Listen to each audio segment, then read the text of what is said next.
Unite, unite, rise, rise, lead, lead. Young people, this is our time.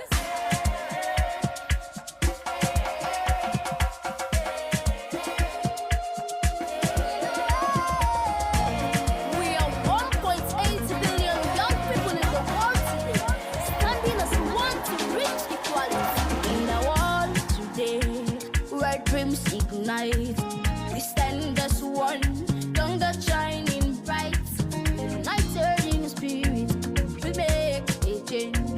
For 1.8 billion strong, our voices rearrange. With hope in our eyes, we'll break these walls together. We'll rise, we'll answer the call, bound by our purpose. A love beyond compare, justice, our right. We'll surely get there. We are 1.8 billion young people strong. Symphonies of voices singing in the song. Let's rise above, let's compassionately write our future. We will seize the day. We are uniting, we are rising, we are leading. For better feel alive, for better kind of world. It's time to listen, it's time for action.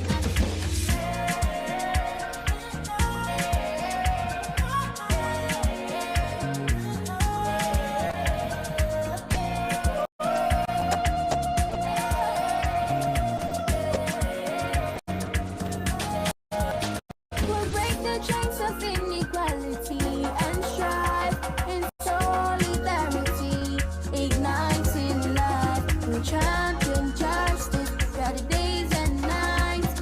Ours is the power as we claim our right. We are 1.8 billion young people strong. Symphonies of voices singing in the song. Let's rise above, let's compassionately write our future. We will seize the day. We are uniting, we are rising, we are leading. For better feel alive, for better kind of world. It's time to listen, it's time for action. As we come together hand in hand, the world will witness the change we have planned. With unity and love, we will overcome. For 1.8 billion young hearts, we are one.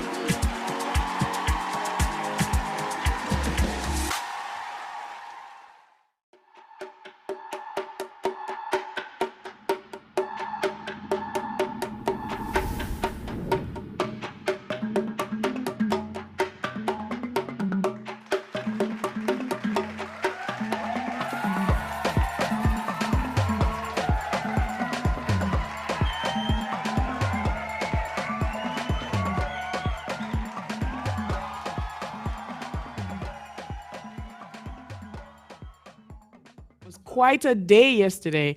As we meet here at the GFA, we stand together with so many young people, women and children, who are suffering in crises happening around the world, but most recently in Gaza and Israel. Our hearts are with you. And today we have got another great lineup for you today, including inspirational young leaders, big announcements, and next steps. The conversations we're having here are only the beginning. We're going to be talking about the new agenda for action for adolescents, the new commitments made by governments and other partners, and of course, we're going to have a dialogue with civil society leaders about how we can make sure this all leads to the action that we want to see.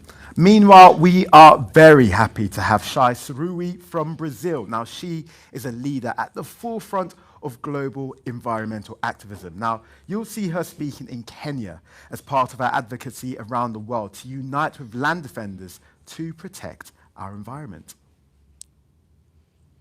Eu sou Shai Sarui, sou liderança jovem do povo Paité Surui, da terra indígena 7 de setembro, da Amazônia brasileira. E hoje eu estou aqui em Nairobi, no Quênia, me conectando com outras ativistas também, né, me conectando com outras comunidades que também vêm lutando e enfrentando as emergências climáticas. Estou aqui também para trazer a voz da Amazônia e dos povos originários para todo mundo. Um olhar, né, de que se entende como nós somos seres natureza. Hoje, nós estamos vivendo uma emergência, né? A gente já sofre as consequências daquilo que os povos indígenas vêm avisando há muito tempo. Mas nós também somos parte da solução para o enfrentamento dessas mudanças climáticas. É dentro dos territórios indígenas do Brasil que a floresta ainda continua de pé, graças à presença dos povos indígenas, que cuidam, que protegem, que plantam, que reflorestam, que cuidam das nascentes, dos animais, que cuidam da vida, né? Então a gente vem trazer essa voz de esperança também, né? Que apesar das nossas gerações serem as que vão mais sofrer as consequências, mais que os nossos pais, os nossos avós, nós também estamos muito mais conscientes, né, daquilo que estamos enfrentando. E sabemos a emergência que isso significa e que nós somos parte da solução. Podemos ser nós todos guardiões da floresta. E as crianças e os nossos jovens são a esperança, porque quando a gente fala de um futuro, a gente pensa nas nossas próximas gerações. Mas nós, como povos indígenas, quando falamos de futuro, também falamos de um futuro ancestral. Ou seja, reconectar também as nossas crianças com esse planeta, os nossos jovens com esse planeta, para que nós entendamos todos aquilo que nós, povos indígenas, já estamos falando, né? Que nós somos seres natureza. What an inspiration she is, and demonstrating such immense courage. And now for today's watch party, we're going to Pretoria in South Africa. Hello to the Global Forum for Adolescents under the 1.8 billion Young People for Change. We are coming to you from South Africa at the State Theatre. My name is Mhlonhlo Buhlekeleba, and I am with the vibrant youth of South Africa standing behind Unite, Rise and Lead. That's right. Right now, I'm just going to be speaking to two special young people for what cause they are standing behind. Hello. Hi, how are you? I'm good, thank you. How are you? I am great. Thank you for having me. All right, tell us about your cause, who you are, what is your cause? My name is Deboho Lucas Boya. I am an intern here at the Wardrobe Department for South African State Theatre. The cause I believe in and something that I firmly want everybody to be up with is the digital divide and just the lack of information that everybody seems to be going through. I don't like that we are in the city and we get access to information, yet kids in the villages don't have the same access that we do. I also believe in inclusivity in workplaces. I'm very fortunate to be in a space that does allow inclusivity. Absolutely. But I believe, like Mark Lema once said, no freedom until we equal. I don't believe that other people need to be feeling excluded in other spaces as opposed to being accepted for who they are. So acceptance and just inclusivity in spaces is all I care for. And you heard that. And now we will be chatting to another special young person. Tell us your name as well as the cause that you stand for. I am Simpiwe Masilo. I'm part of the Youth Policy Committee at SIA, which is South African Institute of International Affairs. And recently we launched the South African Youth Gender Action Plan, which stands on 7 pillars of education, gender-based violence, health, safety and security, sustainable transformation, as well as gender identity and sexuality. And under each of these pillars, considering that it's a policy document written by the youth, it has suggestions on exactly how the youth can make a change and how the youth can reach the SDG goals, as well as suggestions on how stakeholders can also be involved in creating this change. Absolutely. You heard it right here from Mzansi Africa. The beautiful shores are saying the SDG goals, young people need to be at the center of it. We are 1.8 billion. Over to you in the plenary. Thank you. Reunite, rise, and lead. Woo, thank you, guys. Oh, thanks for that, guys. Well, now we are handing over to our resident genius, the amazing Apurva, who we saw yesterday with her message about youth values and the world of work. Now, today, she is putting that into action as she leads us through to our second. That's right. And the subject of this plenary is Rise to Success, Unlocking Solutions for Adolescent Well-Being. We're going to hear about some incredible initiatives and advocacy which have resulted in major wins. So, we'll be back soon.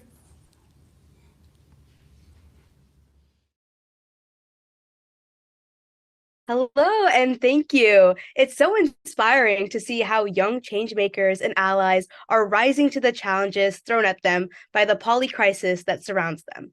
This is an absolutely big moment of truth and momentous change. I am so excited to welcome you to day 2 of the Global Forum for Adolescents, a milestone of the 1.8 billion Young People for Change campaign, and the biggest ever gathering of adolescents, young people, and allies all coming together to push for the better well-being for adolescents and for all of us. My name is Apurva Panidapu. I'm currently studying math, computer science, and policy here at Stanford. I'm a young math researcher, the founder of my own online art gallery for global service, and creator of the award-winning column Gems in STEM. My mission is to help Gen Z leaders be at the forefront of the future of work, innovation, and inclusion. And today, I'm your moderator for this plenary discussion, Rise to Success, Unlocking Solutions for Adolescent Well-Being. The 1.8 billion Young People for Change is all about getting politicians and people with power to take notice and invest in us. It's a long-term advocacy campaign coordinated by PMNCH, and it's championed by our fierce partners.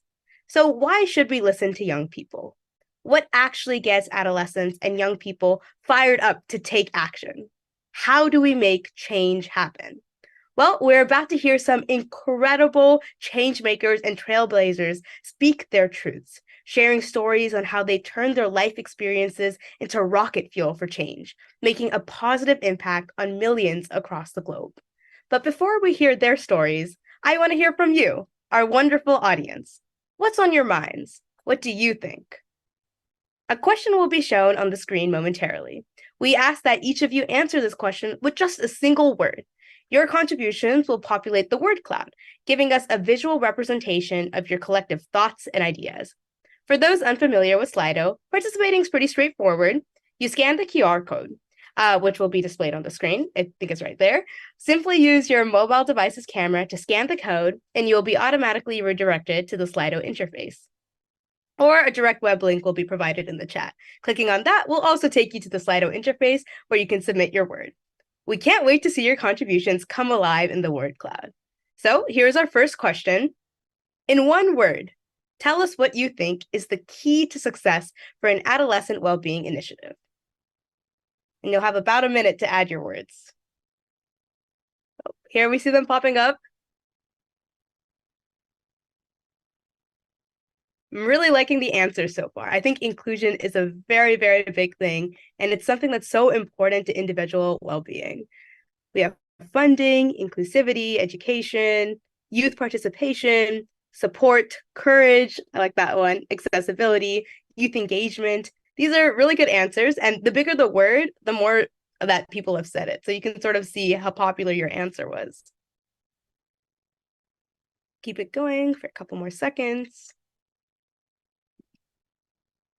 Intersectionality, that's an amazing word. Meaningful support, diversity, political will, interesting, equality. Inclusion is the biggest one though so far.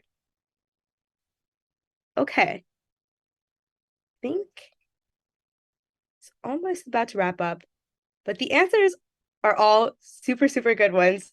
When we're thinking about well-being, especially for young people, I think inclusion and funding and education and inclusivity, which kind of falls under the umbrella of inclusion, are just probably some of the most important things we can think about, because I think finding a space where you feel supported and you feel safe to share your voice and share your story is so important. And I think we'll see some of that from our speakers today, who will share, how they overcame adversity to give voices to people who don't normally have that kind of, voice in the spaces they're in. But thank you so much for all your answers. I think we can move on to our second question on Slido. The second question, in your view, what do you think is the biggest obstacle to a successful initiative? So this is sort of the flip side of it. First, we thought about what's the key to success, and now what is the biggest challenge or the biggest obstacle? I think this will be interesting to see the answers and if it's sort of the opposite of what we saw in the first question. We'll give that a second.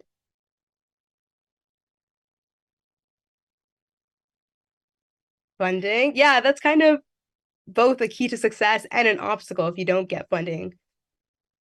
Lack of funding, yep. Inequality, apathy.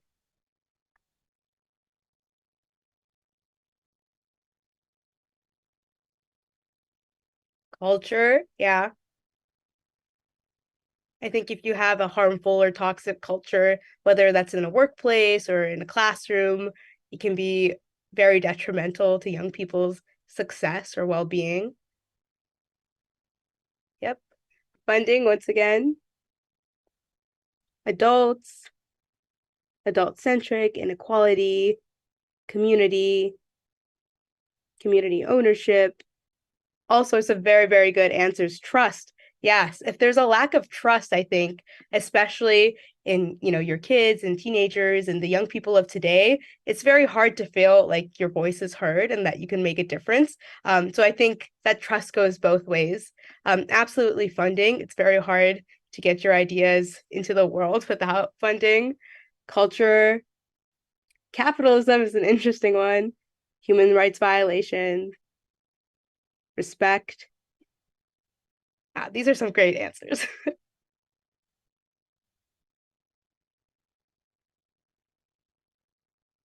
Yeah, well, we have a lot of very, very good answers talking about what is this big challenge. And I think we'll hear a lot about how our speakers overcame these challenges, like trust or culture or having a lack of support.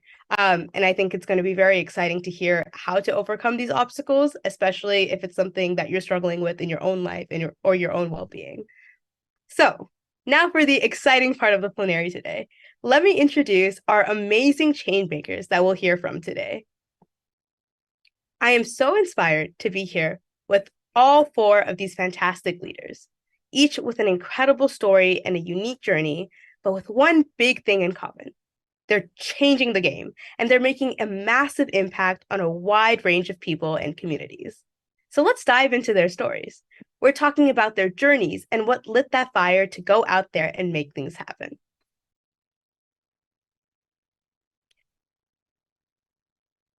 So first, we will start with Helena Branco, a youth, gender, and climate activist from Brazil. She's a youth climate ambassador for the Climate Reality Project and a Women Deliver Young Leaders alumni. She is the one driving the Free to Menstruate movement.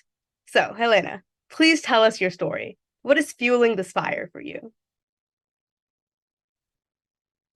Hi, everyone. Thanks, Apurva. It's a pleasure to be here. Well, it all started when COVID-19 hit Brazil, underscoring inequalities that already existed. However, one issue was being pushed aside and forgotten, which was period poverty. And when we think of menstruation, it is indeed a private matter.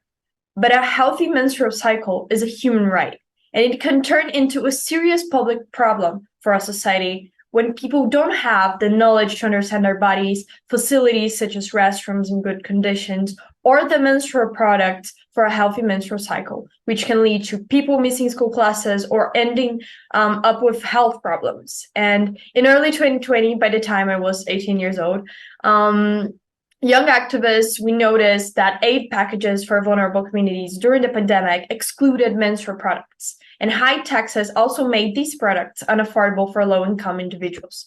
And that's when leaders from Girl Up in Brazil, a global movement empowering young people, stepped up and created Free to Menstruate. That is so inspiring. Like you said, period poverty is such a major issue affecting girls in high and low-income countries. In fact, the World Bank estimates that at least 500 million women and girls globally lack access to the facilities that they need to manage their periods, We can all agree that it's a disgrace that some girls are forced to drop school simply because they can't access proper period projects, which, like you said, is a human right. Things have to change. Thank you so much for your work, Helena. Now, let's continue to talk about another major issue for young people, access to financing. Young people have great ideas, but how do these ideas turn into a reality without money or support? It's basically impossible. And like we saw in the previous question, funding could be one of the biggest obstacles in this journey for well-being. And it's even more of a struggle for people from lower socioeconomic contexts. So how do we turn dreams into reality? Well, I'm so happy to have Regis Bamba from Côte d'Ivoire here with us today. He is the co-founder of Jumbo, a fintech company that offers personal finance services for Francophone Africans. Regis, could you tell us about your motivation and your mission with Jumbo? Hi, Apurva. My name is Regis. I'm the co-founder, one of the co-founders of Jumbo. So Jumbo is a fintech operating out of West Africa, specifically in Côte d'Ivoire. And you might be surprised by only 20% of people have access to financial services in the region. It's one of the reasons why we started Jumbo, because we had the same issue. We had trouble opening a bank account. And it worked so well because the product is very relevant that in 3 years, we got to more than 1 million clients and crossed the $1 billion transaction volume. So it shows you that there's a good appetite for this kind of product in the region. It's a very necessary product for the region.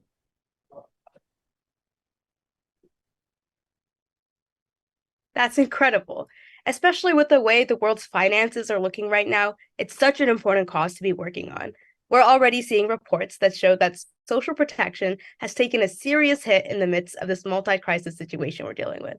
And that's why we need people like Regis. Thank you so much for sharing a bit about your journey. So now we're going to hear from Enrique, who is passionate about interconnectedness and access to information for young people like us. Enrique Anarte is a Spanish journalist specializing in LGBTQIA+ topics. He is a vertical video creator, currently working as the Thomas Reuters Foundation's TikTok lead for its queer news platform, Openly. Enrique, could you please tell us a little bit about your story? Thank you so much for having me here today. As Elena said before, my journey started also with COVID-19 and with the first COVID lockdowns in Germany, where I live. Before the pandemic, I had the experience, and I think many young journalists had the same experience, that traditional media outlets were not giving young people the opportunities that I thought they deserved. And there was also this general idea that this had a strong impact in how young people, how there was a growing mistrust in traditional media among young people. Experts kept saying that young people didn't care about the news. My experience was that the news didn't care about young people, and that traditional media outlets were not giving space for young people to include the perspective of the youth in what was being covered and how it was being covered. At the same time, misinformation about LGBTQIA+ issues was growing around the world, and not only online, but it was also starting to influence policymaking in more and more countries. And that's how I decided that I was not just going to sit and wait for traditional media outlets to cover stories about the queer community where young people were spending their time on platforms like TikTok, and I decided to start making those stories myself. Thank you so much for sharing, Enrique. What an amazing story. There is so much information out there, but there is absolutely inequality in how it's distributed, the accuracy of it, and the voices that are represented in the news and media. So thank you for your advocacy and work in the space. And finally, let's hear from Daniela Liguero. Daniela is the co-founder of the Brave Movement and CEO of Together for Girls, a partnership to end violence against children and adolescents. Daniela, what first motivated you to do the work that you do? Hey, thanks so much. First of all, let me say it is such an honor to be here with you, amazing leaders. Wow, I'm just really humbled by these stories. So yeah, I'm going to talk a little bit about the Brave movement. We are a survivor-led movement working all around the world on advocacy to end all forms of sexual violence against children, adolescents, and youth. We launched about a year and a half ago. I think, like a lot of us, we were busy doing COVID, watching what was happening and what was going wrong in the world, and decided to do something about it. And for me, this movement that's really grown exponentially in only 18 months, with platforms all over the world doing phenomenal advocacy, starts in a very personal place, because I am a survivor of childhood sexual violence. And one of the things I really found over time, and we know from the data, is that this is a massive issue that affects about 1 in 4 to 1 in 6 girls under the age of 24, and about 1 in 5 to 1 in 10 boys under the age of 24. So it happens to everywhere, to everyone. It happens in schools, in sports, in religious organizations, in homes, in communities, and now online. And so really the Brave movement is a place to center survivor voices. We are survivor-led. We have a board of all survivors from around the world, who invites all allies, young people, parents, anyone who wants to be part of the solution to end all forms of sexual violence against children and adolescents.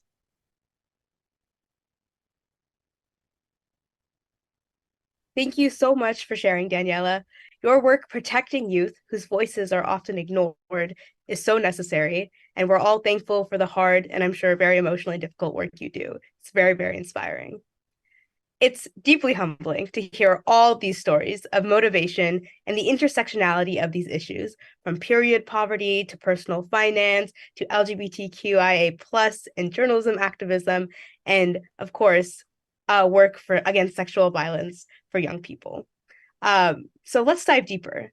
How did all of you even begin to tackle these enormous challenges? What were the secret ingredients that made your mission go big? Let's start with Helena. Well, thank you, Apurva. I'm super excited to tell you more about Free to Menstruate. Well, our journey started by fundraising money to donate around 100,000 menstrual products to communities in vulnerable conditions. But we quickly realized that to make a long-lasting change, we needed to work with lawmakers to create laws that could fight period poverty. So we teamed up with elected people, politicians, especially women, in different cities and states, who were excited to help us write what we call a public policy, a law. And this teamwork between older and younger generations was a very powerful collaboration for success. So in June of 2020, we passed our first law in the state of Rio de Janeiro. So menstrual products became part of the aid packages given out to people in need in the state. And it was a huge win, but we did not stop there. And Free to Menstruate kept going strong. And by the end of 2021, we introduced and passed laws in over 40 towns in Brazil and 9 states. But then in October of 2021, we faced a big challenge. The president at the time vetoed the first national bill aimed at helping people dealing with period poverty, meaning that he wanted to stop our plan to make a national law for period justice. And it was also very important for our movement at the time, as Enrique was saying, to raise awareness online and through different channels such as newspapers, social media, and TV programs. And in fact, we were even featured in the first nationwide news piece about period poverty in Brazil. And it was only after 5 months in March of 2022 that we, young activists and elected politicians, came together in the Brazilian capital, Brasilia, to change the president, to challenge and change the president's veto. And on that day, the young activists from Free to Menstruate were invited to the House of Representatives in the Brazilian Congress during the voting session. And guess what? We won and the veto was overturned. And that was a big moment in our journey. And it meant that we had the first national law that says the government has to give out menstrual products to the people who need it most. And this law is going to impact around 6 million people in vulnerable conditions. And well, to conclude, Free to Menstruate goes beyond menstrual rights and justice. It demonstrates how persistence and collaboration can create successful actions. It is proof of the young change makers' power and how important it is to invest in young women's participation in political decision making. And the young women from Brazil who founded Free to Menstruate, such as me, we come from backgrounds often underrepresented in politics. Yet it was within the political arena that we found a platform not only to make our voices heard, but to positively impact millions of people. So I think that's my message. Thank you so much, Purva. Thank you so much for sharing, Helena. You've helped 40 municipal bills and 9 state bills pass on menstrual justice across Brazil. And it's clear to see that your perseverance and bravery was a huge part of how you made this happen. I think COVID totally taught us about how we can use online platforms and the power of young people's voices to really change things. And it's so inspiring to see how you made that happen for period poverty. Now, on to the next speaker. Regis, it's so impressive and inspiring to see the increasing investment and massive recognition that your work has attracted. In 2023, JAMO employs 165 people, of which 52% are women, with an average age of under 30 years. How did you make all of this happen? Well, thank you, Apurva. The first thing that we did is that we focused on the value that we're bringing to the people. So what we did is that we put the user at the center of the value proposition. We spent the majority of time talking to the users. We did focus group. We called the users, we went on the ground, and that's how we're able to figure out actually what the user will affect. And we're able to put out products like salary accounts, savings, all these products because we listen to the users. The second thing that we did, we said it, is find the money, because without money, you cannot do anything. And we applied to Y Combinator, which is one of the best startup incubators in the world. And we're able to raise $14 million. And with that money, we had the necessary resources to go ahead and build the product. So without the money, you cannot actually build anything. So you need to make sure that in your strategy, you have a plan to actually get the money. And the last thing that we did was to find the right team. You need people, you need like the right people. We made sure that we recruited people that were motivated by the kind of impact they were making around them. And like you said, it worked really much. We have like a team of more than 165 people, 25 years old on average, and 52% women. And those people are very impact-driven and mission-driven, and they fight every day for the customer, and they make sure that whatever they implement, works well for the customer. Absolutely. Thank you so much for sharing. I think that was basically a crash course on personal finance and how to make an idea go big. So thank you for that. I think the audience got it exactly right when we talked about the obstacles for well-being and for personal success when they talked about funding. Without funding, it's very hard to build anything. And you really have to think about the long game and find a strategy and surround yourself with the right people that are also motivated by the same mission. So thank you for sharing. And then on to our next speaker, Enrique. It's so true that Gen Z and other young people have a whole new way of taking in the news. But when it comes to finding sources that are real, trustworthy, and informative, the options are very limited, like you said. So from your journey, what are the top takeaways that you have? So I started doing this as I said before, in the first COVID lockdown. I was at home, and I downloaded TikTok like millions of other people across the world for fun. And then at some point, I was interested in politics. I worked already on reporting on LGBTQ plus rights, and I seen videos about it. And suddenly, like tens of people were following this random Spanish guy that no one knew. And many more people were getting the content.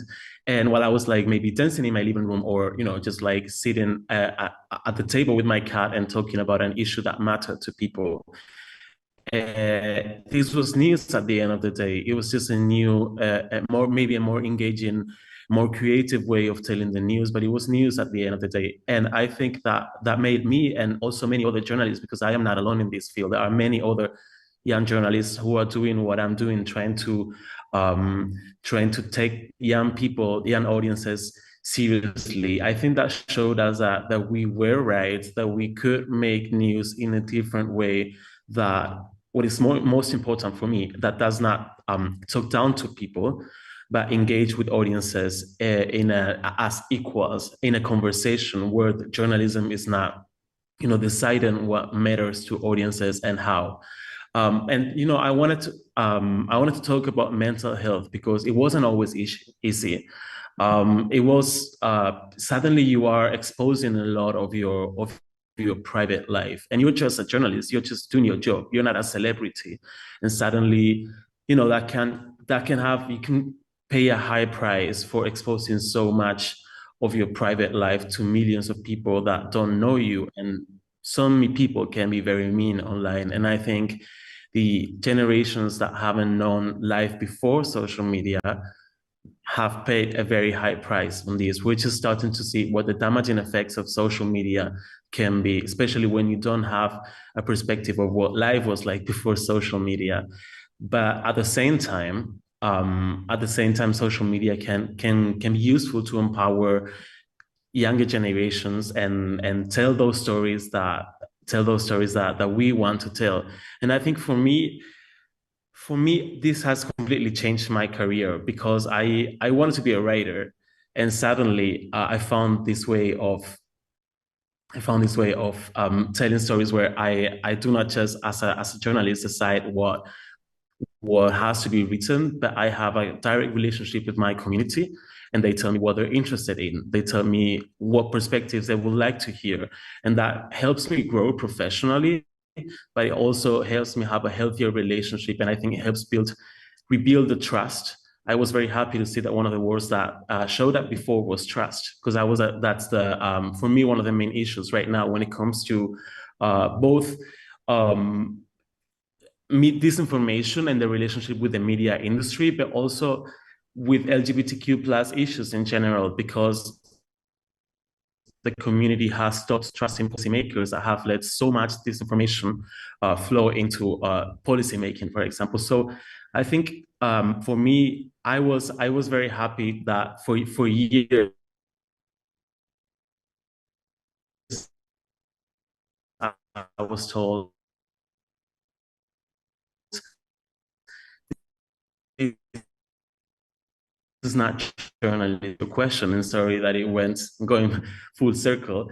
For me, the takeaway is that if you're a young person and you have a story to tell, do not listen to those people. You think that story should be told. Do not listen to those people who are not telling you that is not journalism. That is not the story that should be told.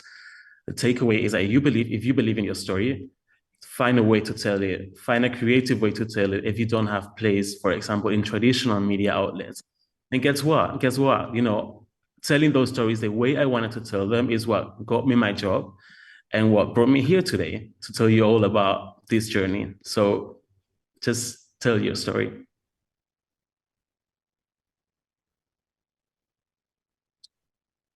Thank you so much, Enrique, for telling your story. I think that there's a lot of positive and negative rhetoric around social media, but like you said, it really gives marginalized voices a chance to be heard by millions of people in a way that has just never existed before. And I love the point that you brought up about making news a conversation and giving people a chance to engage with it, because I think it can be very dangerous to just blindly consume information online.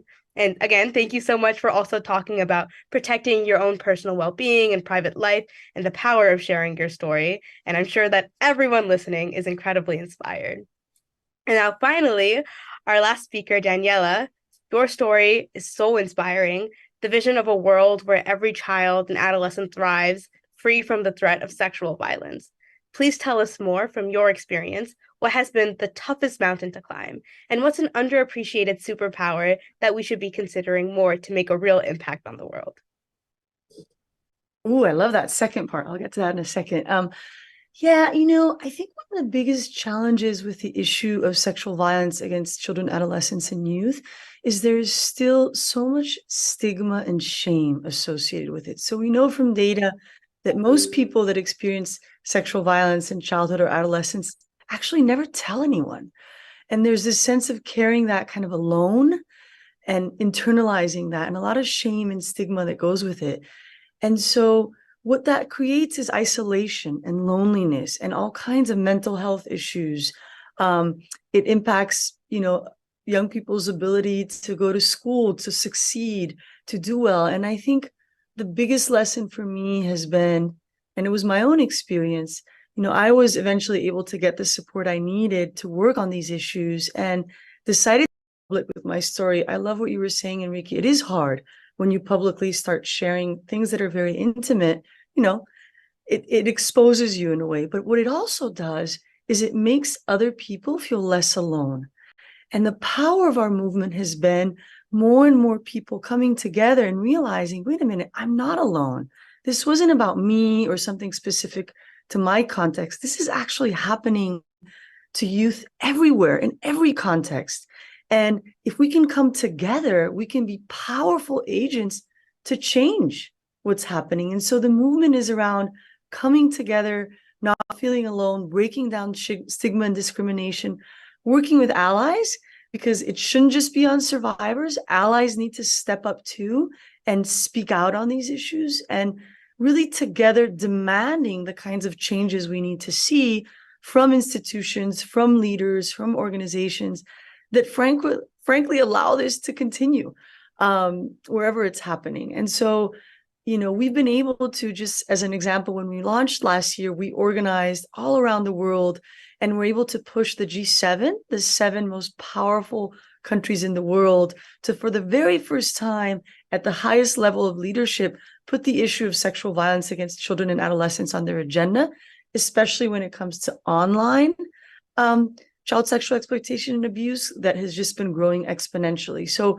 it really showed us that if you come together and if you believe in what you're doing, you can really have an impact. The final thing I'll say is funding. It's people, it's coming together, power and funding. We had to go out and get the funding to do some of this work, and we continue to try to get funding to do it. But it's always amazing to me that when you have a passion and a commitment to an issue, very little funding can go a long way. So I'm excited about what's next. And I actually invite everyone who's interested to go online and look up the Brave Movement and become a member. We're growing rapidly and trying to define our agendas together with those of you who are out there and care about this issue.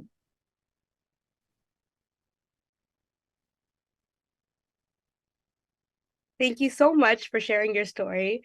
I think what you talked about, the power of having a community and knowing that there are people out there who can understand and empathize with your experience, is just so important. And I think the pandemic really showed us that too. It does take a lot of bravery to put yourself out there. So thank you so much for helping all the young people out there. And I think all the people watching are now very inspired to be allies and should absolutely check out the Brave Movement. But thank you all so much for sharing all of your stories and sharing how you got there, because I think a lot of us, when we're thinking about big issues that are important to us or that make us very upset in this day and age, it's really easy to feel a bit powerless in finding a way to help. And these stories are how you know that there are ways and there are paths to make a difference as an individual, and to also power of movement that can really make a huge difference across the world. So now, let me ask each panelist in one word, what is your advice to the new generation of change makers who are watching you or their allies? And we can start off with Helena.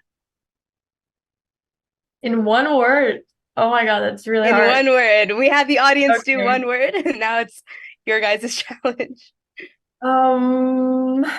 I would say, be bold, but also be calm internally, because young people have the time to make mistakes, but also have the guts to be very pioneer and, make the change. That's not a word, but okay, in a word, I'd say support system. Create your support system so you can make mistakes and feel okay about them, and you can just we say in Brazil that good activists are activists with good mental health. So let's be these people. Support system is definitely my word. Thank you so much. And we do have some extra time, so feel free to elaborate on your one word. I am curious because we have some time. Is there any advice that you wish you had gotten at the beginning of your journey, when you started, your important work or your movements or something like that? You're asking me to elaborate on it or someone else? Okay. Yeah, you. And then we'll go through each panelist. So I'd say that young people tend to be very brave and very bold, and we want to see change fast. And I think that's really important because we don't have time. I mean, climate change, many things happening. We don't have time anymore.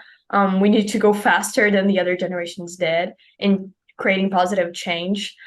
So don't be afraid. Take your ideas forward. But also keep your calm internally. So as I said, we have time to make mistakes and we're in the beginning of a learning journey. So always cultivate the support system. There's a very amazing African proverb, if I'm not wrong, that says, if you want to go fast, go alone. If you want to go further, go together. And I think that's really important. That's the essence of activism, of positive change. And also to the allies, I think that's important to say. I mean the allies because I'm 21, so I still consider myself a young person.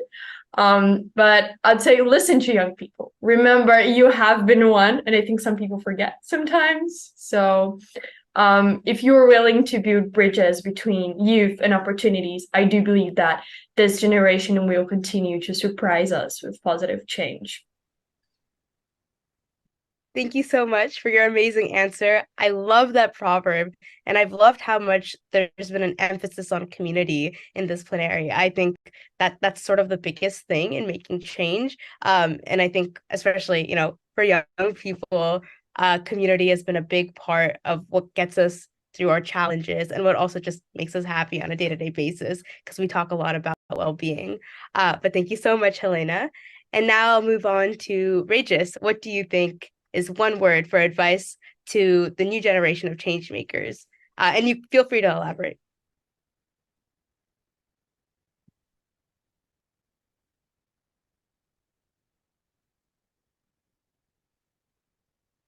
Do we have Regis here with us?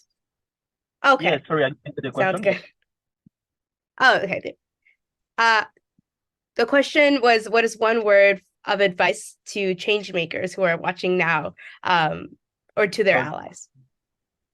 Okay, so my one word is actually a phrase. It will be believe in your mission, because you're probably gonna have like 95% of chance of failing, and what's gonna get you through is your resilience, and your resilience is gonna be powered by your that mission, that vision that you have about the impact that you want to bring. That's what you're going to hang on to during difficult times, to get through those difficult times, to get through the hard times, and finding the right resources for you to deliver. So believe in your mission and keep that close to your heart. Never, never, never give it up. Just keep it close to your heart, and you'll be able to power through all those difficult times. Thank you so much for that amazing advice. I think having faith in yourself is one of the biggest gestures of grace you can do for yourself, especially because if you don't believe in yourself and your mission, who will? And it's that kind of faith that really gets you through those obstacles like you talked about. And we did have an extra question if you want to answer, which is, what is one piece of advice that you wished you had received at the start of your journey? I would say embrace failure. We tend to be scared of failing because of how society is made. But actually, failure is very good. Failure, you can go lower than failure, and failure actually builds you, because when you go through failure, when you go through multiple failures, the next time you try what you shouldn't do. My personal story is that I failed 2 times at building startups, and it was very hard.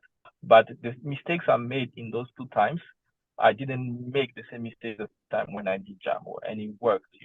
So you should see failure as a natural step of growing up, a step of making progress, and you should not be afraid of it. It sounds cliche, but really, trust me, one piece of advice that I can give you is that failure is actually good for you. So once you fail as part of the learning process, not scared of this, not scared of taking risks, and it can pay off ultimately.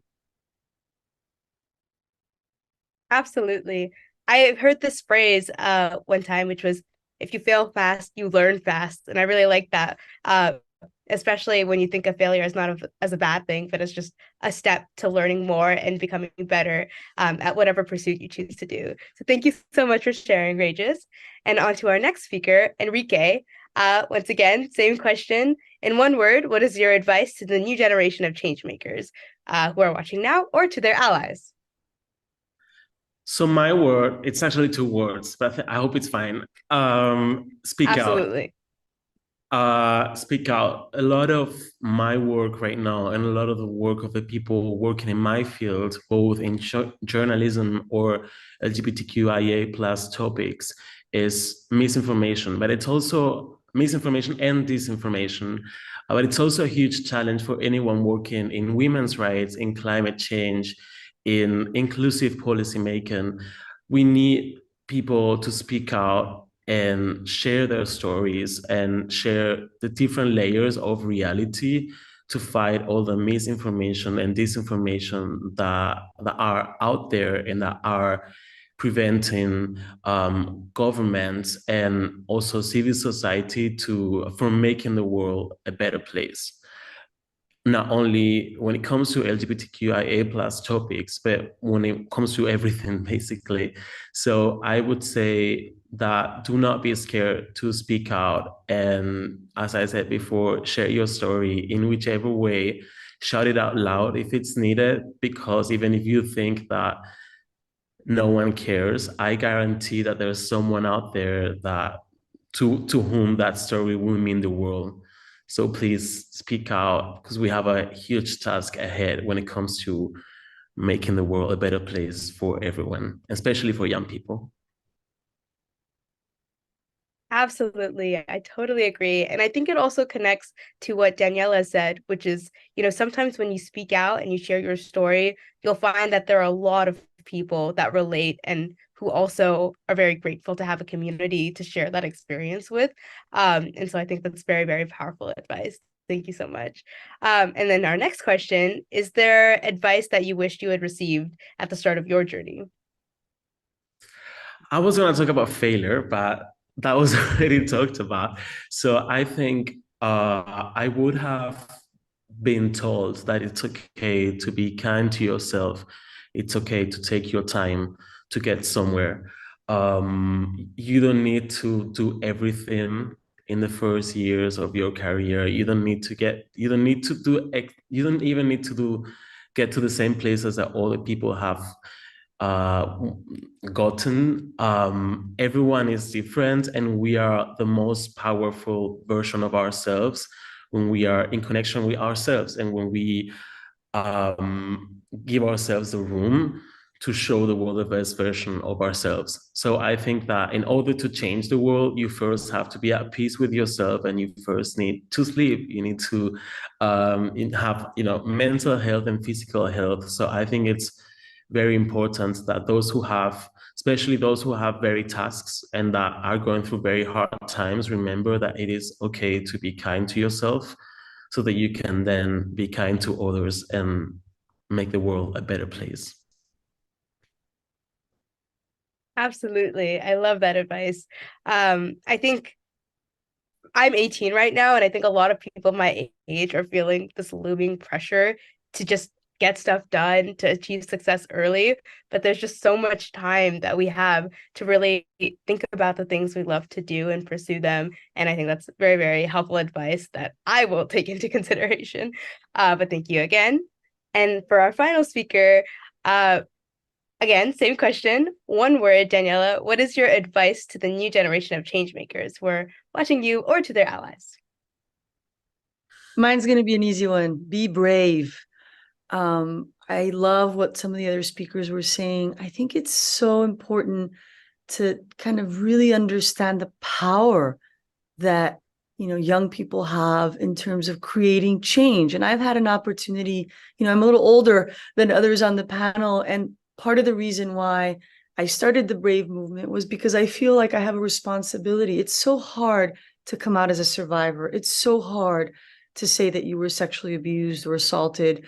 And so to create that space so that generations to come can have less stigma and less discrimination when they choose to come forward. And I think being brave is about, speaking your truth. It's about demanding change.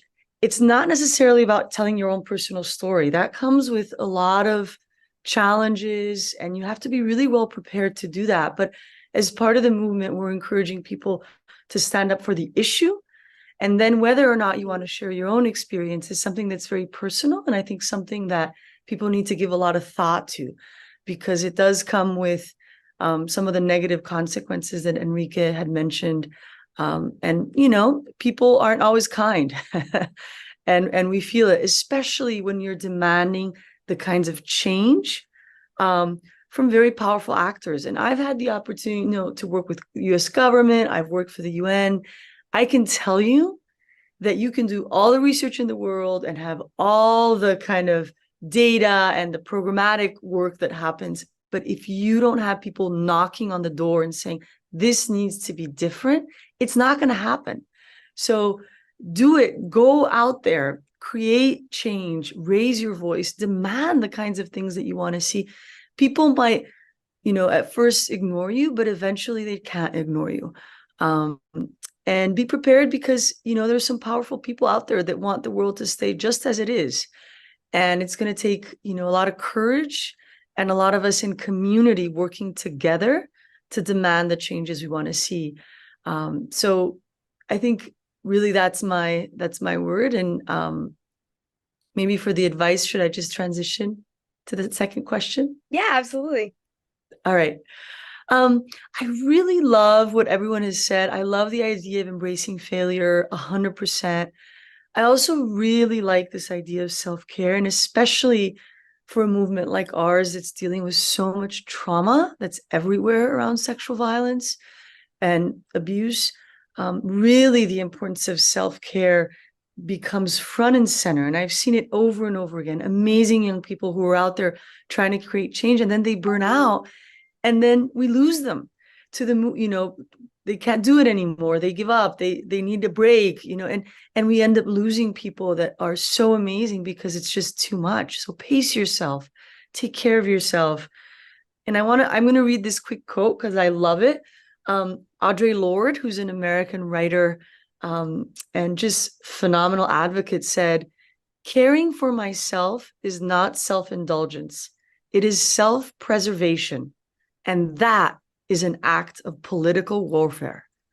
So take good care of yourself so that you can keep changing the world. That is some amazing advice. I loved how you talked about the nuances of being brave and how that doesn't necessarily mean putting your personal experiences out there on the line, while you can still be an ally and really protecting yourself when it comes down to it. Yeah, no, that's just amazing advice that I think we can all really remember about, like caring for yourself is an investment in yourself. It's never a waste of time. It's never something that you have to put off for like when you're older or when you're more successful or something like that. It's something we can all take steps to do. So thank you all, the panelists, for your amazing advice. I think everyone watching has taken something from it. And we do have some extra time. So I would like to end with one question that I think is very relevant to the idea of community that we've been talking about today. And so I'm very interested to hear, who is someone that has been a huge support in your life or an ally to you that you're very grateful for in your journey? And we can start again, go through the same order of speakers. So Helena, would you like to say something about that? Sure. It would definitely be my mom. My mom has always been the person who, first of all, inspired me to go into gender equality activism. And well, she just supports me every day. So I think she's definitely this person. So she's inspiring, and she makes sure that, this activist will not burn out. And when I'm close to that edge, she's like, are you taking care of yourself? You need to take a break. You have time. So like all the advices that I just repeated here are from my mom, and they usually work. So I think that's it's really I think it's really beautiful to see this intergenerational sharing of knowledge. So yeah, that would be her. That's such an amazing answer. My mom is also one of my biggest supporters, and I'm very grateful to have her. And I think just having someone that reminds you periodically to check in with yourself is so helpful. So thank you for sharing. I think hopefully Regis is still on the call with us. Do you Yeah, I'm have here. someone that you want to share? Oh, Yeah, perfect. yeah. Do you have I, someone I, that you want to share? I feel like Elena is my sister because my answer is my mom too, and she does the exact same thing as what she said. Yeah, she's been there from day one, supporting and pushing me, believing in me when nobody believed. And she's also part of the journey. I can always go back to her, And again, all the things that I said here, one of some of the things that she, repeated to me on the regular basis, so that I don't forget about what's my mission, what's the impact. But at the same time, take care of myself, because if I'm not well, I can't actually do anything for anybody else. So it'll definitely be my mom too. Amazing. Thank you so much for sharing. And then our next speaker, Enrique, do you have someone you'd want to share?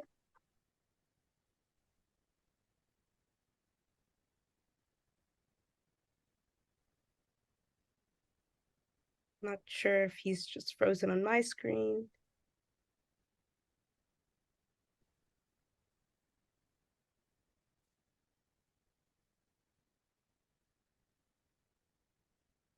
Okay, so hopefully we can get his connection back. But in the meantime, Daniela, would you like to share who a supporter in your life has Yeah, been? partner, my boyfriend, who has been particularly.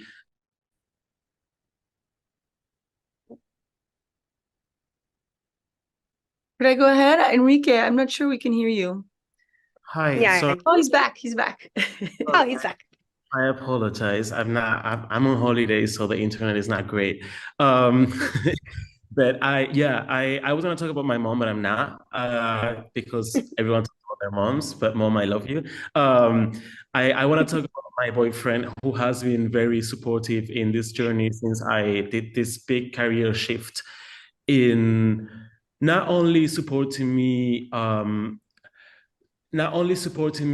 professionally, but also reminded me, as I said before, to take that time for myself, to take that space to see things with more perspective, and to look at reflect on what my goals are, not only when it comes to work and when it comes to changing the world, but also when it comes to our life, when it comes to my life, what my personal goals are as a person. What do I want to be doing, not only in my work time, but also in my private time in 20 years or in 10 years or next year. And I think it's very important to have those people that remind you when you are very obsessive with what you're doing, and you might be good at it and you might love it, but you still need that energy outside work and outside activism or journalism or whatever you're doing, and have those people, be it partners, be it friends, be it family, that remind you that there's a world out there and that you are not just your cause or your job. You are much more than that. And somehow connecting with what Regis said before, and that kind of like shows us that failures don't matter, because you are much more as a person than your cause or whatever work you're doing. And I think sometimes we forget that because we really love what we're doing, but it's good to have those people in our lives that remind us that we are much more than what we're fighting for. Oh, I love that answer. Thank you so much for sharing. I totally agree that it's very easy to get tunnel vision, especially when you're working on something that you love and are so passionate about. But it's so nice and very important to have people who remind you, how big the world is and how much more there is. So thank you so much, Enrique. And then finally, Daniela, would you like to share who a big supporter in your life has been? Regis and Helena are our brother and sister here, and I'm with Enrique. I'm going to talk about amazing life partners who help us kind of be the best selves. So my husband and partner is just amazing, and I want to do a shout out to feminist men who really support and help women succeed, grow, and become the leaders that they really want to be. And so I'm super grateful for that. And it's amazing to see that there are so many more feminist men out there every day, which gives me great hope. Absolutely. Thank you so much. And huge shout out to all of our amazing panelists.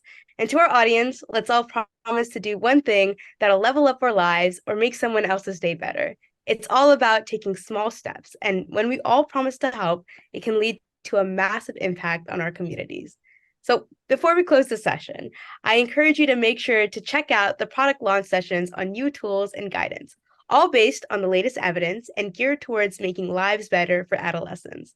These include an updated global accelerated action for the health of adolescents by the World Health Organization and UNH6 and PMNCH, the Adolescent Wellbeing Investment Case, where it says the cost of inaction is 1.7 trillion per year, and measurement approaches to support countries in designing policies and the Program for Accelerated Action, and others. Thank you so much, everyone, for being here. Thank you so much to our amazing panelists. Let each of us be the champion and change maker for adolescent well-being. Thank you, thank you, thank you. Bye. Have a great day. Wow, thank you to all the incredible leaders for telling us their stories of change. We heard about the Free to Menstruate cycle, campaign, the importance of us utilizing our voices within social media and media communications overall.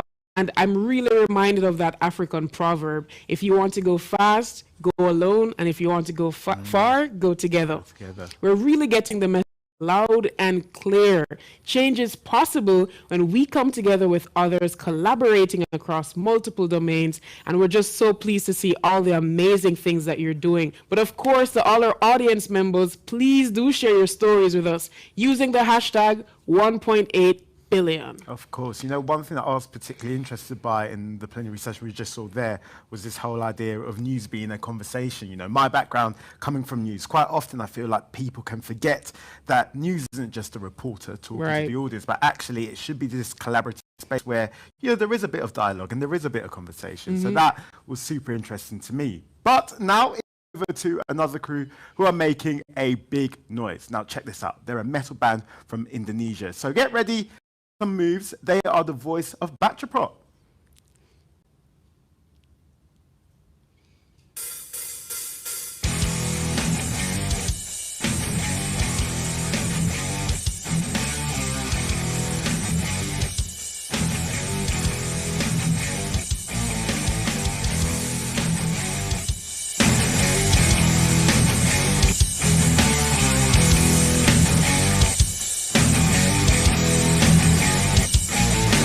Can't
Whoa, they have some energy. Absolutely love that. And what an important message as well.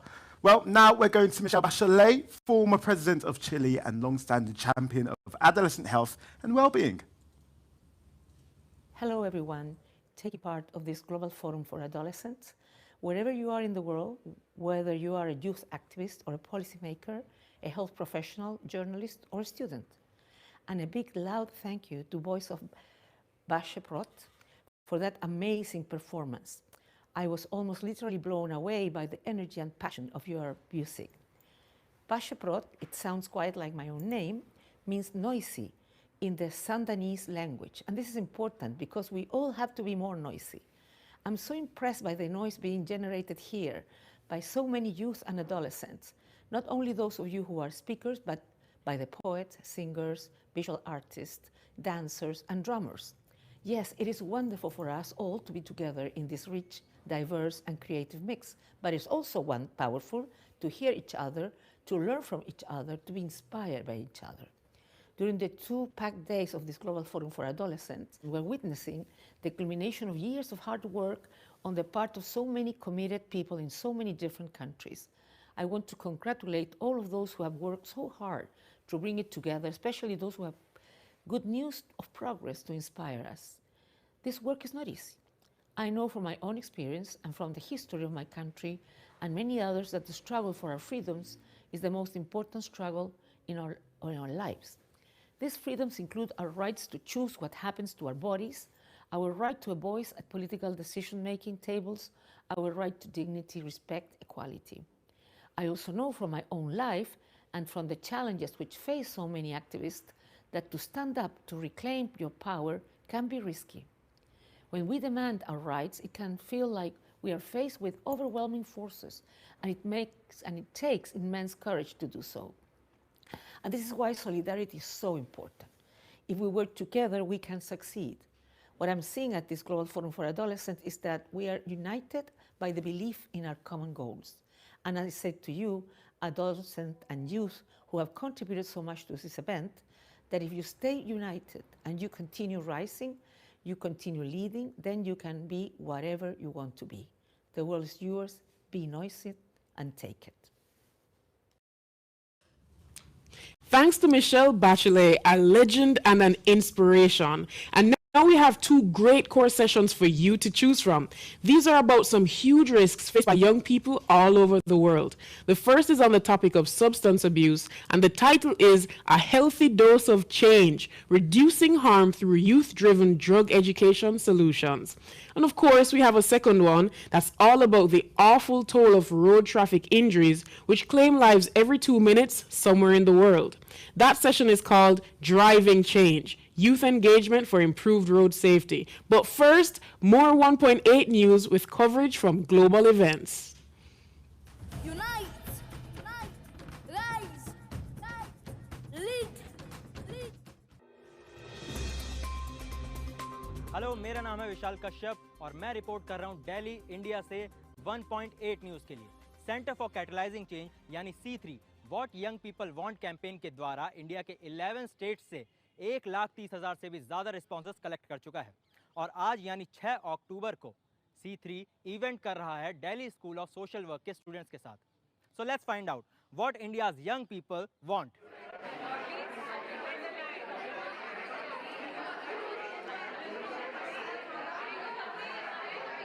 तो जब हम youngsters के challenges या problem की बात करते हैं तो सबसे पहली चीज़ है डिजिटल डिवाइड की। कहीं किसी के पास हाथ में टैबलेट, लैपटॉप और बहुत सारी फैसिलिटीज़ हैं, तो वहीं कहीं किसी के पास एक छोटा सा फ़ोन या इलेक्ट्रिसिटी जैसी भी एक्सेस नहीं है। हमारे भारत में ही बहुत सारे ऐसे लोकेशंस हैं, अनटैप्ड लोकेशन है, जहां वेरियस टैलेंट्स छुपे हुए हैं, बट अभी भी हमें डिसेंट्रलाइज करना पड़ेगा टैलेंट हंट के लिए, ताकि हम ऐसे नायाब हीरे को तलाश सकें और उन्हें निखार सकें for the Olympics and many other events.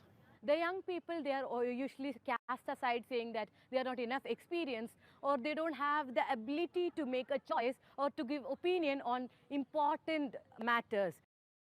Not given enough value in order to make this change, the grand change. But we are the youth, we are the next generation.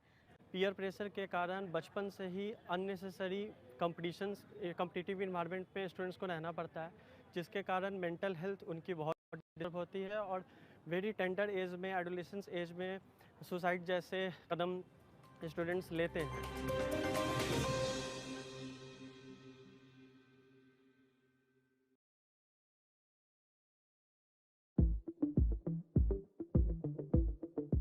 Hello, my name is Lara Boujaber and I'm from Lebanon, and we're gathered here today in the Arab Adolescents Forum in Tunisia.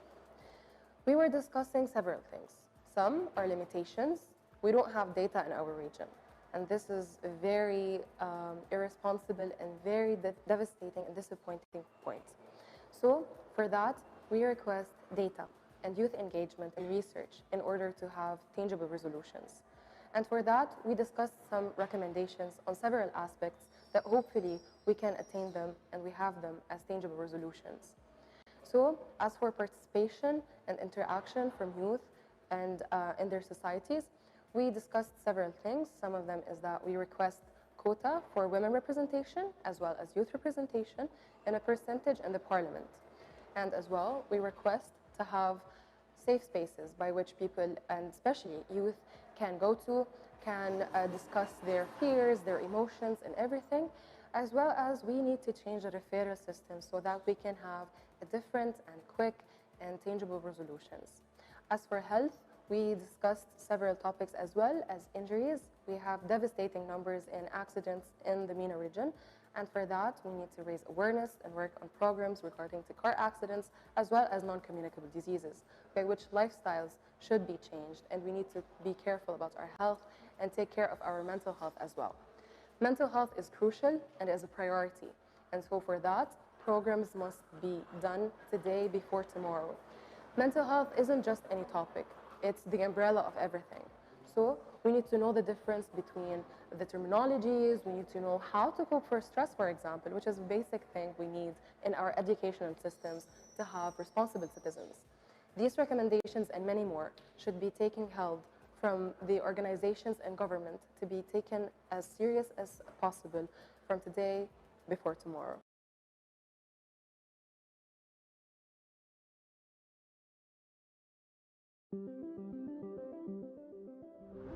The gaming industry is about to experience an unprecedented shift, and we girls will be at the forefront. We're going to define the future of gaming by transforming it from within. This is our chance to shatter stereotypes and let our strong voices be heard. In a growing number of countries around the world, almost half of gamers are girls, but currently, less than a quarter of game creators and developers are female. Well, we're on a path to change that, to go from playing to learning to earning. Technology and game development require brain, so boy can do it, you as a girl also can do it. UNICEF is teaming up with the gaming industry and partners in a coalition to help girls like me develop skills such as coding, social entrepreneurship, design, negotiation, and communication. If someone wants to be in the industry and they have the potential, the mindset, then they should be able to be there. The game's about to change.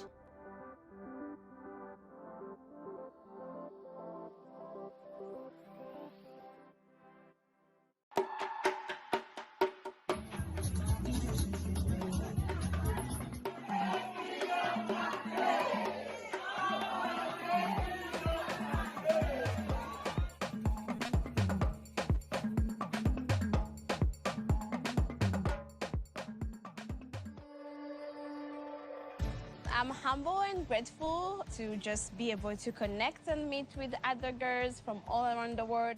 You think we come from different countries, different cultures, but then you talk and you realize you're all just human and you have so many of the shared passions, same experiences.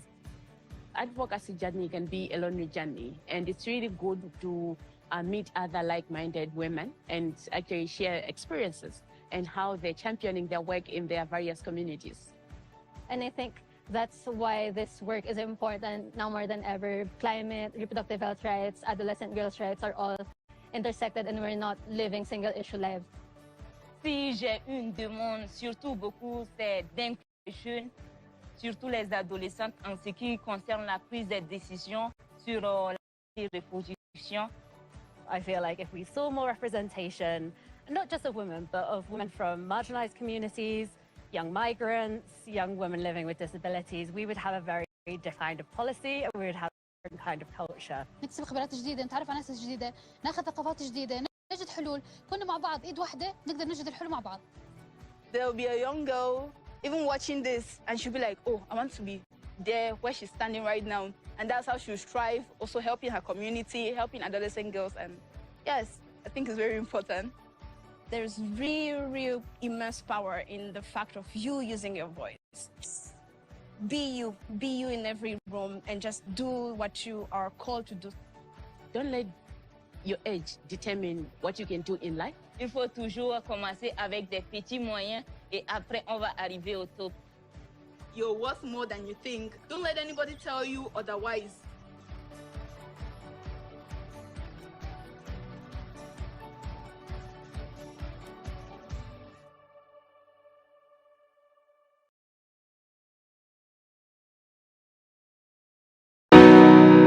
I am more than just a statistic.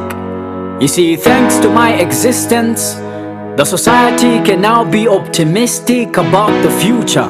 But with all these road crashes, how do you expect me to get to my future?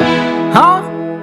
My father used to say, work hard and make your life an easy one. But the road to my destiny is not an easy one. They say that life is what you make it. But how will I make it when decision makers won't let me be a participant? I can see what is happening to Mother Nature. Climate change is all around me, I don't need a lecture. No, I don't wanna sit back, I wanna take charge. All I need is opportunity, it doesn't take much. These streets are my only hope to the future. Will you walk with me, walk with me? I won't stop claiming it. Stop blaming me, a voice man. Claiming it. Safe road down. Claiming it. Safe space, safe space. Claiming it. Clean air, what? Claiming it. Stop blaming me, there's no planet B. Safe road, claiming it, yeah. Yeah, we're claiming it. I said, we're claiming it. Yeah, we're claiming it. I'm funny man, shit. We're claiming it. Zebura crossing, zafuka decoration. Chechini mweno nation, wabedewo education. Kubyenkozesa y'ekkubo okulungamya abatambula abavuzi n'abasaabaza amateeka ku kkubo.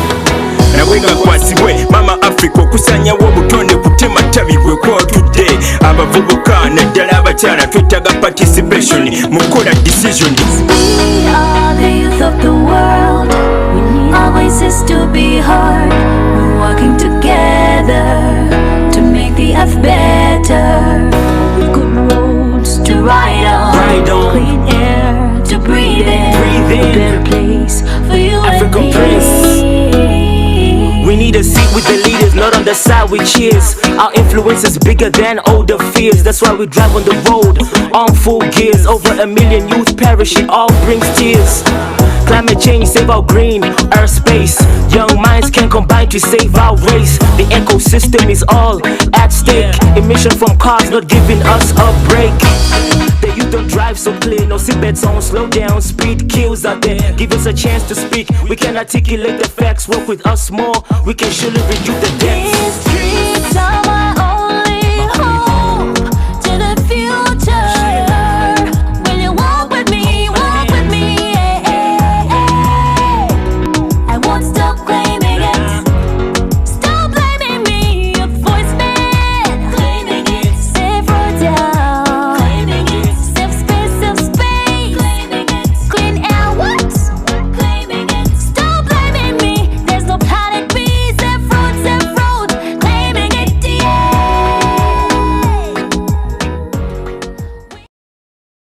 Life change how youth engagement in road safety can positively impact adolescent health and well-being. Today is day 2 of the Global Forum for Adolescents, and we are sure that you're going to enjoy this session because it is youthful. We have amazing leaders from all over the world that will be sharing with us their views, so you are most welcome. And a few house rules. Please click the top right corner to introduce yourself in the chat. We want to know where you're joining us from, what you do, where you're doing your engagements from. Also in the second icon, if you click on the question mark icon, which is the second on your bottom, you will get to ask any questions from any of the speakers. In case you want to share your thoughts, you can use that icon. Youth engagement in road safety. Globally, road traffic crashes are the #1 killer of young people aged 5 to 29 years. And we have over 200,000 deaths annually of adolescents. And this means a death every 2 minutes. Things are losing our future on the. We have a lot of our sisters, our siblings, our children dying on the road every day, and this has to change. And within we have young people joining us from Argentina. We have young leaders joining us from India. We have young leaders joining us from Vietnam who will be sharing with us their thoughts, and we welcome you to use the icon I mentioned, the question icon, in case you have any questions that you want to address to them. And with the national commitment going on in different countries, this is our opportunity to solicit a high-level global political commitment to adolescent well-being on so many issues. And our interest as young people here is road safety today, because once again, we are losing young people. So many young people are more likely to die in a road crash than from any other cause globally.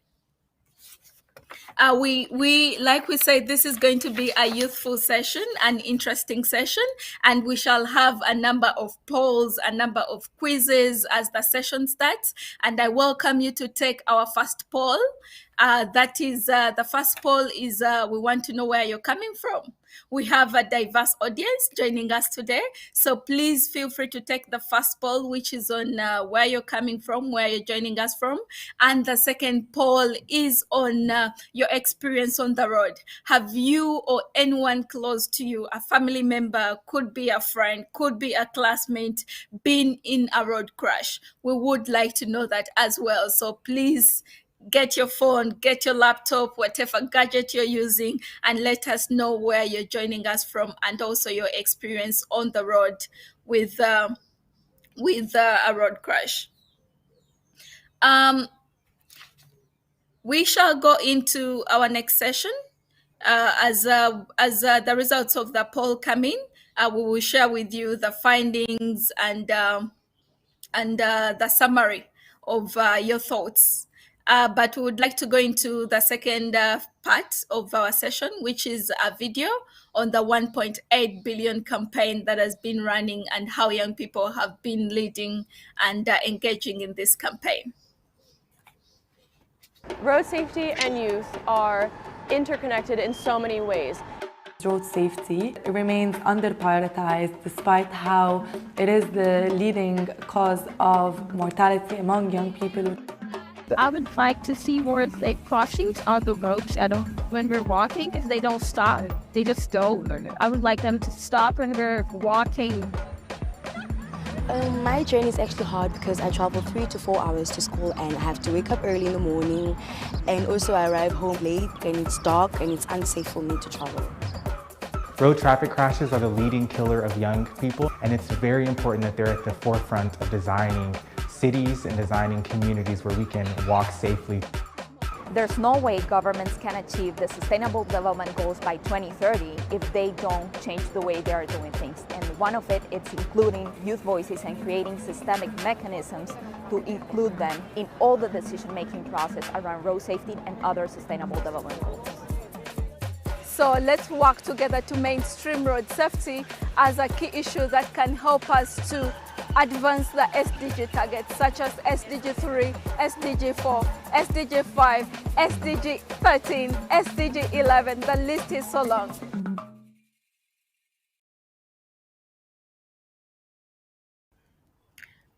Wow, amazing. That video says a lot. We definitely need youth leadership. We need your young voices when it comes to road safety and reverting the statistic, this dangerous statistic. We can't continue to look on as we lose a lot of young people on the road. Um, Now, like I mentioned before, we have amazing leaders who will be joining us to share with us their experience. First on board is Ezekiel Nadish, an amazing young leader from Argentina. He is a coordinator of education and road safety at Asociación Minu, and he's also a regional leader for Latin America at the Global Youth Coalition for Road Safety, initiated by yours. And today he's going to be sharing with us his inspiring journey in road safety advocacy at local level. You are most welcome, Ezekiel. Over to you.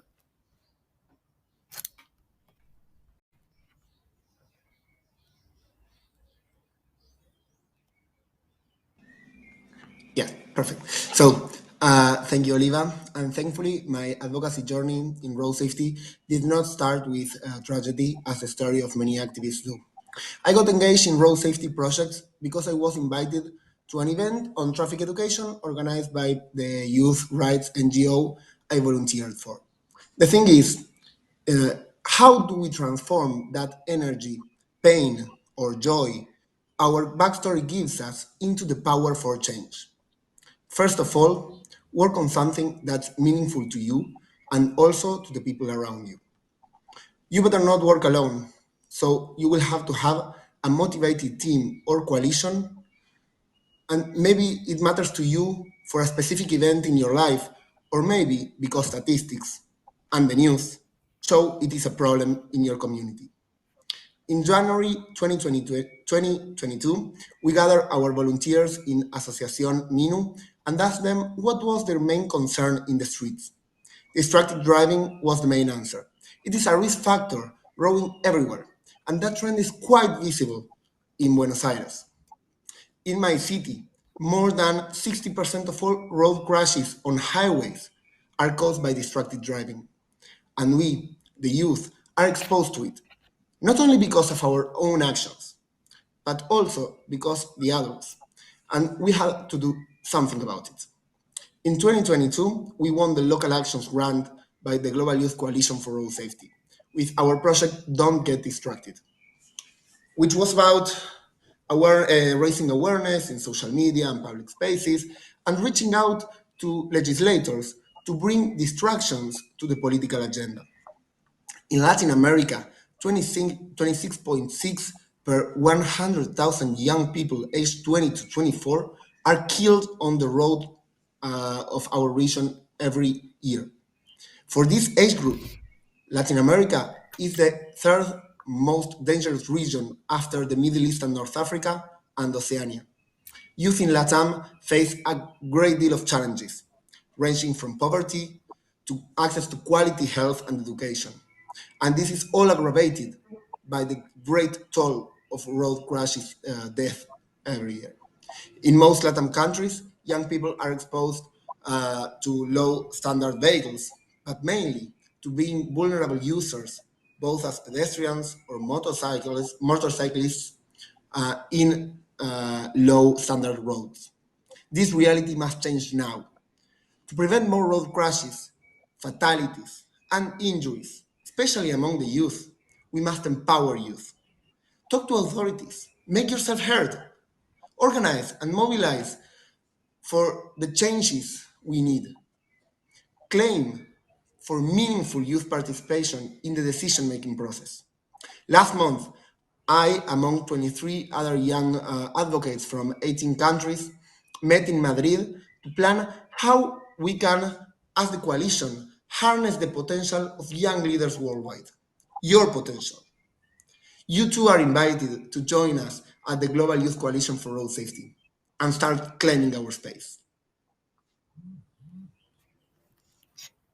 Wow, very inspiring, and definitely the journey to road safety advocacy for so many young people is not a straight line; it's a bumpy line. And we are going now to hear from a young leader from Vietnam, Uy Tran, who will share with us some of the challenges she has encountered when dealing with governments and so many issues of meaningful youth engagement in road safety. Yes, over to you, Uy. Yeah, hi, I'm Uy. I'm from Vietnam. So now I will share you more about the power of youth and the challenges to convince the government. In Vietnam, we have to work on the road with motorbikes and cars. It's very scary. When I was going to school as a student, I was always afraid, but I didn't know who to talk to. Just yesterday, my little sister shared with me a shocking video of a road crash that happened in front of her high school. In this video, a student crossing the street is badly hit by a motorbike. And even after 1 minute, when the video stops, he's still lying on the road. And this happens every day in Vietnam. Today, I work for an organization focusing on road safety for children and young people. Every day, I'm excited about what I do because I work directly with youth in my country to increase the safety on the roads, especially for youth to be safe to go to school and come back home. For this, we use the power of young people. Youth are very connected. So we came up with the idea of a mobile application for every Vietnamese young person to use. On this application, you can share about roads when you feel safe, unsafe, or very unsafe. Besides, we even created a video about this application with a famous Vietnamese rapper. The video is becoming popular at the moment because many youth are sharing it on social media. This way, we show young people that they have the power to raise their voice for change altogether. Imagine where you live.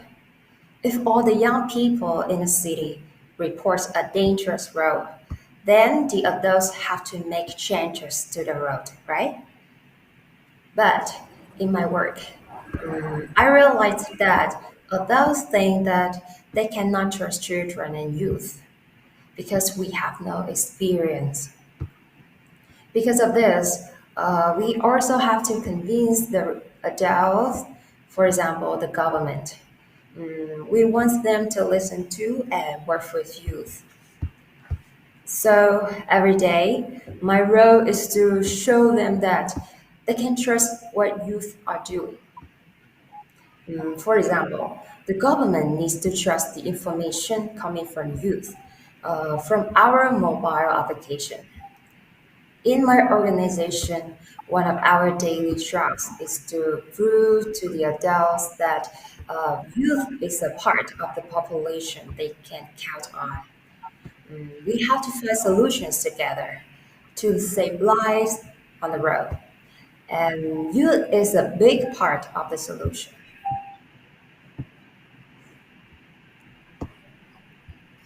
Definitely. I like the last line you've said. Youth are the biggest part of the solution. And we definitely want young people at the decision making tables as we plan for the future in our respective countries, as also the world in general.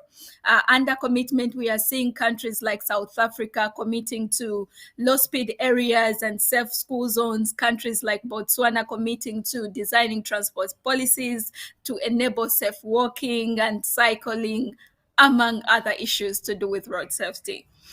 We now want to move to our youngest panelist of today. She is called Guncha from India. And Guncha, you're welcome on board. What would you like to share with us today? Thank you so much, Olivia, for introducing me. It's a moment of great pleasure to be the youngest speaker on this co-edited panel. So I'm really excited, and now I'd like to begin with my speech that has the essence of what I'm going to say today. Um, just a minute. All right. In today's world, filled with uncertainties, concerns about the future, and growing challenges in many aspects of our lives, it is not only important but an essential factor to involve young leaders and their ideas in decision making. Every day, thousands of lives are impacted by road crashes, and tragically, many of them are young people with promising futures. Despite this horrible reality, governments continue to shape policies that overlook youth needs and demands in road safety. As a youth advocate myself, I often get asked why we stand on a platform and deliver speeches when it seems like the world leaders aren't listening or taking action at all. My response is simple. We continue to advocate persistently until our voices are heard and our demands met. That is why we need more adolescents and youth pushing for change for road safety and better well being. As a proud citizen of India, I endorse the creation of Youth 20, which is an official consultation forum for youth from all G20 member countries to prepare them as future leaders to raise awareness of global challenges. However, we have a vital role to play beyond consultations, right? I demand my government and the world leaders to meaningfully involve youth in the decision making spaces. We cannot protect youth without involving youth. And as I always say, development not engendered is endangered. The well being of me and my peers relies on national policies that ensure that our voices are included and our needs are met. I would also like to call out young people around the world to build their capacities and skills to become powerful advocates for road safety. The Global Youth Coalition offers a range of resources and benefits for members around the world. Join us today because safer roads begin with you and me working together. India's theme for its G20 presidency is enshrined upon its cultural value system of Vasudhaiv Kutumbakam. Hence, our theme, One Earth, One Family, and One Future. Vasudhaiv Kutumbakam means that the entire world is one family. Youth 20 is one of the official engagement groups of the G20. The Y20 engagement group will organize discussions pan-India to consult the youth of the nation on ideas for a better tomorrow and draft an agenda for action. Y20 will provide a platform for youth to express their perspectives and ideas on G20 priorities. I would also like to add the 5 vital Y20 themes this year: future of work, climate change and disaster risk reduction, peace building and reconciliation, shared future in health, well-being and sports. This brings me to the historic milestone that Y20 has achieved this year with the groundbreaking consultation at Kashmir University on May 11. The Y20 consultation provided opportunities for collaboration and networking with other stakeholders and contributed to the development of youth. All relevant stakeholders were expected to take advantage of this opportunity to learn, network, and engage with one another through active participation and make this a very meaningful and exciting event. Now, when I talk about the correlation of climate change and related patterns and road safety, it is a very understudied yet a very, very important field of study for all of us. Increased changes in weather and rainfall patterns often induce a visible change in transportation periods, quality of roads, and a change in sea level might also affect the adjoining areas visibly. Rainfall contributes to slippery roads, which in turn affect the driver's comfort and disturbing other passers-by on the roads, which is meant for the public. Whenever we adopt any strategy, it is on us that it works well, right? In this case, I would like to request my fellow young leaders to advocate for a conspicuous change in this direction, and I am sure that the future is bright for us. Thank you. Wow, at 19 years, you're so inspiring, I'm sure, to so many young people from India and across the world. Thank you to everyone who is taking our polls, and please continue taking the polls that are coming onto you. We've seen some responses coming on how road safety is linked to other SDGs. And like Guncha said, development that is not gendered is endangered. And road safety is interlinked to so many SDGs, including SDG 5 on gender, SDG 3 on good health and well-being, not forgetting SDG 4 on education. Like she's been saying, saying it's definitely linked to climate action. And if we want to see a change in the world, we need to make sure that road safety is central in all we do. A friend of mine recently told me we no longer say hit two birds with one stone, but we are saying with road safety, we can feed 17 birds with one scone. And that means the 17 SDGs, we can fast track them if we use road safety as the one scone that can advance all these other areas where we want to see change. I now invite you to take our fifth poll. This poll, we want to hear about how you can improve road safety in your daily routine as a young person. And now we are moving on to one of the decision makers and leaders that we have on our panel today, Dr. Gauri from India. She is a deputy director at the Ministry of Health India. And I would like to hear from you, Doctor. How do you collaborate with young people in the work you do? Thank you, Ali. Over to you, Dr. Am I audible to everyone? Yes. Thank you. Thank you so much. It gives me immense pleasure to see such robust young people across the world so much concerned about a very important issue, that is road safety. And I must say that some of the issues Guncha has already addressed. So I feel very, very honored to be a part of this and share what Government of India considers very, very important. Road safety has been intertwined into most of all the activities, and we are committed to it. So, just to put in perspective the Indian context, globally more than 1,600 children die every day, of which 5.8 lakh every year from an injury, which is of which more than 600 children die as road safety injuries. As far as India is concerned, 2018 estimates of WHO and the Ministry of Road Transport and Highways states that although we have only 1% of world's vehicles, India contributes to 11% of all the road accident deaths and 6% of total road crashes.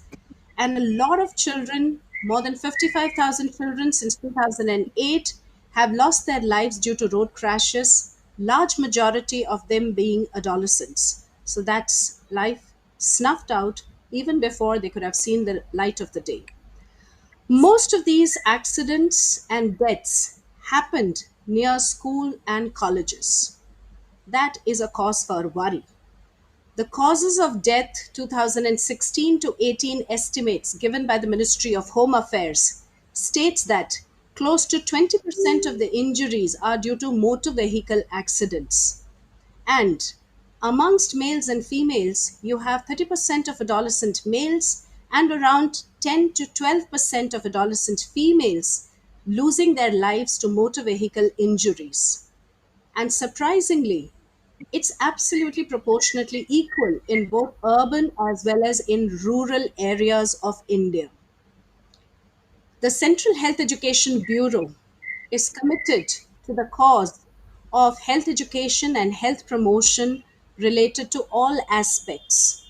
So, as far as road injuries is concerned, 2 years back, we initiated a concept for bridging the gap between knowledge and actual practice amongst adolescents, specific to at least three major cities of India, which share a big burden of road traffic injuries in the adolescent age group. That being Delhi NCR, Jaipur in Rajasthan, and Bhopal in Madhya Pradesh. So, the acronym given to this program was PRATAP, that is the program for addressing risky behavior and attitude towards trauma prevention in school going children, with a specific focus on road traffic injuries. This was conducted in approximately 1,820 students, right from 9th to 12th standard, from 30 schools across these three states, of which we had an equal representation of private and government schools, and all of them were between the age group of 13 to 19 years of age. Very surprisingly, more than 70% of the students lack general awareness regarding road traffic rules, simple things like use of mobiles, red light, road traffic signs, and all sorts of things. Attitude was very poor across both gender, age, as well as city wise. And more important is around 70% were actually practicing risky behavior like using mobiles while traveling, jumping red lights, knowing that it is not to be done, and not using an indicator or even an horn while overtaking or anything.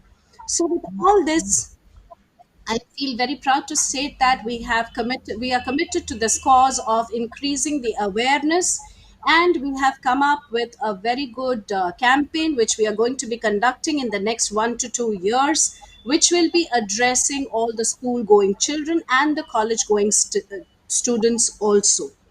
Simultaneously, if I talk about the ministry, the national flagship program of school health in India has already incorporated road safety in it.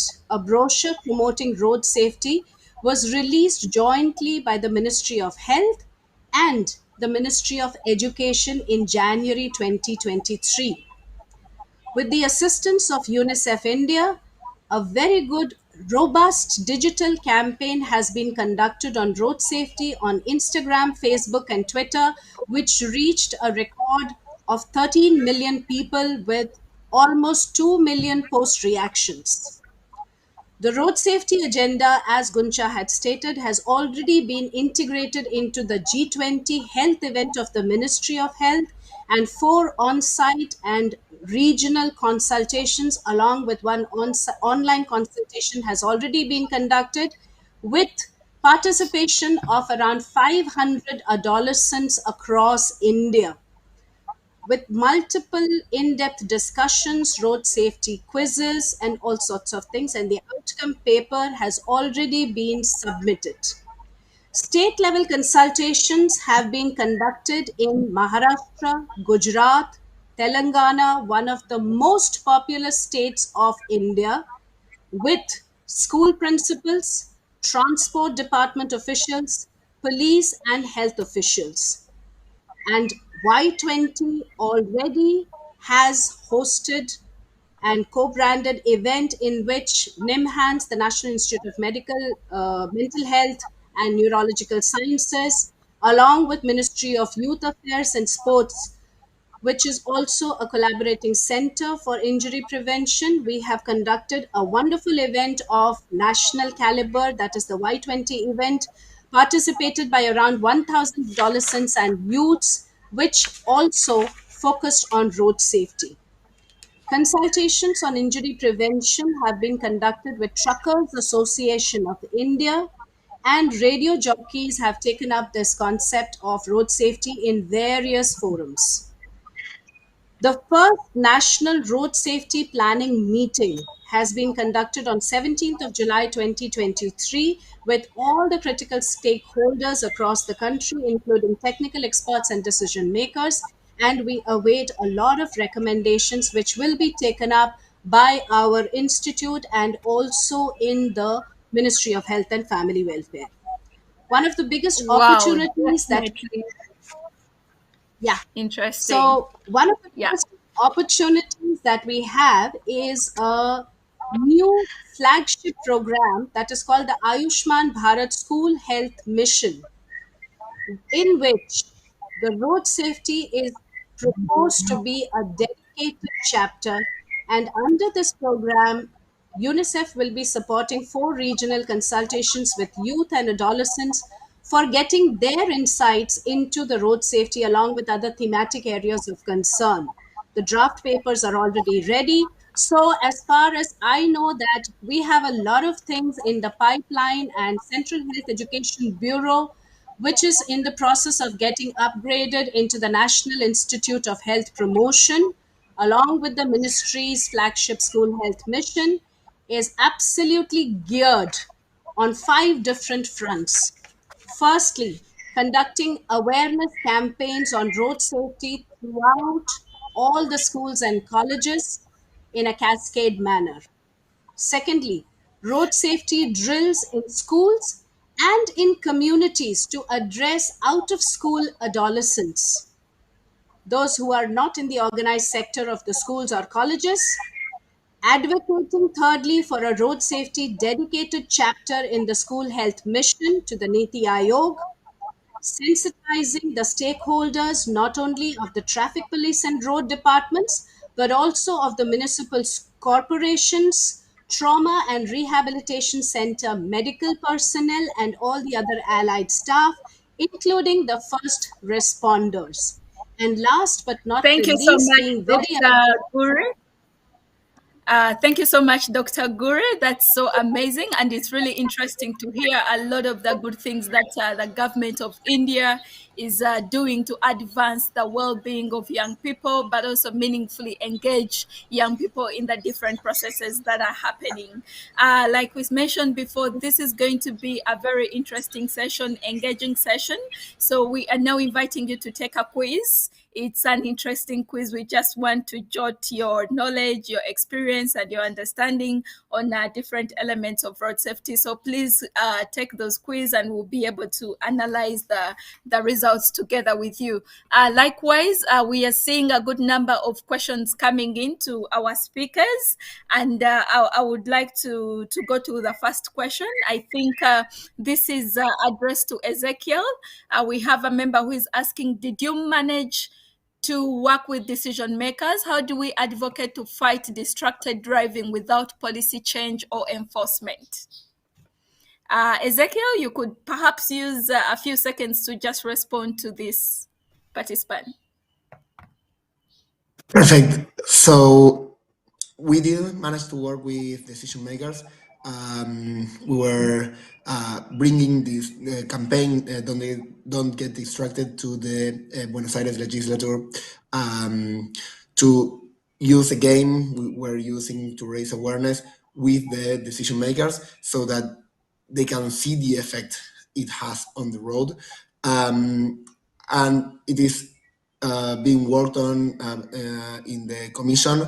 But the thing is, and one of my learnings from this project is that you have to be very insistent with decision makers, as there's a lot of topics in their own agendas, and so you and especially when in Argentina we are in a electoral year. So one of my learnings is that you have to be very, very insistent, but you can get to them. And about the second question, how do we how can we improve road safety regarding distracted driving without policy change or enforcement? Well, having it in the agenda is the first step. In Argentina, we don't have, for example, that much of statistics regarding distracted driving, and campaigns about distracted driving are not the main, one of the main focuses of the government. So pushing it to the agenda, having the decision makers discuss this in either in the legislature or the executive is, I think, the first step we can all do so that we can then move to policy change. Yeah, thank you so much, Ezekiel. We see another question here directed to Guncha, our youngest speaker today. Guncha, we have a youth leader here asking, what should governments and decision makers need more urgently to reduce number of people killed and severely injured on the roads? This question is from Shana Luches. She's asking, what do governments need urgently to reduce the number of people killed on the roads? All right. Am I clearly audible? Okay.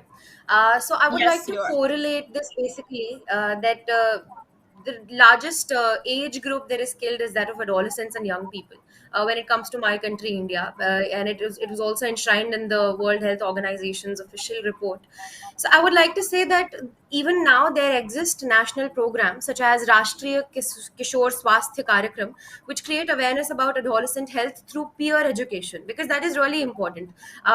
What we see our classmates experiencing or learning through time has a very great impact on us. So basically, actually tweaking policy changes and interpreting them best suited to adolescents' health needs, I would say is a step in the right direction that will actually help us to reduce the casualties and drop us down on the list of countries that have the highest number of road safety accidents. A similar approach is also observed in adolescent education programs under the National Education Policy 2020, the recently revised version of which has been launched. So I would say including adolescents in decision making, telling them that their inputs are essential and the necessary infrastructural development within our health sector is a very, very important step that we should be taking and we must take at this juncture of time, at this crucial juncture of time, to make sure that the casualties uh, coming out of road accidents are lessened, and we can definitely protect our youth and every other person who might be affected by this. So yes, I would like to emphasize that. Yeah, thank you so much. And definitely with the commitment work that has been going on, we are seeing countries like Mexico committing to promote to reduce road traffic crashes among adolescents and young people based on the implementation of New Mexico's general law on mobility and road safety. And it's actions like this where the governments are making policy change and also meaningfully engaging young people that we can have hope of reverting this dangerous statistic where we are losing more than 1.3 million people every day. Every year to road traffic crashes, majority of which are young people. I see another question here for Guncha as well as Ezekiel and Uyen, but I'll begin with you, Uwe. Uwe, what role can young people play in ending road traffic crashes? Well, I think the role of the young people is very important. Yeah, because they they have to raise their voice. Yes, they have to use their voice through the application I mentioned before. Yeah, that provide information of the crash or. Yes, of the crash to the government, yeah, for them to know. And don't do this alone. Collaborate. Yeah, as you can understand, I don't work by myself to make things change in the country. I have the chance that a nonprofit organization is present in Vietnam, and I work for it. We work with many people every day, government, but also schools and youth and children like you. To make changes happen, start by discussing it with the people around you. For example, you can ask your teachers at school if they know about road safety initiatives in your community. If not, maybe you will be the one starting it by asking some questions. So thank you all for being there today to start the discussion. Yeah, I definitely agree with you, Uwe. We can start small. We can start from where we are, and we need to collaborate and come together as young people to be able to create a force that can influence decision making at national level, but also at global level. Back to you, Dr. Guri. In your opinion, you are a key decision maker. You are a leader in your own right. What role, in your opinion, can young people play? Please, in a minute or so. Yeah, so as far as young people are concerned, firstly, you need to motivate one another to actually adopt. A lot of young people have a lot of knowledge. The attitude might also be there, but like it was stated earlier, the peer pressure allows you to experiment. But having the confidence and having the courage to say no to what is wrong needs to be developed. Secondly, come what may, any risky behavior requires involvement from all stakeholders. So it's not just the 13 to 19-year age group. I would say it should start very young. even when we have small children who we make them seated on the front of a two-wheeler, or even when they are seated in a four-wheeler at the back, whereas in India it's not important to have a seat belt across your for the passengers in the back. So what we need to inculcate is road safety right from maybe the school age group, say 5 years, 10 years. So by the time maybe they come into adolescent age group, it gets ingrained. It takes a lot of time for getting habits around. So that would be my point Yeah. for all the youngsters in this age group. Thank you so much. And I definitely agree with you. And for countries, yesterday we're launching Botswana's national commitment on adolescent well-being, and the role for young people was to all the young people that are joining us today, please take action in your own right. Use the resources you have to start small so that you're able to mobilize your peers, educate each other, and hold your leaders accountable to the fulfillment of these commitments that have been made. We are seeing the responses coming in from the poll. Some of you are suggesting we, as young people, we can take action by choosing to move with green transport, asking action from leaders and government, sharing information with inner circles, such as family members and friends. And I definitely agree with you. We need to take action starting from our own homes. We have a 10th poll. We request you to take the 10th poll and the 11th poll that will is a wrap up to the discussions we've been having today. And Uwe, do you have any final words for our listeners today?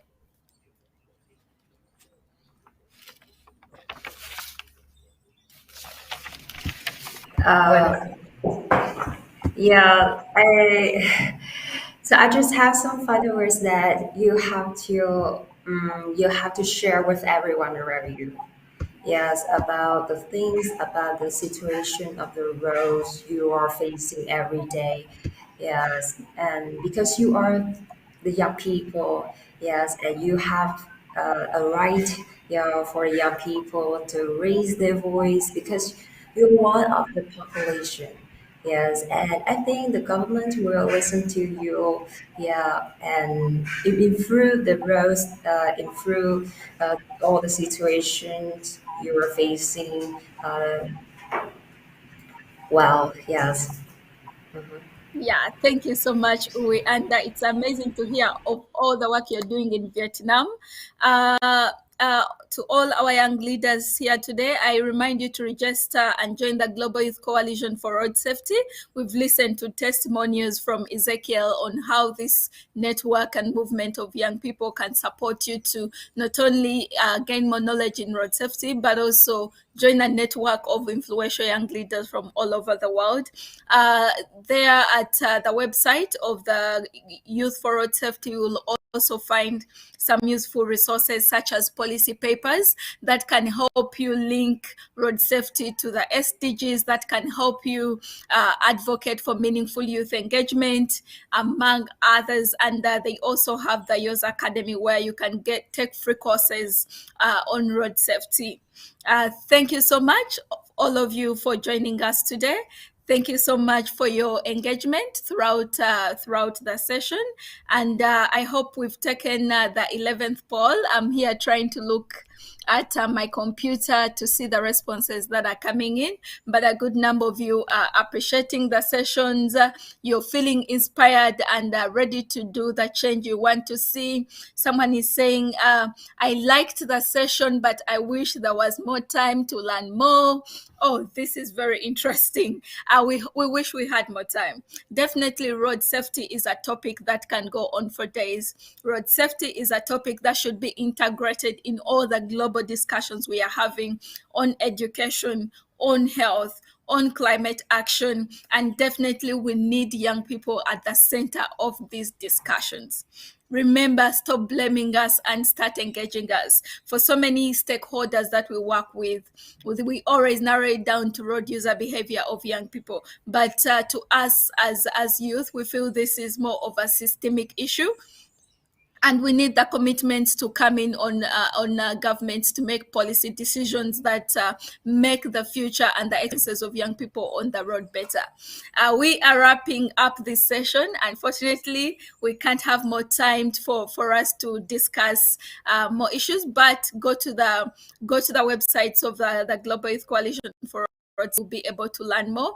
Check the website of your foundation to know about the commitments that have been made on road safety in different countries such as MEO, South Africa, and Botswana.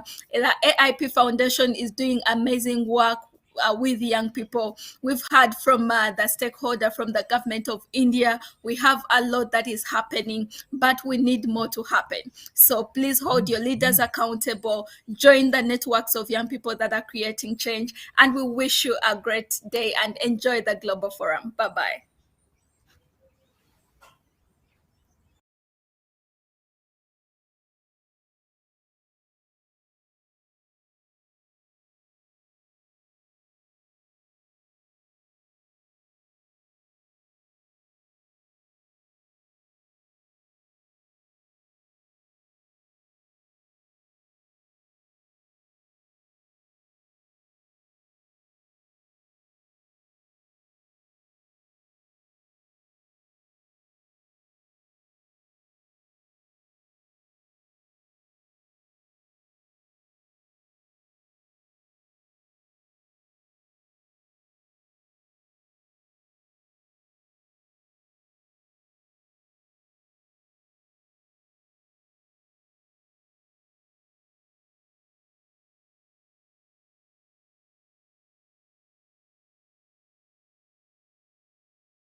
And an addiction, could be quite radical.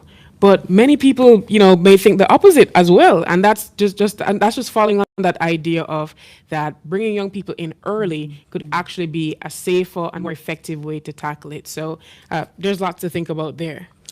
Harm reduction, yeah, I think that's what we call it. For me, the standout session was really about improving road safety. That was really surprising. Those numbers are shocking. 1 adolescent in youth death every 2 minutes around the world. That is completely unacceptable.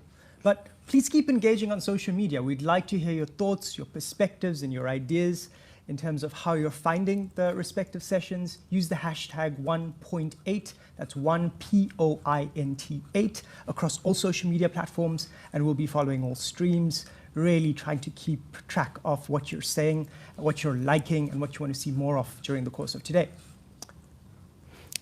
That's right. I'm so excited for the rest of the sessions. And I'm about to tell everybody what a couple of the next sessions that are coming up are. So now for our core session, that's this morning. One is about resilience and one is about investment. Now, the first one is called If Only You Would Listen, a conversation between adolescents and global experts on building resilience in an uncertain world. The second is called Invest We Must. The time is now, making the case for adolescent well-being. And well, I think that title says it all. I'm really loving the sense of urgency in all of these titles. They're very timeless. Now we have some great content for you, and we hope you'll enjoy listening to the wonderful poet, Sammy Rhymes, who performed recently at the legendary Glastonbury Festival.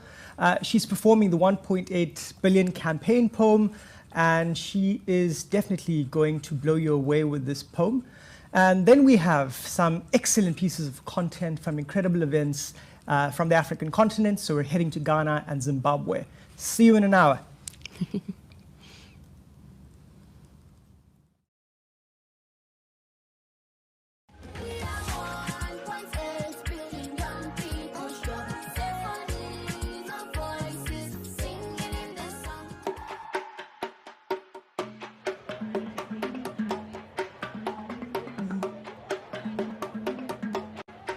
Great to be here. I just want to give a big shout out to the White Ribbon Alliance for having me here.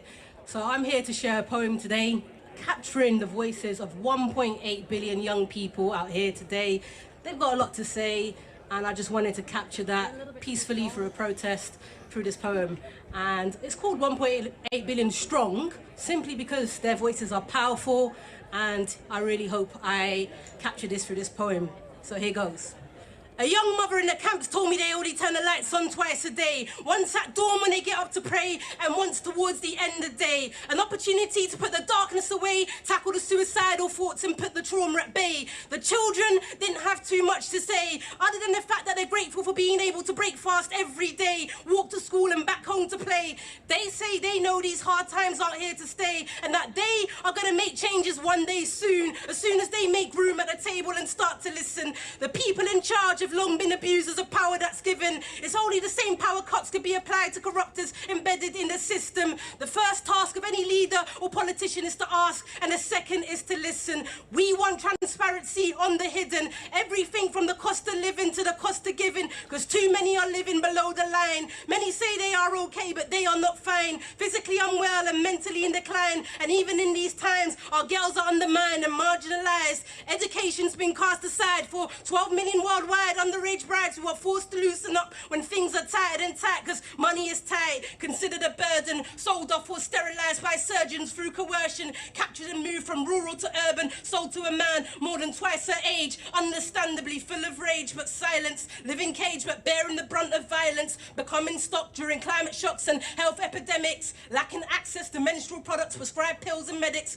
going through pandemic after pandemic, and life is far from epic for those who only venture out to shore, an adventure where mother and child remain unsure of destination, passing ports only to be captured by immigration, fleeing from famine and war-torn nations, seeking freedom from oppressive obligations enforced by leaders running corrupt corporations. Many want to lead, but very few successfully do it without meeting an axe or a bullet, assassinated from close range for bringing about change. And if things are to change globally, we need to openly converse with the youth and consult them when we set goals, for they are currently left out in the cold and underrepresented in polls, governed by souls with self-serving goals. We need to involve more Malalas and Gretas, have policies shaped and led by Gen Z, for they are the generation of go-getters. In this rat race, they are the pace setters, running around trying to make the world better, and those in power should know better but to turn them away. Let them have their say, for they are the voice of tomorrow and the voice of today. 1.8 billion strong, with opinions of what's right and what's wrong, powerful voices.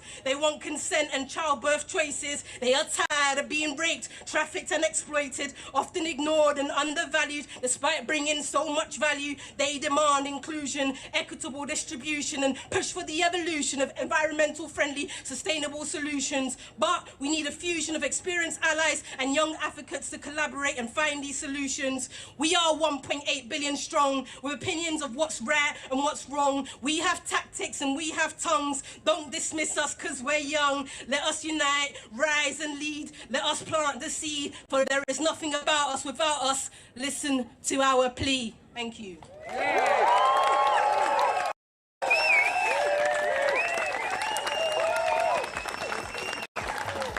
Oh, Sammy, thank you so much. Gosh.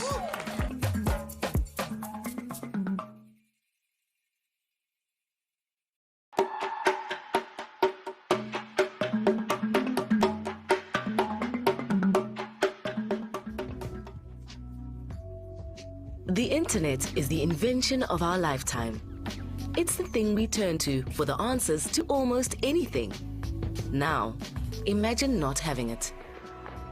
Around the world, mobile phones are bringing people closer to being connected. But the truth is, not everyone can afford the data bills, especially those in hard-to-reach areas. There's a big gap, and the Internet of Good Things is working hard to bridge it, bringing locally relevant, life-saving information and educational content closer to the people and communities who need it most, for free. And it's working. The Internet of Good Things is helping parents in the poorest and most remote areas provide the best care for their children. It's empowering young people to understand and defend their rights. In emergencies, it's a valuable source of real-time information, and around the world, it's providing a voice to the community. Through partnerships, the Internet of Good Things has the potential to reach 1 billion people. But to close all the gaps, we need to build a lot more bridges.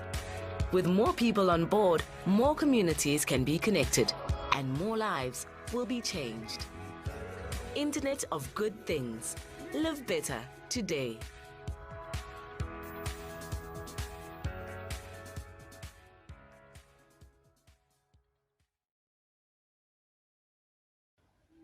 Good day, everyone, and welcome to the National Youth Forum on Adolescent Health and Wellbeing. This is one of over 100 national events leading up to the Global Forum. The goal of the Global Forum is to make sure the world takes us seriously and that our well-being and health are a priority.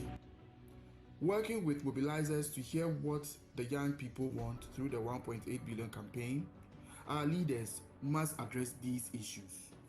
And to improve my well-being, I want the government of Ghana to reduce all the taxes imposed on sanitary pads to allow all girls to be able to access it. And to improve upon my well-being, I would like more police stations to be set in the rural and urban areas to help create a safe environment for girls. Thank you.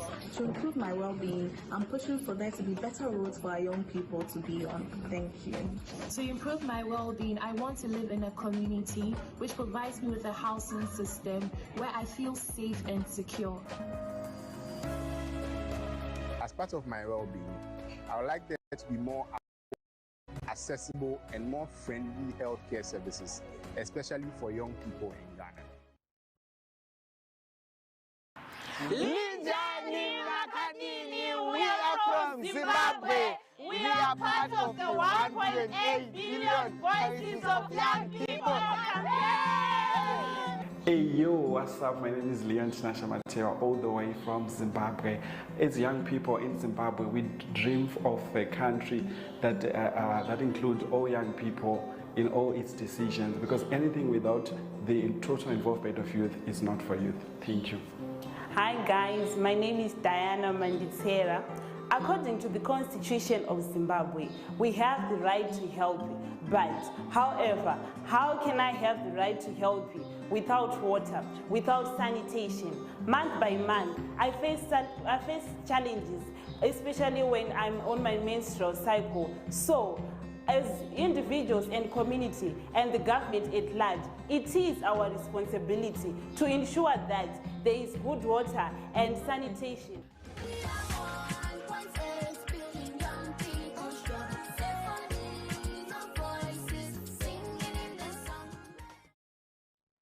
Hello, good morning, good afternoon, good evening, wherever you're joining us from, somewhere in the world. My name's Mark Hansen from the University of Southampton, and I also chair the Knowledge and Evidence Working Group of PMNCH. And a very warm welcome to you all to this session called Invest We Must. The time is now, making the case for investment in adolescent well-being.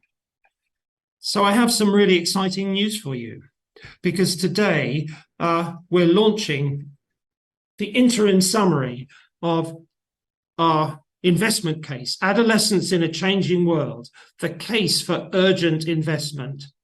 Over the last year, PMNCH and Victoria University in Australia have been working to develop an adolescent wellbeing investment case, and it's based on the 5 domains of adolescent wellbeing. That's good health, connectedness, safety, and a supportive environment, education, and agency.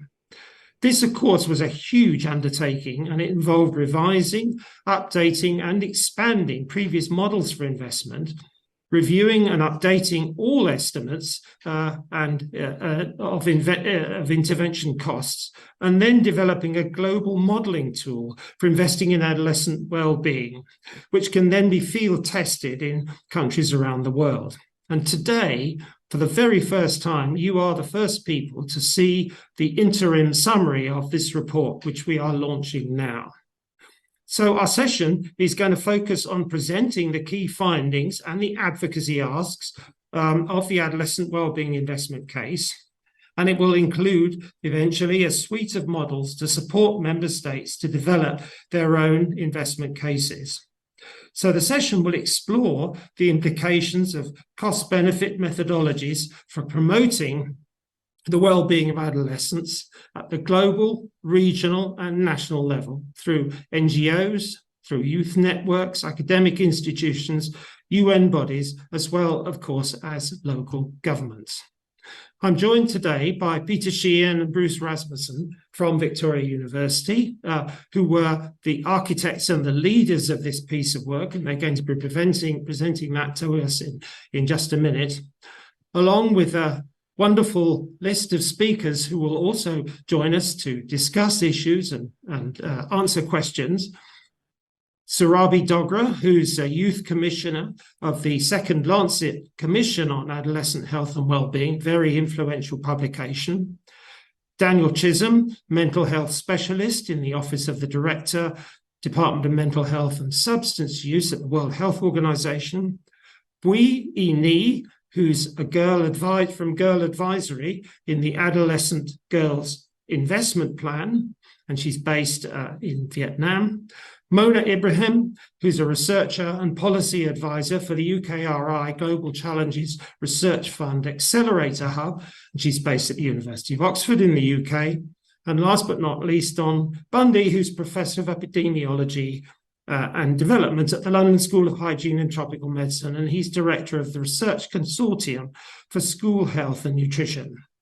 So without further ado, I will hand over to Peter and Bruce from Victoria University, who will walk us through the key findings of the interim report. Note, of course, that this material can be quite technical. So if you've got any clarifications that you'd like made, please pop your questions into the chat and the team will endeavour to answer them as we go along. And I hope that we'll have time for more general questions throughout the session. So that's it from me for now. Over to Peter and Bruce to tell us about their findings of their work. Thank you. I'm Peter Sheehan, here with my colleague from Victoria University, Bruce Rasmussen, to introduce this session on the investment case for adolescents. Adolescents today face severe challenges in a rapidly shifting world. These range from rapid changes in population and the impact of climate change, to the learning crisis and persistent inequality, to violence, and to the neglect of human rights, especially for women. Even so, the emerging generations of adolescents remain the hope of the side. More attuned to the emerging realities, they offer hope and energy in the face of the fear and lethargy in many quarters. They will emerge as the leaders over coming decades. The world urgently needs a new investment program to improve the well-being of adolescents and to help them prepare for that future leadership. The costs of inaction are very high to individuals, communities, and the world as a whole. This investment must cover all five domains of adolescent well-being shown in the slide, and the linkages between. It must respond to the expressed needs of the adolescents itself. It needs to be a global program carried out at the local level, with the initiatives tailored to the realities of individual countries and to the people, young people involved. In our view, again, as shown in the slide, transformative investment in three key platforms was necessary. Universal health coverage, including primary care, enhanced schools that focus on learning, health, nutrition, and student well-being, and support systems based in local communities. These platforms are not only key points for program delivery, they are essential to ensuring that all adolescents are covered and that the complex linkages between the programs are fully realised. This means major investment in health services accessible to adolescents without the constraints of income, gender, region, or ethnicity, in programs to reduce dropout from school, to sharply improve the quality of learning, while enhancing school programs in key areas such as nutrition and mental health, and to building out the many platforms at the community level which are vital to adolescent wellbeing in areas such as parenting, interpersonal violence, and road accidents and other injuries. Critically, these are not investments in separate silos, but in interactive platforms working together to achieve linked benefits for adolescents. It is clear from our review of the literature and from new modelling work undertaken for this report that the economic and social returns to a wide range of investments to address adolescent wellbeing are very high. The quantitative measure that we use to report is the benefit cost ratio, the ratio of the value of the benefits achieved to that of the cost of the investments necessary to achieve those benefits. For a wide range of investments analysed here, the BCRs are 9 or above, with much higher values in many cases. An investment in which the benefits are 9 or 10 times costs is a very strong one indeed. The case for investment rests not only on these quantitative metrics, but also on the fact that they will reduce inequalities and help to protect the human rights of the adolescents. Bruce. It will be obvious from these results of the investment analysis that they cover some, but not all, aspects of adolescent wellbeing. We have better coverage for education, health, including mental health, and some aspects of violence and injuries, such as child marriage and road traffic injuries, than others. If we look at the chart summarising the domains of wellbeing, we can see that 2 of the domains, connectedness and agency and resilience, do not have return on investment results. Both are conceptually very important for adolescent wellbeing.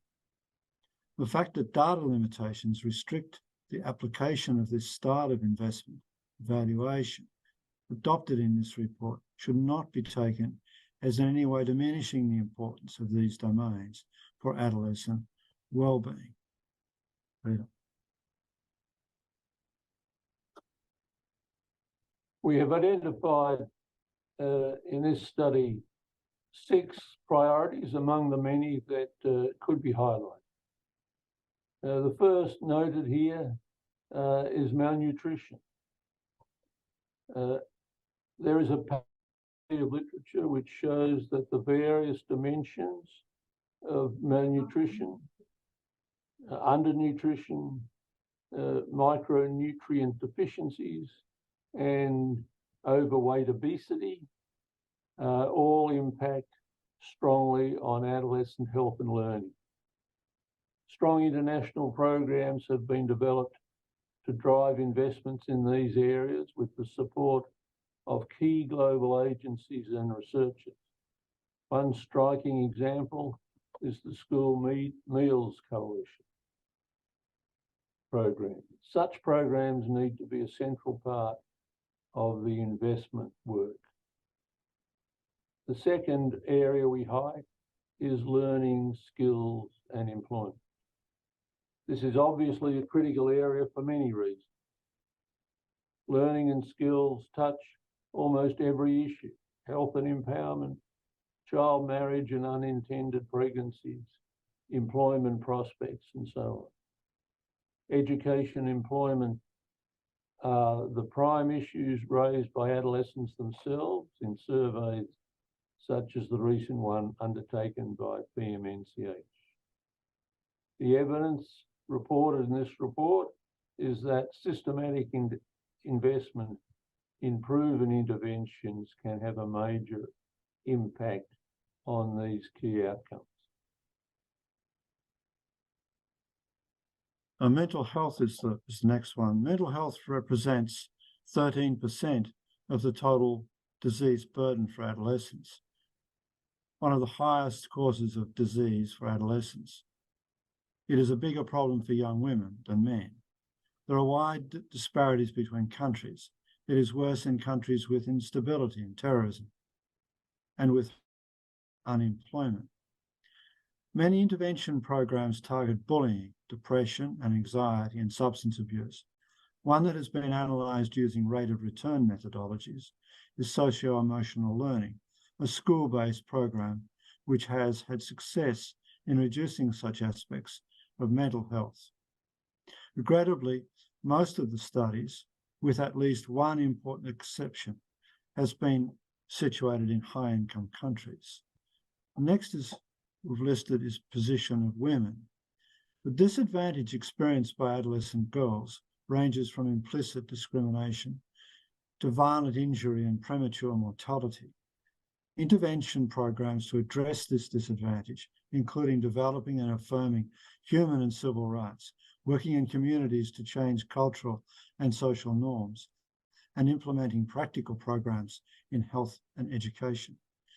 Some of these, such as child marriage, sexual and reproductive health, are the subject of investment return evaluation studies conducted for this report. They illustrate the generally high returns from investing in programs to improve the well-being of young women. The fifth is the prevention of violence and injury. Adolescents face heavy burdens of violence and injury. These include child marriage, intimate partner violence, and other interpersonal violence, transport injury, suicide, and other self-harm, and violence related to war and terrorism. These affect young women and men differently. Young women suffer through child marriage, intimate partner violence, abortions, and genital mutilation, often made worse by war and humanitarian crises. Young men are more adversely affected by road traffic accidents, interpersonal violence, and active participation in war and terrorism. The report makes clear the high value of investments to reduce the impact of these causes of severe stress. Peter. We started with the theme of the challenges adolescents face as the future evolves. Countries and agencies need to consider how they can assist young people in meeting these challenges. Two key points seem apparent. One is that connectedness, agency, and resilience are critical to dealing with shared problems, so that these domains need priority. The other is that there is evidence that involving adolescents in working with their community to addressing challenges is beneficial to their welfare. So the inclusive nature of the investment program is also crucial. Thank you very much.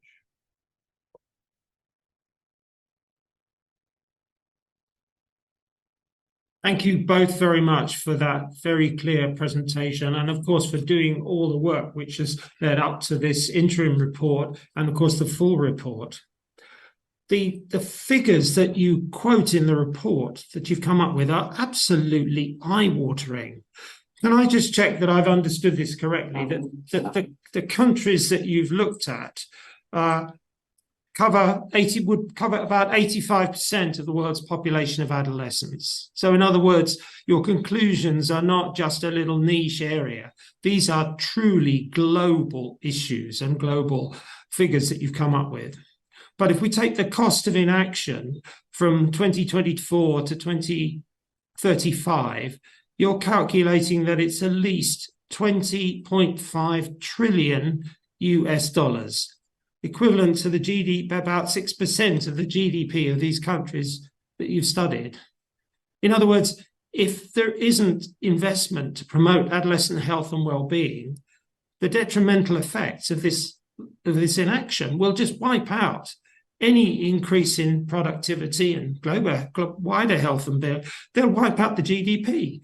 Am I missing the point, or is that essentially at the highest level what you found? Mark, is that a question to me, or? Yes, that's a question to you, or to either. Okay. Well, broadly speaking, what you say is correct. These adolescents face very severe problems. And if they're not addressed, the costs of not addressing them are very high and will impact on their GDP and obviously impact on the adolescents and their communities themselves. But of course, the other part of the key part of the report is there are things we can do so that we know work and will be effective. So this is an investment case and a call not to do nothing, but to get together and take effective action to address the well-being of the world's adolescents. Thank you. The other question I wanted to ask you was, you listed the areas where action was particularly needed. I'm assuming that they probably weren't necessarily in order of priority, but it was very interesting that at the top of the list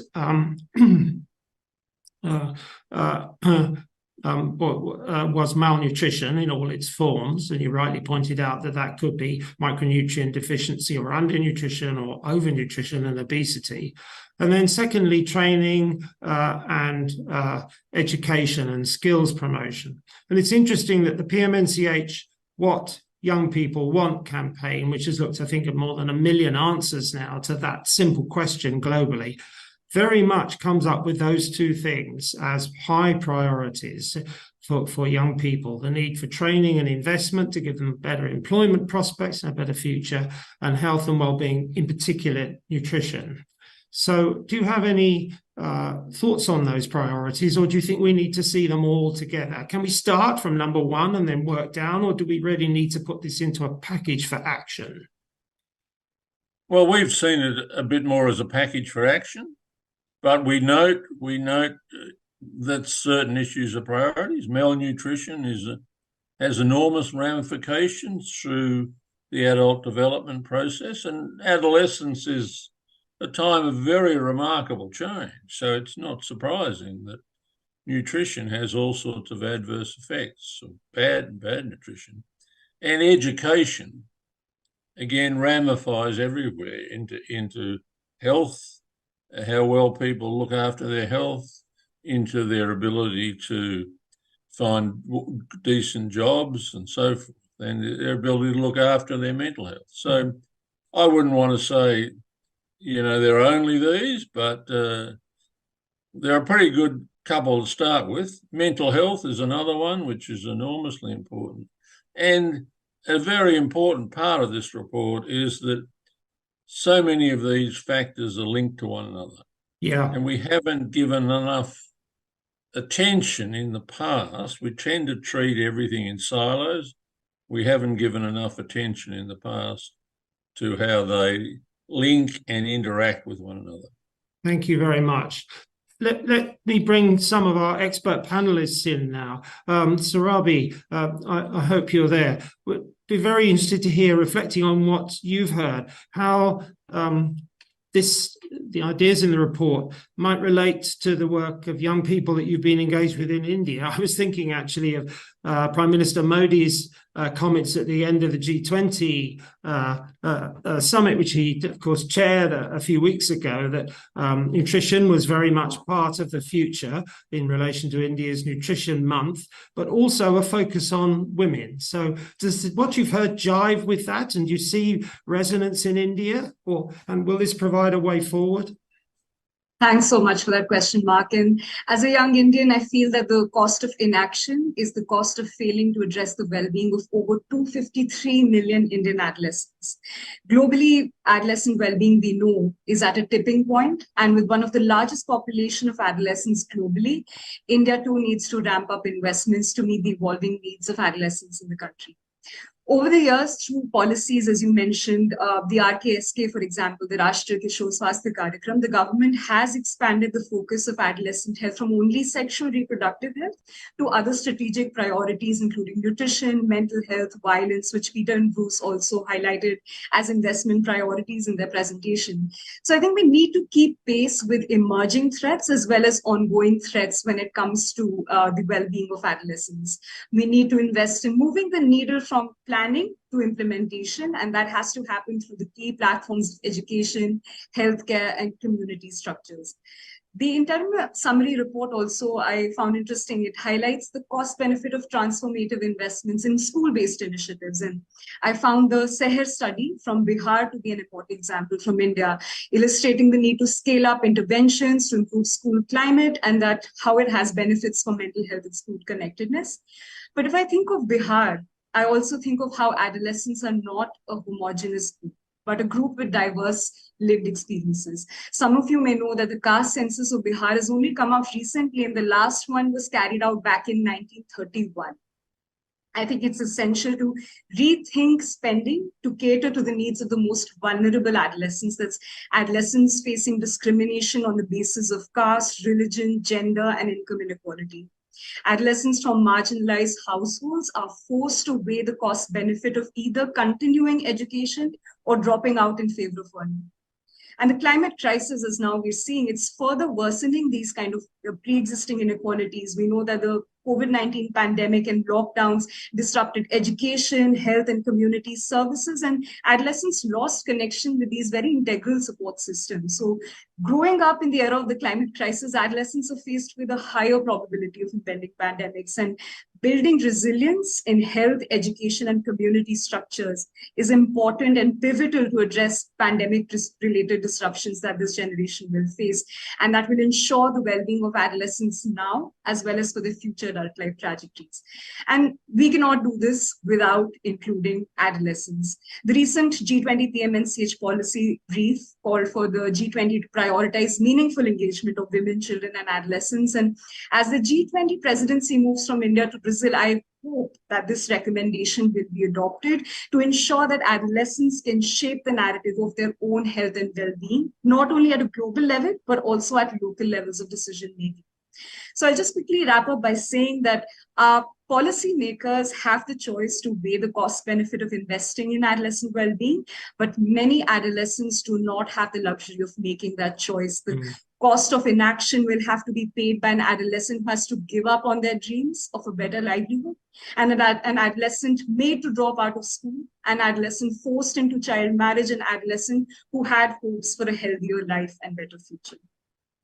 Thank you very much indeed. I mean, well, India is the largest country in the world, I think I'm right in saying. So you can do it. I mean, after all, you put a rover on the moon when I think some other countries failed recently. So look what India can do.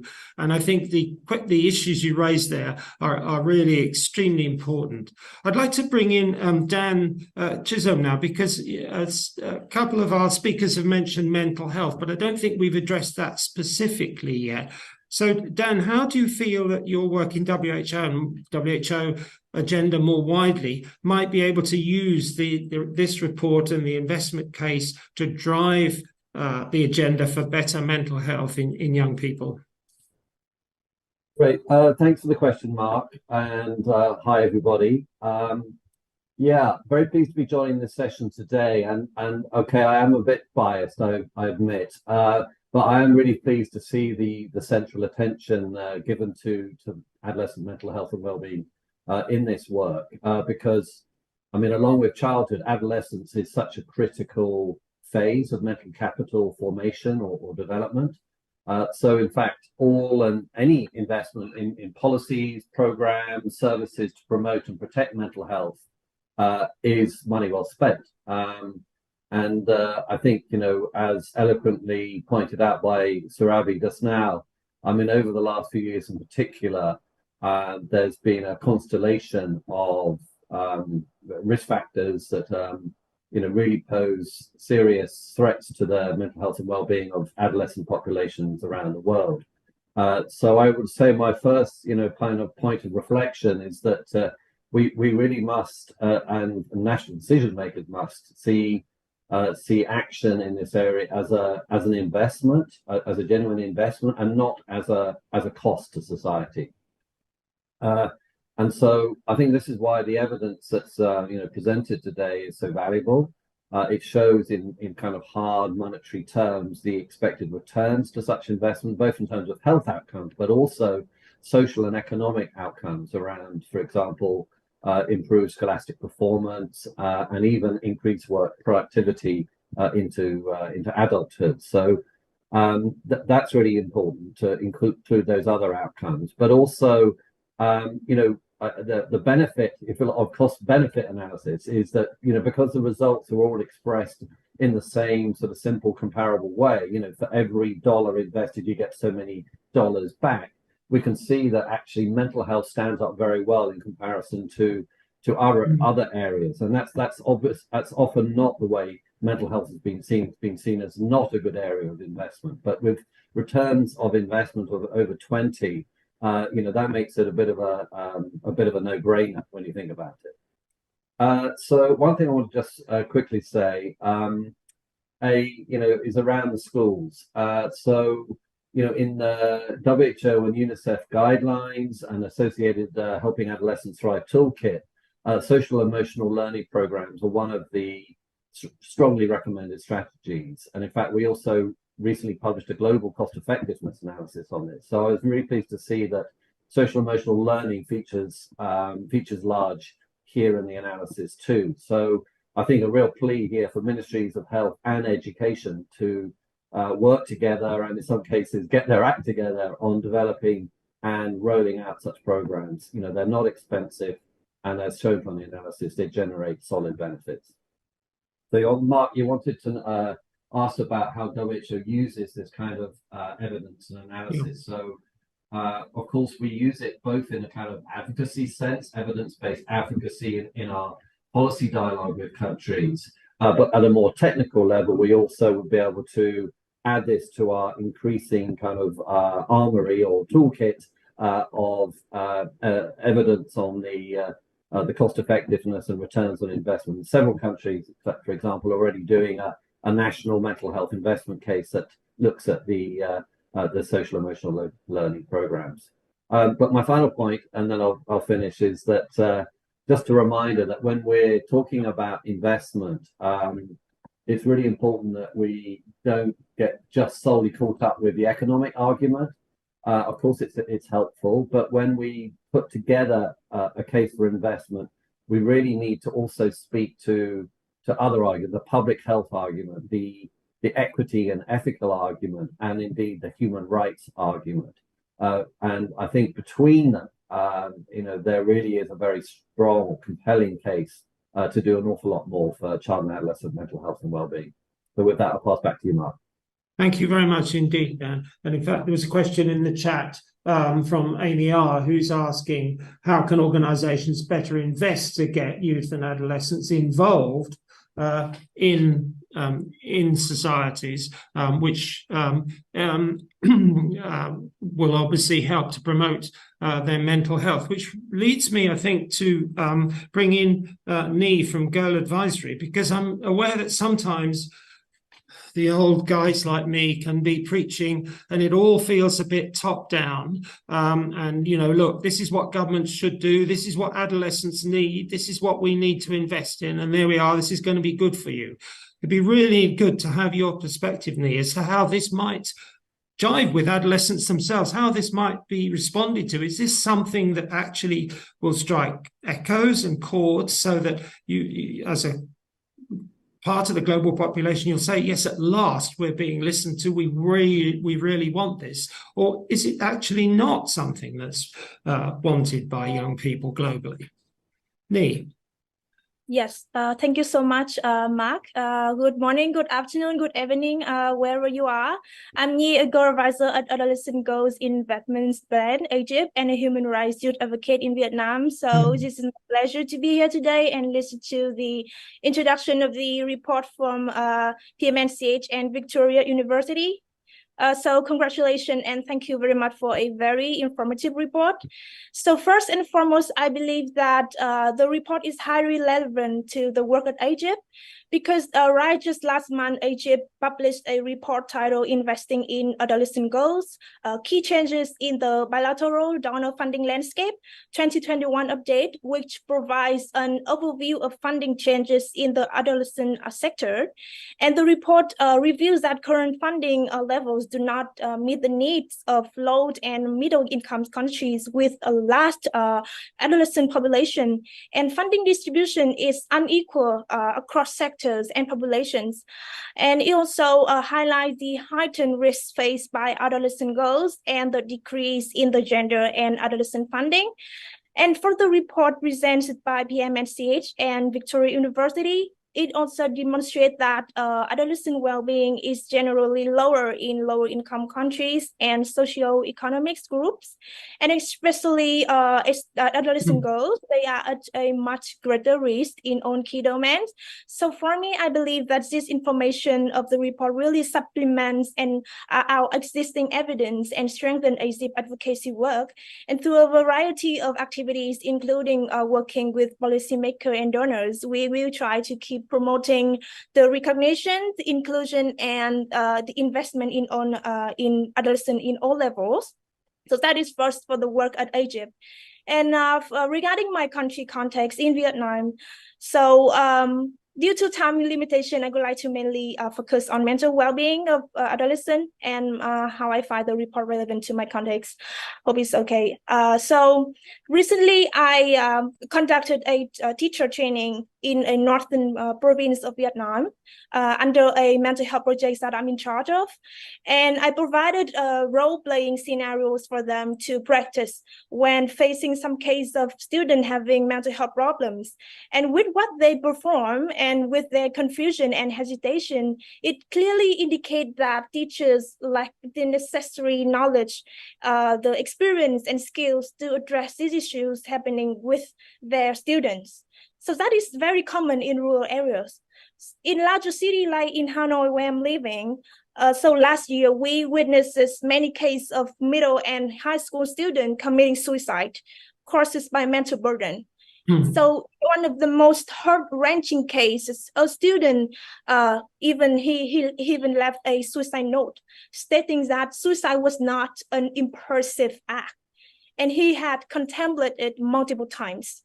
And it was his only way to escape from the prolonged pressures exerted by his family. So I'm giving this evidence to emphasize that the government and stakeholders should make greater efforts to find solutions to this problem because people are still suffering, and especially adolescents.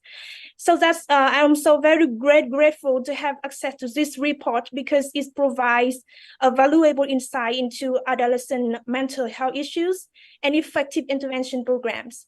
So for now, I'm very much eager to utilize this report as a resources to support my work, and I'm very willing to share this report widely to my network as well. And I hope soon that the government, donors, families, schools, and other stakeholders can drive concrete action and positive change. Thank you so much.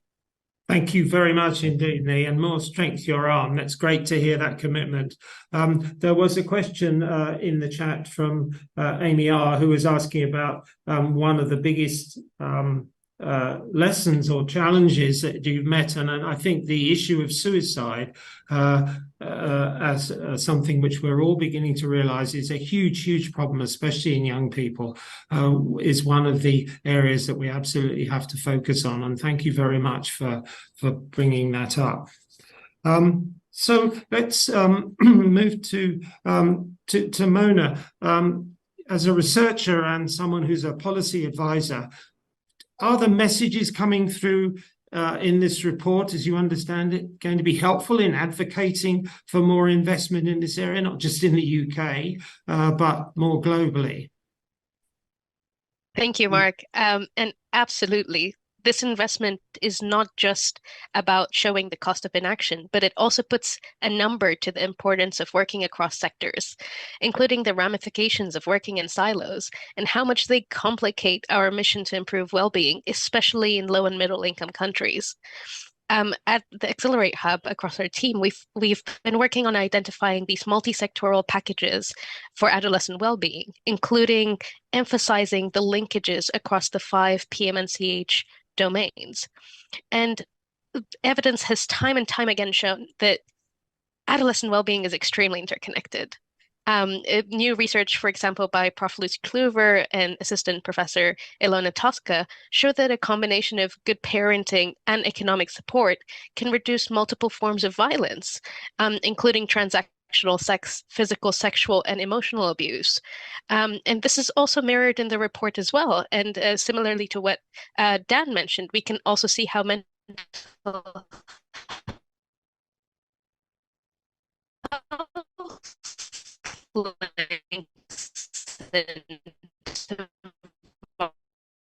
violence outcomes, suicide and road traffic injuries come across this report, but it kind of it emphasizes the advocacy benefit of using evidence to advocate for more investments into adolescents.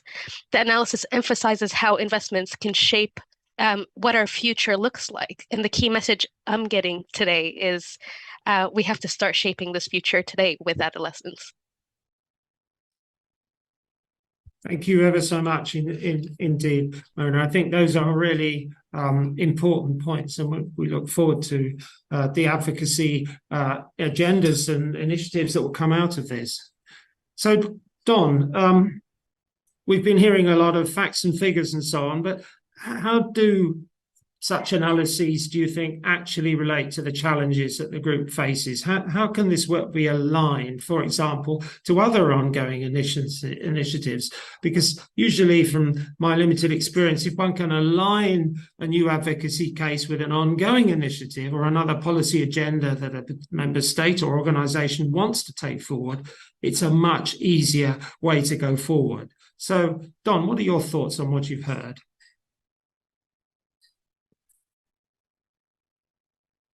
You're muted, sir. I'm not now. Thank you very much indeed for bringing me into this discussion. I want to start with adding my congratulations to the suite of models that have been put together to achieve this.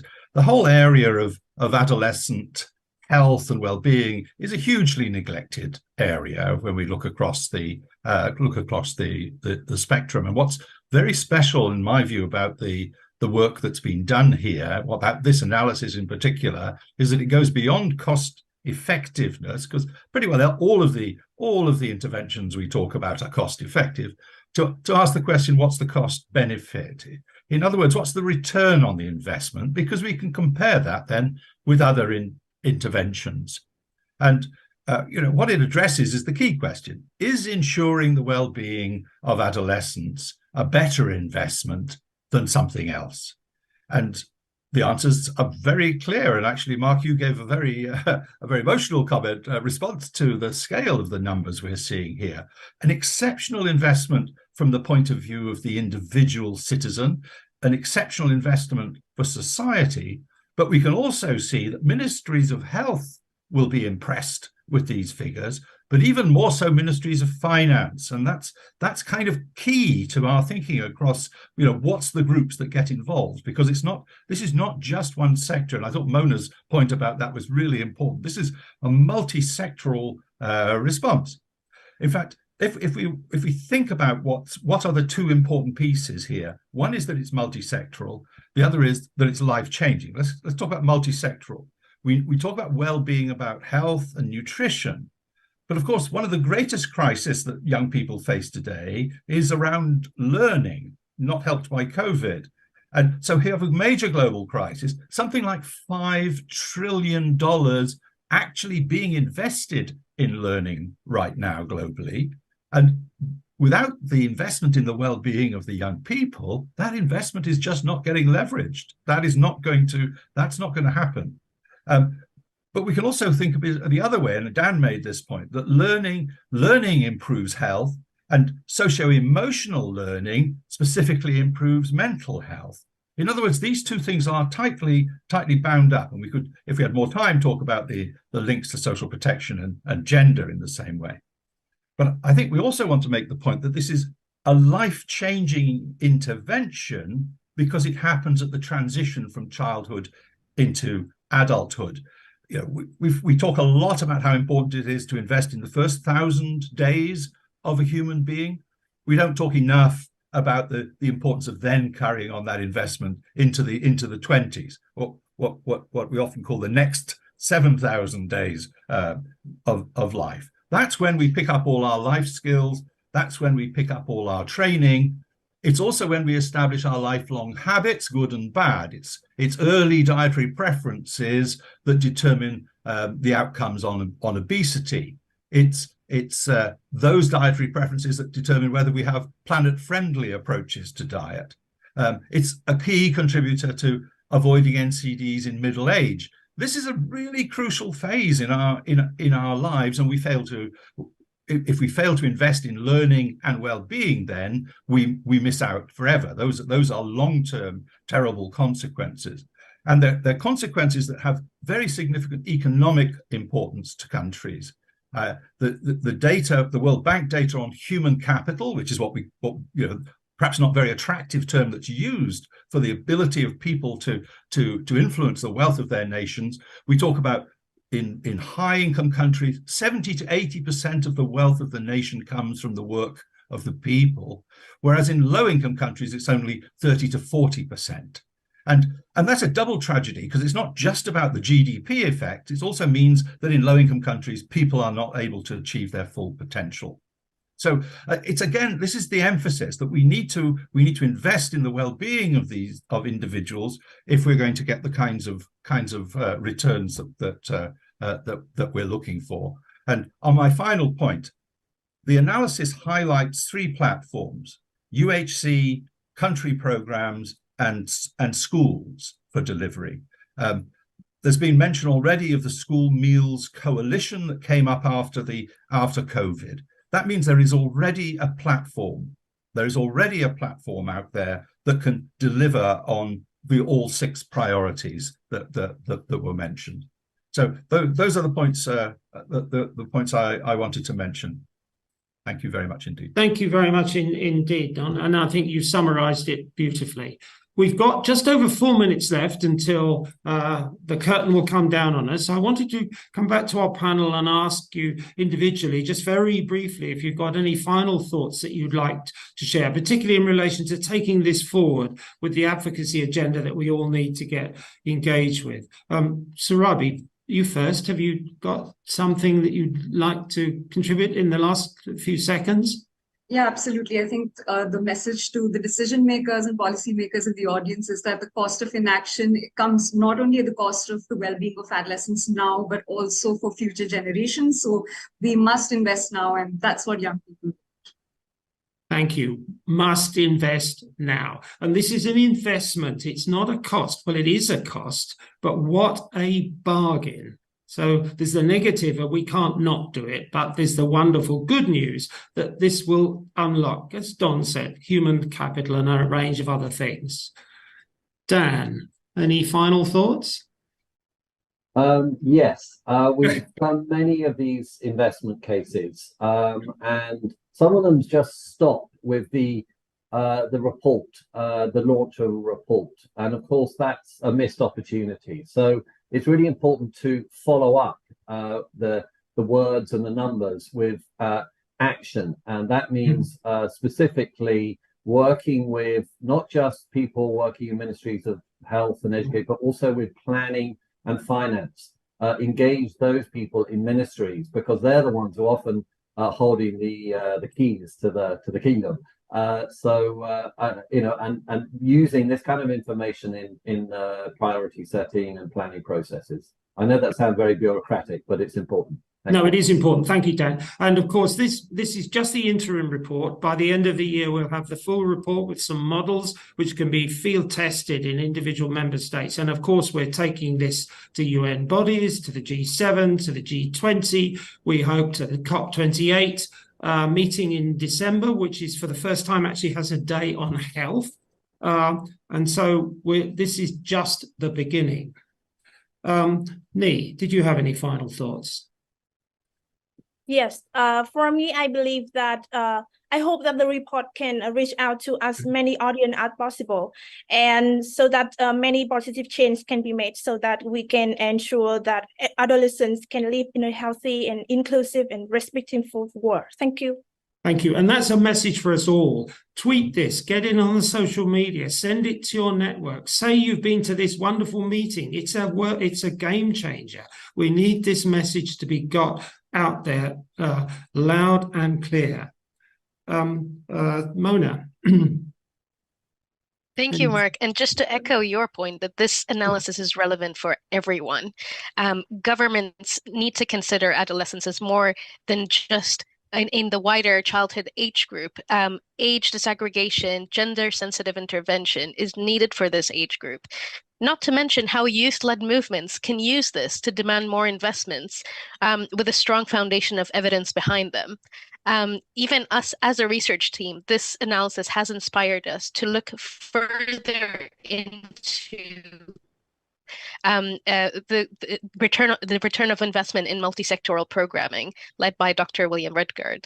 And just to end with, invest, indeed we must. Thank you so much, Mark. Thank you so much. Don, literally 20 seconds. Any thoughts? Yeah, just wisdom. Just to say, we've already known that this is a massively neglected group in terms of human rights, especially gender, equity, and ethics. But now we know that there's real investment opportunities in supporting all of those things. That's the storyline we need to be much clearer on. Thank you very much. I must thank the panel for their fantastic contributions and for keeping so wonderfully to time. This is just the beginning. Get this message out there. Invest, we must, for adolescent health and well-being in the future. Thank you all very much for joining us. Such articulate young people in that plenary. It was just, quite amazing and good to understand the challenges and the practical ways that they can actually respond.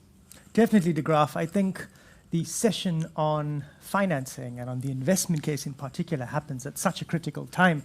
Whilst we're going through the GFA, the IMF and the World Bank are currently meeting to discuss how to get human capital development outcomes back on track. And I know coming into this Global Forum for Adolescents, we know that only 1.6% of all global development spend went towards adolescents. And that's quite catastrophic when you consider that there's 1.8 billion of us globally. And I think what the investment case has unpacked further is that if we don't act between now and 2035, the cost of inaction in terms of investing in adolescent health and well-being will be at around $20.5 trillion. That's 20.5 trillion with a big T.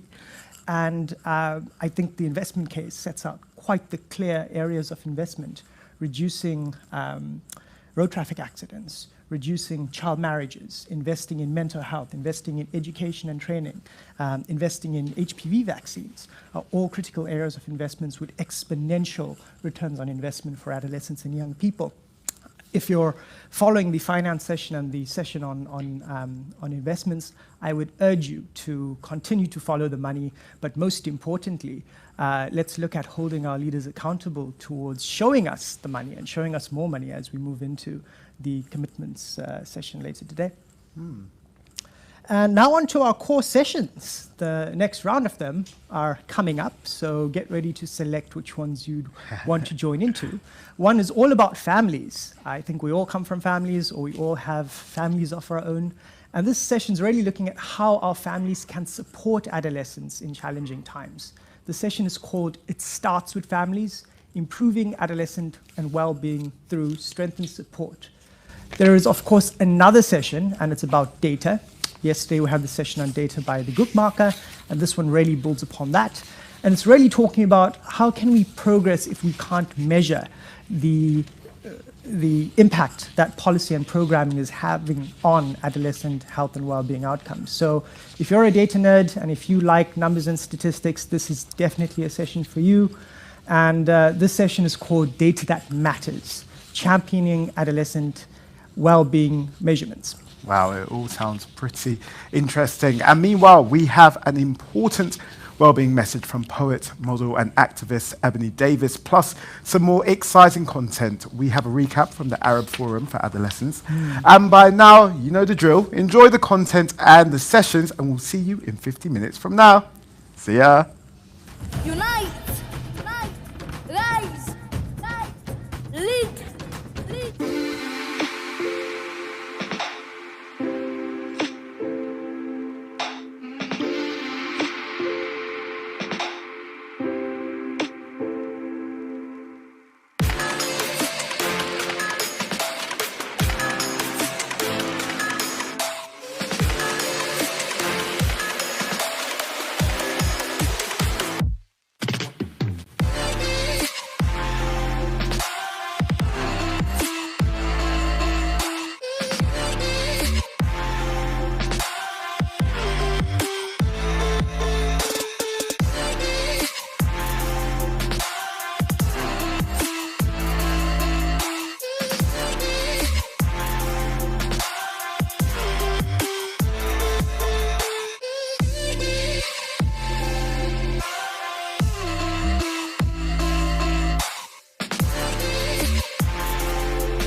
Okay. Hello, my name is Ebony Davis, and I'm so honored to be present at this forum today. My path has been one of searching for my authenticity, searching for my authentic truth, and being bold and brave enough to walk in that unapologetically.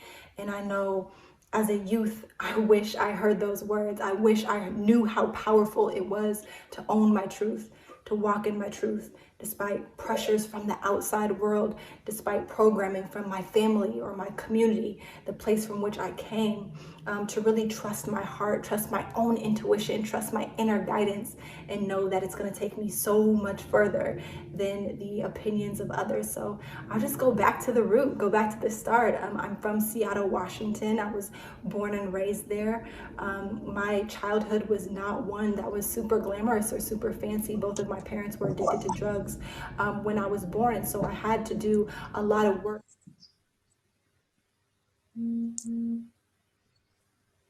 Welcome, everybody, to the session on Data That Matter, Championing Adolescent Well-Being Measurement.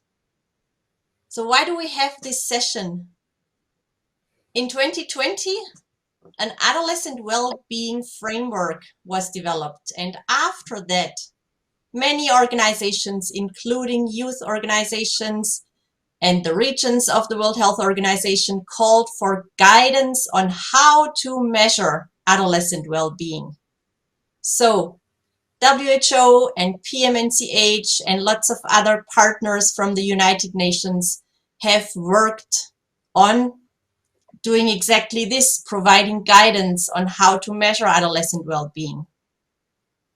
Today, we will give a presentation with colleagues Sarah Keogh and Titus Divala, who have been working with WHO to develop the measurement approach for adolescent well-being. We will also have some video messages from young experts that we've been working with. To start, we would love to get to know you, the audience, better. Please, if you could write in the chat your name, and if you wish, your country, age, and organization, that would be very nice. Also, throughout the session, please feel free to provide feedback in the chat. We welcome your inputs very much, and we promise to review everything carefully to inform the next steps in our work. Next slide, please. So how do we measure adolescent well-being? Click. First, we need to define what we mean by adolescent well-being.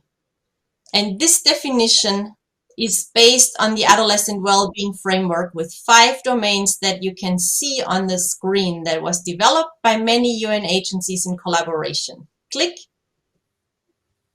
Second, we are developing a measurement approach. We're proposing a standard approach that is also adaptable to different contexts. Click. We have established an expert group with experts from around the world. Click. We have selected key concepts within these 5 domains on what to measure, and Titus will present these key concepts later. Click. We have identified indicators on how these concepts can be measured. Click.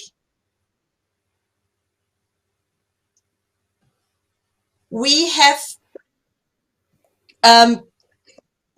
created a measurement package, and we're going to assess the usability of it. And this is exactly where we're at. The measurement package exists, but we have not yet tested it or validated it. Click. Once finalized, the plan is to distribute the measurement package to countries. Click. Third in the process will then be to measure progress in adolescent well-being in countries, for countries to use the package. Click. So countries can then use the package to measure adolescent well-being and to report on government actions. Click. And so the ultimate aim of measuring adolescent well-being is to enable countries, of course, to improve well-being of their adolescent population. Click. Finally, throughout this whole process, we are engaging adolescent and youth to bring in their perspectives. With this, I would like to hand it over to my colleague, Sarah. Thank you very much, Regina. So today we're here to present this draft approach that Regina just mentioned and to get your feedback before finalizing it. But first, what exactly do we mean by a measurement approach? So click. So the approach is not just an indicator list, although it actually does include a list. Click. It's a much more comprehensive strategy to use existing data for action, as well as collecting new data where gaps are identified, and then acting on the new data. Click. So the approach offers standard recommendations across countries while still being flexible and adaptable to different contexts. And this is important for a few reasons. Click. So first, the adolescent population across the world is extremely diverse, as we know. So in terms of age, we want the approach to be inclusive and to address the needs of all adolescents. But adolescents are at very different developmental stages between 10 and 19 years old, obviously. So we need to think about how to make sure the measurement is appropriate for these different ages and stages. We also want the approach to be applicable to specific population groups with differing needs in a country. So, for example, diverse gender identities or different abilities. We also need to take into consideration cross-country and cultural differences when building our measurement approach. So, for example, being well can mean different things to people in different contexts. And another reason for needing the approach to be flexible is because the broader global context of adolescent well-being is changing very quickly. So, for example, adolescents' living environment is evolving rapidly. You can think about social media or digital technology. And also the science of well-being is constantly advancing. Next slide, please. So before we talk about the components of the measurement approach, we'd like to first stress the importance of adolescent and youth perspectives and engagement as part of this work. Click. So it's really an essential part of developing the approach at every step of the way, and I want to highlight 3 steps in particular. Click. So first, the approach is embedded within the 1.8 million Young People for Change campaign, which, as many of you know, engages adolescents and youth in various ways, for example, in developing the original adolescent wellbeing framework or writing background papers to guide the programming that was based on the framework. Click. Second, as we started thinking about what and how to measure, we researched literature on what adolescents and youth thought was important to them, and we brought their perspectives into our approach. And click. Finally, we directly engage young people in developing the measurement approach. So specifically, click. We involved young researchers in the expert group, and as Regina mentioned, you'll see videos from 2 of them today. Click.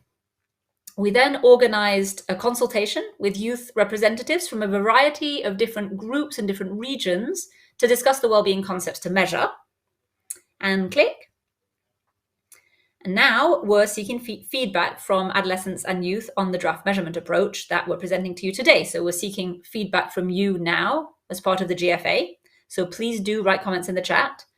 And we'll also be seeking feedback as part of consultations with countries in the next few months. So next slide, please. So before we go into the overview of the measurement approach, we'd like to hear from you. So through the poll, which you can see in the top right-hand corner, or which will appear, please tell us if you have used any data related to adolescent well-being in the last year or so.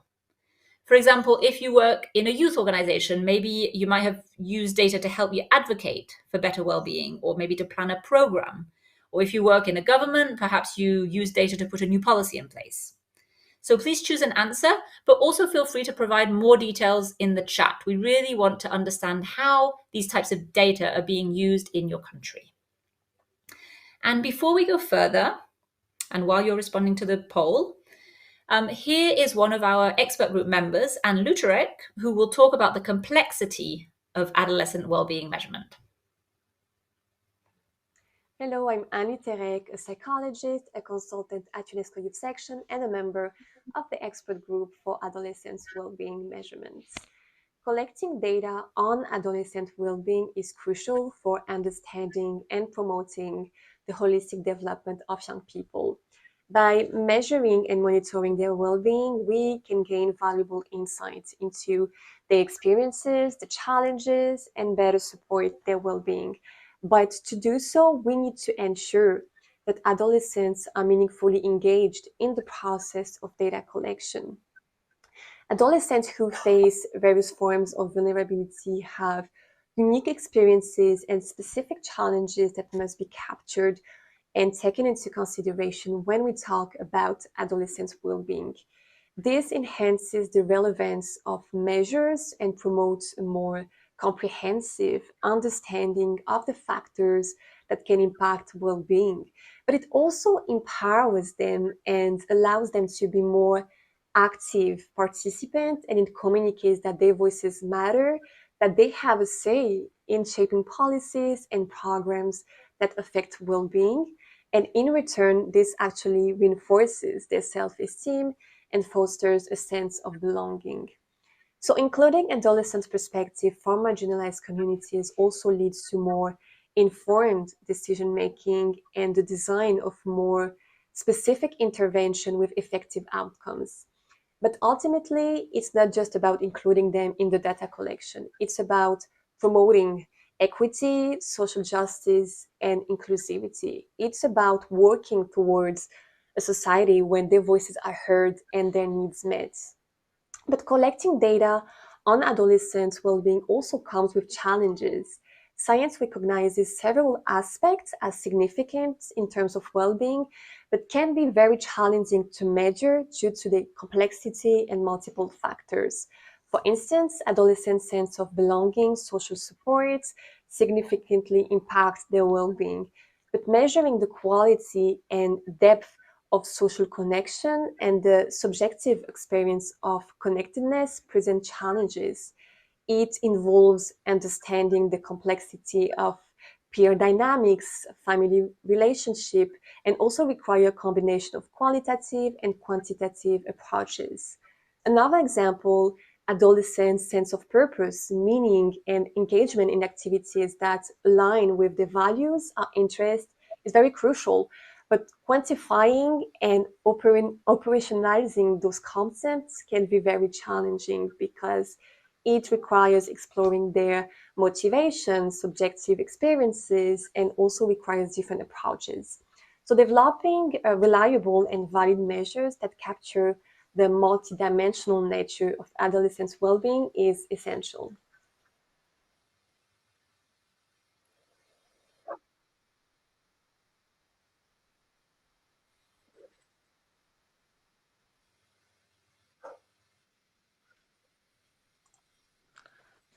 Thank you, Anne.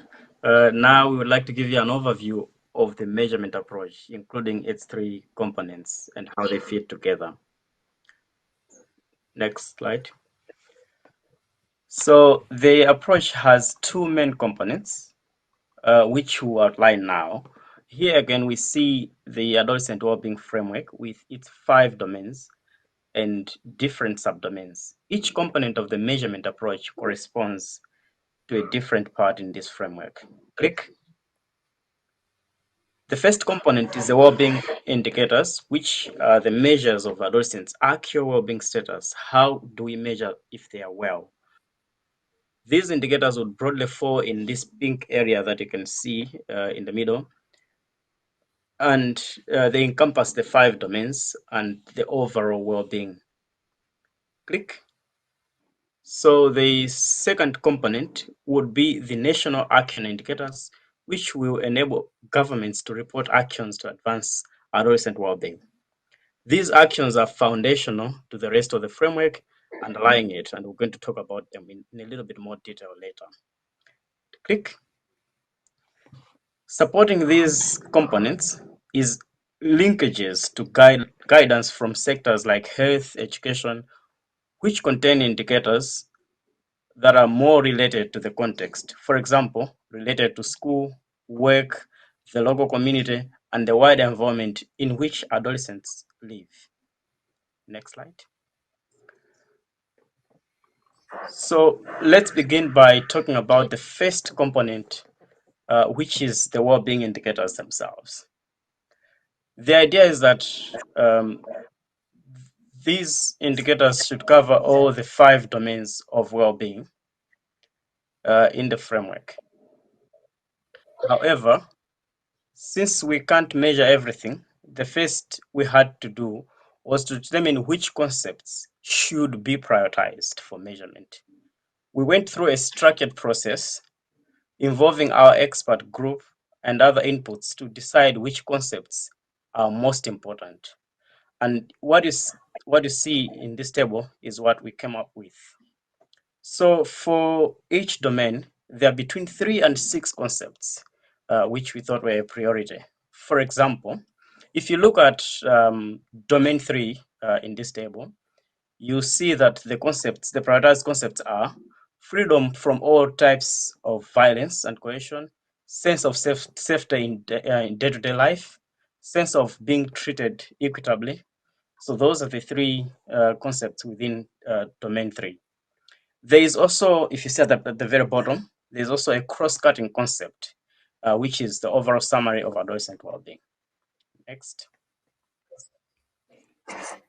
So now that we have discussed what will be measured in each domain, we would like to hear from you about where you think the biggest data gaps are.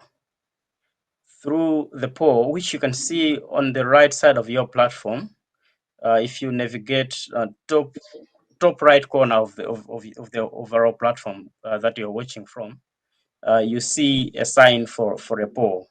So in this poll, please tell us in which of the 5 domains we have just talked about you see the biggest data gaps in your country. Please choose a domain, but also we would like to hear as much as possible in terms of the context. So put that context, your information, any other comments that you have related to the domains in the chat. I'll hand over to Regina for question and answer.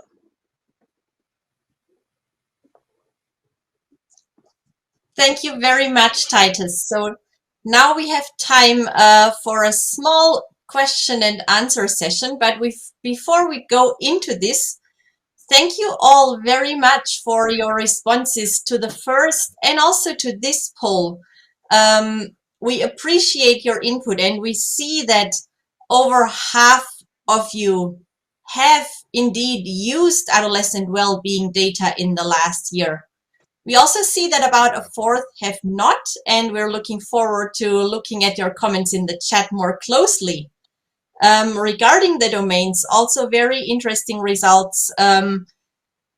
0% in the safety and supportive environment so far. I believe the poll is still open. Thank you for continuing to respond to it and for continuing to put your comments in the chat. You're also welcome to put any other questions you might have in the chat, and we will answer them. Our background team will answer them as we go during the session. And meanwhile, I would like to ask Titus a question. Titus, do countries have to measure all of the concepts you have prioritized? There is quite a number of them. Thank you, Regina. That's a very good question. So our approach is intentionally flexible because we recognize that each country has its unique context. And respecting that and understanding that the context plays quite a big role in what becomes a priority is important. For instance, an adolescent in Yemen might be facing challenges related to access to good nutrition. In my own country, in rural Malawi, an adolescent could be worrying about accessing quality education because schools are far apart. While one country might need to prioritize differently based on such specific challenges, however, we do believe that these concepts we have emphasized are fairly universal, and they do provide a solid starting point for any country and can be measured in a variety of ways. Thank you. Thank you very much, Titus. And with this, I would like to hand it straight back to you for a few more slides, Titus. Thank you. Thank you.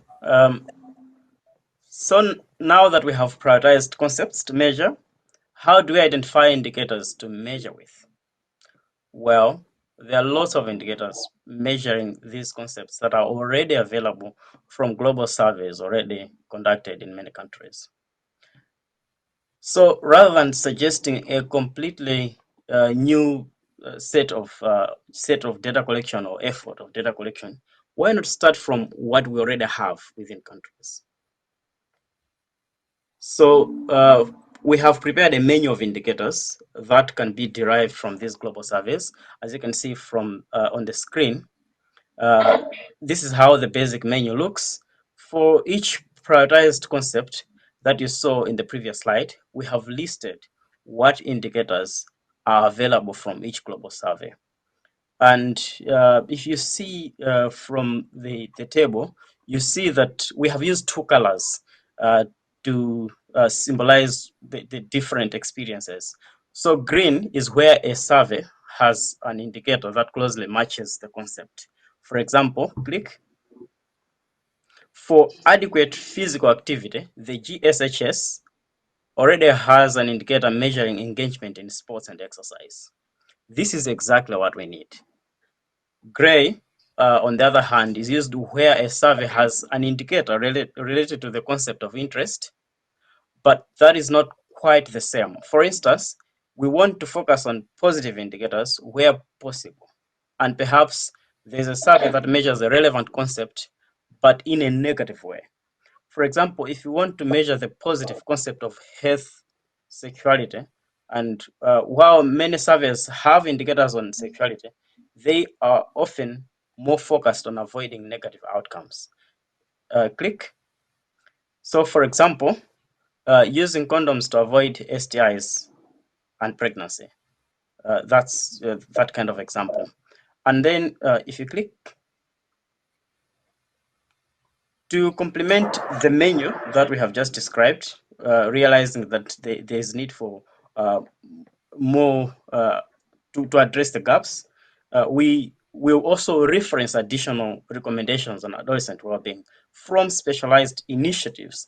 For example, the menstrual health and hygiene, so that countries can also refer to those if they are interested. Having a menu like this, rather than simply a list of recommended indicators to collect, has several advantages. Click. So first is it becomes an immediate resource for countries to start using right away. Click. It is compatible with existing data collection efforts and avoids duplication. Click. It focuses on data use rather than collecting new data. Click. The menu should be treated as a guide only. Countries should continue using other sources of data that they also have. We're not saying that using the menu should be the final thing to do. Gaps in current data collection will still need to be addressed by new data collection efforts. But the menu, in this case, will then be a way of helping countries identify those gaps. Next slide. So now I would like to discuss the second part, the second component of the measurement approach. These are the national action indicators. This consist of 8 indicators in 4 action areas for government reporting to stakeholders in their country about their actions to advance adolescent well-being. Click. Now you can see them, the 4 action areas with their 8 indicators. We're not showing the full definitions here, but just the broad topics. Similar to the well-being indicator menu, we would also link these to sector-specific recommendations on government actions, for example, in the health and education sectors. Next. The purpose of all this is first and foremost to support the 1.8 billion campaign and facilitate dialogue about adolescent well-being within countries. Click. In terms of the process for reporting, we see this as a country-level exercise with a quantitative component where governments would measure the 8 indicators, and also a more qualitative component in which government would then describe actions undertaken as part of that indicator to encourage within and cross-country dialogue. We would also provide guidance and support countries in this whole process. I'll now hand over to Sarah.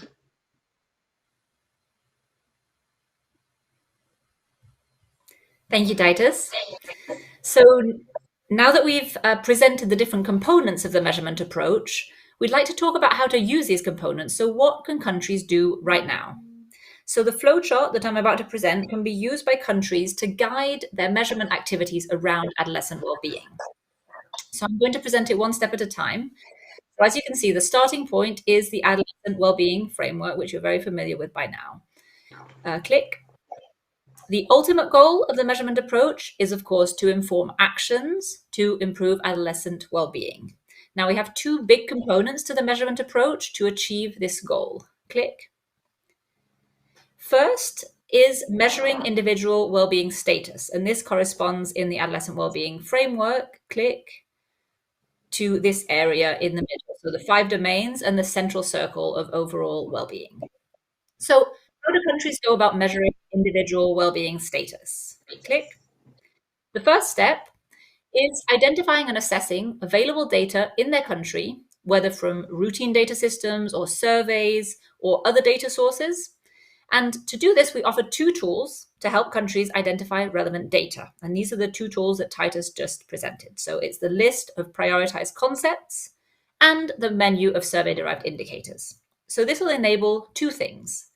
First, click. They can use these indicators immediately to feed into a process of adolescent well-being data compilation and use for action in their country. Second, click. These tools, so the list of concepts and the menu, will enable them to identify gaps in information. So what concepts are not represented by any indicators so far in their country? And then click. Stakeholders can then refer to the menu to prioritize certain indicators that they feel are important. And click.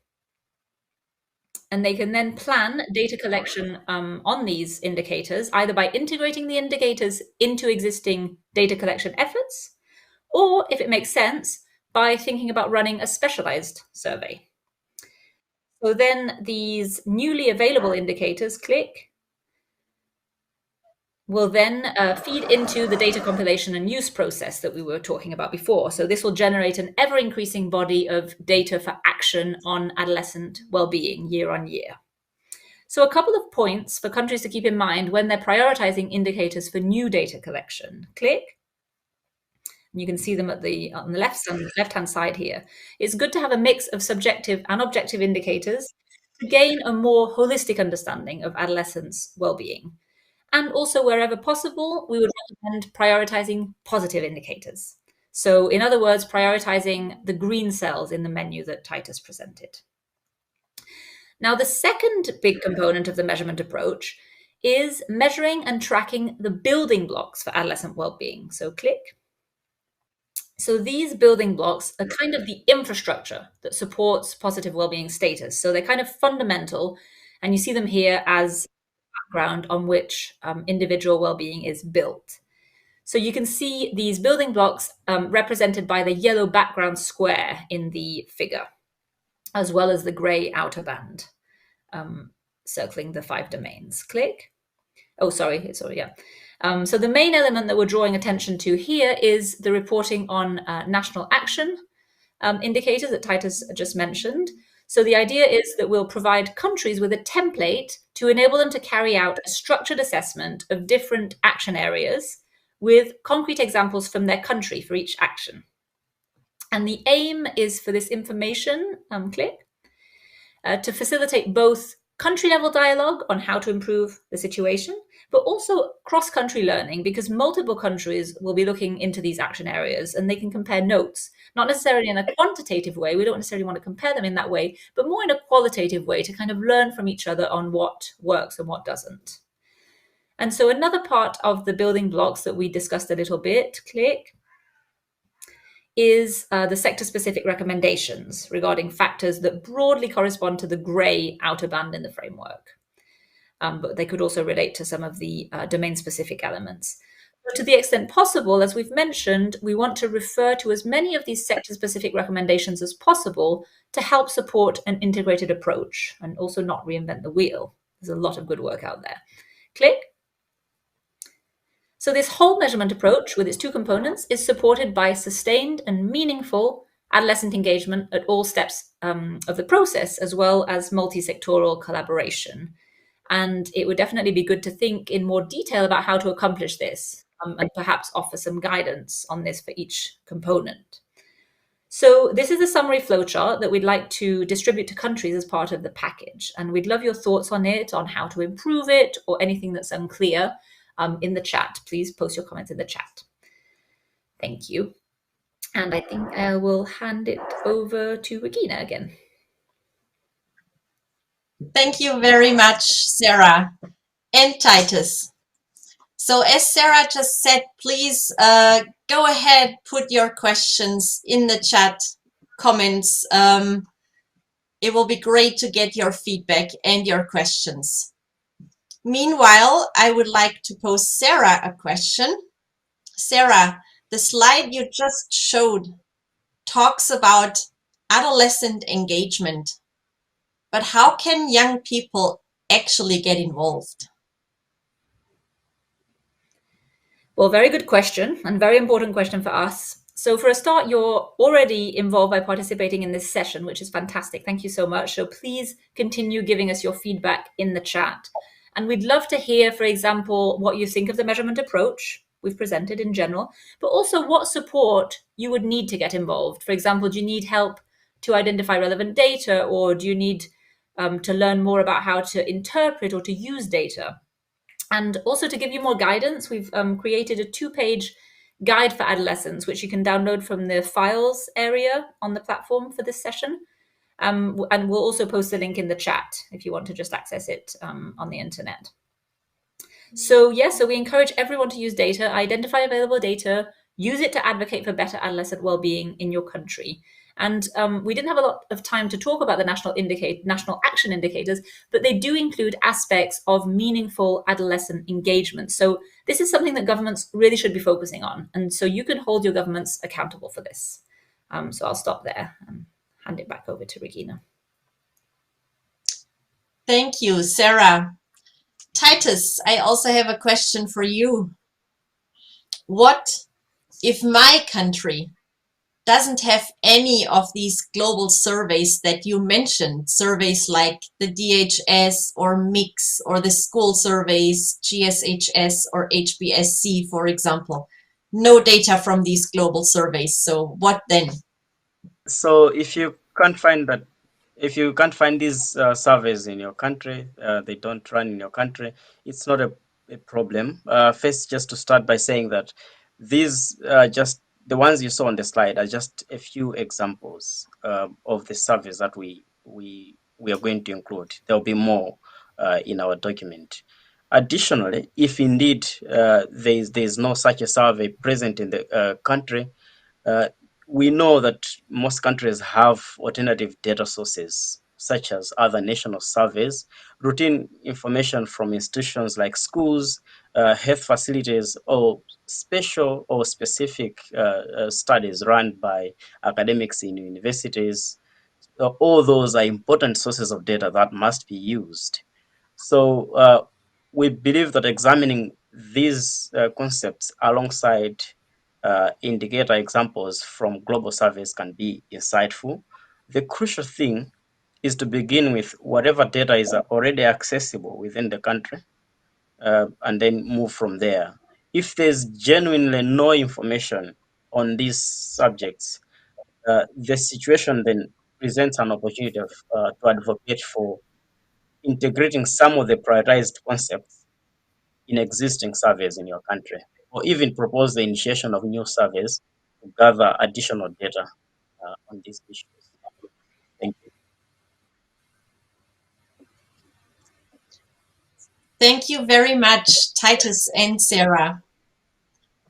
So, to introduce the last part of our session, we would like to give the floor to one of our expert group members, a member who is on the consultative group for adolescent well-being measurement, Saad Ouakas, who will talk about the importance of national leadership to drive data collection and use.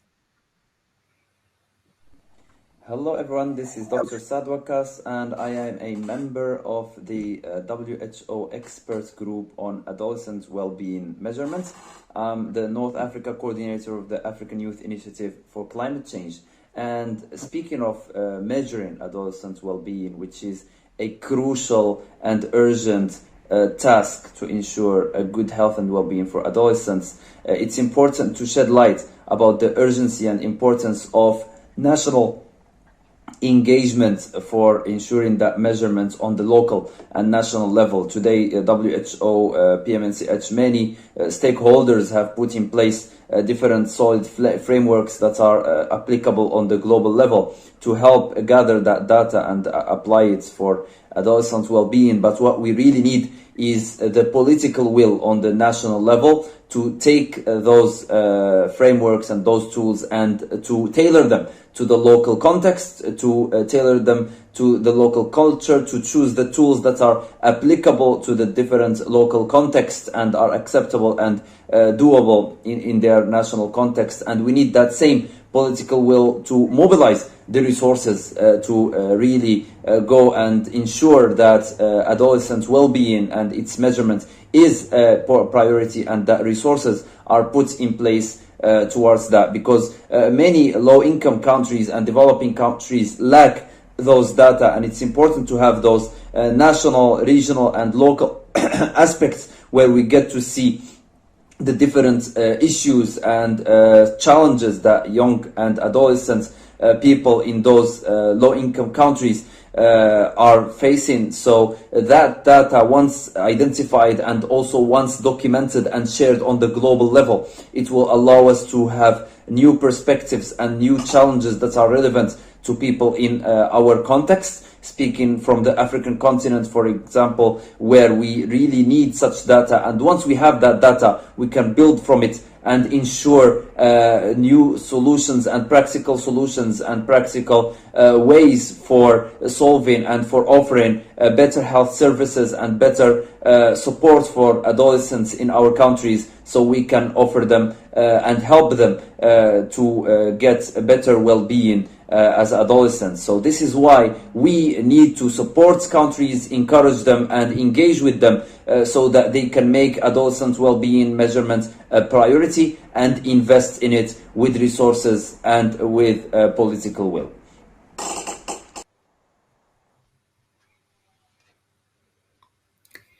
Thank you very much, Saad, for that intervention. So now that we've discussed the measurement approach, we'd like to talk about the next steps and how you can use the approach to take action to improve adolescent well-being in your country. So next slide, please. So the immediate next step for us is to finalize the measurement package. Click. So we want to make the draft measurement package available by the end of 2023, noting this will be a draft, after incorporating feedback from all of you, from the GFA in particular. We then want to conduct country consultations to refine the package in the first quarter of 2024, And specifically, we want to meet with country stakeholders to assess the usability of the package and its challenges and successes. And we also want to engage young people as part of these consultations. Click. And we then plan to have the package finalized for broader distribution and use by May 2024. Click. We're also planning a next phase of work on the package if there's interest from countries and if there's funding available. So let's see. So how can you take action? So each one of you, regardless of your role, can become a data champion, and we highly encourage you to become a data champion. So depending on your role, here are some actions that you can take, but there are many others. These are just examples. Click. So for adolescents and young people, and also other country stakeholders, you can identify available data and use it for action. And as I mentioned, there's a 2-page guide available for download to help you with this. Click.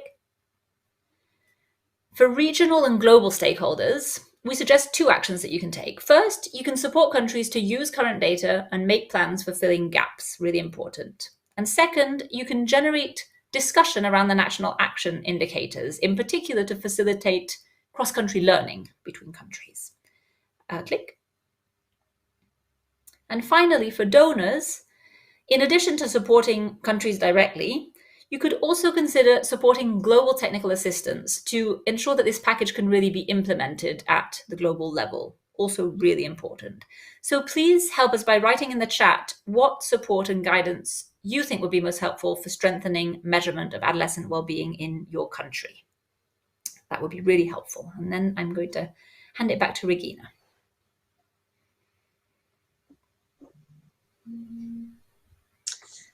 Thank you very much, Sarah. Thank you, Titus. Thank you, all of the presenters.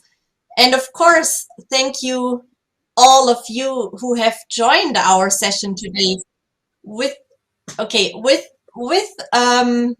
last few minutes, we would like to hand the floor to Dr. Zoya Rizvi from the Ministry of Health and Family Welfare in India. Over to you, Zoya, for your remarks. Yeah, thank you, Regina. I'll try and keep my remarks very short.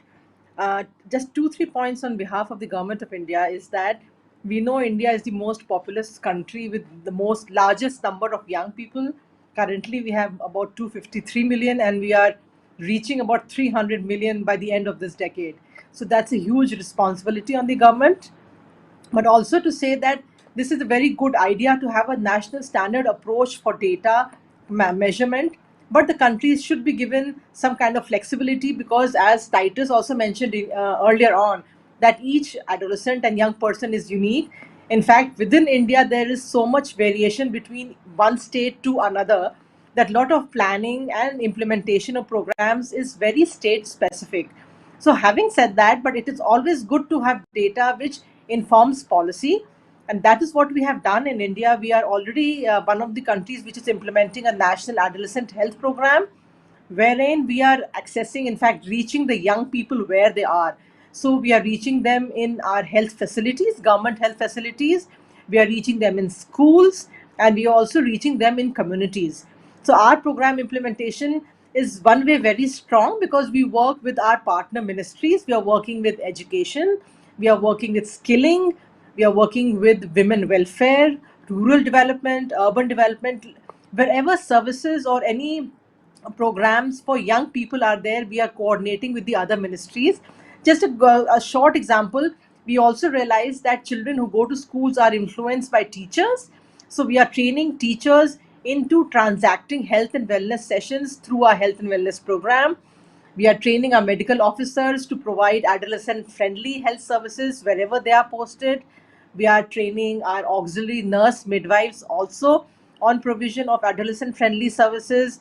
We are involving parents because we have realized that parents are a very essential part of how and where the young people access services.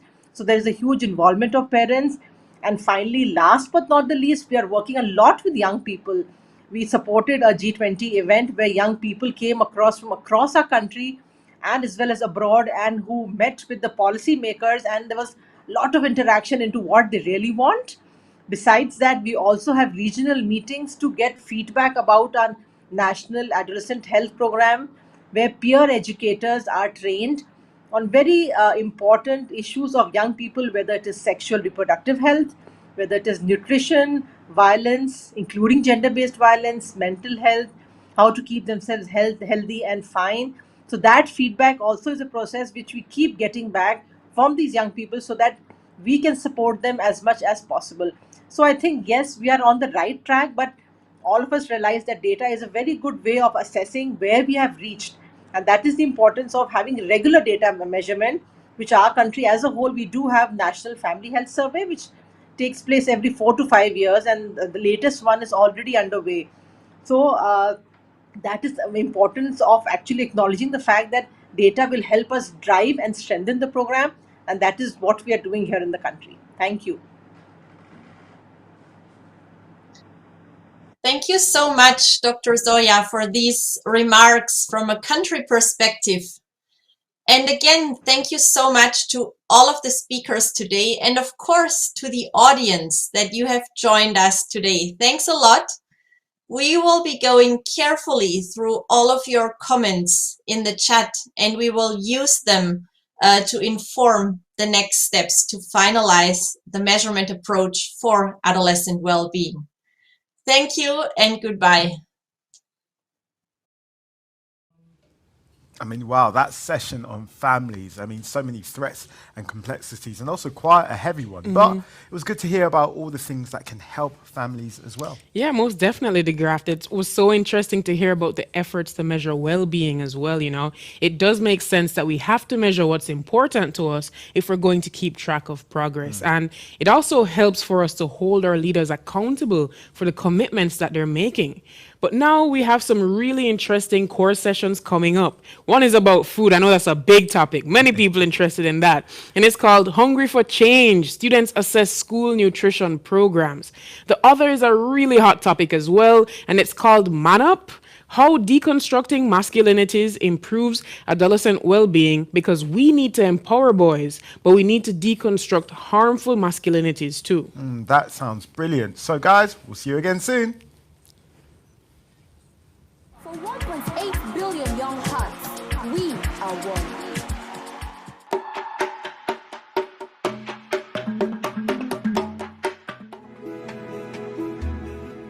Poverty, violence, and abuse can increase the vulnerability of adolescents to mental health problems. UNICEF Belarus has developed a unique platform that creates a real-time interaction between adolescents with psychological care providers, as well as among other peers. In the Read section, adolescents can receive reliable information about mental health, well-being, and most common issues. The Play section provides games that help to build coping skills. This platform also provides information for parents who want to learn about adolescents' development. The counseling can take place through Messenger, video, or audio communication. All counseling sessions follow specially designed protocol. The importance of the mental health of adolescents is now our top priority at the regional and country level. This platform provides an array of opportunities for adolescents to strengthen their mental health awareness and well-being, while also not being alone when support is needed. We believe that no one should be left without psychological support in difficult moments.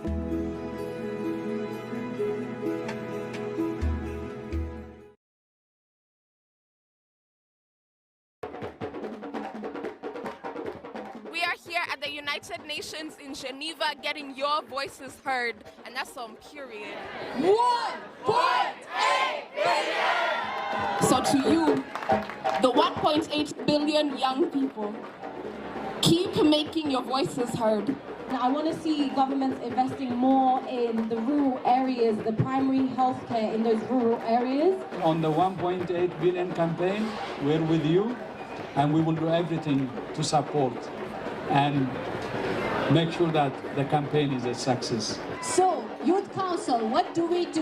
We basically ask for one thing: young people as equal partners on decision-making tables.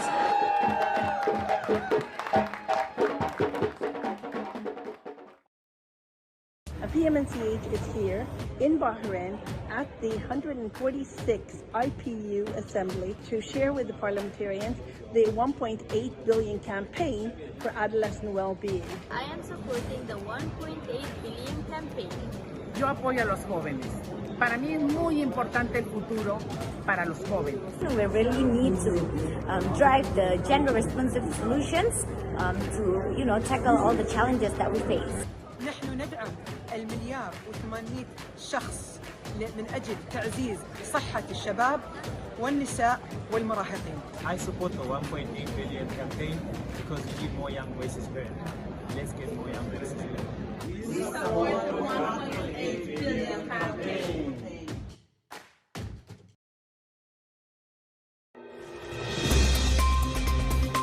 Buenos días, Presidenta. Un gusto poder estar con usted en esta conversación. Mi nombre es Javier Foitzik, soy estudiante de segundo año de la carrera de Derecho en la Universidad Alberto Hurtado. Y bueno. Buenos días, yo soy Sofía Pastén, soy estudiante de Administración Pública de cuarto año de la Universidad de O'Higgins y tengo 21 años. Encantada, muchachas. Igual. Presidenta, partir la conversación un poco hablando de la educación. ¿Cómo cree usted que con los avances en el mundo laboral y tecnológico, cuál cree que es el rol de los jóvenes para que estén lo suficientemente preparados? ¿Cuáles son los desafíos de los sistemas educativos para que los jóvenes estén preparados en este nuevo mundo? Yo creo que esa es una pregunta súper clave, porque en la gran mayoría de los países el problema, en los países de lo que le llaman el sur global, es decir, el países menos desarrollados, el gran tema era el acceso a la educación, incluso primaria, y por cierto además también la posibilidad de que los jóvenes lleguen a estudiar en la educación media y superior, ¿no es verdad? Y nosotros tuvimos en un momento una comisión que el Banco Mundial planteó justamente para mirar los avances en educación, y veíamos que se había avanzado en términos de acceso, pero que la educación continuaba siendo una educación que no se hacía cargo de lo que iban a ser los desafíos del futuro, ¿no? Claro, hay algunos avances, ¿no es verdad?, desde el punto de vista de, qué sé yo, todo el tema digital, robótica, una serie de cosas. Pero la gran pregunta que existía es, los niños que estaban entrando al colegio iban a salir, no sé, 20 años después, y si eso le iba a servir para enfrentar los desafíos que hoy conocemos y los que no conocemos y que van a estar 20 años. Entonces creo que no hay una respuesta como una receta mágica, sino la necesidad de ir evaluando permanentemente los cambios y qué cambios educacionales se requieren. Mirar si los currículums son los adecuados para el tipo de cambios de futuro tecnológico, pero también si existen nuevas áreas de desarrollo en un país. Por ejemplo, dos ejemplos. Nosotros dimos gran importancia a los salacunes y jardines infantiles. Y entonces nos dimos cuenta que no había suficiente parvularias o asistentes de la educación. Entonces se generó la posibilidad de más carreras o más estudiantes y además que tuvieran empleo, ¿no?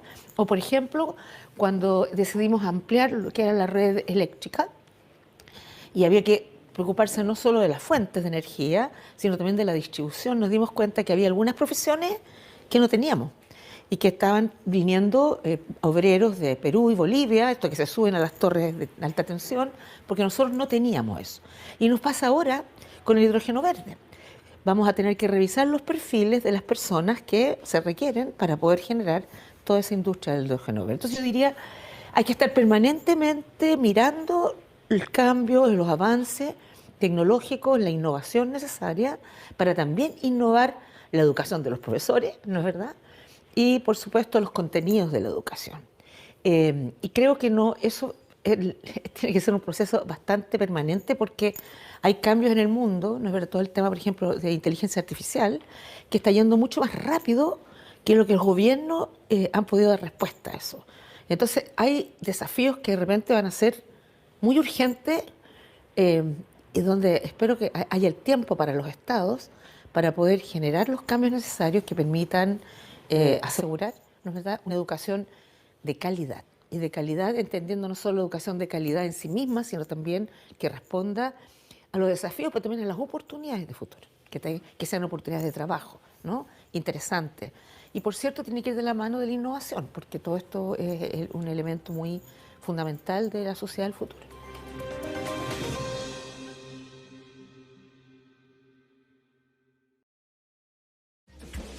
As we come together hand in hand, the world will witness the change we have planned. With unity and love, we will overcome. For 1.8 billion young hearts, we are one.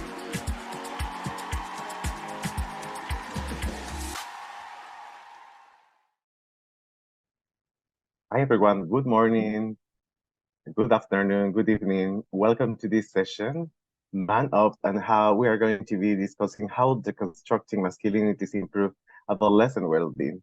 This session is being organized by Equimundo, the GEAS study from Johns Hopkins University in partnership with Afrigen from Rwanda, and of course, also supported by UNFPA, the United Nations Population Fund. Welcome everyone, and without further ado, I would like to invite my co-host to introduce themselves, and we're going to go directly to this session. May I start inviting, in the order I see you in this session, can we start with Cody, and you can pass on the rest of the colleagues.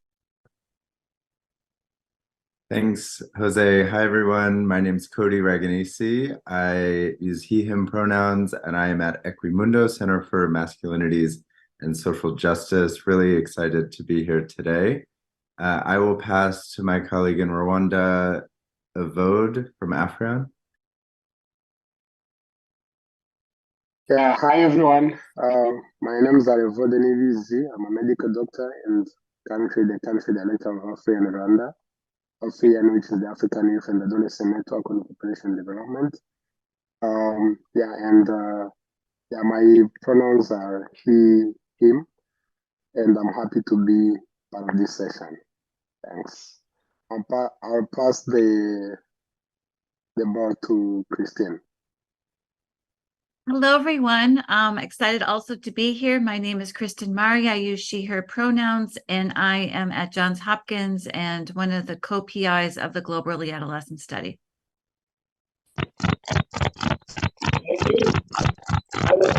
Hello.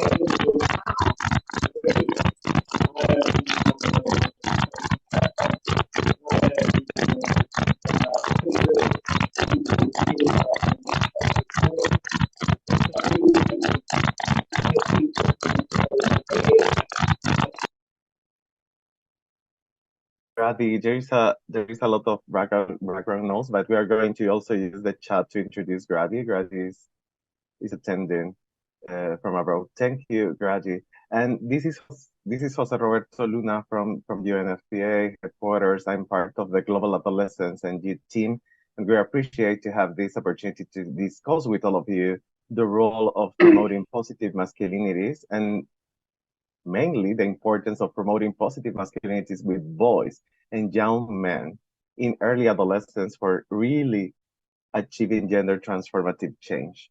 We are going to be today discussing the relevance of promoting equitable gender relations with boys within the framework of safety and supporting environments for adolescent well-being, as this is part of all this global conversation we are having through this forum.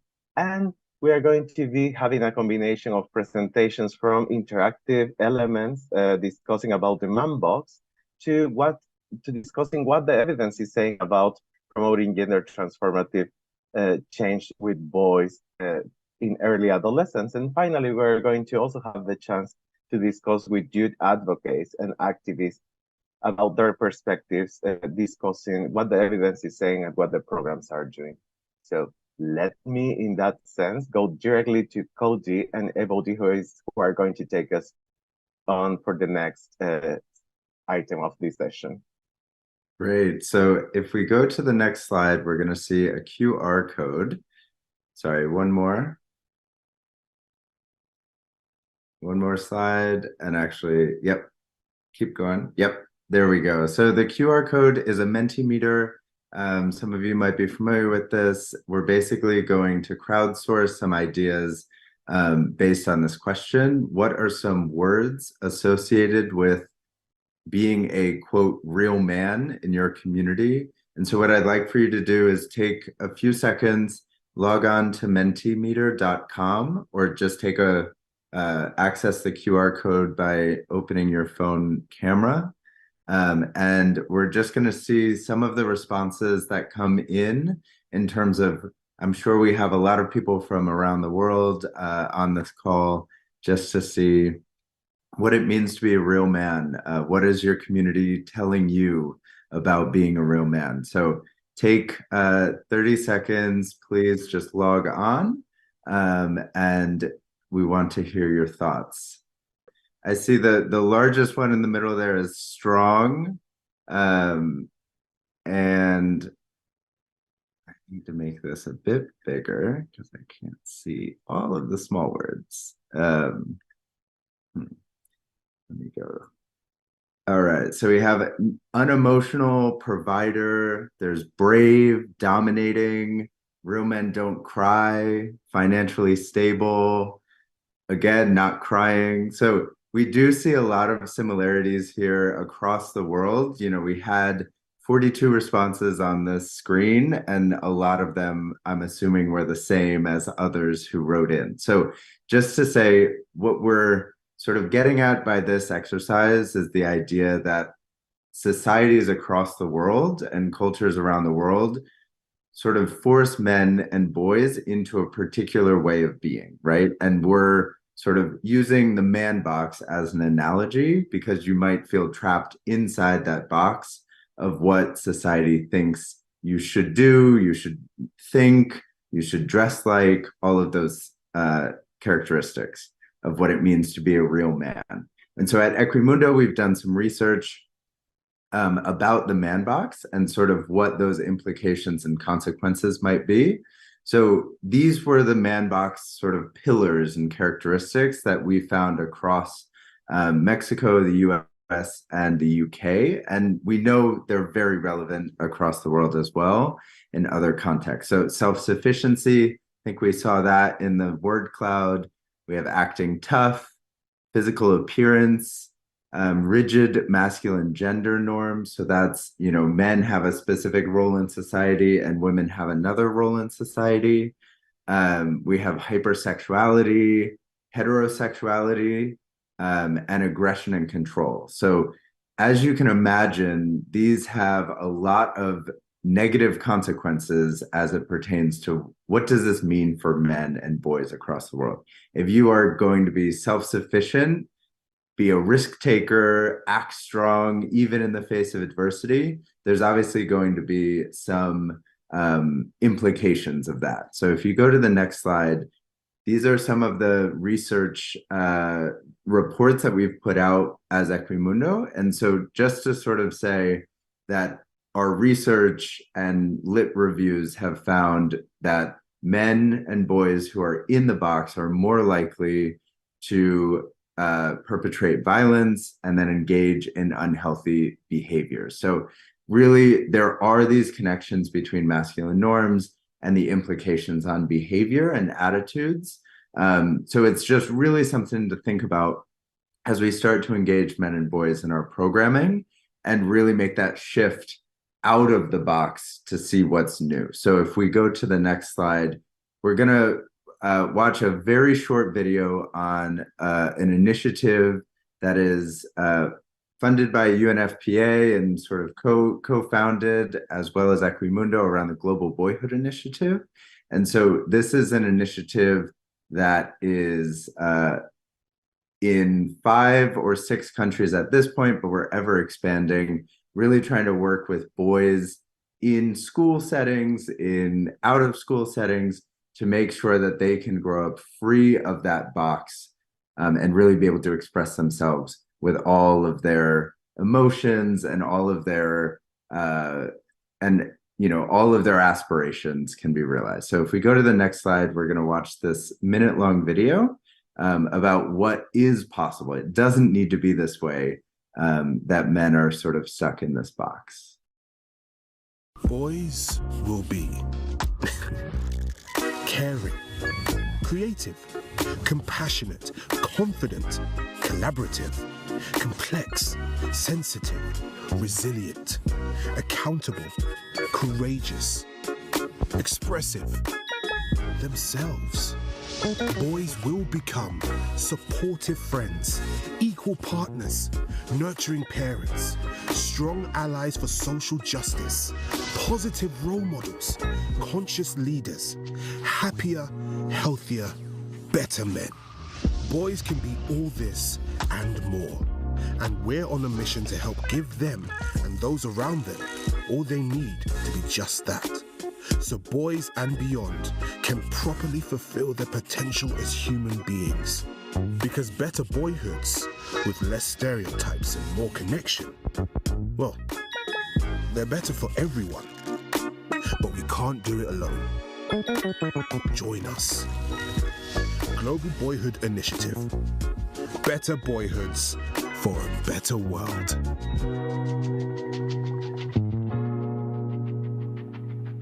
All right, thank you so much for showing that video. So this is just an example of some of the programming that Equimundo does and our partners around the world around trying to shift those negative attitudes and norms about the rigidity of manhood into something a bit more open and inviting. So with that, I am going to pass on to Kristen to talk a little bit about other interventions that they've found successful. Thank you so much, Cody. So yes, we're going to talk a little bit about what we know so far about those types of programs that aim to modify those gender norms that are affecting adolescents, and then recommendations for where we think the field needs to go. So next slide, please. So just over the last 10 years, there's been a huge proliferation of programs that have targeted especially early adolescents, and programs that especially target adolescents through gender as a way to improve the health and well-being of adolescents.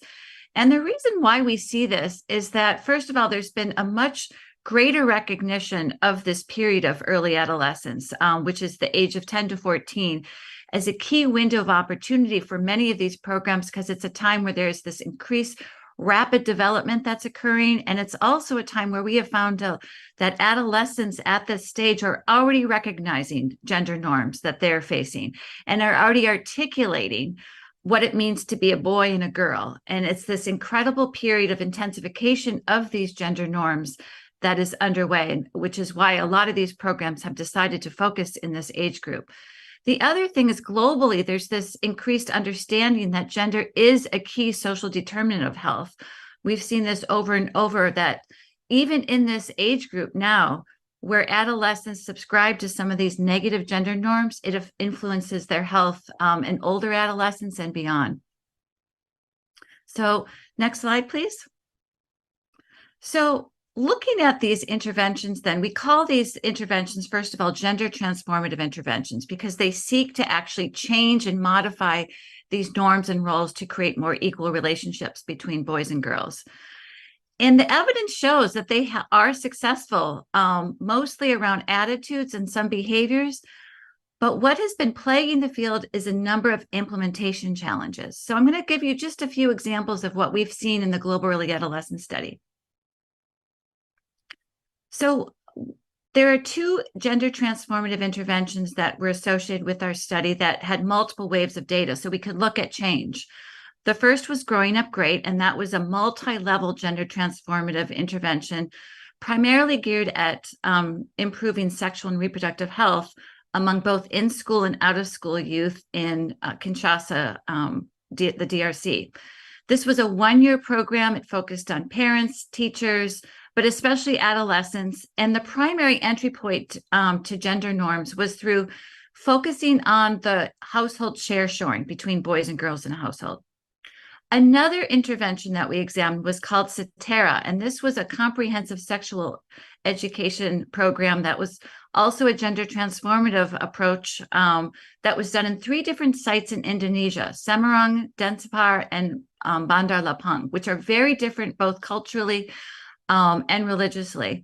This was a 2-year program focused primarily on in-school and this was a broader focus on gender. So they use gender, they discuss gender in relation to adolescent relationships, dating, and positive sexuality.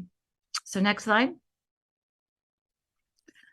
But as I said before, implementation has really affected, or the challenges of implementation have really affected the success. And so just looking at some of these, in Cetera, for example, we saw much greater impacts in one site compared to the other, and that was in Semarang.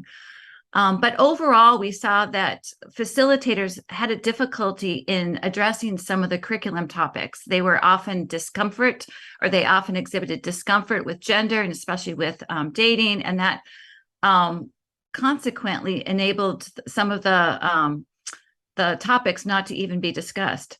There was also inconsistent implementation in the two other sites, so Denpasar and Bandar Lampung, primarily related to COVID, but also because of the time that was slotted to teach this curriculum.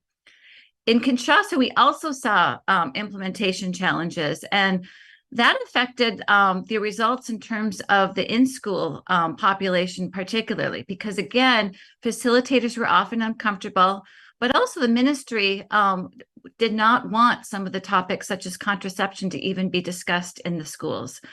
And we also learned that facilitators also geared many of the topics specifically to adolescent girls, leaving many of the adolescent boys ignored. So next slide.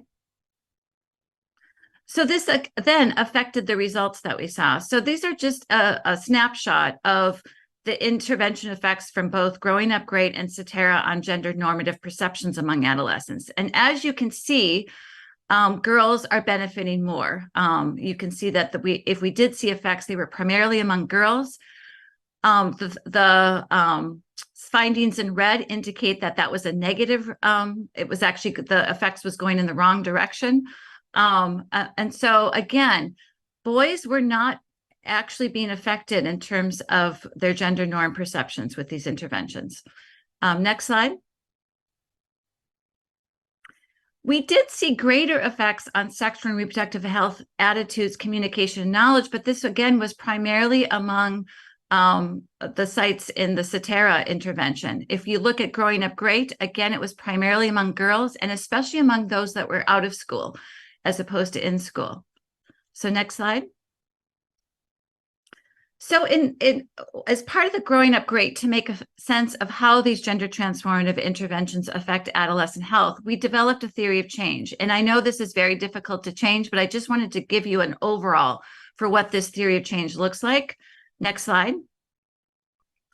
The most important aspect that I want to point out with this theory of change is what we're calling the conditions of success. And what we learned across the interventions that were part of our Growing Up Great, and this included interventions that I didn't speak about that were also in other sites, such as in Nairobi and in New Orleans, and also in Malawi. And what we learned is that there were a number of common implementation factors that influence success. So just to take a few examples, in the green column is the facilitation column, and you can see that it was really important for facilitators to be engaging and comfortable with the material. In the red column with the curriculum, it's important for boys and girls to be both engaged. And in the yellow column, which is what we call an enabling environment, an important factor was having community champions being part of the intervention. So again, these were key factors that, again, if an intervention had these, it was more likely to be successful. Okay, next slide. But moving beyond the global early adolescence study and just looking at gender transformative interventions in general, there are still challenges that we see with particularly relevance to boys. So first of all, the majority of interventions, as I said, engage boys only to improve the situation for girls. You see this in the curriculum. And so what that consequently does for boys is it feels that they have to give up, or they either have to give up their power or they have to acknowledge the problems of masculinity. And so it puts the burden on them. The other thing that we found is that boys and girls are impacted very differently from gender norms. And so they respond very differently, but yet most of the interventions have the same types of topics for both boys and girls, not reflecting these differences. There was one review that we looked at that showed that girls may be responding more to education-based types of programs, whereas boys respond more to community mobilization, peer education, and more of these interpersonal approaches. So next slide. So how do we deal with this? And there is actually a debate that's currently going on about what is the best way to engage boys. Some suggest avoiding this zero-sum game where boys do have to give up this power to advance girls' empowerment. And a lot of people in this camp have suggested working only with boys. And so there's interventions that are, for example, targeting sports and coaches as a way to kind of just focus on the boys. But then many argue that this is kind of avoiding the point, and that girls and boys need to be with each other and recognize the impact of gender norms side by side. And many in this camp are suggesting gender synchronization approaches. But the third is that there is still several organizations and donor organizations out there that says, well, wait, we need to focus on girls. They are the ones that are most disadvantaged. And so let's keep the focus on girls. So the evidence is still emerging from all of these. But if you go to the next slide, there are some best practices that are coming out of some of the evaluations. And the first is this gender synchronization approach, where we engage both boys and girls to recognize the impact that gender norms are having on each other. The other thing that we're finding is the use of peer mentors, community leaders, and positive role models, many of which are selected from adolescents themselves. So for boys, this may be a sports figure in the community. In many societies, too, we've heard that positive teachers for boys can be successful as a role model. We've also heard that and seen evidence that using multi-component approaches are very successful.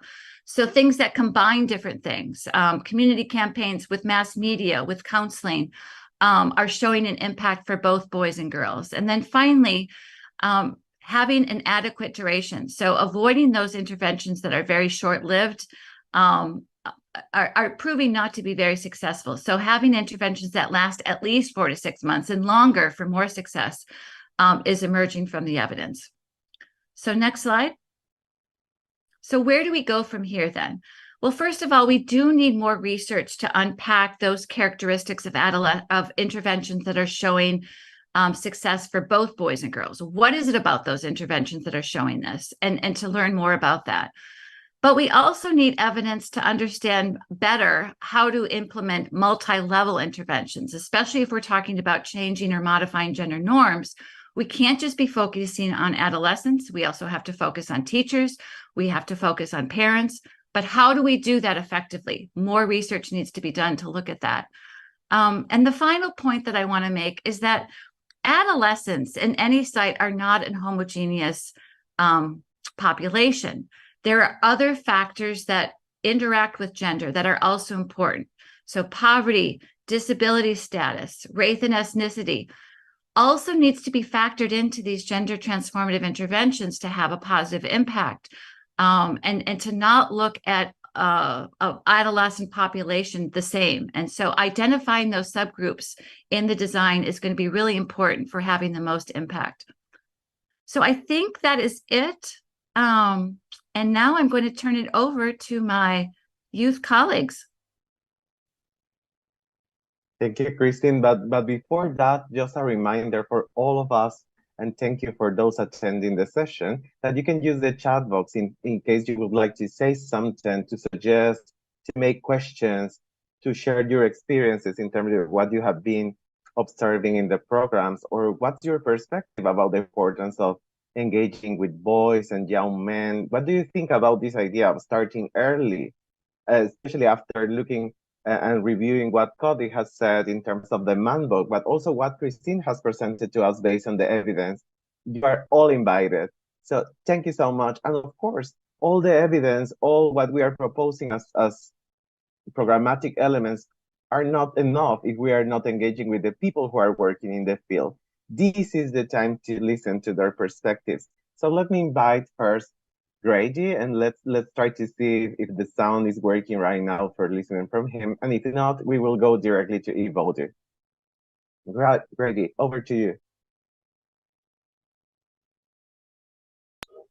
So, do you hear me? We can hear you, Grady. That's great. Okay, thank you. So, can you sum up again? We would like to hear your perspective from your experience in the field in terms of this conversation. If you can share with us what's your take, what are your perspectives after listening to Cody and also Christine, but your personal experiences as a youth activist in this field, working on masculinities. We would like to hear from you. Okay, I'm speaking French. Thank you. Bonjour tout le monde. Hello C'est everyone. Grady Mbadou. This is Grady Mbadou. C'est encore un privilège de parler avec vous It's a aujourd'hui. privilege to be able to talk to you today. Et je vais vous parler de mon And I'd expérience like en to fait, talk about my experience étant dans le projet Bien Grandir. being in the project Growing Up Well. Ok, déjà, je me rappelle que ça date I d'il y a au remember moins 5 ans. that it's been 5 years now, Et que c'était vraiment intéressant, surtout voir and it was really comment interesting, especially to see on nous parlait du fait que les how garçons et les filles we talked to us about the voient fact that girls and boys et comment est-ce que les filles et les garçons étaient how égaux girls and dans boys were equal plusieurs tâches ou responsabilités qu'on pouvait les désigner. many tasks and responsibilities. Et sur ce, il y avait des clubs, on était membre de There d'un were club. some clubs, we were member of some clubs. Et je me rappelle que j'étais leader And de I club à remember l'époque. I was a leader of one of those clubs at the time. Sur ce, il y avait plusieurs activités There qu'on were faisait dans le many club. activities that we conducted within the space of the club. Surtout des activités vraiment avec l'implication des filles et des garçons Activities involving girls and boys dans des travaux ménagers. in household tasks. Et sur ce, je veux parler du point ou du sujet qui So I'm traite going to talk specifically about this subject. du sujet qui traite que dans plusieurs familles au Congo, à Various Kinshasa families in précisément, Congo, on n'aime pas en fait que les garçons puissent être people impliqués don't dans like ce qui concerne en boys fait ces to be involved in household tasks. Surtout, on veut toujours que le garçon soit People always want boys to do other things related to what we et on ne believe veut is pas en fait, boy stuff. que le garçon puisse avoir ces tâches à accomplir. And so we don't see boys doing those household tasks. Sur ce, le projet Bien Grandir nous avait vraiment inculqué. Grow Well project involved us very much. À comprendre en fait and helped le us rôle d'un understand garçon et the le rôle role d'une fille. of a boy and the role of a girl. It's not different. Et que ces derniers vont tous ensemble d'une même ligne. And that everyone, girls and boys, have to work together and do the same things. Bien sûr, nous n'avons pas oublié le fait que les garçons encore Of course, we didn't understand the fact that we didn't forget the fact that the boys are impacted by stereotypes. Surtout que les garçons, on dit d'être plus courageux que les filles. Especially that boys are expected to be braver than girls. Mais cela n'exclut pas le fait qu'ils peuvent accomplir des choses This does not exclude them from the fact that they can accomplish other things as well. Ok, je crois que je vais me limiter là. I think that this is all I had to tell you. Thank you. Thank you so much, Grady. And this is great to hear how your voice echoes what, for example, Cody was saying about the man box and all the gender mandates. And then Christine presenting all the evidence about gender norms, how difficult it is to change, what are the areas that are maybe more malleable to change, but at the same time, the real challenges that we face when we are working directly in the communities.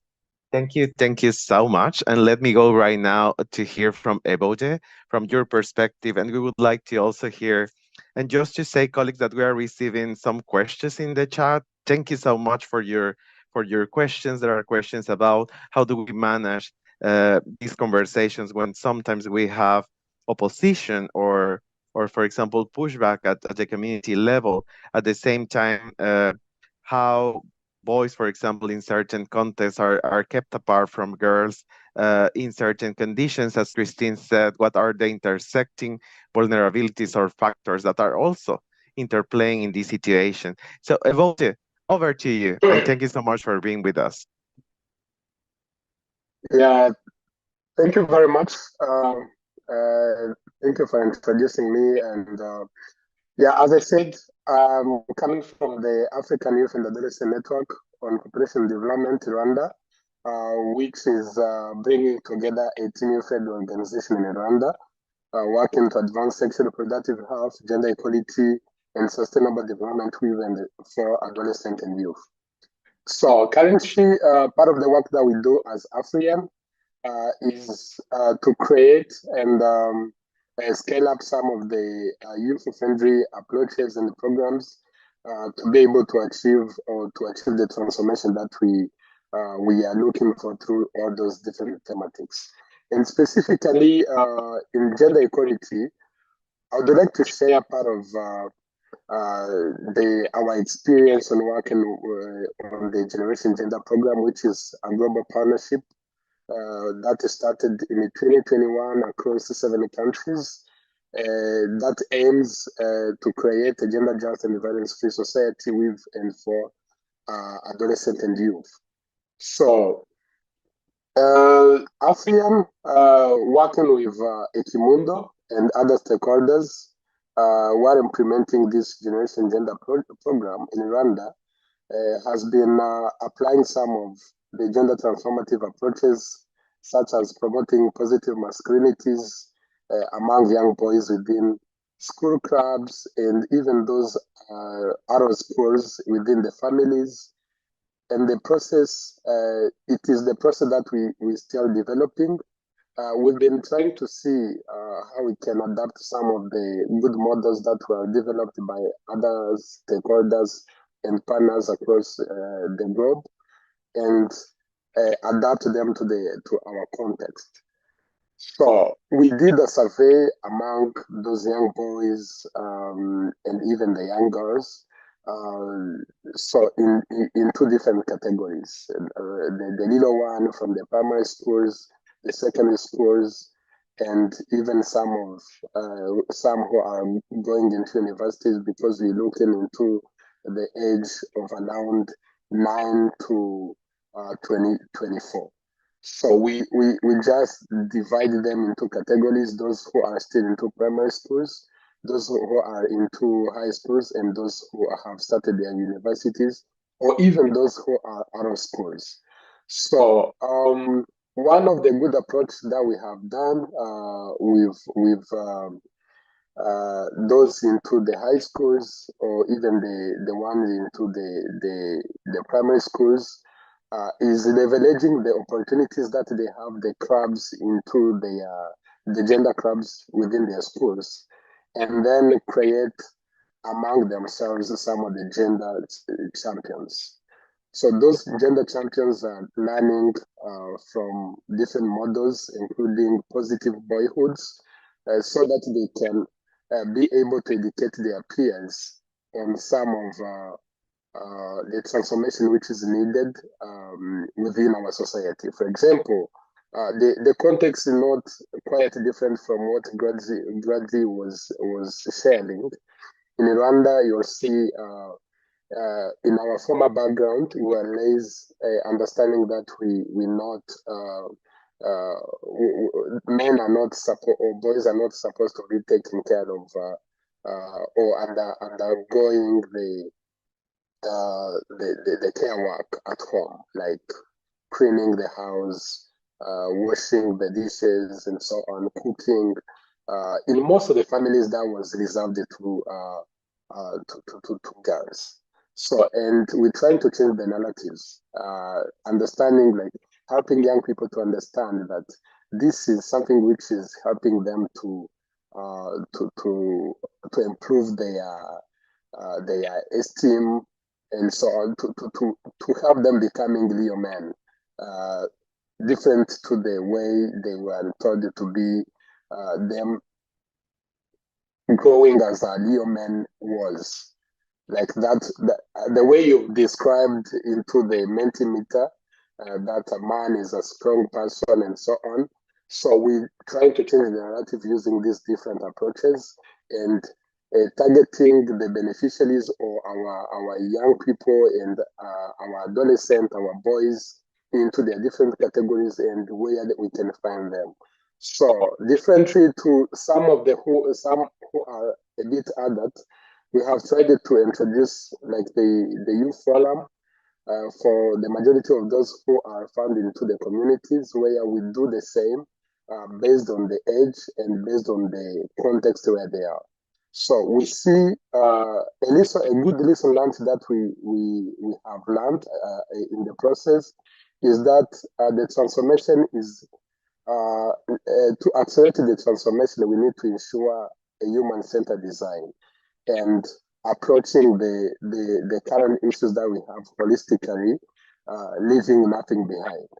So, and since the time that we have started, we're seeing like some of the good transformation. Of course, understanding that this requires time to make sure that we achieve the transformation that we're looking for, but we're seeing good results. So this is something that we develop at the conclusion of the models and be able to share with the larger network of some of the activists to see how they can customize them within their respective networks and contexts.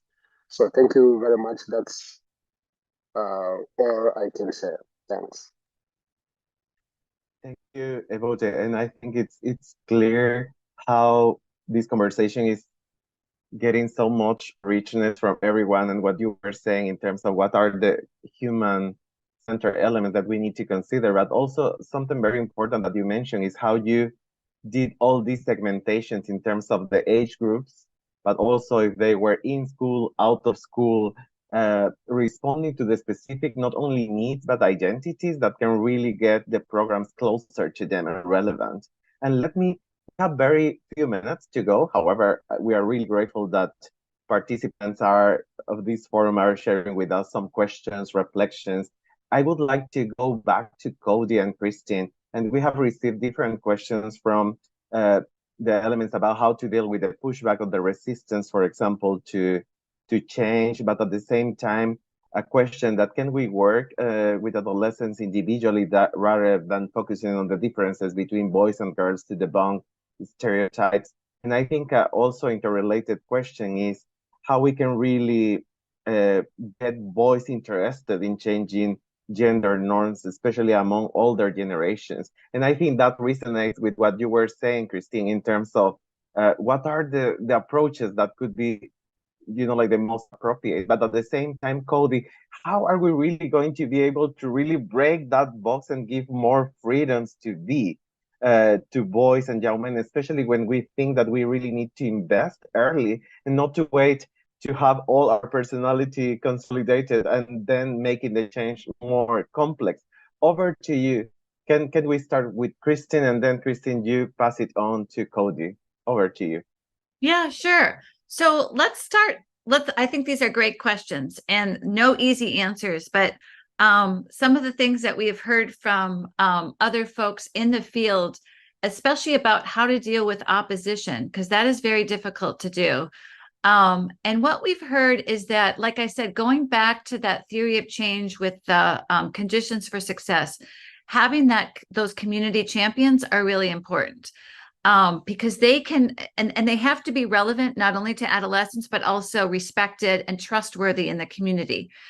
And some folks have told me that it's also really important not to do everything at once, but to work incrementally, especially where you're in societies where there are very embedded stereotypes into the society. And so working incrementally and capturing those kind of changes along the way has been shown to be more successful in building that trust in those relationships. The other thing is that that I want to talk about is how do we get boys to be excited about this type of work. And there was also a question about working with adolescents individually and getting them to see kind of similarities. I think one of the steps is to get both boys and girls to understand that negative gender norms affect them both.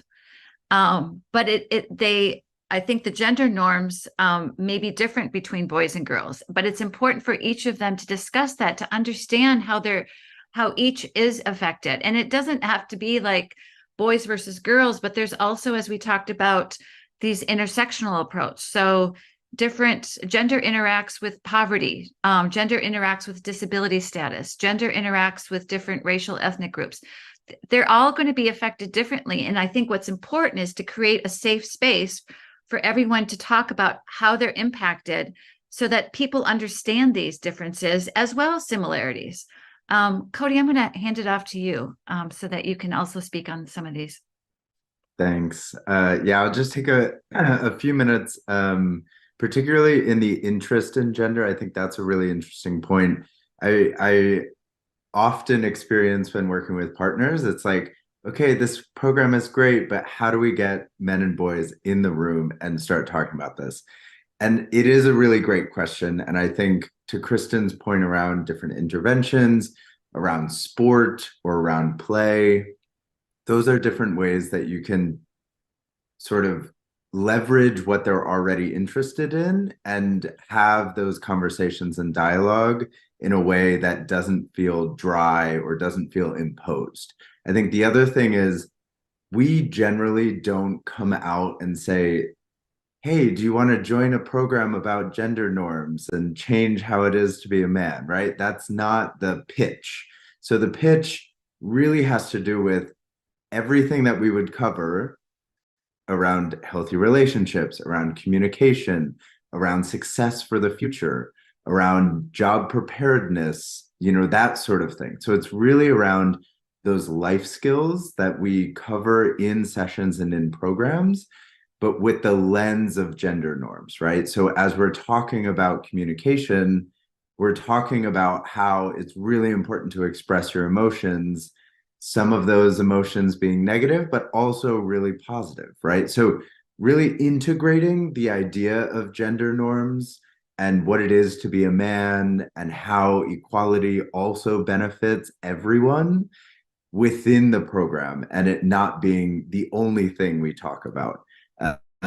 I do also want to just touch on, there was a question about institutionalization with state actors, and I think maybe I'll roll this into the community opposition one as well. So I think when talking about scale up and sort of getting buy-in from school systems or ministries of education, I think, again, it's really important to sort of show the benefit of, right? And thanks to Kristen and her team and others, we're starting to see that evidence build up. And I think it's just really important to make the business case and the ethical case to state actors, to communities, that these types of interventions will not only improve individual lives, but it will also foster greater community and greater household dynamics, and all of those types of things. So coming up with a curriculum for an education system that is, that is sort of scalable is really difficult, but I think we're getting to that point where people are starting to see those benefits of gender transformative approaches. So let me stop there. I know Jose has some closing remarks we need to get to, but really appreciate all the questions and comments in the chat.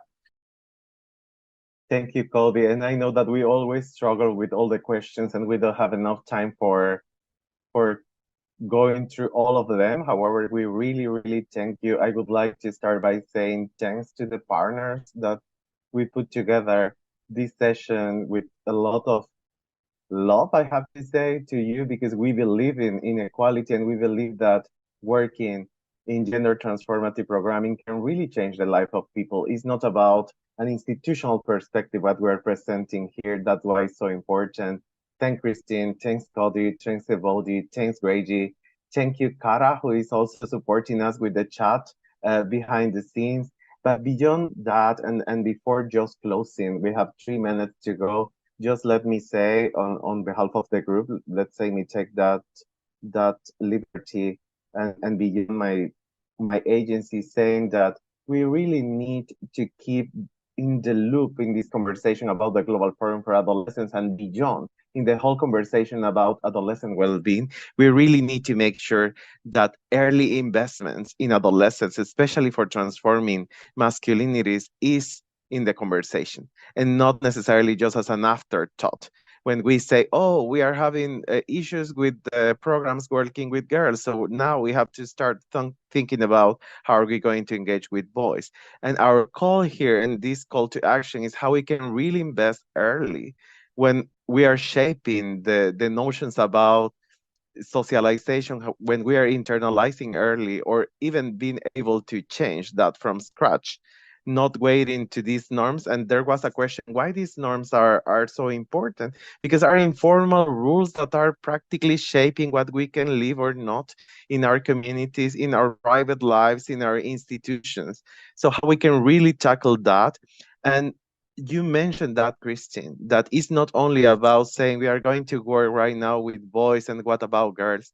It's actually about working with both and even beyond, because we know that there are also young people that are not going to fit into just the boys and girls dichotomy. There is a lot of diversity. And there was also a question in terms of how we can make sure that the programs promoting positive masculinities are not repeating the gender stereotyping about these boundaries or this binary. I think that's also a call for reflection to all of us in terms of how we can make these programs really transformative. And that means that these programs should be able to not only redistribute resources.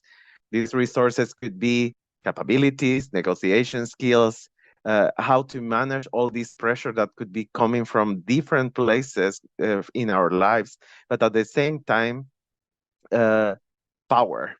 And transforming power means that we are going to be able to not only discover our inner power, but then making it also a social power for transformation. Thank you so much, colleagues. Our call is how we can invest early, how we can keep the conversation about transforming masculinities. It's important if we really want to create a more gender equal world, and how this is not disconnected at all to adolescent well-being, because we know that dangerous or harmful masculinities are going to be hitting hardly and strongly the lives of boys in all their diversity, and also for girls around them. Thank you so much on behalf of our different agencies and institutions, and keep going this conversation around adolescent well-being around the world. Thank you so much. I mean, those young champions representing nutrition internationally, I mean, very, very vocal. And what a discussion around what it means to be a real man in your community. I mean, I personally hear discussions like that all the time within my social groups and other social groups. So it's definitely one to sort of mull over. Definitely, De Graft. And more great sessions to choose from this afternoon. Most of our governments have committed to healthcare for everyone, universal healthcare. But what is the reality for young people trying to access healthcare in these times of workforce shortages? We have a session coming up called From Silos to Systems, Bridging Adolescence into the Healthcare Agenda. Another great session to look forward to, with an incredible title, is about empowering young people in matters of sexuality education.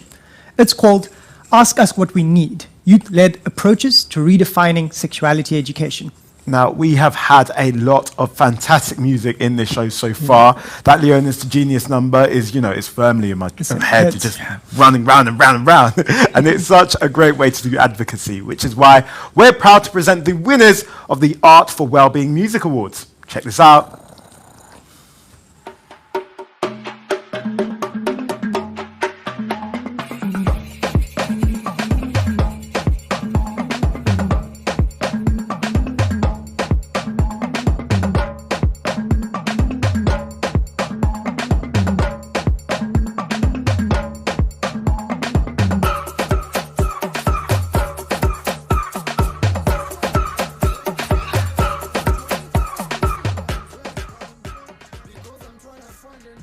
My piece addresses that. It addresses a mental health issue, and it also gives semi-solutions to how people can help reduce the issues that come with mental health.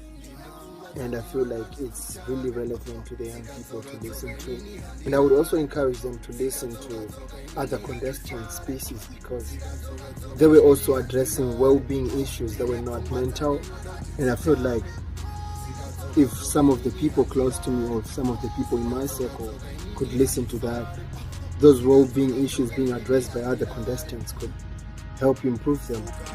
Oh God, our demons, thoughts we can't escape. It mentally eats us and lead to distress, depression, anxiety, become our friends, preying on traumas that we can't erase. Let us talk to each other, let's encourage mental health. Let us join our forces and put end to suicides. I'm really getting tired not being in control of me, of my thoughts, of my health, of everything I love. I just need my mental health. Ndine pfungwa dzandinoda kuti dzitame, dzikadzoka inini handirare, dzikadzoka inini handifare, dzikadzoka inini handirare. Ndine pfungwa dzandinoda kuti dzitame, dzikadzoka inini handirare, dzikadzoka inini handifare. The clues to what I crave.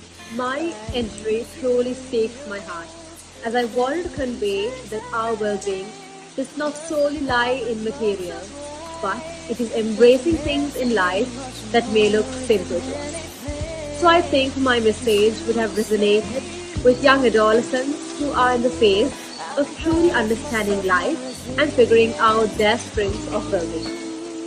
While music has been something I deeply cherish, I'm glad that I've incorporated music to deliver something really strong. Finally, a massive thank you goes out to all the organizers, to my beloved school, my supporters, and to those who loved my piece of art. In a world of complexities, back then I would have thought the clues to what I crave lie in materials, but then turns out that it was compiled with blocks of life that are meant to be much more than anything to say. Ooh, I'm proud of myself, my resilience. Ooh, your hands get me out of the deepest trench with all that I've learned. So what's kept me safe for all the nourishment that has made me grow? Well, that's what I've been needing all this time, all this time.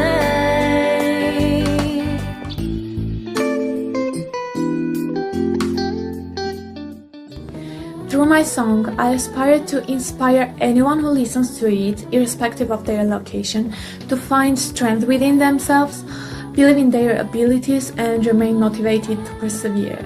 Also, I would like to mention that one of my teenager friends told me that when she was listening to my song, she was sad, but the song uplifted her and made her feel herself more powerful. I sincerely hope that my music resonates with people from every corner of the world, reminding them to prioritize their well-being and offering encouragement during challenging times. Find the way you are.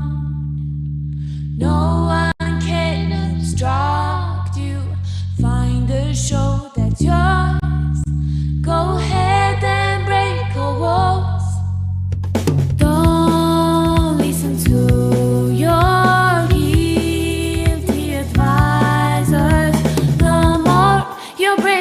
much more, nice maybe to realize what's yours.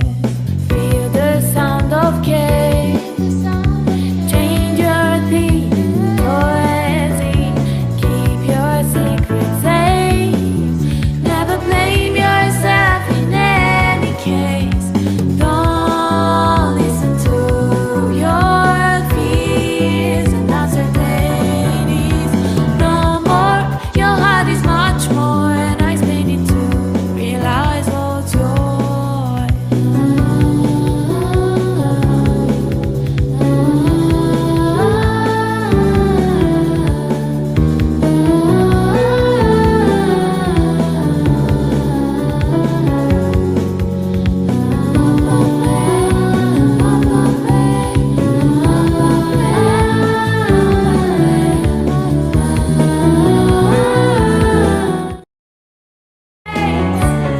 You can even break the ones you always try to say.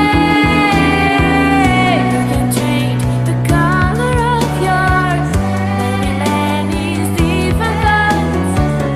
You can save the better ones for many sticky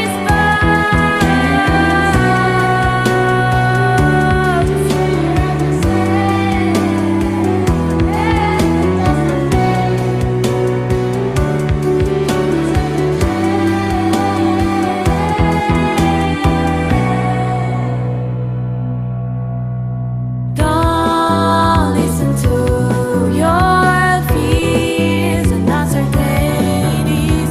No more, your heart is much more, and I need to realize what's yours. No more, you are so much more, and I need to realize what's yours.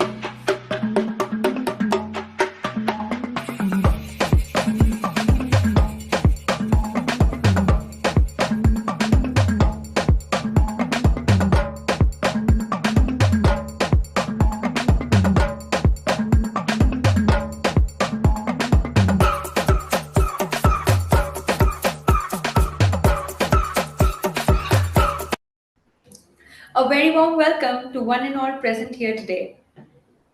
I am Bhavi Barad and I am your moderator. You'll meet Kimberly, my co-moderator, in a little while. I am a UN India Yuva youth advocate for gender equality and youth development based in Delhi, the capital city of India. This is a comprehensive sexuality education session co-created by the Global Partnership Forum on CSE and our esteemed partners, the FCDO, First Feminista, Plan International, UNESCO, UNFPA, WHO, and YLabs.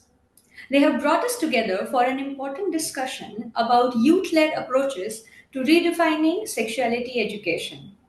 Most of us who have had the privilege to understand and receive CSE would agree that it plays an integral role in the lives of young individuals.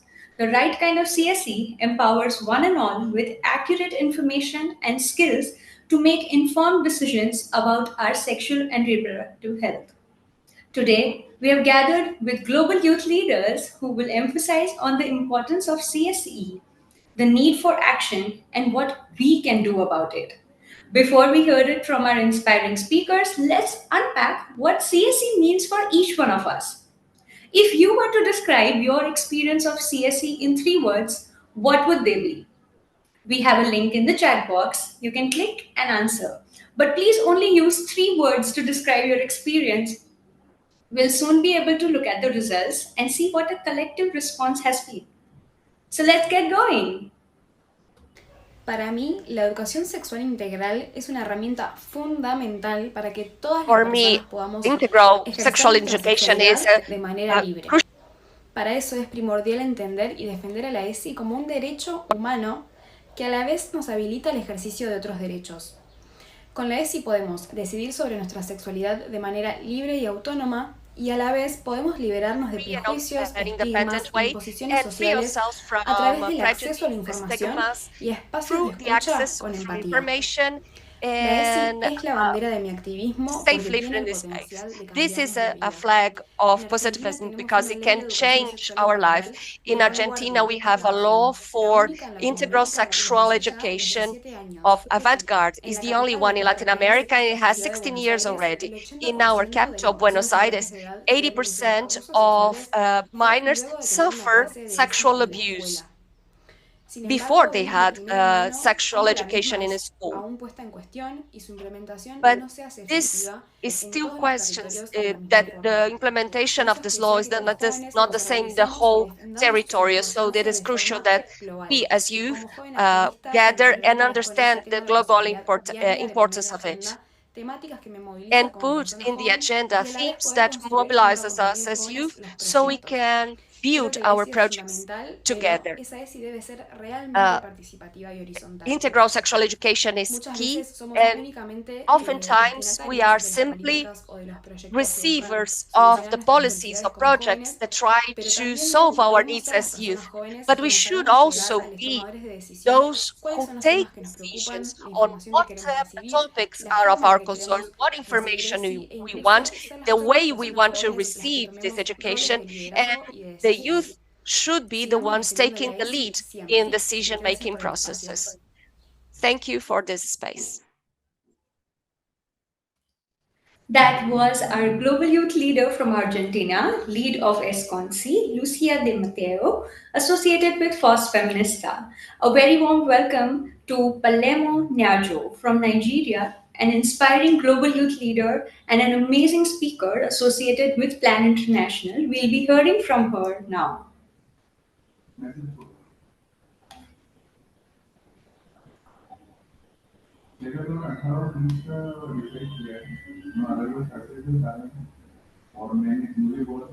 Can we please have the video of Palemo here? Hi, I'm Palemo Nyajo, the Shadow Country Director of Plan International Nigeria, and I am disabled. So, there are a lot of myths surrounding disability and sexuality. I'm going to be reading a few of them to you right now. So the first one is, people with disabilities can't have sex.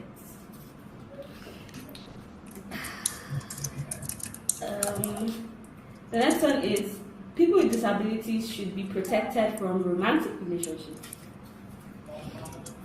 The third one is, people with disabilities are asexual.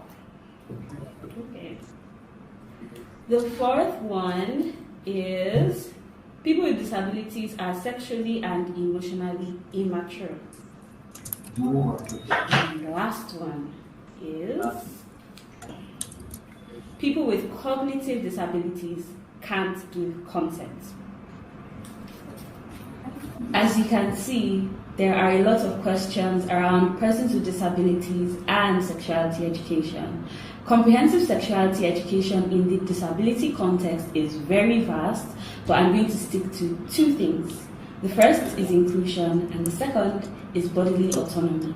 Inclusion means integrating the views and lived experiences of young people with disabilities into comprehensive sexuality education. This can be through access in infrastructure, access in educational materials, remembering that we are a heterogeneous group, and representation through media and storytelling. What are the stories we're telling about persons with disabilities? And remember that inclusion only exists because exclusion already did in the first place. Secondly, we have bodily autonomy. As young persons with disabilities, we have an exclusive right over our bodies, and we should be able to make informed decisions about our bodies and our relationships. To make these decisions, we need to have knowledge about our sexual and reproductive health and rights, and this knowledge will be able to empower us to protect ourselves from sexual exploitation and abuse. And remember, you don't have to answer questions like these. My people have never been feeble. We create our language in signs when we can't hear the world. We see through our hands when our eyes won't respond to light. We march in wheels when our legs get tired. My people have never been feeble. And if this isn't magic, to create a way where there seems to be no way, if we aren't magic, then I don't know what is. Disability should be normalized in CSE. Thank you.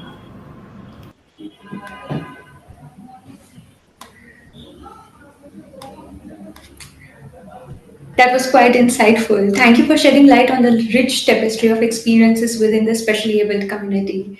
Now let's hear it from Joshua Okier from Ghana, a young researcher who will be sharing about his co-authored paper with WHO on reaching out to young people living with HIV and AIDS and young people in detention with comprehensive sexuality education. Please continue to ask questions in the chat box and keep the comments coming whilst we heard it from these speakers. Can we please have the video? My name is Joshua Okier, and in about 2 minutes, I'm going to share some findings from a research I conducted with some colleagues on adolescents out of school who are living in detention. In this study, we found some 3 major themes, being the needs of adolescents in detention. And the first one has to do with the personal hygiene of the people living in detention. Imagine living in a communal space where you have to share your toilet facilities, bathrooms, and dormitories with other people. In such instances, issues about hygiene is not just necessary, it is an imperative, and it is also an issue of dignity. So all the adolescents we interviewed who were in detention cried for policies and then programs that are going to help them get the necessary resources to be able to maintain their personal hygiene in their communal space in detention. Additionally, there was the issue about comprehensive sexuality education. Specifically, it shows from our findings that adolescents in detention lack knowledge about consent. In fact, that was one of the main reasons why most of them ended up in detention. And so they also suggested and also showed us that that was one of their needs that must be fulfilled. And then the last aspect has to do with the medium through which they get information on comprehensive sexuality education. So in Ghana here, the main source of information on comprehensive sexuality education to persons in detention was through the television. But this medium was so limiting that they do not have the opportunity to ask questions and get their questions answered timely and in an appropriate manner. As such, the young people living in detention called for reforms that are going to broaden the spectrum of medium where they can get information on comprehensive sexuality education. On this note, I will end it. I will urge all of us to also prioritize young people living in detention and their sexual and reproductive health issues. Thank you. Thank you very much. Let's have a big round of applause for the brilliant speakers who have laid the foundation on what CSE is and why it's important for young people, for all of us, and for our future. Now, before we move on to the questions, let's look at what it was like for us. Okay, it's taking a little while, but let's move on. We'll look at the responses in a while. Please continue to stay with us as we draw from the research and insights in the next section as we reimagine comprehensive sexuality education together. Introducing my new friend, Kimberly from Zimbabwe. Let's welcome her to lead us into another exciting segment.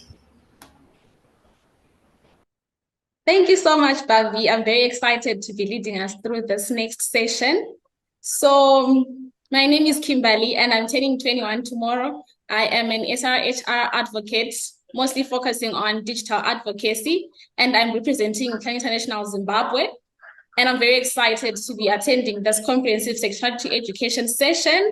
So now we will be hearing from Gary Lane from YLabs on their global research findings on the future of sex education, and Chidima, a UNESCO youth representative who, driven by personal, has used her early experiences of abuse to power activism for comprehensive sexuality education. She has also contributed to leading change in Nigeria through contributions to the West and Central Africa commitment. Before giving a very warm welcome to both of them, whilst listening to these great speakers, we want to ask you the question, what 3 words would you use to describe the impact of comprehensive sexuality education if it was designed by you? So now we're going to have the video from Chidima and Gary Lane. Hello, my name is Gary Lane and I'm a content writer at Y Labs, a design and research nonprofit working to amplify youth power.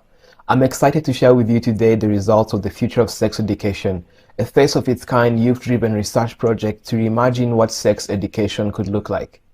I want to give a sincere thanks to all our research participants, advisors, and supporters who made this body of work possible. In 2022, we conducted a global mixed method study involving almost 13,000 youth and key stakeholders across Nigeria, India, El Salvador, and the USA. Our research focused on understanding what youth want to learn about sex and how they prefer to learn it. Key questions were: what information about sex and sexuality do youth want? How do they want their sex education delivered? What role should parents, teachers, and healthcare providers play? Our findings reveal several insights. Young people do not have a single trusted resource for sex education. Silence from caregivers about consent and body autonomy is leading to early, coercive, and traumatic sexual experiences. Focusing mainly on biology leaves youth unprepared to navigate the emotional and psychological aspects of their sexual behavior and identity. Youth are also learning about sex in isolation, preventing them from understanding the experiences of people with different gender or sexual orientations. Youth define pleasure as psychological safety and consent. From our quantitative research, we found that 1 in 4 youth have never received any sex education. Of those, 81% are sexually active. Youth are also having sex for the first time at a very early age. 12.7% of our research participants were less than 10 years old, and 17.3% were between 10 to 14 years old. Finally, females and non-binary youth are much more likely to be unsatisfied with sex education compared to their male and cisgender peers. Based on the study, we identified 5 key principles for what youth want in sex education. First, the future is more than biology. Sex education should discuss the experiences youth face around peer pressure, sexual urges, and navigating sex in their relationships. Second, sex education should elevate young people's definition of pleasure, focusing on agency, safety, consent, and exploration without judgment. Third, sex ed should leverage emerging digital technologies to reach more youth with on-demand information. Fourth, sex ed should empower parents and caregivers to serve as effective guides for youth. Lastly, sex ed should be inclusive, recognizing and upholding the diverse experiences and challenges faced by young people. The future of sex education is designed with and by young people. As fellow youth and allies, we encourage you to join the conversation on the future of sex ed through our social media kit and help advocate for a future where youth-led sex education is the norm. Thank God I was able to understand myself and decide to be who I want to be. But what about other people? What about other children? So if we want to make a change when it comes to sexual health issues, and we know the people that suffer the effects more are women and girls, we need men and boys to work with us. It's really hard. Even the government, most of the people in the place of power, they are men.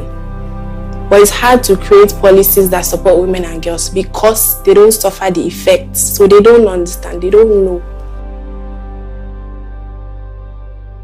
The older ones are not helping us. They don't give us the right information. For the upcoming generation, the young people, there is a great chance for them to change the systems. If we have young parents who are deliberately putting an effort to creating children who are respectful, who understand human dignity, who are working with the other gender, who are saying no to gender bias and sexism and all of those things, then there can be change. You know, young parents, they need to learn, they need to have access to information, they need to know all of these things, they need to know the rights of the child, they need to know all of these things because they are the ones that are going to be the first players in educating the child. So it's not just about one person, it's a collective thing. Even organizations, NGOs, they are doing their best, but they still need government to also take action. My past will never go away, but it shouldn't stop me from helping others. I feel like it is also part of my story. Everybody who has become great in life has a story. The difference is that they were able to navigate these things and they were also able to use it as a tool to bring change to their world. And so that's why I'm proud.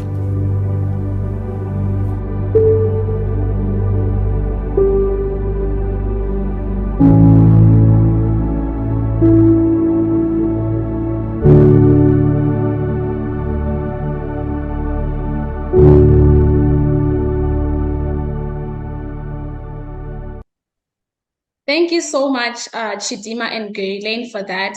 For our final speaker, we're going to have, I'm very happy and honored to be introducing the Deputy Commissioner at the National Health Mission Ministry of Health and Family Welfare in the Government of India, Dr. Zoya Ali Rizvi. I hope I pronounced that well.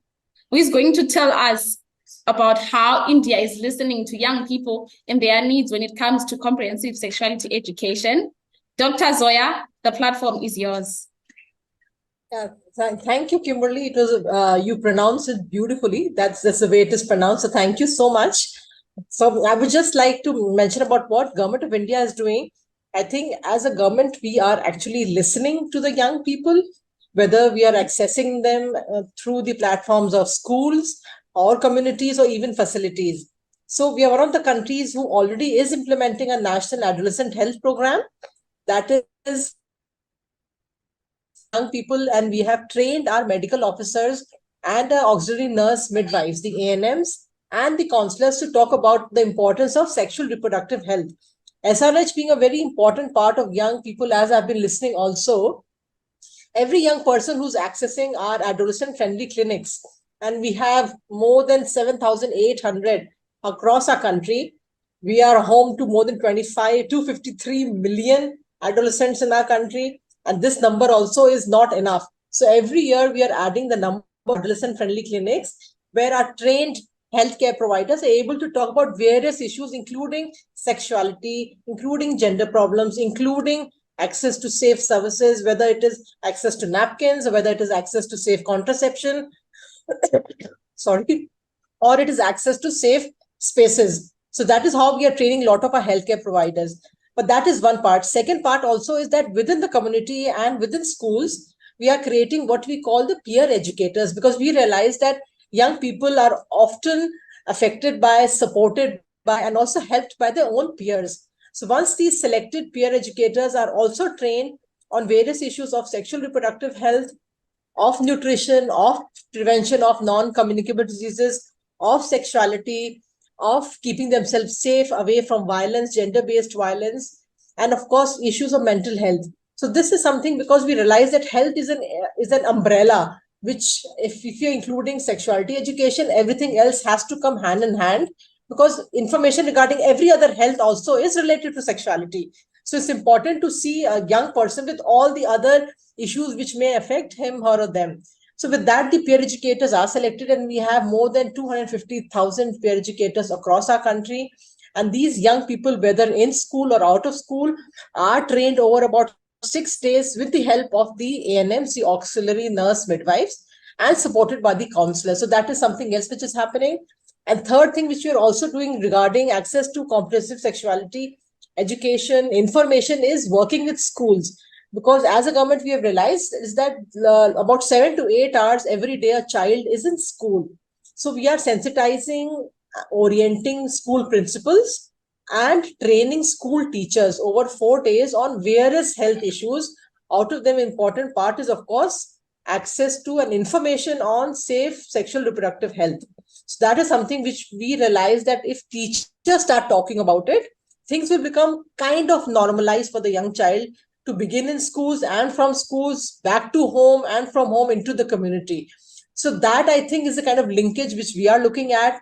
And with that in mind, we have already trained more than 350,000 school teachers on health and health related topics. And we believe that these are small steps which we are taking as a country, so that every child who is accessing health services in public health institutions or going to schools for education, or even within the community where the parents and the other stakeholders are informed during what we are calling the Adolescent Health Days. These are very interesting events which deal with issues of sexually productive health among others within the community, so that talking about adolescent health becomes a regular thing. It's not something which have a special day. Is held about 4 times a year in communities in which people who are not from health, but within the parents, the elders, the village elders, they sit and they talk, and they're told about how important the health of every young adolescent, every young person is. So I think working in various aspects within the government, outside the government, we're trying to ensure that the voices of young people are heard and they become a part and parcel of how the policies are made and the programs are implemented. So things will take time, but I think we are reaching there with our steps. Thank you.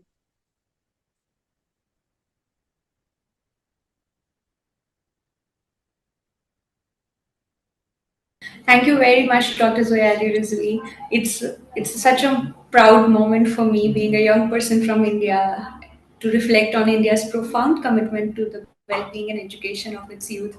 It fills up my heart with a lot of joy and pride. Thank you very much for your dedication and commitment that you've always shown to adolescent health and comprehensive sexuality education. You've rightfully said that it's important to look at sexuality education in intersection with all the other factors that affects an individual's health. I would now like to welcome everyone back as we move into a very interesting section of today. That's the question and answer section. I see a lot of questions have already started coming in. Our first question is to Dr. Zoya Ali Rizvi. It says, it's from Akelo Pasquin. I don't know if I'm pronouncing your name correctly, but it says, can stress be a cause of hormonal imbalances? Can you please take that, ma'am? That is such a risky question for me to take, because stress is such a generic word which is being used across board by a lot of people, which reflects physical, mental stress both. And yes, hormones are something which is dependent on how your body is reacting to the external environment also. So I would say stress can lead to hormonal disturbances, not imbalance per se, but broadly how you manage stress is also something which should be a part of how young people learn from each other, interact with each other. And yes, I would say stress can lead to a lot of other problems, whether it is connected to your sexual reproductive health, whether it's connected to nutrition, exposure to violence. So it's a very broad term. So there is no direct causality per se, but yes, it is a risk factor. Thank you. Thank you. Okay, so are we afraid to ask questions or what? let me let me put it in words. There are no right or wrong questions. These are just words that are meant to sow the seeds of change in our minds. I had read this somewhere, but please do not be afraid to ask questions. There's one question that is, has there been any resistance from schools and teachers against comprehensive sexuality education? How does one tackle it? At least in the case of Argentina, where I live, there are, although we have a law about sexual education for 17 years already, there is a lot of resistance in among educators, not really teachers only, but because we have to understand that there are many prejudices about comprehensive sexual education. There's still resistance, and I like to say, and what we like to implement to overcome that is understanding sexual education as a right. And this covers many other topics related to affection, emotion, not only body, but how do I interact with others. It also includes talking about diversity and recognize our own rights. So comprehensive sexual education has to be adapted according to the age bracket. And this also helps to understand and take out this prejudice. Oh, they are talking about sex to my children in school. This is not the case. There are many ways to approach sexuality in a comprehensive way, adapting to it. Yes, there are resistance, but that's why we have to say that comprehensive sexual education is a right. And as such, try to raise awareness what means to be comprehensive, and we have to validate that each age has to be taught in a different way according to their capacity of comprehending. Thank you for the opportunity of answering this question. Thank you very much, Lucia. Thank you so much for answering that. Okay, our next question is to Chidima. Can you please take this question? What is the right time to give sex education to our kids? Hi, that question is very important because here in Nigeria, we live in a society where there are a lot of issues like gender-based violence, female genital mutilation, child marriages. And when we ask what the right time is, I believe that the best time to give comprehensive sexuality education to our children should be in their formative years. Once they're able to make sense of life, they should be able to learn about their bodies, they should be able to learn about abstinence, they should be able to understand the right things they need to do. They should be able to learn about love and respect and human dignity.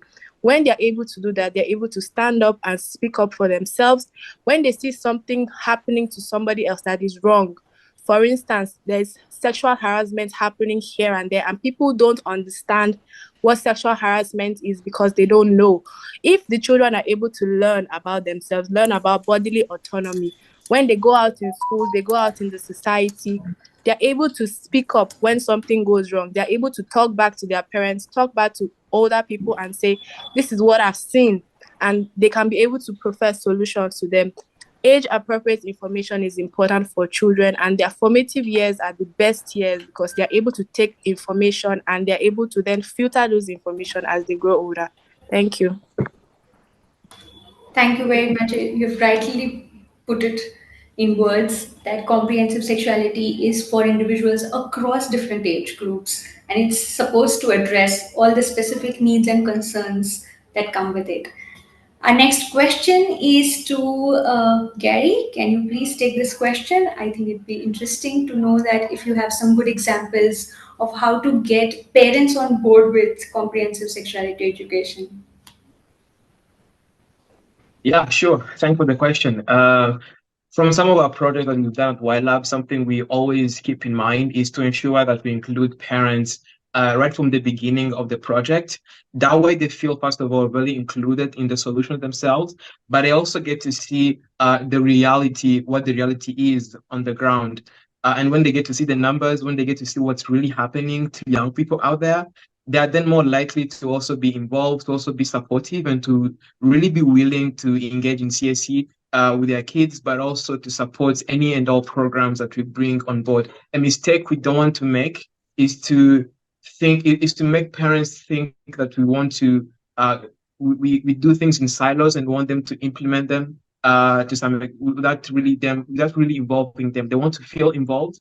They want to feel that they're part of the solution. So if you make them feel that way, they'll be very supportive and they will be willing to really to engage with the services and the products and whatever.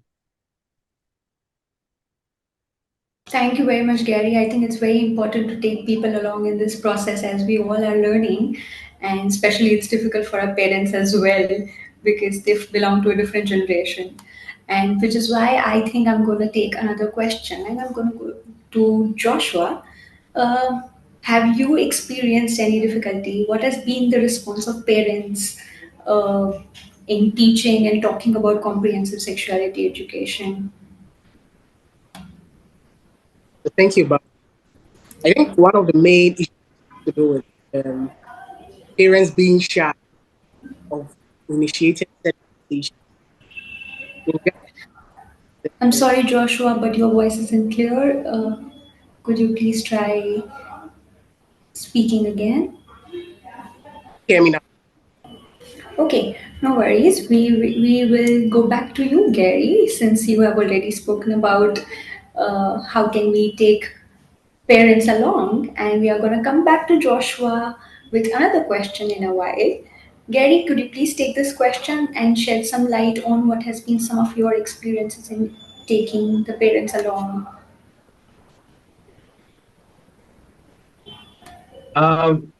Parents really have many questions, and I can okay. I've actually my experience has been really in working on implementing sort of like digital platforms, and when engaging parents, first of all, they are very hesitant because it's digital, and most of them aren't really used. They don't really trust digital stuff. So there has been that issue of trust. But again, when you tap them right from the beginning with them, and and you are patient and you involve them in trainings are very important because just teaching them what the right terminology is, sort of like pointing holes in some of their preconceived ideas and myths, that really helps. So yeah, digital platforms they may have they will tend to have a lot of questions. They tend to have trust issues in the beginning. But my experience has been that if you continue walking the road together, eventually some of them will start to be understanding. You actually start to see some of their behavior and myths and thoughts change along the way, which has been something that I've really loved to see the change not only in young people, but also within their parents and within the support systems around them. Right. Thank you, Gary, for sharing your experience with us. It is really meaningful and insightful to hear it. Palermo, I would like you to share your experiences since we haven't heard from you yet. What has been your experience in working on CSE in your community? Okay, thank you so much, Bobby, for that question. I would say it has been really difficult. So I work with the Dutch Embassy, and we were supposed to collate some data on what young people think about their comprehensive sexuality education. And I was specifically assigned to reach the hard to reach youth from different demographics. Like I said before, young people are not a homogeneous group or heterogeneous. So I was trying to reach young people from underrepresented groups, and it was really difficult because they were very cautious. What do you want to know about me? Why do you want to know this about me? And it was very difficult to reach them and get them to tell me how they felt about it because, like we've said here, it is seen as a taboo topic in Nigeria specifically. So I think approaching it with a certain type of caution and being context specific on how I approach CSE has helped me to reach the youths and talk to them. So I think CSE should be holistic, but while being holistic, I feel like we should be targeted towards certain demographics, like young persons with disabilities. It's completely different for them. And then when you're speaking to girls, CSE is different for them. And then when you're speaking to boys, CSE is different for them. So I would say it's been difficult to reach adolescents and young people, but then it has been a learning process. And I think there's so much more that we can do, and giving us the enabling environment to have these conversations will really help us get to the next level with CSE. Thank you, Palermo. I think it's important to understand that one size cannot fit all, and it's important to contextualize comprehensive sexuality education. And you have clearly led us to our next segment, which is to redefine redefine what sexuality education can look like for us. So over to you, Kimberly. Thank you so much, Bobby. We have listened to the speakers and we know the situations in our countries regarding comprehensive sexuality education. So I would like to pose a question to the audience and our panelists in the sense that how do you think that comprehensive sexuality education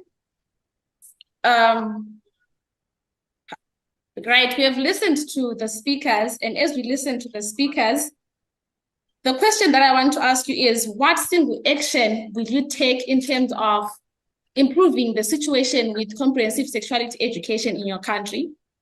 May we please give very brief answers, and after giving our brief answers, we also give the audience the platform and they're going to share in the chat. So firstly, I will go to Joshua. Hopefully your network is now okay. Please tell us on one single action that you would do in order to improve the situation in your country when it comes to CSE. All right, Kimberly, thank you very much. I will say that we need total member involvement. Every person has to be involved, each stakeholder, so from parents to the adolescents themselves, to the policymakers. We need to bring everyone together and understand that the needs of adolescents are not the same everywhere. So the comprehensive sexuality education we want to deliver must be context specific, very taking into consideration the culture of the environment and also the needs of the people over there. So it's a total member involvement approach that we need. Thanks.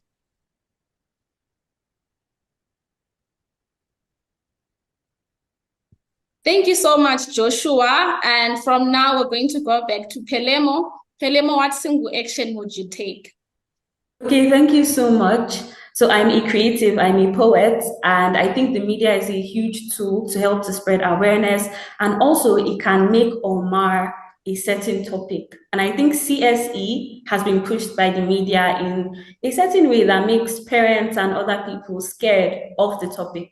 So what I would say is I would like to use the media as a tool for good when it comes to CSE, and use the creative arts to push awareness on how CSE is important for adolescents and young people specifically, and try to reach the harder to reach youth, like the young persons with disabilities. So media, thank you. Thank you so much, Pelemo. So we'll also hear from Gary. Yeah, sure. Thank you. That's a really good question. And I think what I'm going to do personally, and what I encourage everyone really to do, is to not always think about starting over every single time. I mean, through this session alone, we've seen many resources. We've heard of many resources. We've seen the numbers. We've heard of the research, and we can build onto that, or we can use it to include it in our products or the stuff that we are building, instead of always starting over. Young people almost all over the world are facing the same problem, and so using some of the resources from other places and just contextualizing to whatever context you're going to, that can really help, instead of always feeling like you have to start over or you have to be doing things from scratch. Thank you. Thank you so much, Gary. So, Dr. Zoya, please tell us one single action that you also want to take. Really, yeah, okay, that's a good question, but very difficult for me. But I would say that for me, as a person working at the national level, it's very important for me to keep advocating for importance of adolescent health, not just within health, but also with our partner ministries of education and welfare, so that we get not only ownership, but we get adequate funds every year. Thank you so much, Dr. Zoya. Bavi, let's hear from you. Thank you very much, Kimberly. Thank you very, very much, everyone. You all have been a lovely audience. Thank you for engaging with us and taking out time to stay throughout the session. Your engagement and commitment to this important topic is truly appreciated. Let's continue to take this discourse forward in our own communities, in and around us, and let's promote greater awareness and understanding for healthier and more informed lives. Thank you very much. Thank you so much, Bavi. As for me, I think the problem that we have is the issue on information gap. So in my country, one thing that I would like to put in place is disseminating correct and comprehensive education, and making people know that making comprehensive sexuality education is not corrupting young people's minds, but then it's giving them the power to make informed decisions for themselves. And comprehensive sexuality education should be a basic right for each and every young person. And I've seen some of the answers in terms of what it would look like. But for me, if it was designed by me, it would look like accessibility, safety, and friendly. Because we've seen that in the past years, young people have not been friendly to access information, to access services, and to talk about themselves, their sexuality, relationships, and all that in a free environment. So I feel like that's one thing that I would focus on in my country, giving young people a space and platform to talk about what they think, giving them the right to express themselves. And I believe that if you give young people a space to express themselves, then they'll excel and then they'll make better decisions. So with this being said and done, thank you so much to everyone who is connected. And we thank you so much for coming, and hopefully we'll use the information that we got here to implement some changes in our countries. And this is it from me, from the stakeholders, from Bavi and myself. We say thank you so much for connecting. Thank you.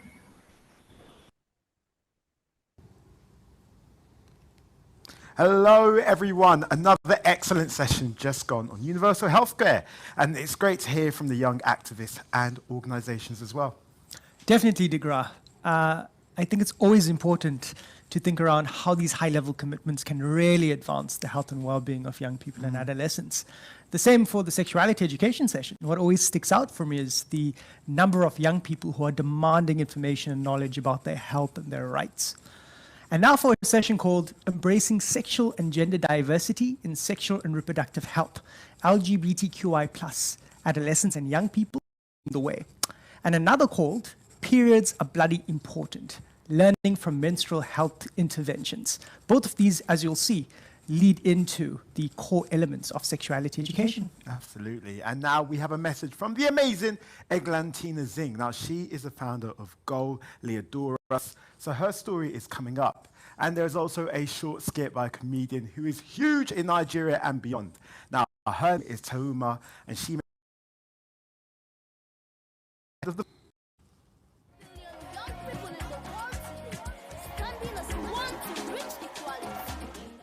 Hi everyone, I'm Eglantina Zing here, and I'm super honored to be joining you today at the Global Forum for Adolescents.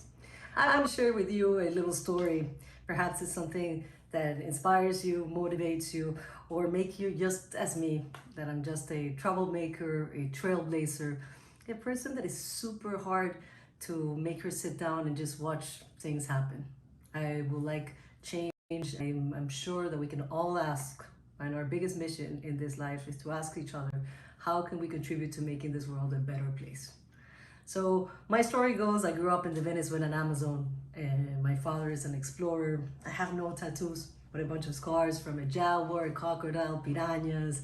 And yes, it sounds like magic realism, but it was my reality. In my little camp, there was a soccer ball. My neighbors were persons that did not speak my same language, were not dressed the same way, and we had very different traditions. But through that soccer ball, we forged these really strong bonds of friendship, of collaboration, and solidarity, that until the day I took those with me. At a very young age, that soccer ball taught me that we have much more things in common than what divides us. So I went off years later to the United States and started a career in entertainment, in MTV, Project Runway, and a bunch of other shows that are music and fashion oriented. And yet I was still one of that generation of, well, because you were a woman, you will get to, no, you cannot do that. No, you're a woman, you cannot play soccer. No, you're a woman, you cannot wear a short skirt. No, you're a woman, that's not your role. No, you just go play gymnastics, you just stay at home. Limiting us. There are stereotypes and the societal rules that they don't define us, but they do limit us. And that's why, since I cannot sit around and just watch things happen and conform myself to the status quo, I found the Goleadoras Foundation with its unique mission is to make this generation of girls the generation of yes. That through sports, a great catalyst to bring us together, to forge character through discipline, through sorority and teamwork, this new generation, they will never get to hear a no because they're women or because they are girls. So I invite you all today and every day to join us at Goleadoras, and as we say there, together we change the game. It's about time. We're in this together. Happy International Girls' Day.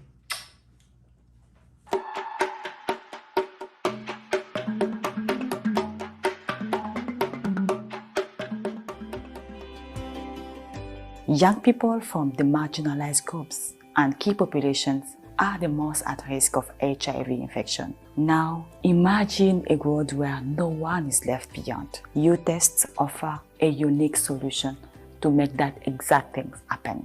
J'avais peur de fréquenter des centres de santé de mon quartier, de peur de me faire juger ou soit que mes résultats soient divulgués par des personnes qui ont de mauvaises intentions. Et là, par le biais d'un agent communautaire U-Test, il m'a permis de connaître un centre de santé où j'avais la possibilité de me sentir à l'aise, où je ne serais pas jugé. U-Test leverage mobile technology and artificial intelligence to mobilize young people through social media platforms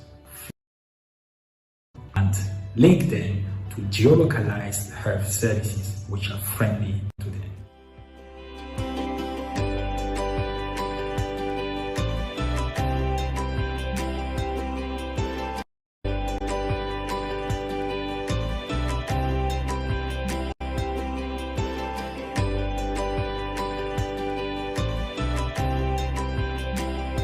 Let's support U-Test Scale Up now.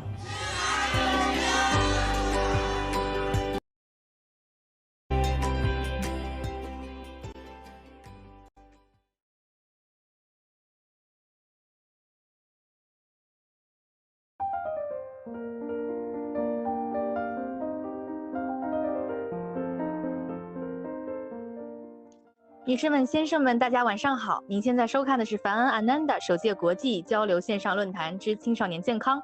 很开心能够在我们的直播间与您相遇，不论您此时此刻在世界上的哪一个地方。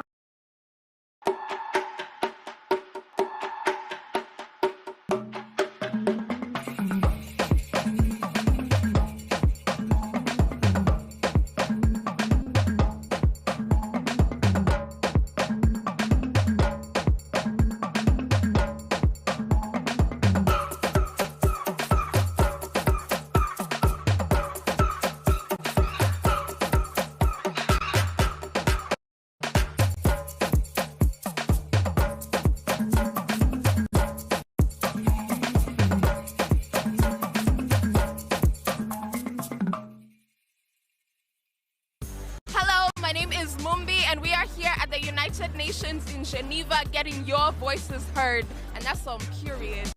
Hi, I am Simon, courtesy of Youth Partnership for Peace and Development. I am serving as one of the mobilizers for the 1.8 billion Young People for Change campaign. I join hands with Global Forum for Adolescents in making the clarion call for governments and partners to invest into the lives of young people. Hello everybody, how are you doing? My name is Mrs. Engineer Alaja Professor Doctorate Akokaduroke. Today I am here to tell you something. First of all, I would like to thank everybody, hundreds and thousands of young people, they're mobilizing to demand for better health and well-being from the I say thank you very much for the work that you are doing. Now it's remaining if you open your mouth and say something. It's you I come to tell now. You are sitting down there, your mates are there, mobilizing to demand for better. What are you doing? Go now and go and register for the Global Forum for Adolescents. Follow 1.8 billion and register for it. Only food. You are not doing anything. Will you go and register? Muchas cosas han pasado, estamos en decadencia, porque la juventud no hace presencia, porque se ha notado mucho nuestra ausencia, pero gracias a nosotros se acaba la ultraviolencia. Silencio. El silencio no es algo por lo que podamos optar, por eso tenemos derecho a votar, porque no podemos quedarnos en silencio, ya que las palabras tienen valor y no precio.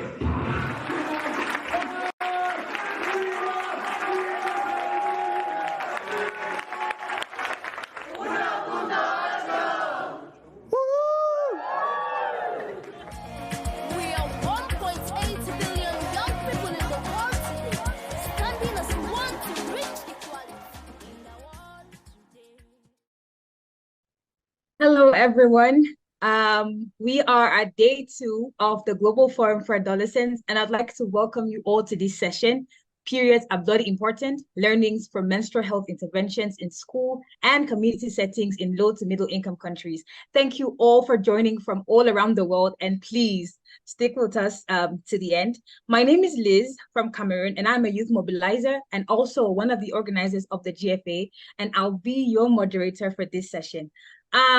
Growing up, I was told that periods would start at about 12 years old, but then I had my period at 9, and it wasn't a lovely experience. Everyone at home questioned the life out of me. I was asked every day, Liz, what is wrong with you? Who touched you? What did you do?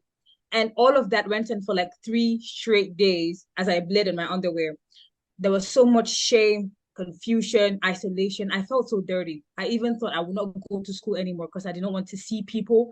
I felt like I had done something terrible. It did have an impact on myself and understanding of my own body. And I know my story is not an isolated case, and it is exemplary for how millions of girls all over the world experience the start of puberty and how they actually run with it.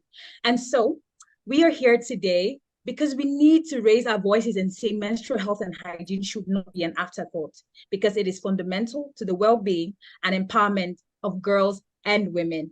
And in this interactive session, we are going to use evidence-based research to highlight strategies to improve menstrual health among young people, reflecting on differences and similarities of the populations, methodologies, experiences, and findings across the different interventions. And also, we will discuss the practical policy implications of enabling menstrual health interventions to be sustainable and scalable to enable girls to thrive. But before we dive in, we want you to share with us your thoughts on menstrual health as a priority to adolescents' health and well-being. There will be a poll that will come across your screens for you to respond. To what extent do you consider menstrual health as a priority to adolescent health and well-being? I am going to give a minute maximum so we can answer the question. To what extent do you consider menstrual health a priority to adolescent health and well-being? To what extent do you consider menstrual health a priority to adolescent health and well-being? Not at all? Are you sure? Do you think it's a lot? Do you think it's somewhat? Let us know. We really do hope you share the same mind with us, and whatever your options are, whatever your mind is on this issue, we hope that by the end of this session, you will be able to change your mind. Oh, wow, we see there are a lot. People you actually think this is a lot. And yes, I agree with you. Menstrual health as a priority to adolescent health and well-being, yes, it's a lot. And today we are going to be exploring that. Just before we continue, I'd like you to know that this session was co-created with young people, from the planning to the concept notes and down to designing the presentations. And we have a wonderful panel of 6 brilliant speakers who bring years of practice, planning, and research on the issue, as well as innovative and tested strategies to improve mental health, hygiene, and well-being of adolescents. And so our first speaker, Ms. Chinwe, she's a Deputy Regional Director for UNFPA East and Southern Africa Regional Office, and she brings more than 13 years of global, regional, and national level experience in adaptive program leadership and oversight for evidence-based strategy development, implementation science, and program management. She is going to be talking to us, highlighting the importance of menstrual health and the human rights approach to menstrual health. Over to you, Ms. Chinwe. Thank you, Mandy. Menstrual health is an enabler for the realization of human rights of all people who menstruate. The onset of puberty and the menstrual cycle is a fundamental and healthy aspect of the lives of women, girls, and other people who menstruate. However, due to social, economic, cultural, or legal factors, they may be subject to discriminatory practices, shame, negative attitudes, and specific prohibitions that often lead to poor menstrual health outcomes and other related human rights deprivations in all countries without exception. People who menstruate face significant challenges in managing menstruation safely, in a hygienic manner, and with dignity. On the 12th of July 2021, the United Nations Human Rights Council adopted the very first resolution on menstrual hygiene management, human rights, and gender equality. The resolution calls upon states to ensure that women and girls, without exception, have access to appropriate facilities, information, and products for optimal and effective menstrual health hygiene. This is very important. What this means is that women and girls, including those that are vulnerable or in certain locations, have equitable access to affordable, safe, and clean water. This also includes adequate sanitation, hygiene facilities, including a choice of menstrual hygiene products. In UNFPA, we are committed to supporting and working with state and non-state actors alike, duty bearers and right holders, to apply a rights-based, comprehensive, and multi-sectoral response. This approach addresses a complex phenomenon with specific obligations and responsibilities towards ensuring the achievement of the highest attainable standard of menstrual health. We remain committed to ensuring the removal of negative social norms and cultural practices that perpetuate human rights violations related to menstruation. So I join you today to call on all stakeholders to stand with us in our obligation to ensure that menstrual hygiene management, gender equality, and human rights are integrated into policies, programs, and interventions. All of our collective actions will ensure the health and well-being of adolescents, women, and other people who menstruate. Investing in menstrual health can also improve access to quality education, job opportunities, and entrepreneurship. We can tap into the limitless potential of girls, women, and people who menstruate and cascade the benefits to households, communities, and economies. This investment is critical because it also protects the dignity of adolescents and women who constitute about half of any given population. Equally important, it also enables our bodily autonomy and agency, our rights and choices. We cannot do this alone. This requires us to collectively create an enabling environment that will ensure menstrual health justice remains a core component of gender equality. A core component of gender equality. It is my appreciation to be part of this journey in delivering the Africa we want, where female voices are not just heard, but are a part of decision making about our fundamental human rights. Thank you. Thank you so much, Ms. Chinwe. Thank you so much for that wonderful intervention and setting the tone for this event. Menstrual health is indeed an enabler for the realization of human rights of all people who menstruate. And we also appreciate UNFPA's commitment to supporting and working with state and non-state actors in addressing this issue. Our next speaker we have is Dr. Shakira, who is the thematic lead on bodily autonomy and sexual and reproductive health and rights at UN Women. And she's also a technical specialist at the World Health Organization. She's also a Lancet Commissioner on Adolescent Health and Wellbeing, widely recognized for her work on universal health coverage, gender equality, sexual and reproductive health rights, and youth development. And she is going to be talking to us, highlighting the importance of menstrual health for young people. Over to you, Dr. Shakira. I'm absolutely excited and hyped up to be joining the Global Forum for Adolescents. It's been a couple of months of watching social media buzz of seeing youth energy, youth perspectives, and now we're seeing 1.8 billion come to life. It's incredible. I really think so. The second reason I'm so excited to check in with you today and during this forum, and specifically this session, is because this session is based on the evidence. Now, for those of us who work in the field, we know that the evidence on menstrual health and menstrual hygiene is quite sparse. In order for us to drive advocacy, to drive policy making, to change legislations on the taxation of menstrual products, for example, we need sound advocacy.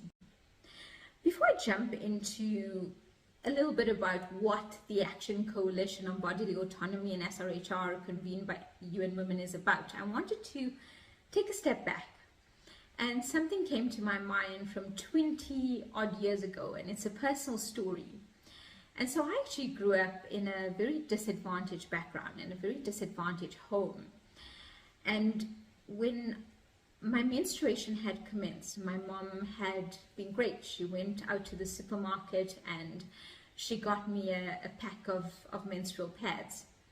But that made me think about the fact that it's not also only about the access to menstrual products, but what's the access to the quality menstrual health products? So what's the quality of the products that one has access to?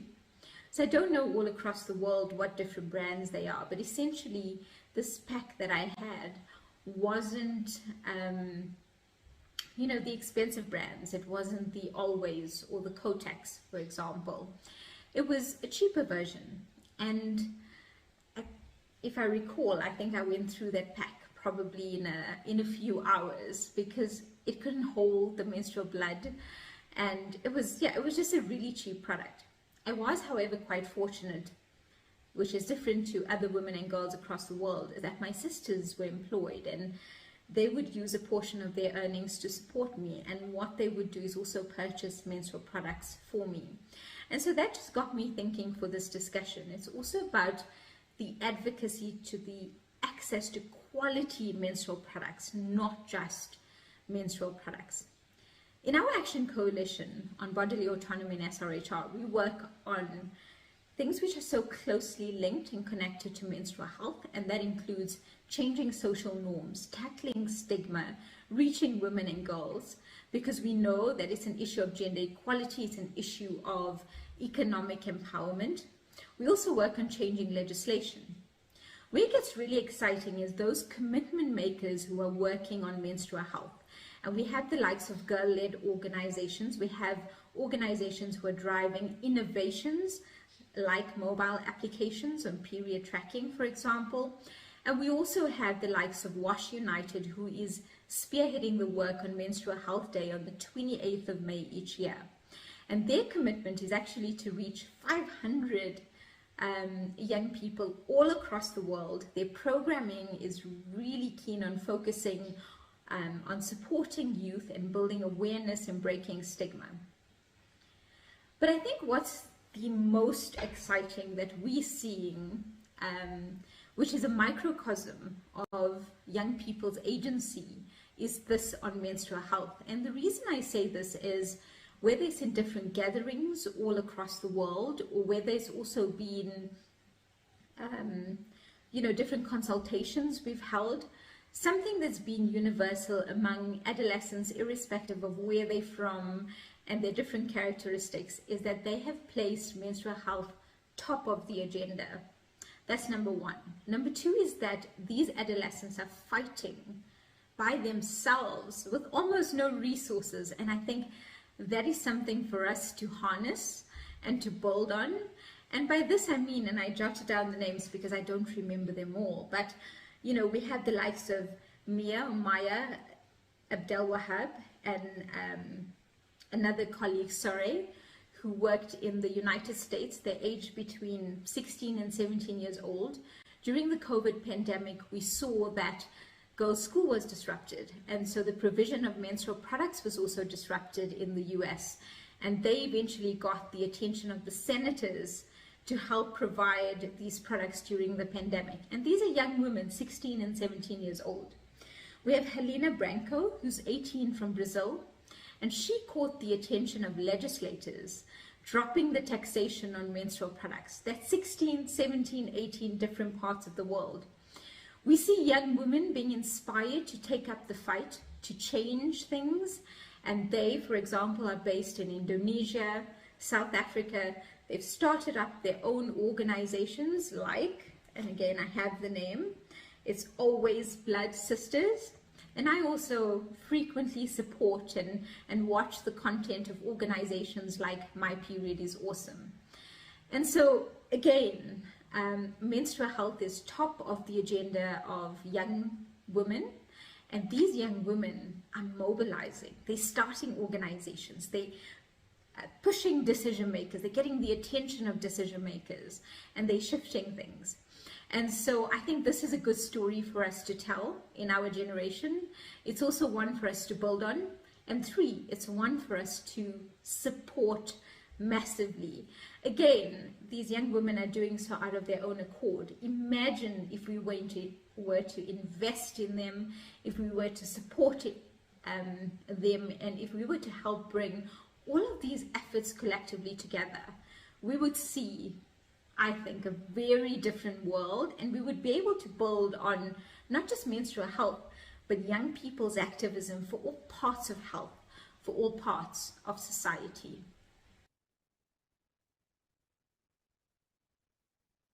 Thank you so much, Dr. Shakira, for sharing your story with us and hitting hard on how menstrual health is not just about period products, but it also cuts across all other sectors, and also calling on stakeholders to mobilize resources for adolescents and all people who menstruate to navigate this experience with ease. I'd just like to say, as the presentations are going on, kindly drop your comments, your questions in the chat, and we would take them up from there. Our next speaker that we have is Ms. Gerda Binder, and she is UNICEF's Senior Advisor for Gender Equality and Digital Technology. She works with teams and partners to harness digital technology for gender equality and close the gender digital divide, especially for girls, to create and benefit from digital opportunities.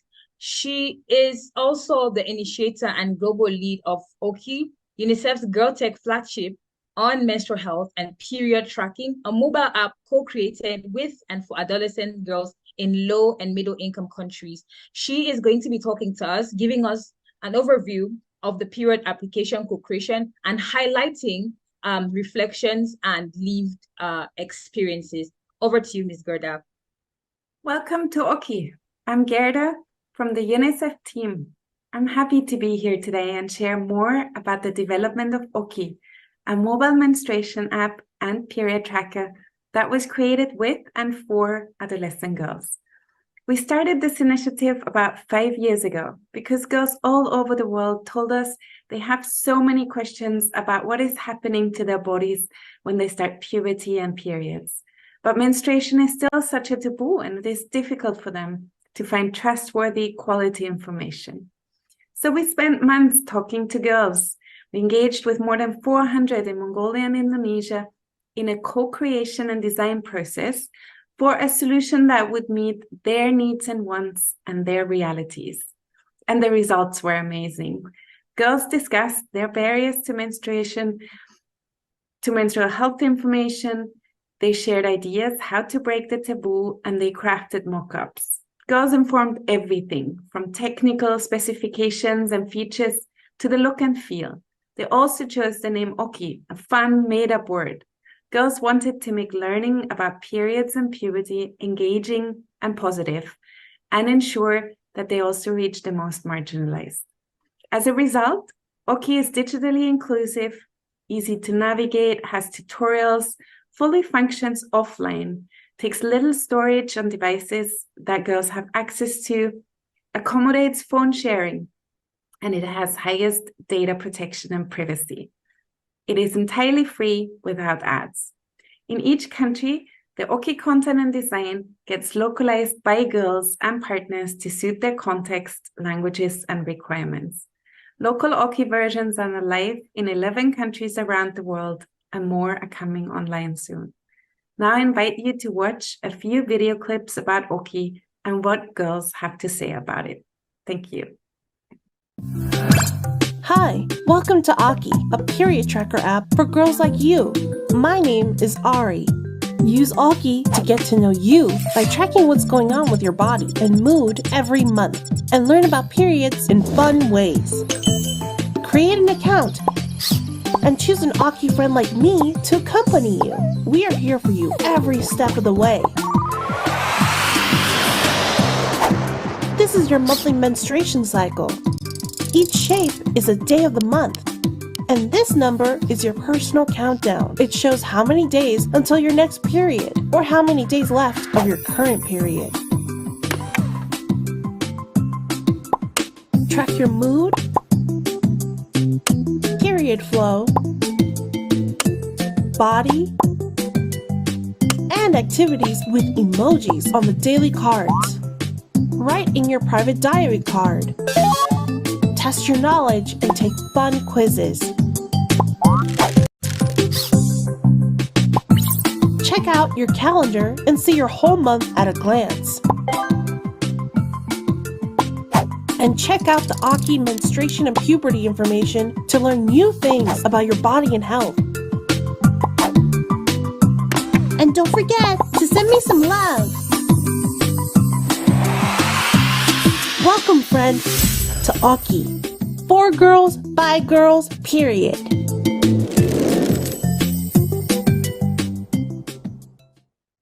Hai teman-teman semua. My experience with the Oki app is interesting, is awesome. ওকে আমাদের একটা পুতুল আছে doll, ওটা আমার খুব ভালো লেগেছে। The app, it helps you in recording in your menses. আমি আজকে একটি অ্যাপ সম্পর্কে জানতে পেরে Positive, I have loved it.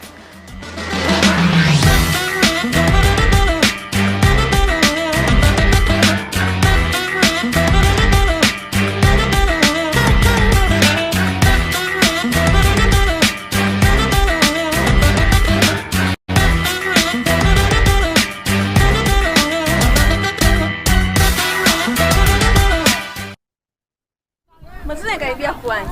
Nilipata kuja kwa leo. Sidhani shoga yangu. Maana hata shuleni hakuwepo leo. Si unajua ndo tarehe zake? Jennifer, umekuja? Wow, nilijua hutakuja leo kwa sababu ya period, kumbe nilikosea. Wewe, tulia niwape mchongo mzima kuhusu application ya binti kutoka kwa binti. Ni kweli nilipoamka asubuhi tumbo la period litaka kuharibu kila kitu, lakini nikaigundua application ya Oki ambayo inawezesha wasichana kama mimi na wewe kuweza kufuatilia maendeleo yetu ya hedhi. Oki? Ndio, Oki. Zaidi ya wasichana 300 kama sisi wameshiriki kutoa mawazo katika utengenezaji wa application hii. Imepikwa ikapikika. Hongereni ya smart zenu. Haatwi mtu hapa. Usipokuwa na simu yako, gongea kwa mwenzio, maana ndani ya simu moja unaweza kujiunga na akaunti zaidi ya moja. Basi, Oki kanipa ujasiri wa kuamka na kuja mazoezini. Halafu, Oki app ni bure. Na ukishajisajili, unaweza kutumia application hii bila hata kuwa na bando la internet. Chezea app inayoburudisha, elimisha na kuchemsha ubongo. Tusichelewe basi besti zangu. Tujisajili leo kwenye hii program fire kwa kwenda kwenye tovuti www.oki.co.tz au tafuta Oki app kwenye App Store au Play Store. Niliwaambiaje? Oki ni ya binti kutoka kwa binti.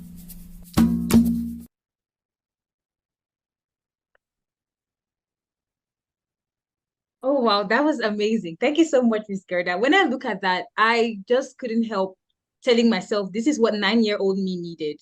You know, when I look at the girls in the video and how happy they were to talk about how, you know, they're getting their periods and they have information, I could hear safety in their voices. I could hear, oh, I'm happy to live this experience.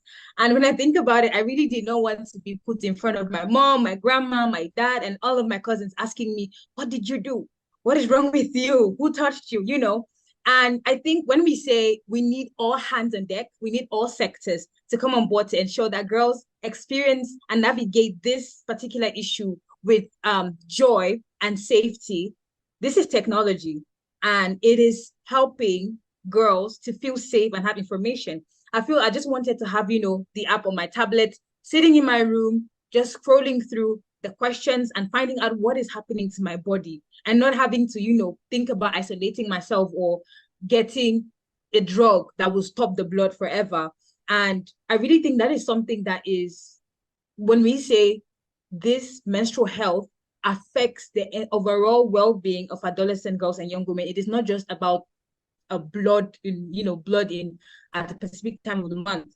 It's about how we see ourselves. It's about how safe we feel. And it's also about how, we are ready to interact with society with what we're going through.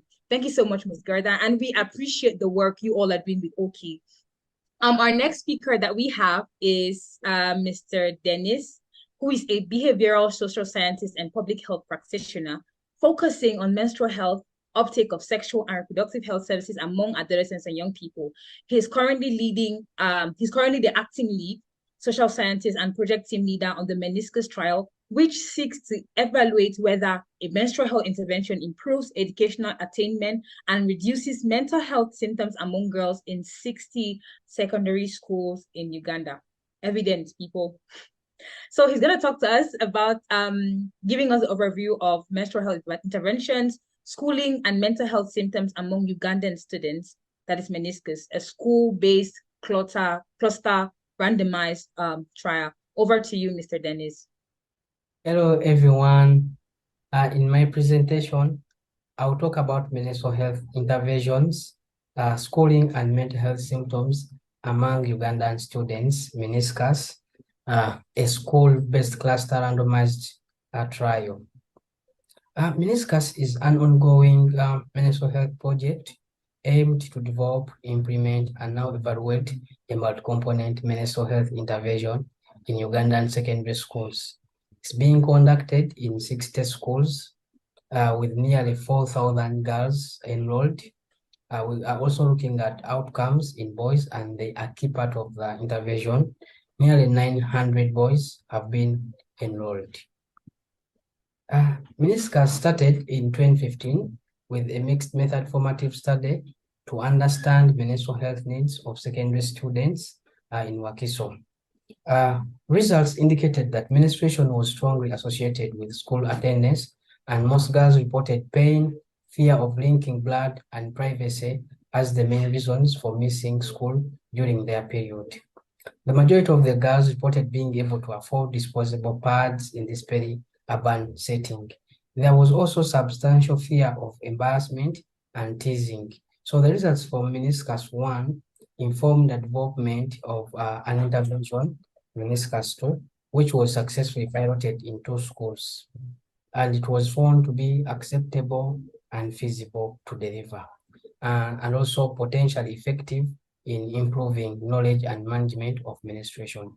It also highlighted the need and opportunity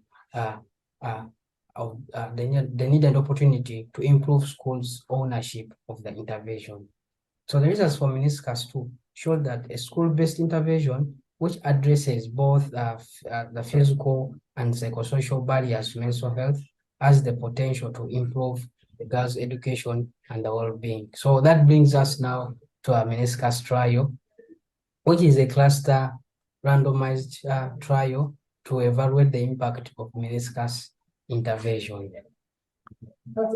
So the intervention is implemented by MENA Uganda, a local NGO, and includes 5 components, all overseen by a menstrual health action group, comprised of students, teachers, and parents. So the intervention components include training of teachers to deliver puberty education sessions, supporting school drama clubs to write and perform a skit around menstrual health, then the provision of a menstrual health kit, including reusable pads, access to pain management strategies and analgesics, and also the basic improvements to the school toilet facilities.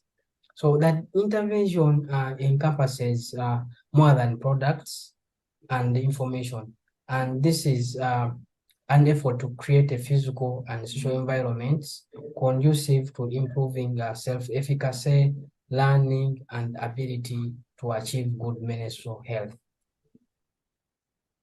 On my left, is a picture of some of the menstrual health action group leaders that have been able to oversee the implementation of the meniscus intervention in schools. And on my right is a picture of a drama skit being performed to the entire school. Before the implementation of the meniscus intervention, we successfully obtained parental consents through school meetings and home visits. And schools that had menstrual health were more willing to participate in the trial. We successfully randomized schools into two arms, the intervention and the control. Then on the randomization ceremony, all schools were present and the control schools offered the intervention at the end of the study. We encountered some challenges, including the COVID-19 pandemic, where all schools were closed until January 2022, and this delayed the implementation of the intervention. So we also had some unsupportive school administrators and teachers, and the teacher turnover, and about 25% of the students left a trial school between the baseline and the inline surveys. We've completed the inline survey, and the team is currently conducting data cleaning and analysis. And the trial results will be available in early 2024, probably January. Finally, I want to thank you to the meniscus trial funders, to the Joint Global Health Trial Scheme, as well as our PI, Professor Helen Wise, and to all of our many team members and collaborators in Uganda and London. Thank you so much. Thank you all. Thank you so much, Dennis. And in his presentation, we see still that girls were hitting hard on the issue of privacy and right information. Just to say, thank you so much for sharing your ideas and thoughts in the chat. We see you, we hear you. And at the end of the presentations, we are going to have a Q&A with the speaker. So please hang on, stay tuned. We are going to get responses to your questions. The next presentation we're going to be having, it's from Dr. Mandy and Ms. Nomata.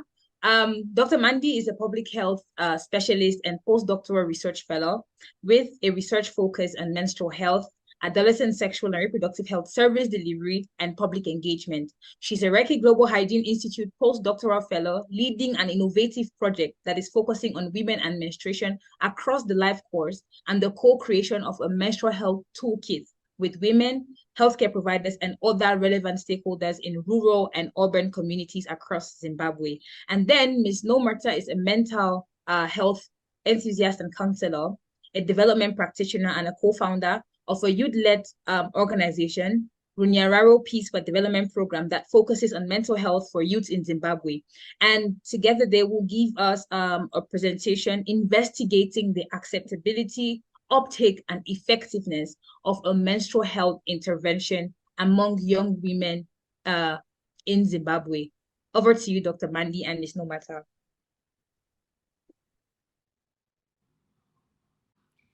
Hello everyone, my name is Mandy Tembo. I am a postdoctoral research fellow with the Health Research Unit Zimbabwe and the London School of Hygiene and Tropical Medicine.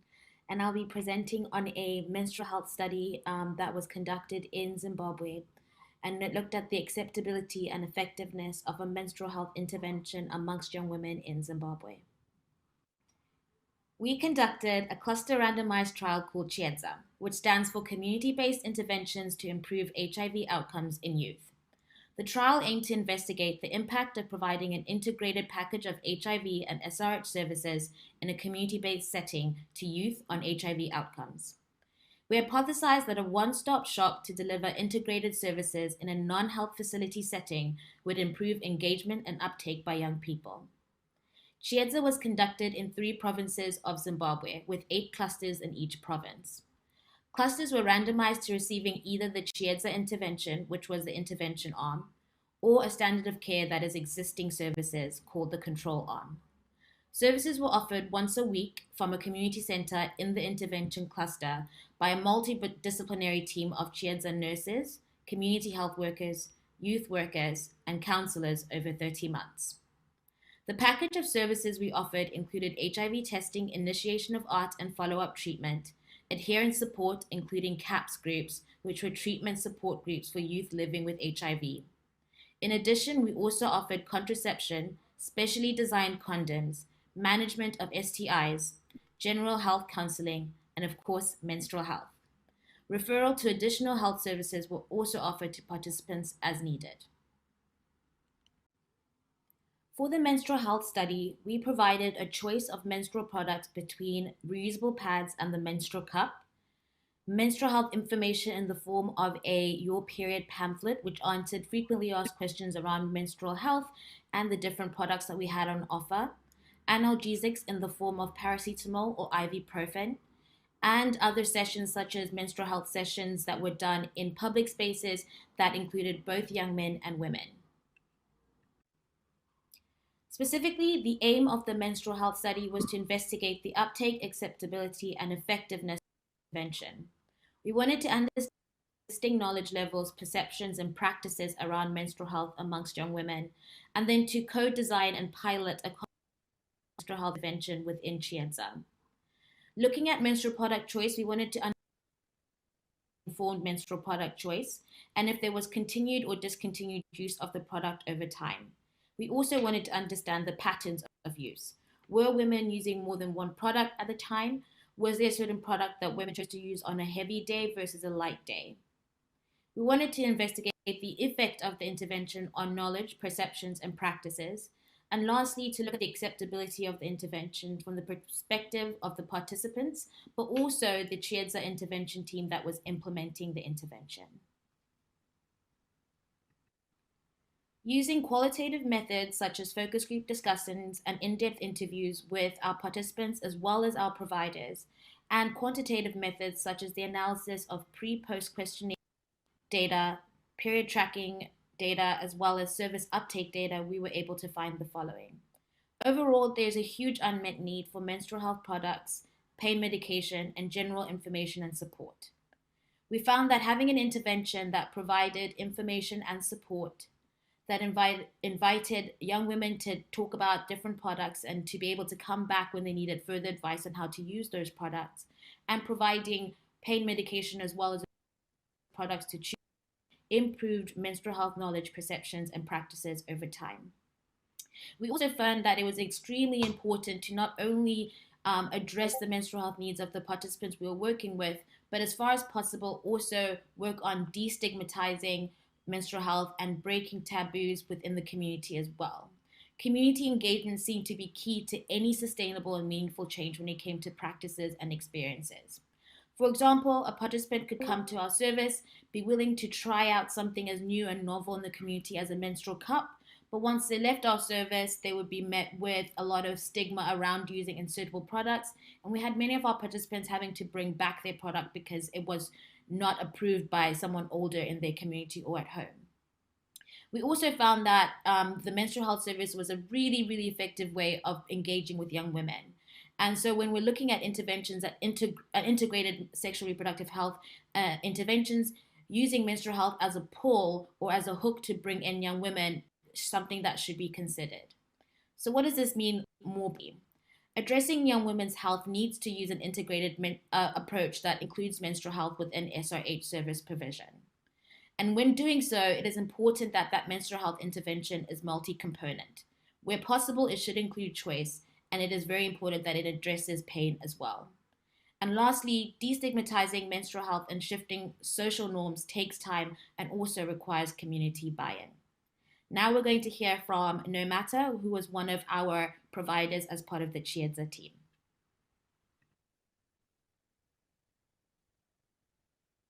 Hello, my name is Nometa Shamiarina. I'm 27 years old. I worked in Chienza for 4 years as a service provider, and menstrual health intervention was really an important part of the Chienza study. What I liked the most was the acceptance and appreciation from our local communities, from the products we were giving, the information, and most importantly for me as a service provider was the introduction of pain relief medication. I think this was mainly because I got to interact more with the girls and understood the pain they go through. Most of them will end up not going to school, going to work because of the pain. but having to engage with them and coming up with solutions and actually giving them medication made me very happy, because we have a lot of them coming back to us with important feedback that their lives are changing for the better because of this intervention. Thank you. Hello, my name is Nometa. Thank you so much for taking the time to listen to the work that we've been doing in Zimbabwe. If you'd like to see any of the video content we've generated from the study and any of our publications with regards to menstrual health and other aspects of the Chiedza study, please do look at our website or use the scan provided on the screen now. Thank you. Thank you so much, Dr. Mandy and Ms. Nomata. That was really insightful and really evidence-based, being on the field to see what adolescent girls really want and how they actually interact with some of the products and services that exist.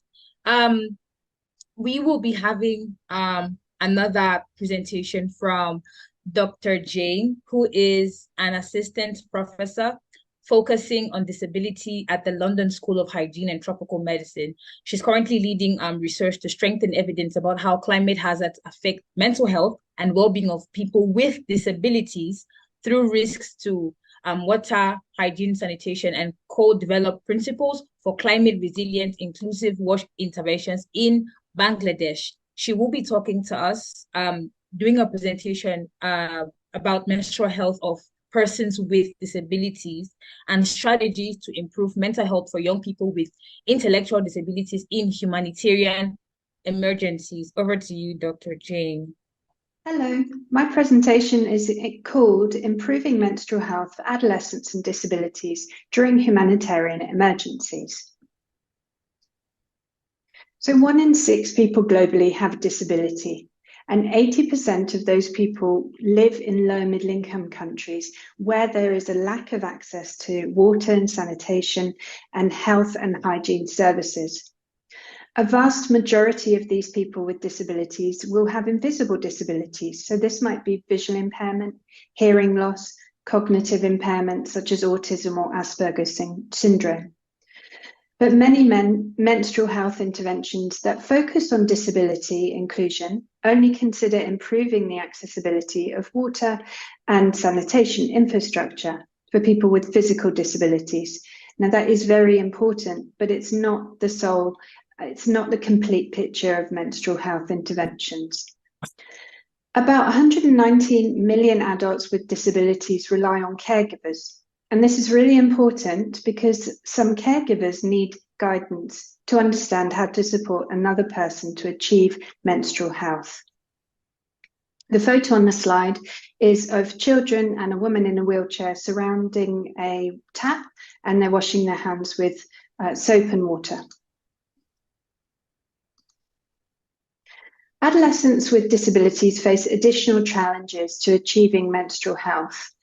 In Egypt, people with disabilities were 20% less likely to know about menstruation at menarche than people without disabilities.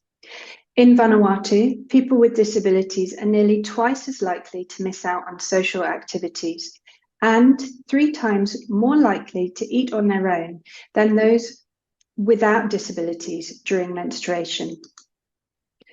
And challenges intensify for those who are reliant on caregivers for their menstrual health. Many of these individuals with disabilities have intellectual and/or physical disabilities. And many caregivers have no support or guidance about how to support another person's menstrual health.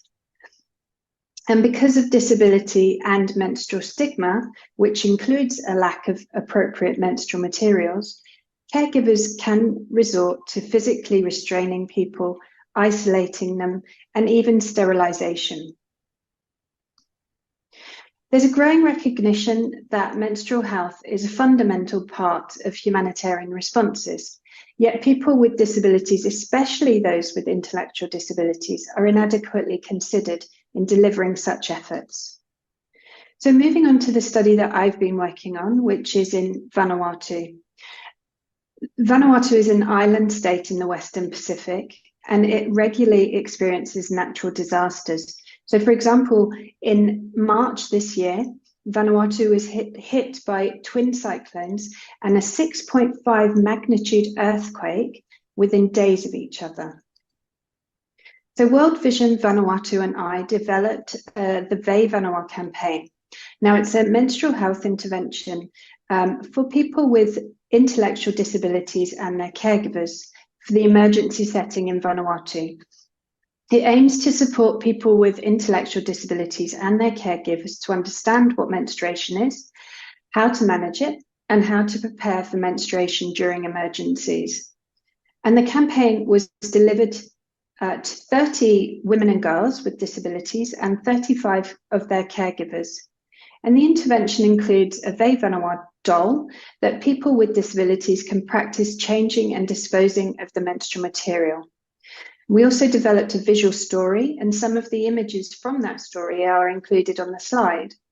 So on the left is an image of Ve Vanua's dad helping her prepare for a cyclone by packing her menstrual materials into the yellow storage bag. The next picture is of them, the family evacuating, and Ve Vanua is carrying her menstrual storage bag during the cyclone. Her mum is then showing her how to place a menstrual material in her underwear, and then explaining that menstruation is a normal part of growing up. And then finally, the image on the right is of Ve Vanua's mum and dad reminding her where to get menstrual materials and clean underwear. We included men in the campaign and in the visuals because we wanted to include communication across the family about menstrual health. So we evaluated the campaign and found that adolescents understood the training and applied their learning. These two images are self-directed portraits of two adolescents with intellectual disabilities who took part in the campaign. The photo on the left is owned by Josephine, that's a pseudonym, and the caption is Dolly and Book. So in the photo, she's looking at the visual story and holding the Ve Vanua doll. The next photo is a self-directed portrait by Helen, and the caption is filling up my bag with calico, which are menstrual materials. This is another self-directed portrait by Josephine, and the caption is I'm going to a house to hide in case the cyclone comes. So you can see that Josephine is carrying her menstrual storage bag with her for an evacuation. And caregivers also reported being better able to support the person's menstrual health and being better prepared for the next emergency. And humanitarian actors wanted to scale up the campaign. So in summary, the Ve Vanua campaign worked in the Vanuatu context, but now it needs to be adapted, piloted, and evaluated in other settings. Here are some references from my presentation. Thank you for listening.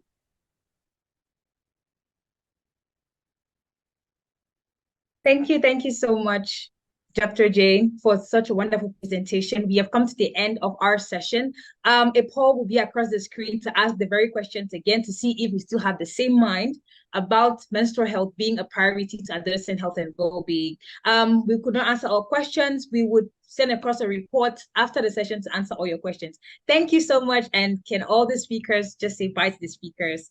Thank you so much for coming. Thank you. Thank you.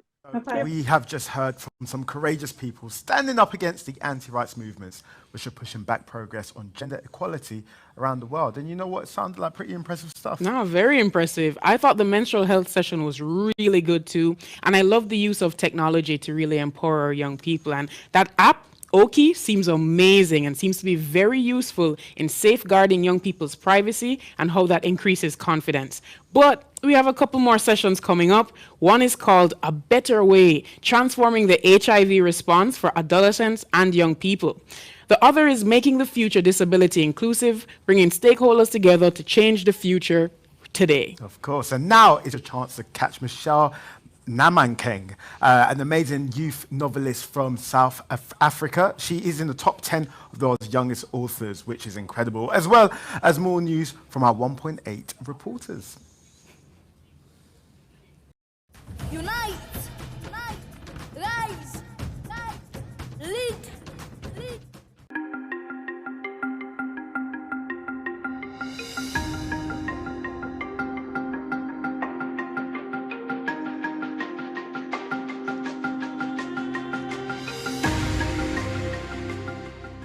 Dear world leaders, we are tired of the empty words and promises that were long due are now running over time.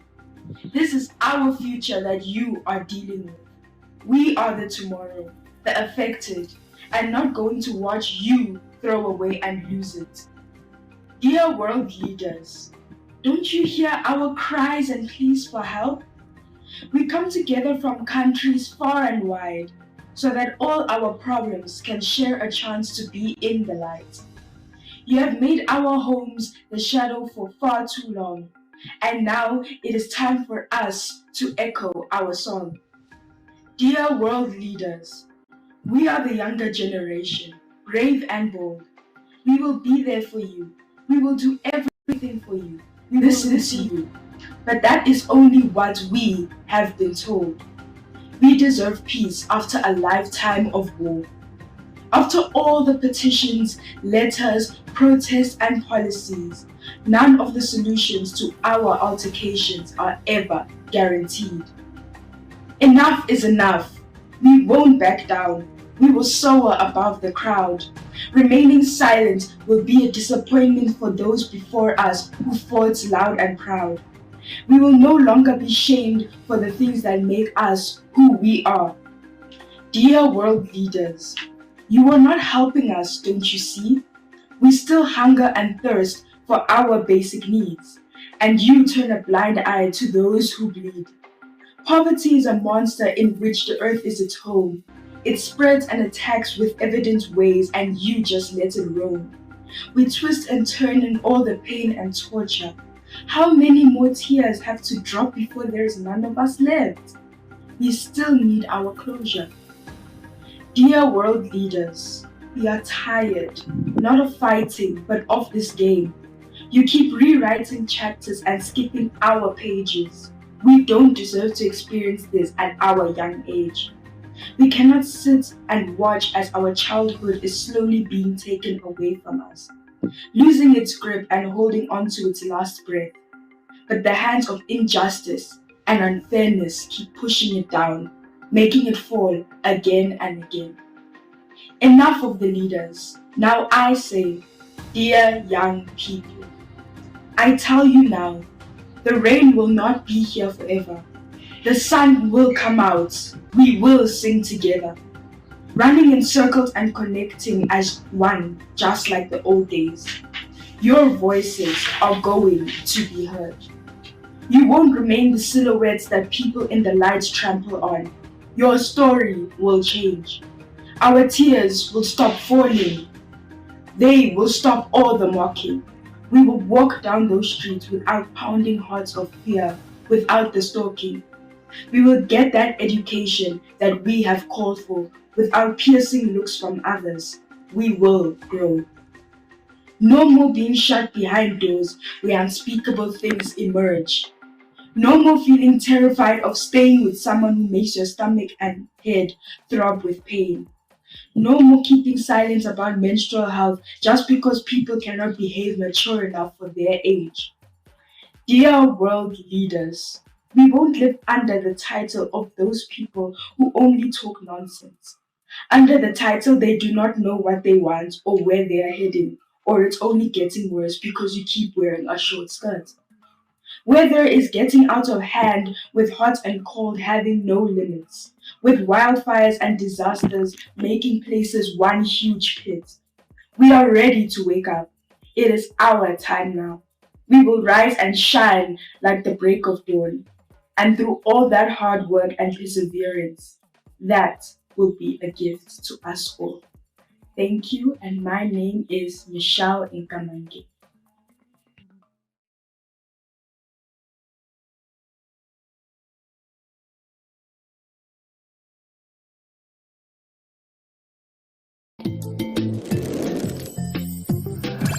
Hi, welcome to Aki, a period tracker app for girls like you.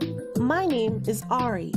Use Aki to get to know you by tracking what's going on with your body and mood every month, and learn about periods in fun ways.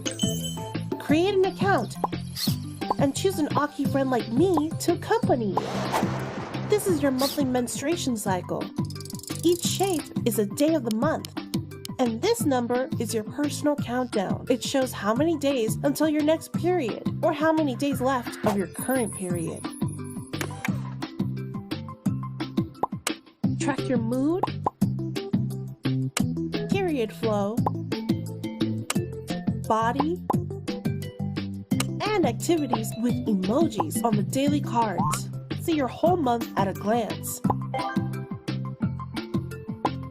And check out the Aki menstruation and puberty information to learn new things about your body and health. And don't forget to send me some love. Welcome, friend, to Aki. For girls, by girls, period.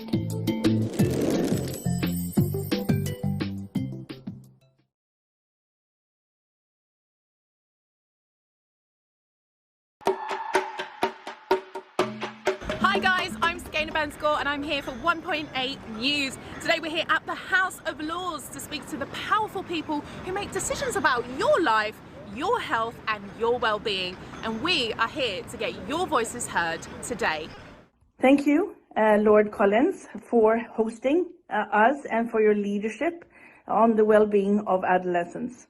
PMNCH is convening the 1.8 billion Young People for Change campaign, a global youth-led effort to mobilize, increase better actions for adolescent well-being. Young people have a real sense of kind of lack of trust with people who are making decisions for their life. What could you tell us today, and what could you tell young people out there today that's really going to reassure them that you guys are really making the right decisions for their health and their well-being and the things that really affect them in life today?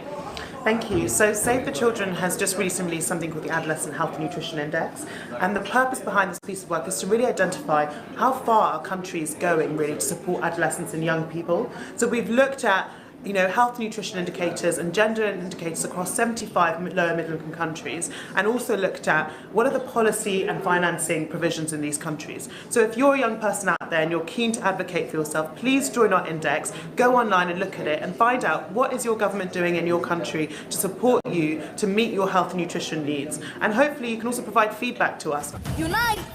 Unite! Rise! Rise! Lead! Lead! Young people, this is our time.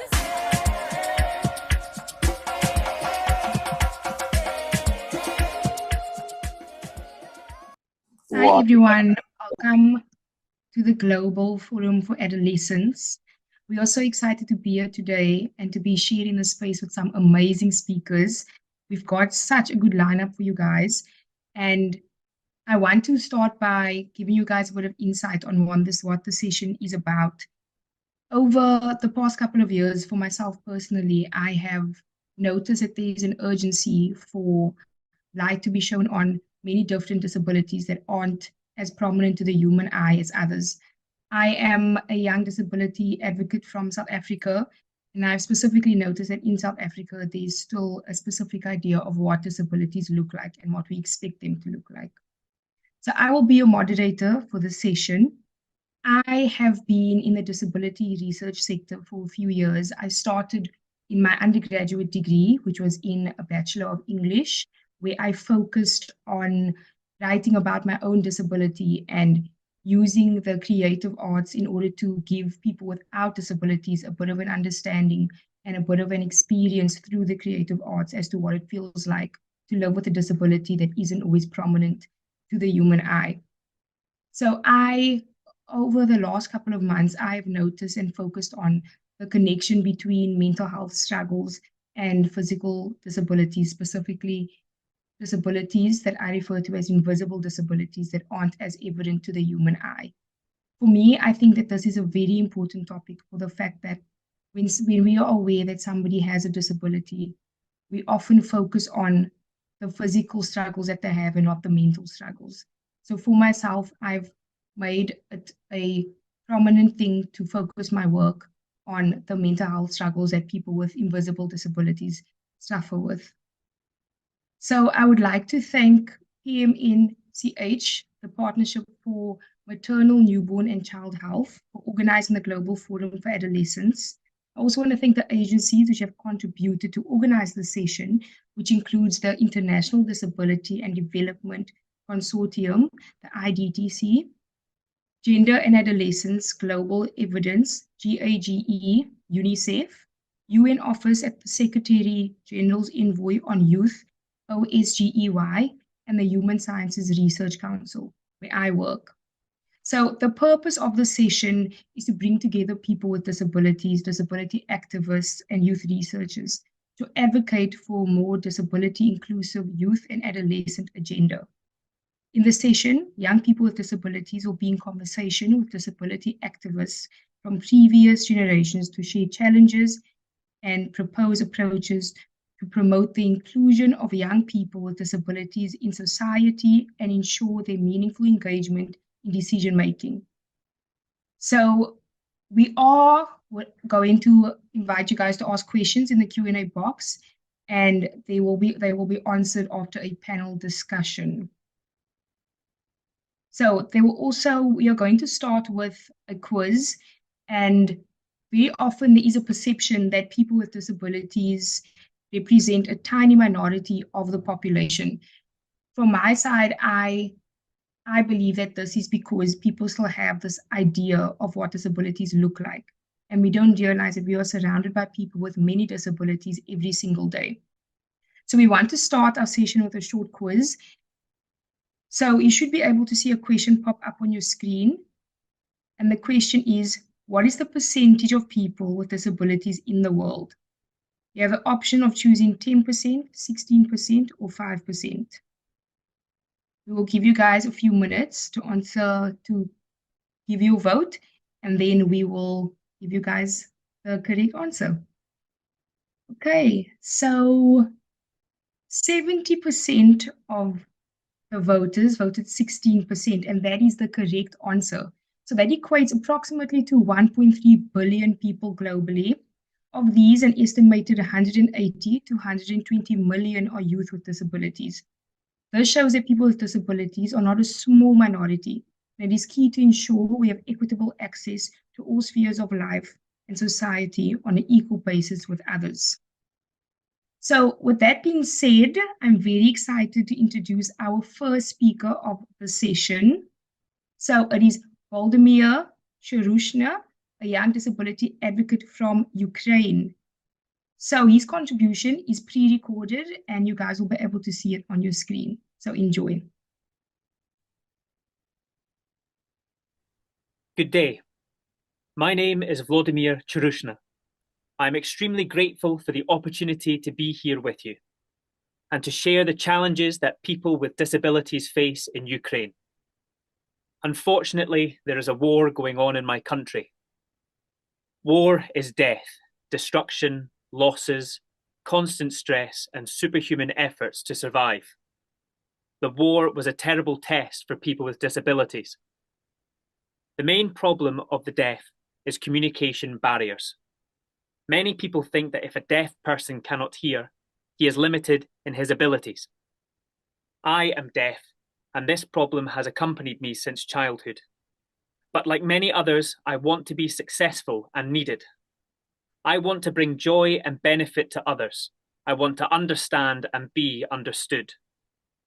By my own example, I want to convey to the whole world that existing barriers can and must be destroyed. Before the war in Ukraine, I and a team of like-minded people destroyed the wall of misunderstanding and alienation between society and deaf people. We implemented a project called Hear with the Heart, which was supported by UNICEF. As part of the project, we held workshops on making wooden dactyl alphabets, which were placed in public places in Kharkiv and Ukraine in order to help others understand and accept the language of deaf people, touch deaf culture, our creativity, worldview, and understand that we are just as full members of society. And today, despite the circumstances, I continue to help people because the war posed new challenges. Many Ukrainians, saving their lives, are forced to go abroad. I am no exception. Now I've found protection in Germany. I face problems of a psychological and educational nature. Barriers in communication, in education, in the search for a job. A key factor in the availability of education and employment for people with hearing loss is the availability of sign language translation. I run my blog on Instagram to help Ukrainian refugees learn German.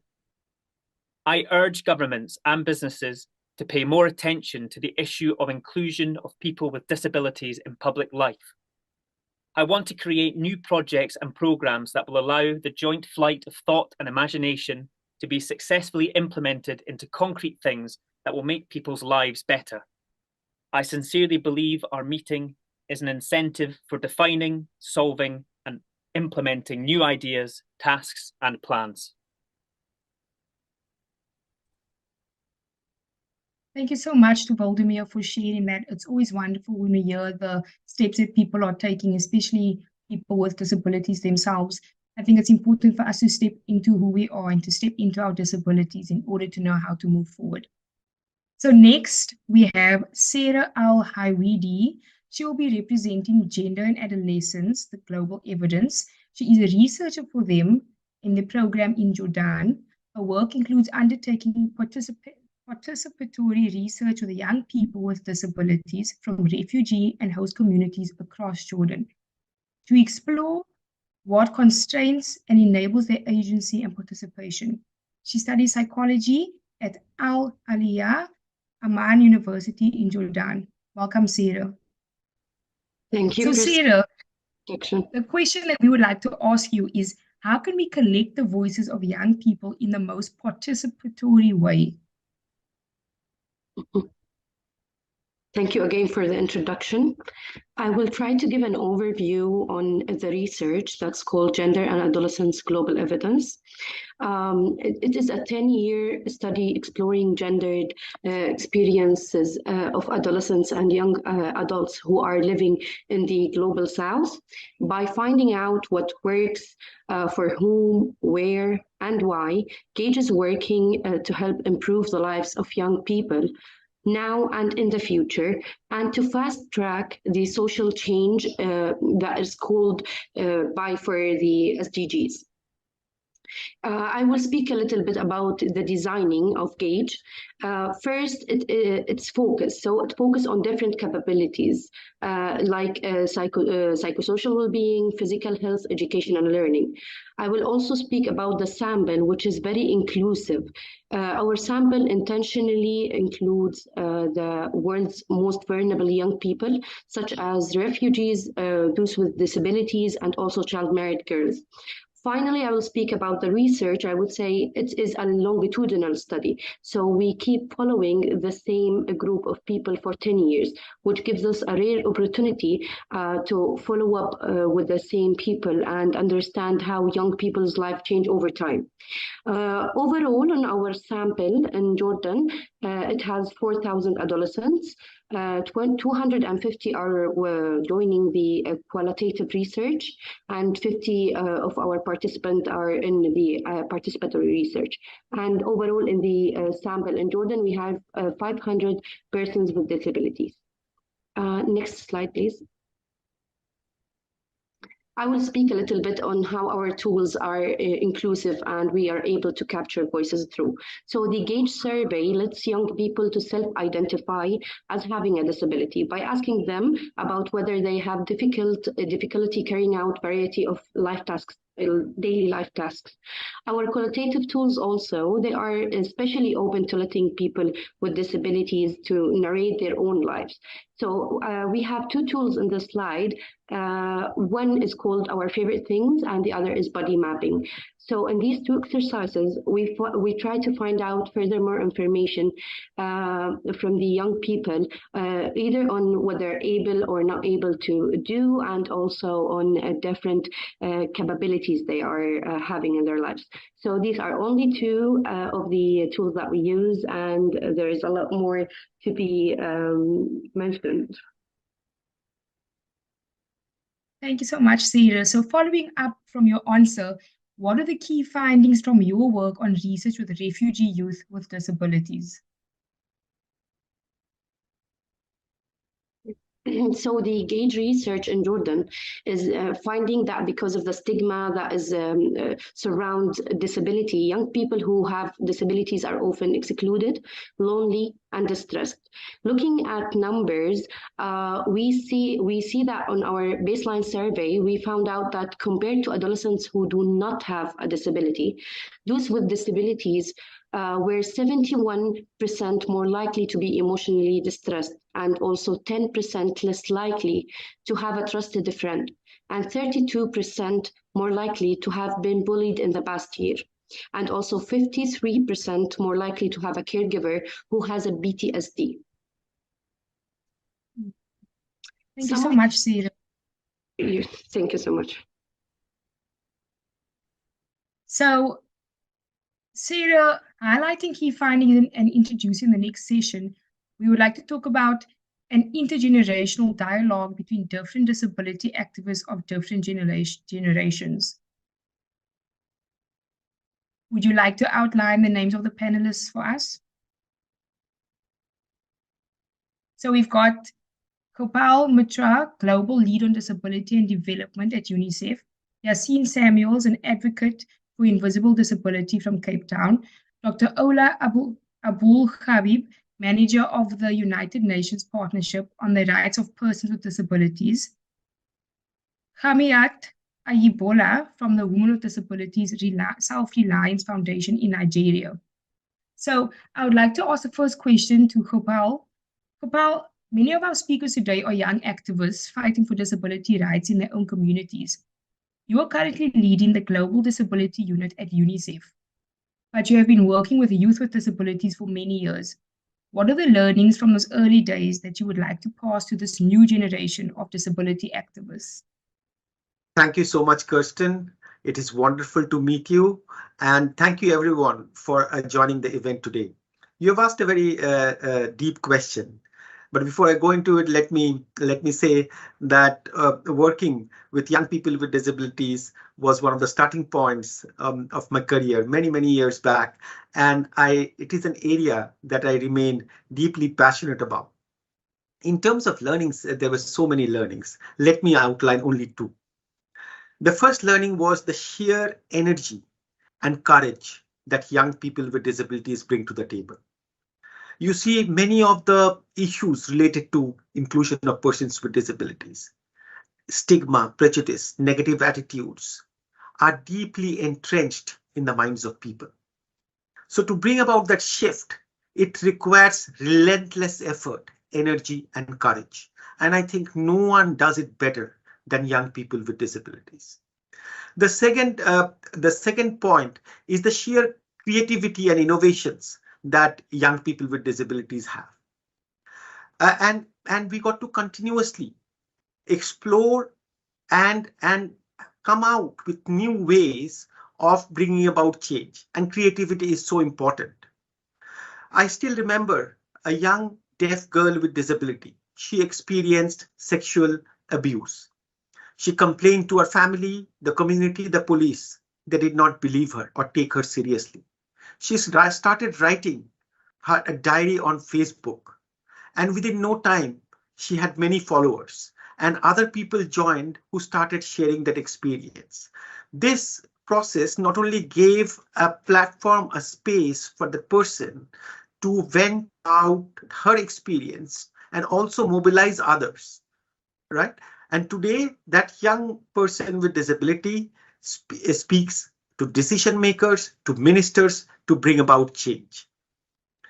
Now, in terms of key messages to the next generation of young people, let me outline two key ones.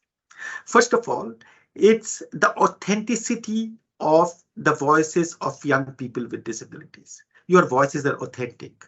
And when we take into account the diversity in terms of the intersectionalities, young people with disabilities when it intersects with gender, with age, with ethnic status, with geographical location, it's a very rich array of experience. And even when we talk about the Convention on the Rights of Persons with Disabilities, it is the experiences and the richness of these experiences that will help us to bring the convention to life. Otherwise, it remains theory and technical. And it's the authentic voices that I think we need more and more to come around and to be told. And the second point, and second message rather, stems from the fact that young people with disabilities are first and foremost young people. The rallying call of the disability movement has been nothing about us without us, but I see it slowly shifting with the new call being nothing without us. You see, globally, the world faces several major challenges: climate change, the financial crisis, food crisis, emerging technologies. And I think young people with disabilities have to be at the center of these dialogues, these discussions and decisions. It's only through that we will be able to ensure that all these processes, these key major events or issues, when they're being addressed, the issue of disability remains front and center and is not lost out. Let me now take the opportunity to ask Yassine a question. Yassine, would you tell us about your experience about navigating the barriers to education and employment? And while you share, it would be great to also hear about your a little bit of a reflection on the resilience that you have seen among young people with disabilities and that you have noticed within yourself. Thank you. Thank you so much, Gopal. I would be listing for specifically stemming from in my experiences. The first is the socioeconomic the constraints in resulting in competing priorities. Secondly is the geographical,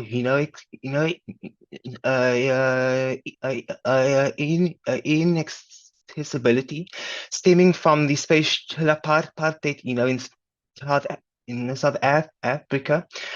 Thirdly, is the limited to no access to assistive technologies, stemming once more from the economic inequalities.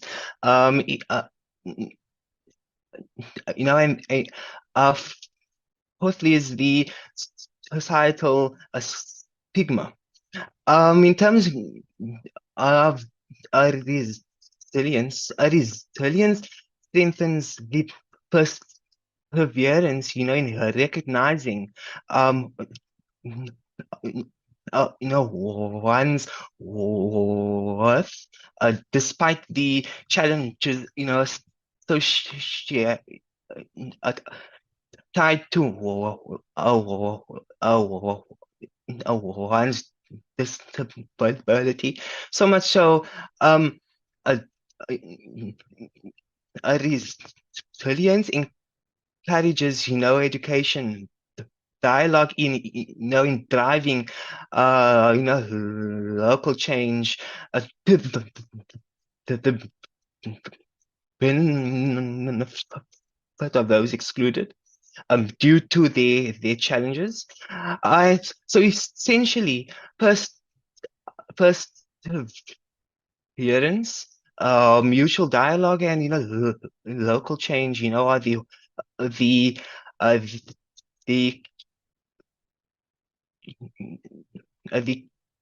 key characteristics of disability. Activism, and it stems from my personal journey as a as someone with a speech impairment. The importance of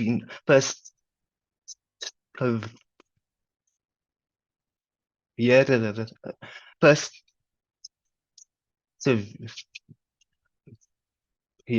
in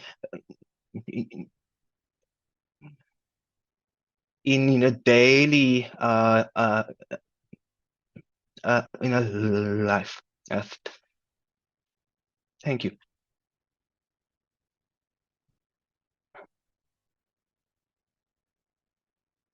Thank you so much. Thank you so much, Yassine, for outlining for us so candidly and so eloquently the barriers that exist at different levels, whether it is in terms of attitudes, in terms of the physical and digital environment, in terms of service delivery, and so on. May I ask you, like, what, according to you, are the changes that are required within the education system and employment to make it more inclusive and accessible to everyone? I've identified two. Firstly, to conscientize, a close-minded society by mandating disability training for aspiring school teachers,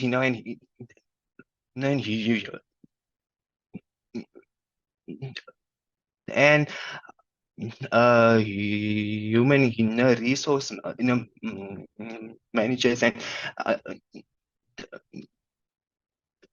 and staff in the workspace. Secondly, the dire need for sign language interpreters. Seeing that South Africa recently recognized sign language as the 12th official language, thus speaking to its its prominence. Yeah. So I would the battles, we face as young, disabled, in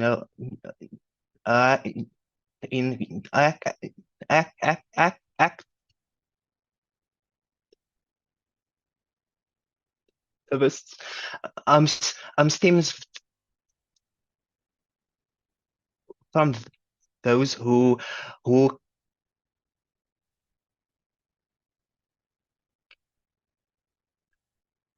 came before us.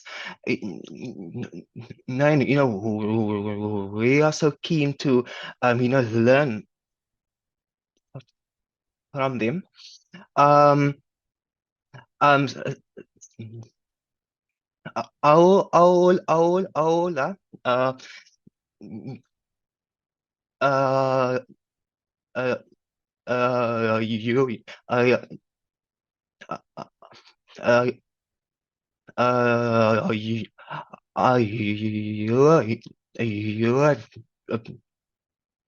being a a leader in the disability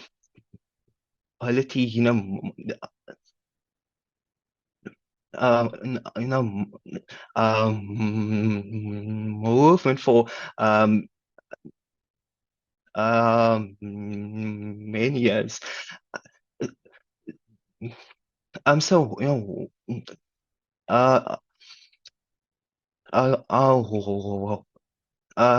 what are your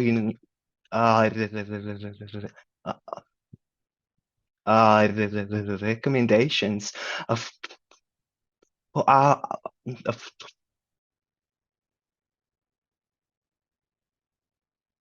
Wow. Generation.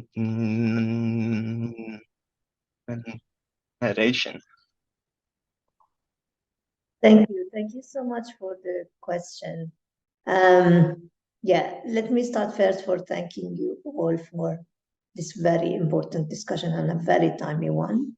We know that what's happening in the world around us is very challenging, whether it's about opportunities for better future for everyone or crisis happening everywhere, climate change hitting the world.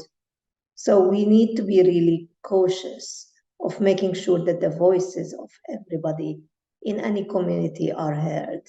And I would like to start with personal reflection, then a professional one, on what needs to be done to ensure that the voices of youth with disabilities and young people with disabilities is not missed in all what's going on around us. I had my disability when I was 10 years old, and all my young years, I could experience what is meant by exclusion simply because of having a disability.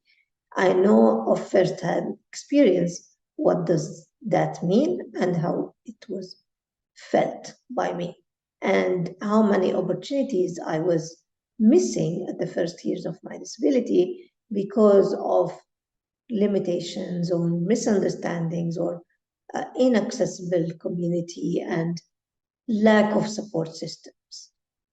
On the bright side, I can see that things are changing along the years. We're not in that dark place anymore. And I'm very pleased and honored to be part of this panel where young people with disabilities are leading the pathway for better even realities for youth with disabilities. However, it's not still very rosy and there is still a lot to be done. And sharing some reflections of the work we are doing at the UN Partnership on the Rights of Persons with Disabilities Fund. What we do is we support countries to improve their commitments around disability inclusion and trying to promote national changes in legal frameworks, policies, and systems. And we make sure that the voice of the disability movement is heard and there is genuine engagement and participation and partnership with organizations of persons with disabilities. What we see until now is that the voice of young people with disabilities is still not heard enough within even the disability movement. And the acknowledgement of governments of the importance of that voice is still not where we would like it to see. We at our end are doing all the efforts to make that happen within the spaces that we have control of, whether it's our program cycle, the program design, the targets of the programs. But as I said, the essentials of genuine participation is still lacking in many countries. And what we see is a must to happen now is open more doors for young people with disabilities to engage. You know, we can't just use big words like empowerment, capacity building, participation without genuine understanding what is the baseline that needs to be in place to make that happen. And what I mean is, first, access to information. Many young people are missing the knowledge of what's going on around them. Key discussions about changes in policies and systems, in their rights, in their inclusion in whatever is happening. So that's the key thing that we need to push for and change. The second one is genuine accessibility around them. We're talking about very weak infrastructure, support services like sign language, braille services, assistive technology, all what's have the evolution that's happening around us in terms of technology is not yet touching the lives of young people to enable them to effectively engage in those things. The other one for me is both the youth movement more broadly that are not with a disability and they are hearing us today. My appeal to them is you need to be also more inclusive. We need to see more voices of young people with disabilities within the broader agendas. We want to have that space more open. Of course, governments need to have that equal recognition as well. And of course, it's the responsibility of everybody, development actors, humanitarian actors, to make that happen. And for me, all this needs to be coming together, because without that, we're going to miss the bigger picture of that equal space that we would like to create.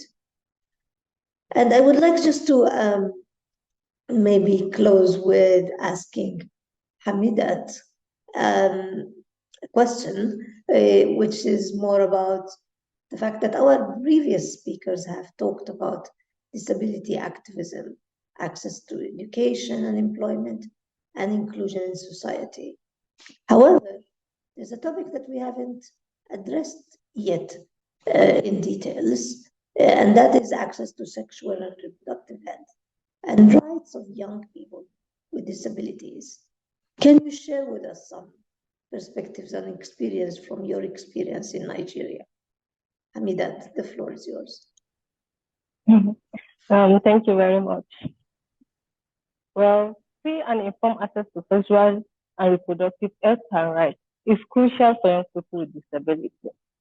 The United Nations Convention on the Rights of Persons with Disability clearly emphasizes our right to make our own decisions about our sexual reproductive health, including whether we want to be sexually active, whether we want to have children, how many, and the right to access family planning services on an equal basis with others.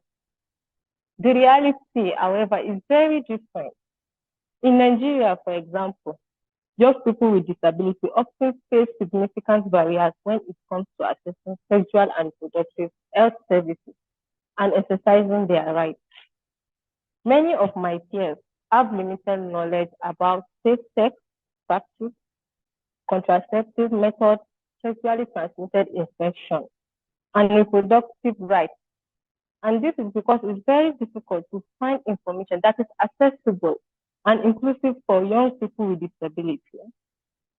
Stigma and discrimination are also critical barriers. For example, the assumption that people with disabilities should not be sexually active or should not have children. Adolescent girls and young women with disability have been systematically denied the opportunity to exercise their body autonomy and to make free and informed reproductive choices. This type of discrimination often leads to violence and abuse. And we have witnessed so many stories of young girls and women with disability who have been forced into using contraception, being sterilized, or having an abortion against their will. These are tragic violations of our basic human rights. The Women with Disability Self-Reliance Foundation, we are working to address these challenges and improve access to sexual and reproductive health and rights for young people with disability. We are working directly with them to increase their knowledge and empower them to engage in decision-making process, which are happening in their own communities and have an impact on their lives. And we are working at institutional level, advocating for the adoption and implementation of disability inclusive policies. This battle, however, requires everyone to get involved. If you are working in the area of sexual and reproductive health and rights, please, I urge you to reach out to your local organizations of persons with disability and make sure disability inclusion is meaningfully included in your work. Only then we will be on the right path to make sure no one is truly left behind. Thank you. Thank you so much to all our panelists for all that insight into your world specifically. It's always important for us to hear what the experience of having a disability is like for people that are not from the same societies or countries as us. So thank you so much for that.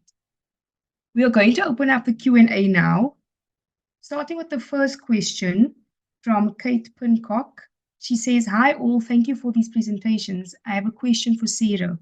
What are the implications of research with people with disabilities? What does GAGE research recommend?" Hello, everyone. So I will give 6 priority actions as implication or recommendations. So first, the awareness raising campaigns that should be directed at broader and schools and communities to tackle disability related stigma. The second thing is young people with disabilities, they have to get more opportunities for peer interactions. And also we need parenting classes for the parents of the children or the young people with disabilities that address development, the adolescent development, disability stigma, and also gender norms.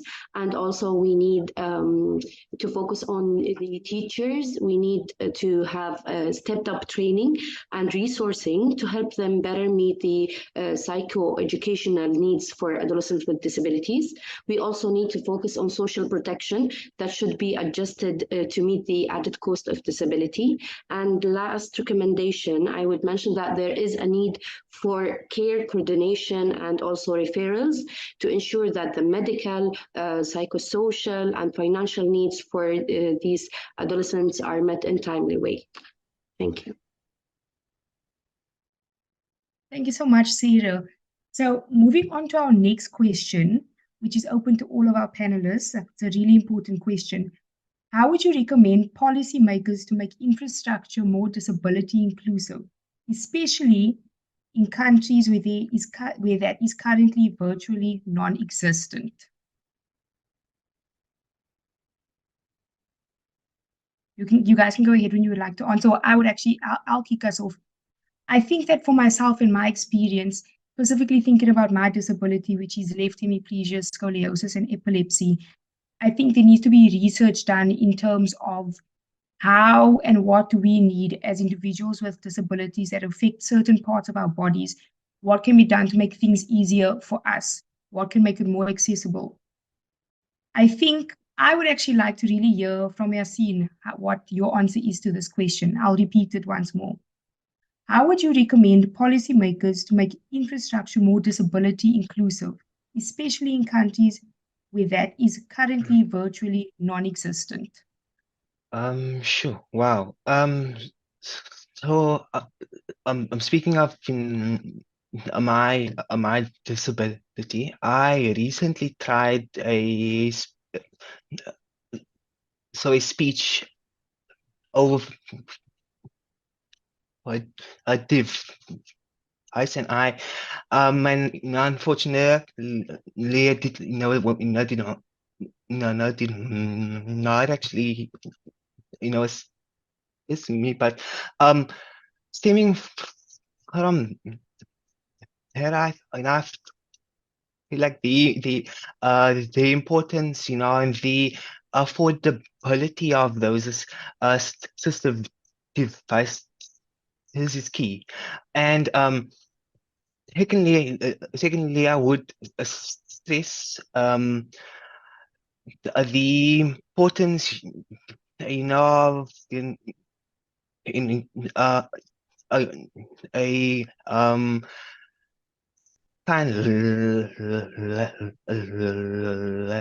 sign language interpreters, because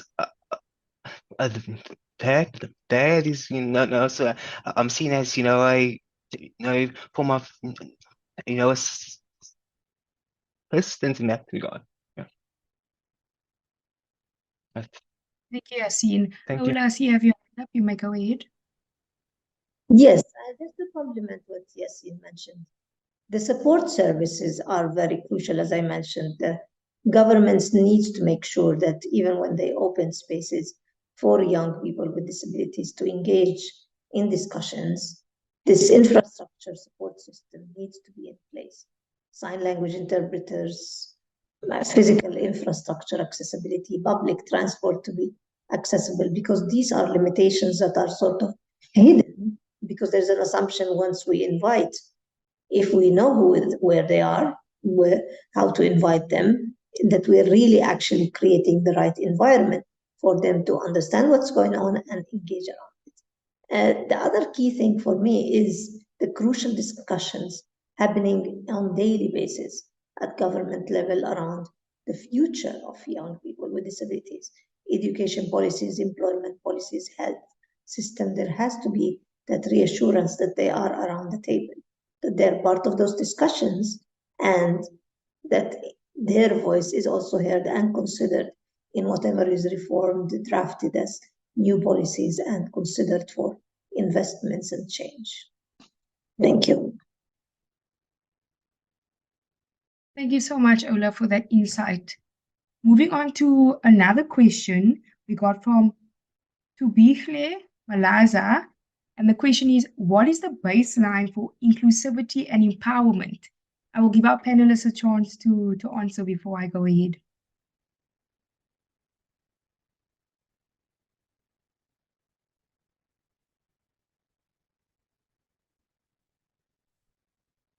Okay, let me kick us off.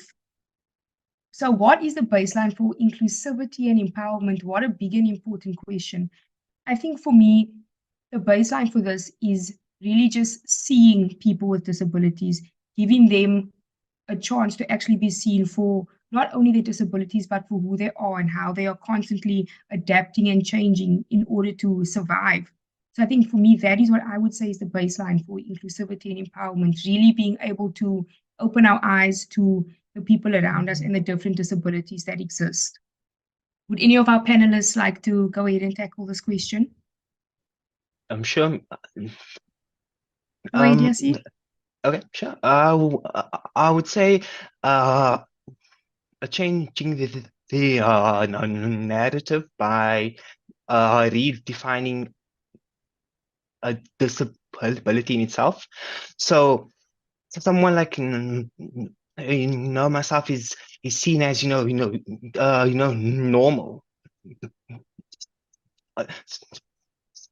So someone would would like not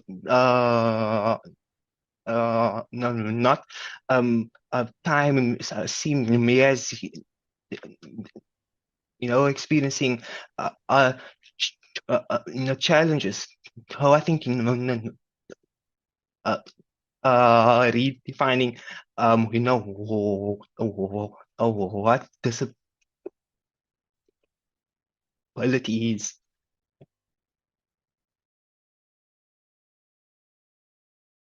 Thank you so much, Yassine. I think we'll end off with one last question.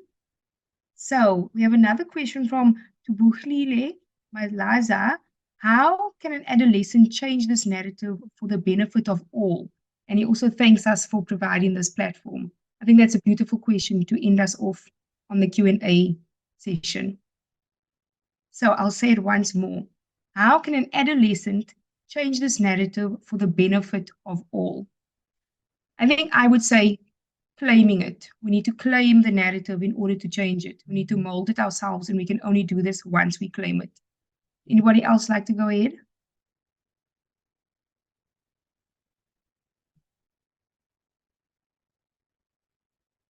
Okay, then with that being said, we will move on to the closing. I would like to thank all of our panelists for the engagement in the Q&A and for everybody who shared their questions. I would like to share a piece of creative work with everybody. This is a poem that I wrote that is based on and prompted by my own disability. It's called Little Pains.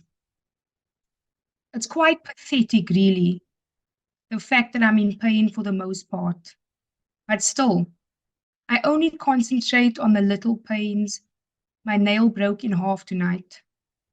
I decided to paint onto my finger skin. It burnt, of course, but well worth it. The burn was pretty harsh and ladylike. My other pain is dressed as a boy, stubborn and angry. Other days, like today, it is my bowel movements that grab my attention. I haven't shat in 3 days. This makes my mother worry. And I'm sure my skin is tearing from the inside. My pain has found its way all around my body. The little pains. I take them on dates. They're so polite. I take them on seconds. So I want to thank everybody. I want to thank you for the engagement. I want to thank you, the panelists, for sharing your opinions, for sharing your stories. It's not always easy, and we acknowledge that. I would like to share a call to action as I end us off. So we have heard from wonderful speakers today who are actively engaged in the disability sector across many countries. But if we are serious about promoting disability inclusion in society and to ensure no one is left behind, then everyone needs to get involved. Each and every one of us have a role to play. Maybe you are a youth activist, or perhaps you campaign for access to education or access to employment. Or maybe you are working to contrast the climate emergency or to promote access to sexual and reproductive health and rights. No matter what your specific area of focus and expertise is, I urge you to ask yourself the following question. How can I promote disability inclusion as part of the work I am doing? And how can I make sure young people with disabilities, and particularly young women and girls with disabilities, are meaningfully engaged in what I do? Ask yourselves these questions. Reach out to your local disability organizations.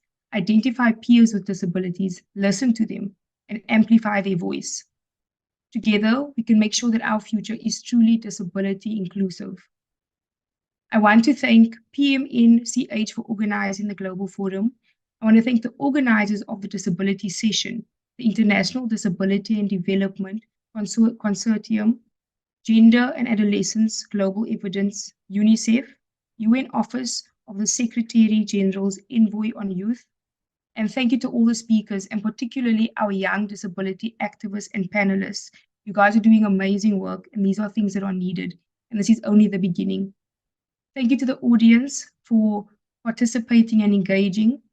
And thank you, everyone. Thank you for our organizers. Thank you to our tech team. Thank you for our translators. It's been amazing, guys. Thank you so much.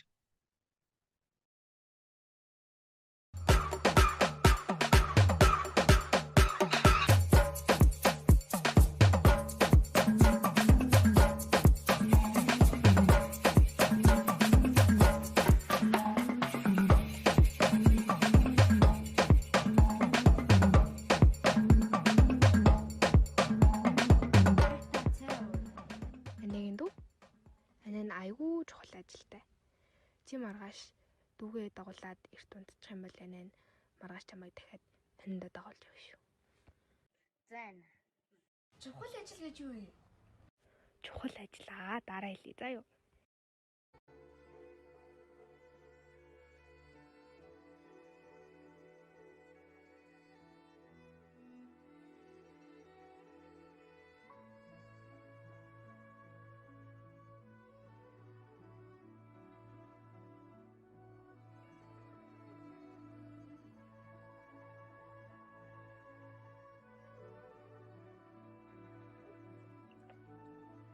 Ээж, би өнөөдөр их чухал ажилтай шүү. Эрт унццгаа шүү. Ямар ажил? Нүгөө? Аа.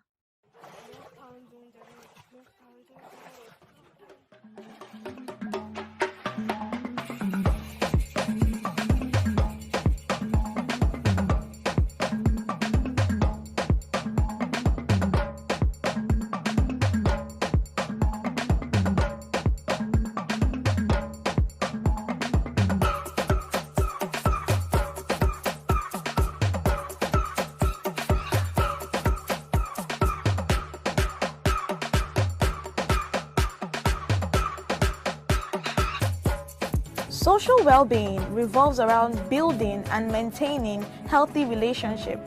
It's about finding, belonging, and creating meaningful connections. Purpose and meaning provides a compass for an adolescent's life.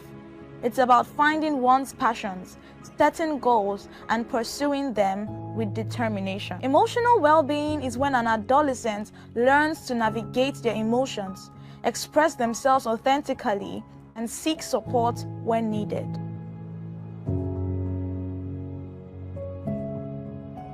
Adolescent well-being is a mosaic of physical health, meaningful relationships, purpose, emotional growth. It's a journey of self-discovery, resilience, and personal development.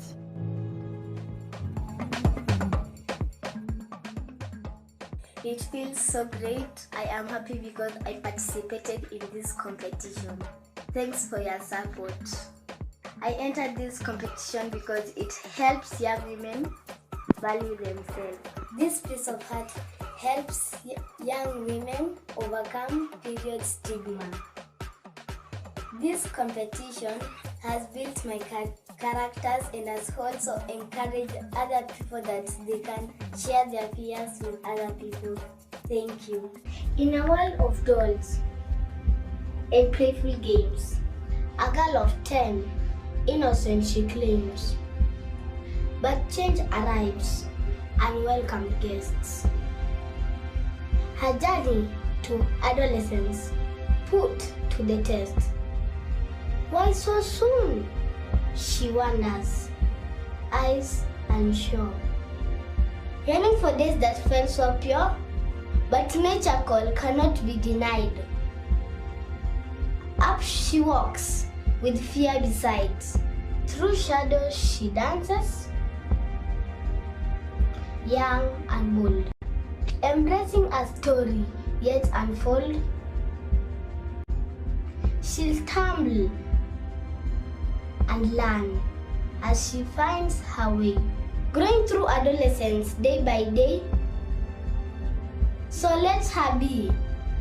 This girl is in between. A future unseen is like springtime seen.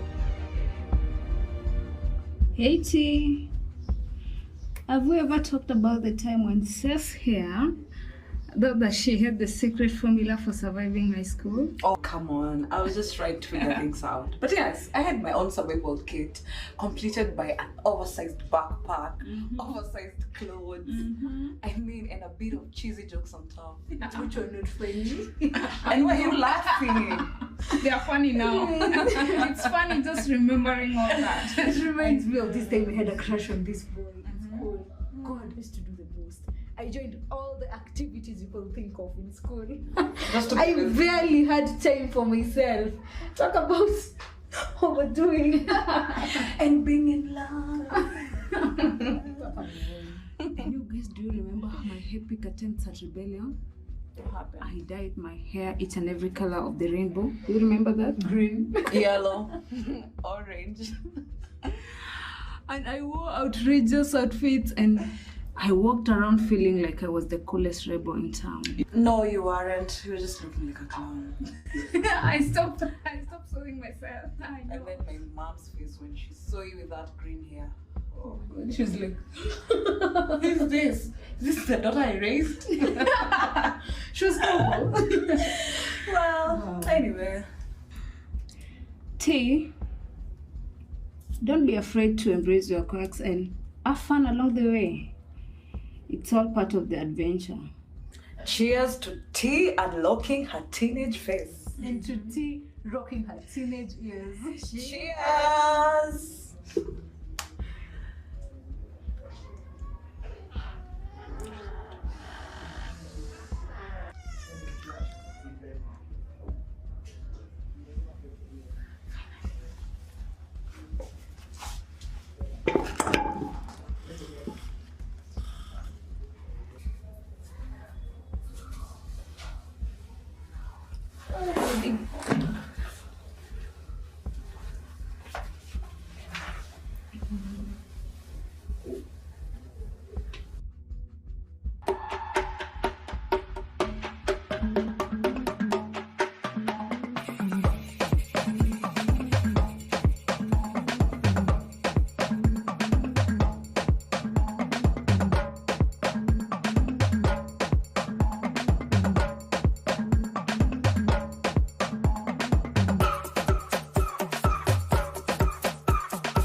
Wow, such creativity. I love it. Huge congratulations to Leilani. We'll be watching out for your newest blockbusters in a few years.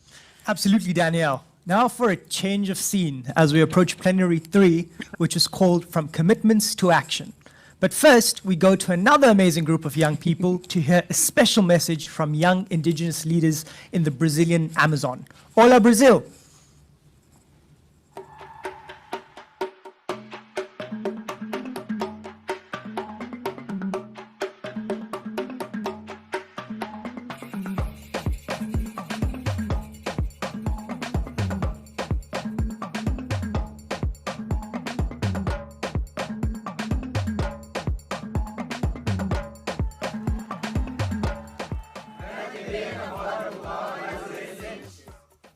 Olá, Fórum Global para Adolescentes. Nós da juventude.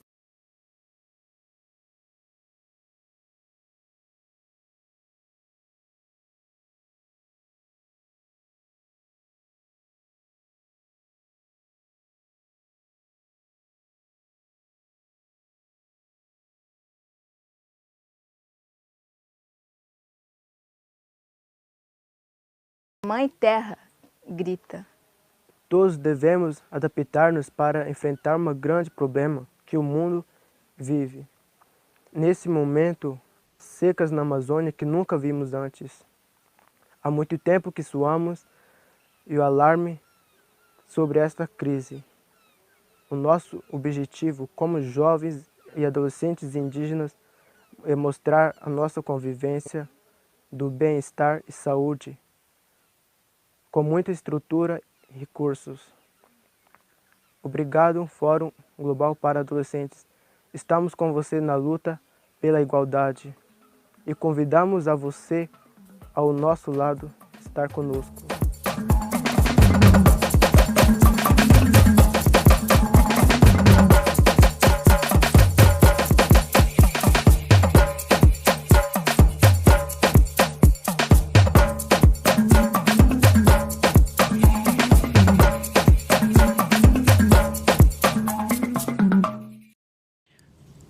Wow, that was quite something. Thank you so much to the Paitev Surui young people. That was a critical message straight from the Amazon rainforest to participants in over 100 countries at this forum today. We are truly uniting, rising, and leading for change. Definitely, Danielle. So with all this mobilization for what young people want and the many consultations that have happened so far, from UN town halls to the BMJ Adolescent Wellbeing Series, congratulations, Danielle, on your feature towards that, a great deal of energy has also gone into figuring out the next steps in this journey that we're all on together. So we're proud to present you with a snappy preview of the AAA, the Agenda for Action for Adolescents. Let's get that conversation started. Check it out.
A huge thank you to all our youth leaders featured in that video for having some fun with words in ways that have been long and seriously thought out and collaborative in process. Now, to guide us through the AAA in more detail, we're joined by my good friend and comrade, Gareth Jones, who is on screen. And Gareth, welcome. And we're so glad that you could join us. If you could tell us a bit more about how the AAA came about.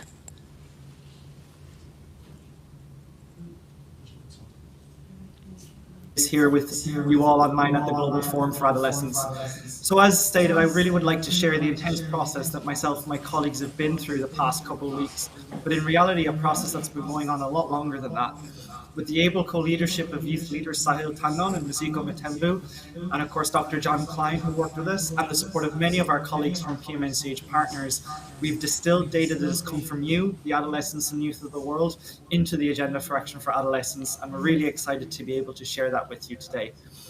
And I really do wish to emphasize the process has been one of the most engaging and intense drafting and consultation processes I've been through. This is a process that's been over a year in the making, first conceptualized last year while we worked on the 1.8 billion campaign. In the run-up to the forum, we all felt the pressure and immense responsibility to take the mind-boggling 1.2 million responses from the What Young People Want chatbot, events and campaigns, the evidence generated by academics and researchers, into an actionable and achievable political agenda that's global in nature, but that will support action in all countries worldwide. We also took great care to ensure that the agenda reflected the interconnectedness of the adolescent well-being domains that we have seen is so important in our lives. And when I first got asked to lead on the drafting process, I took the opportunity with excitement, but also some apprehension. How would it be possible for me, with 3 others, just about covering every time zone you can think of, about as far apart as possible, from America to India? How could we draft this piece that is representative of the needs of adolescents? And actually, I think the short answer to that is that we can't. But we had a secret weapon. And in fact, we had 1.2 million secret weapons. We took our cue from all of you who engaged with us and really championed what you told us you want through the What Young People Want chatbot and campaign. That's why I'm really excited that we get to launch this today and share it with you. And actually, I don't think we get to share it with you. I feel more that we're handing it back to its rightful owners. I think the most important thing about this agenda and the GFA is that it's all been under the able leadership of adolescents and youth from the very beginning. Everything in the agenda that we will be presenting to you today has come directly from the work you've all done in mobilizing for the 1.8 billion campaign, and it's really come from the 1.8 billion Young People for Change. Wow, thank you so much, Gareth. You know, we're here at the Global Forum for Adolescents, young people tuning in from over 100 countries across the world. If you could sum up in maybe one quick statement, what would be your big, overarching key takeaway for young people? This is a tricky one. I feel like I might have to take a little bit more time. But I think really the thing is taking this forward and making it actionable. So I think we really need to make sure that it's owned by all stakeholders, and it's critical that this is integrated into other agendas that we're all working towards achieving, and make sure that it gets the attention it deserves rather than being isolated somewhere after the GFA. I think the past 2 days have really shown how important adolescent well-being is. And for those of us working on it, we've always stressed that the GFA is a key milestone and not actually the end. So now is the time for action. And I cannot stress how critical that it is that this agenda is taken up by all stakeholders and integrated into other ongoing processes. So for example, next year, we're going to have the Summit of the Future. We'll continue to have voluntary national reviews and the universal periodic reviews. So the commitments that countries have already made and that will be showcased later only really serve to accelerate implementation of all of these agendas. Everything works together. And we're really committed to working together with you all on this, from data generation to advocacy to accountability. And I also would like just to take this opportunity to recognize the immediate need for action and accountability as we move this agenda forward, honoring the voices and diverse needs of 1.8 billion young people globally, particularly those living in war. These cannot just be words on a document or empty commitments when lives are on the line. And in particular, I'd like to highlight that we stand in solidarity with the young people of Palestine, almost half of whom are under 18, whose health, rights, safety, well-being and agency matter and are currently being violated in some of the most horrific ways imaginable. This agenda only works if we all act together for all adolescents and youth. I think there isn't a clearer demonstration after the past 2 days of the need for all of us to take urgent action to create a better world for adolescents and young people. And I hope that everyone has been inspired in taking this forward and taking action in your communities. Wow, thank you so much, Gareth. I believe we're now moving over to a very special message, and it's so great to hear from you. I know we have a message from the esteemed chair of PMNCH. She is the former Prime Minister of New Zealand, a global leader and tireless advocate. Over to you, the Right Honourable Helen Clark. Greetings to all our colleagues, supporters and friends. including especially the thousands of young people who are taking part in this first ever Global Forum for Adolescents. I know from long experience that deep and lasting change doesn't happen unless the voices of those who most want it and need it are heard. So, to improve adolescent health and well-being, the voices of today's young leaders have to be heeded and must drive change. I'm thrilled that in the lead up to this global forum, we've heard the voices too of thousands of adolescent girls from more than 40 countries who took part in the town hall discussions which UN Women hosted. My thanks go to dedicated researchers who've contributed to 15 technical papers, 8 multi-stakeholder consultations, and the British Medical Journal's series of papers on adolescent well-being. So now it's time to move forward with the action agenda for adolescents, and let's focus on the A for action. Today, we are calling for action by governments and all other stakeholders, action which can protect adolescents in all their diversity, ensuring equity and equality. This is the time for political commitment to new policies, to more resources, increased funding overall. We will need more data to drive those commitments and a new indicator on adolescent well-being to track progress as we work towards the Sustainable Development Goals target date of 2030. Those SDGs won't be achieved without improving the prospects for young people.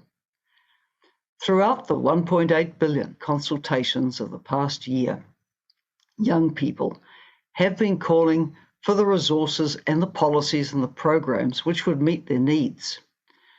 They've been so clear about what they want: equal opportunities, youth-friendly spaces, better education, job skills.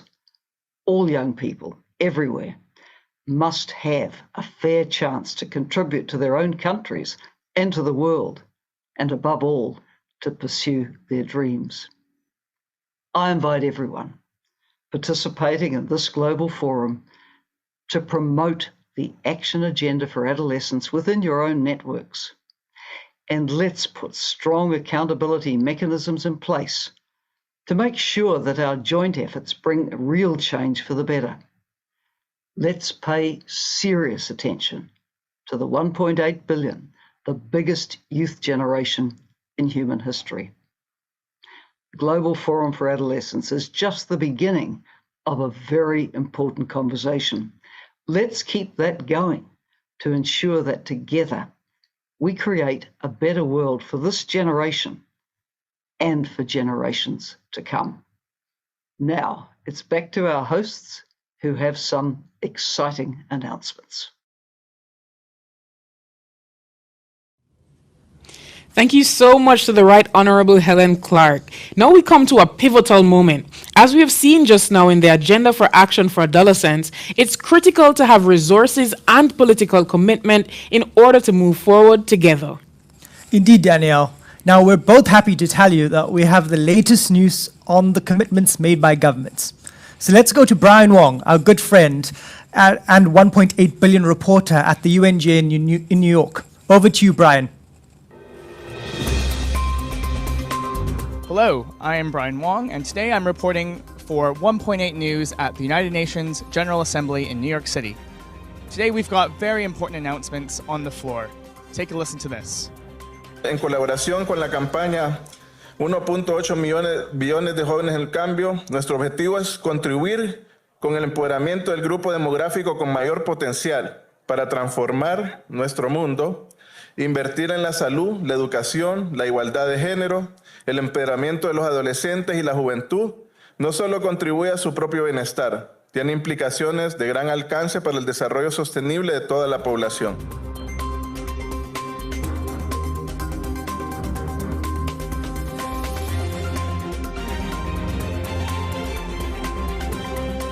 I'm delighted to announce that my country has developed a national commitment on adolescents' well-being, a blueprint that aligns seamlessly with the SDGs.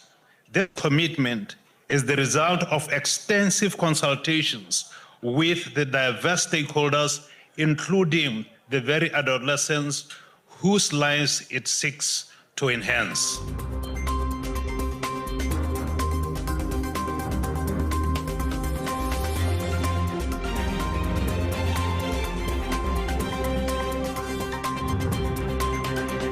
I'm here today to tell you that this is, quite frankly, a key priority for Canada.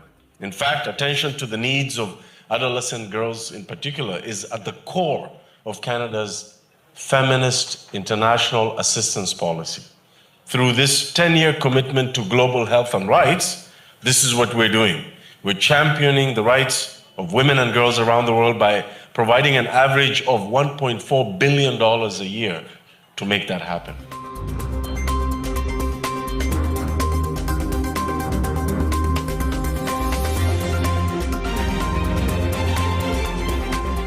Excellencies, the government of Liberia recognizes the importance of providing resources and opportunities for all adolescents and young people to reach their full potential as individuals and citizens. We know that health, education, productive and fully engaged young people can help break the cycle of intergenerational poverty and are more resilient in their face of individual and societal challenges.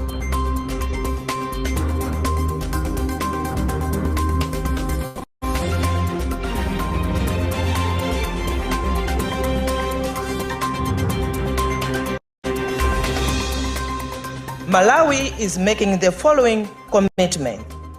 In the good health and well-being domain, Malawi government commits to increase government's allocation for family planning 2030 from the current Malawi currency 570 million to 1 billion.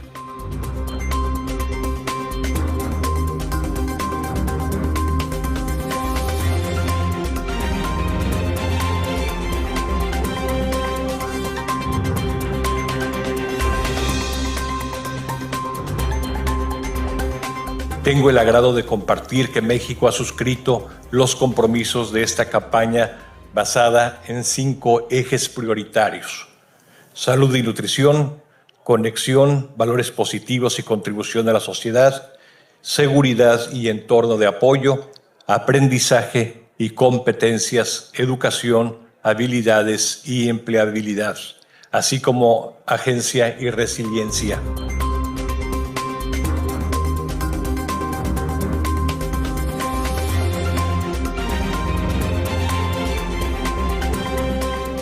Supporting a youth agenda means supporting an agenda of sustainable development, because working for you, the 1.8 billion is also working for the future. So the green transition, the digital transition, the social inclusion, the gender equality, and also decent opportunities for jobs and education is also part of our job.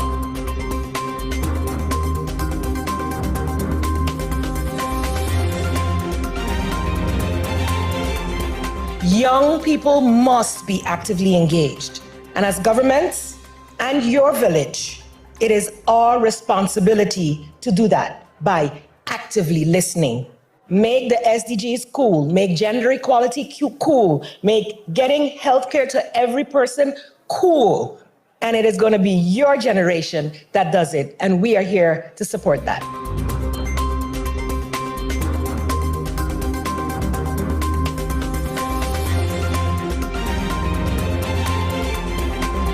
We cannot talk about youth and betterment of life, education, connection, advocacy without digitalization. So we are committing ourselves for meaningful connectivity to everyone, especially girls.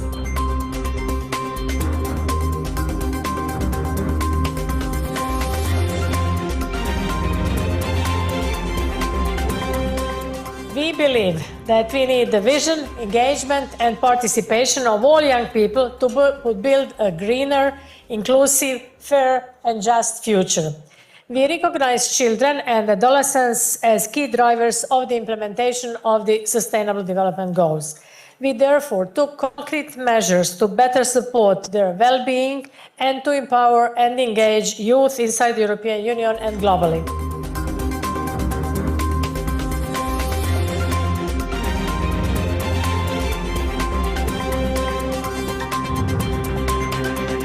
Of course, we're really pleased to see these governments take bold actions for adolescents and young people. This is absolutely critical to see that these promises are indeed kept. We'll certainly be keeping you up to date on this at 1.8 News, so stay tuned. But for now, thanks for watching.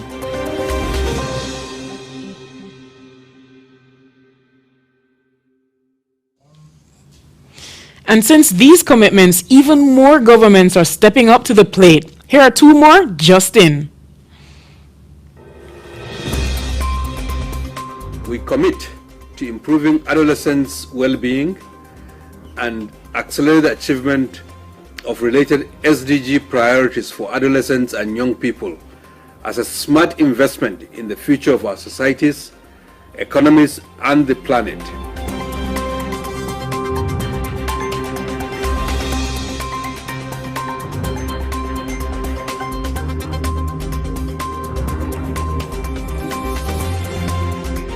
I am so pleased to share an overview of our exciting new work for improved adolescent health and well-being with all of you.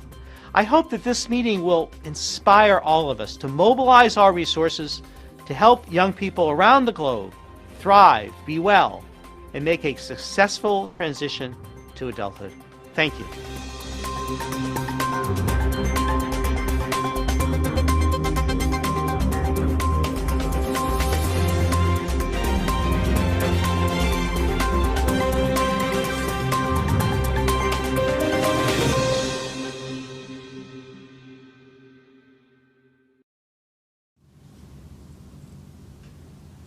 Wow, and we have further breaking news with 7 more commitments. Check this out.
And it's not just governments making commitments. Look at these commitments just in from partners.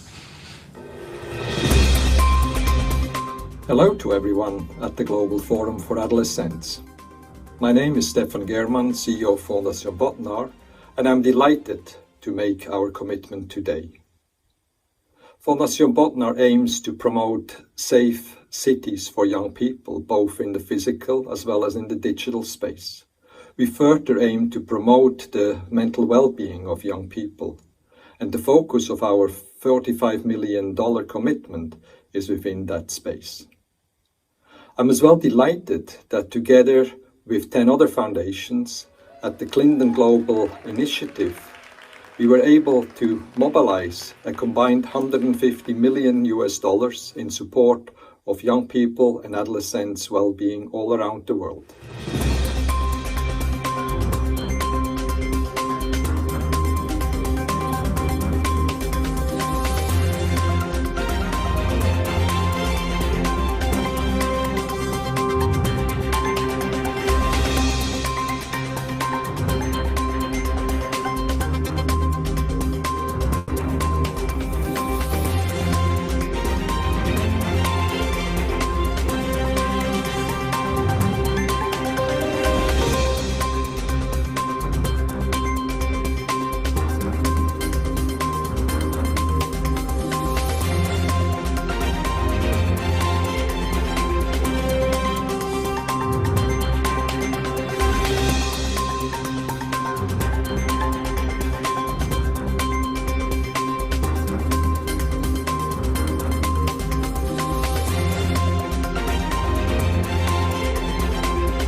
this important new contribution of private philanthropy, we hope to make a collective effort to prioritize the investments into young people's lives all around the world.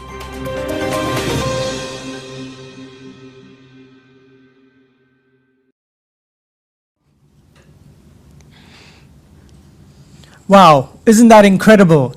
And there's even more commitments still coming in. Greetings, adolescent and friends. I am Naveen Thakkar, President of International Pediatric Association, representing over 1 million pediatricians in over 150 countries. We are delighted to commit to, first, ensure explicit focus on adolescents and their particular needs of all our activities in early, middle, and late adolescence. Second, strengthen partnership at all levels to prioritize comprehensive programming for adolescent well-being.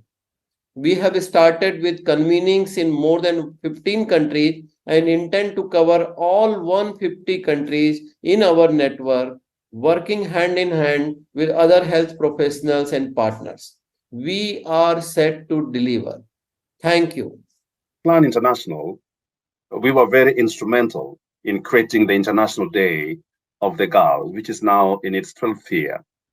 As the Chief Executive, I'm very happy that my role at the time of the Global Forum for Adolescents is being taken over by Amelie, who is 16-year-old from the United Kingdom.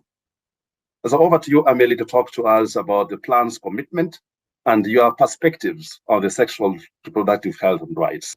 Thank you, Stephen. Plan International's global commitment is to raise the voices and demands of adolescent girls through providing engagement with UN and other key international platforms.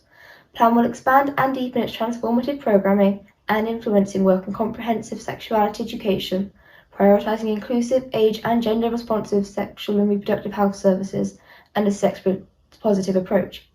Plan International also commits to designing and implementing a new training package to advance sexual and reproductive health and rights in contexts affected by the rollback of rights and shrinking of civil society space, and this will be piloted in 5 key countries. I am personally committed to be here discussing these issues because I believe every young person has a right to education to improve their understanding of their sexual and reproductive health, to ensure they stay safe, and to ensure they understand their rights. Hello everyone, my name is Dr. Maliha Khan and I'm the President and CEO of Women Deliver. I'm delighted to announce our commitment to advance the health and rights of adolescent girls, the Emerging Leaders Program. This is an evolution of Women Deliver's pioneering and award-winning Young Leaders Program, which has been in place for over a decade and has 1,000 Young Leader alumni across the world. We're making 3 shifts in this program based on the feedback that we've received from the Young Leader alumni, as well as based on our own transformation. First, the program will focus on the health and rights of adolescent girls. Second, we will have a thematic and regional focus to our emerging leader cadres so that they're able to achieve collective action and enhance their impact. And lastly, we'll make even more flexible multi-year trust-based funding available because we know that that's a demand for advocates across the world. We look forward to working with adolescent girls, young leaders, and other partners that are present here today. Thank you very much.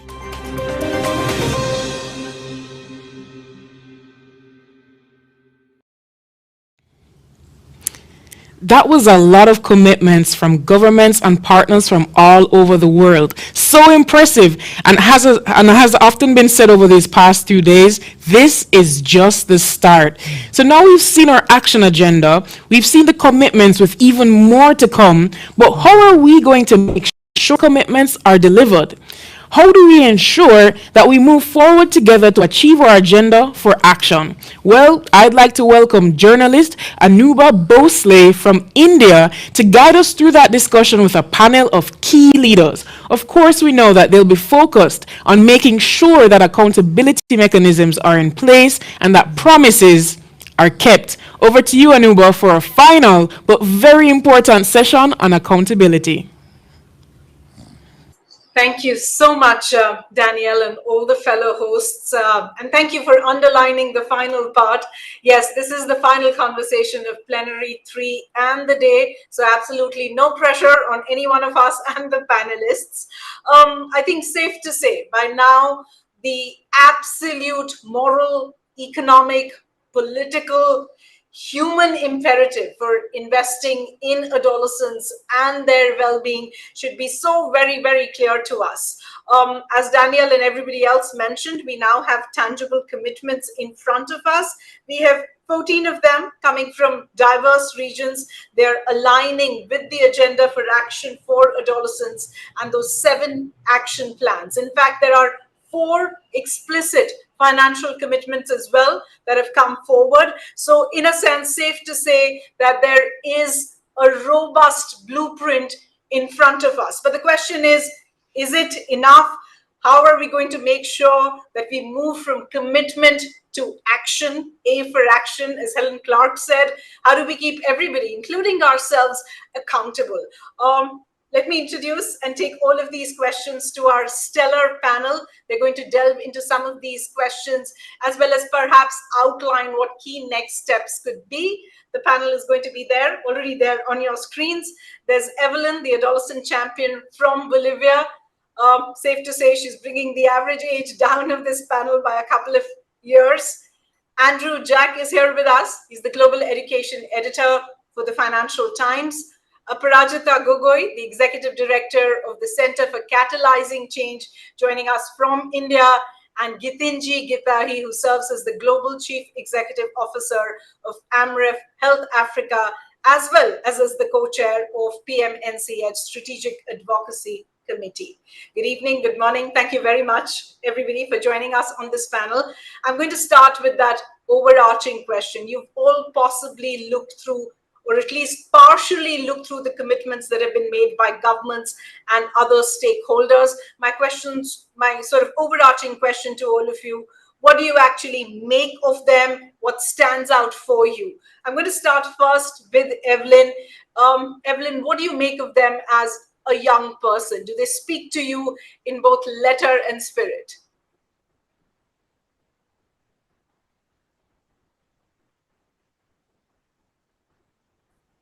Go ahead, Evelyn.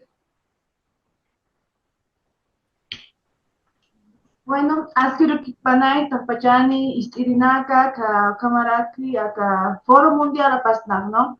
Lo que acabo de decirles. What I just said is Aymara, my indigenous language here in Bolivia. I just said good morning to every one of you, is starting with a question on how to guarantee that youth can do a follow-up, and how can adolescents and youth do this follow-up and guarantee access? Is only by political activism vis-a-vis governments, taking part as youth to be included in the decision-making spaces, providing skill training. I'm sorry, I just forgot the word. With more budget to have support for this work.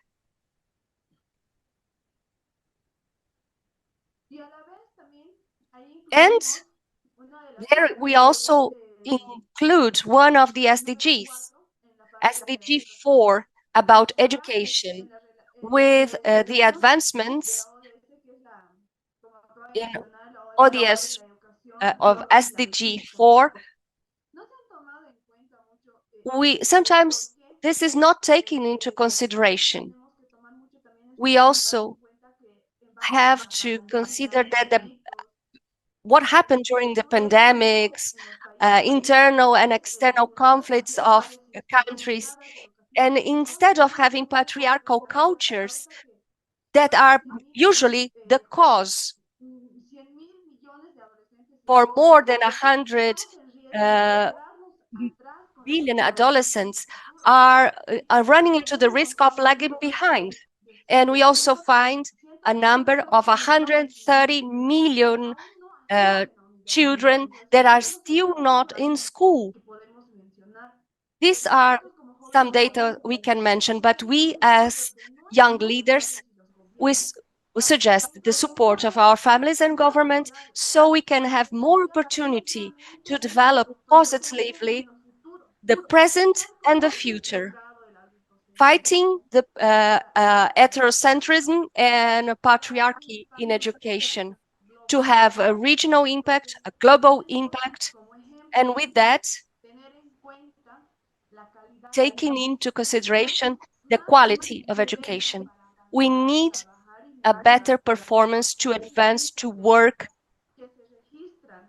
the numbers that are registered in the reports for each of each state. Just to mention some of the countries where we had setbacks and the indicators we had. For instance, Venezuela or Colombia, in Argentina, Bolivia, Jamaica, and many other countries that had no advances or setbacks. So what we propose from the youth, that guarantee that all children and adolescents finish their primary and secondary school, and that education should be public and free of charge for all the population, without excluding anyone, and with a commitment of government, having a better budget and mechanisms for accountability, as we just said. Thank you. Fair enough, Evelyn. I think you've made a passionate plea there, not just to governments and stakeholders. Andrew, if I can throw it to you. Some of the commitments that we've studied seem to be a step in the right direction, but you believe they're moving the needle substantially. To me, yes, and hello everyone. So yes, briefly, I'd just say, obviously, it's great to hear these commitments from governments, but also from agencies, from philanthropic organizations, and so on, around money, but also targets and priorities.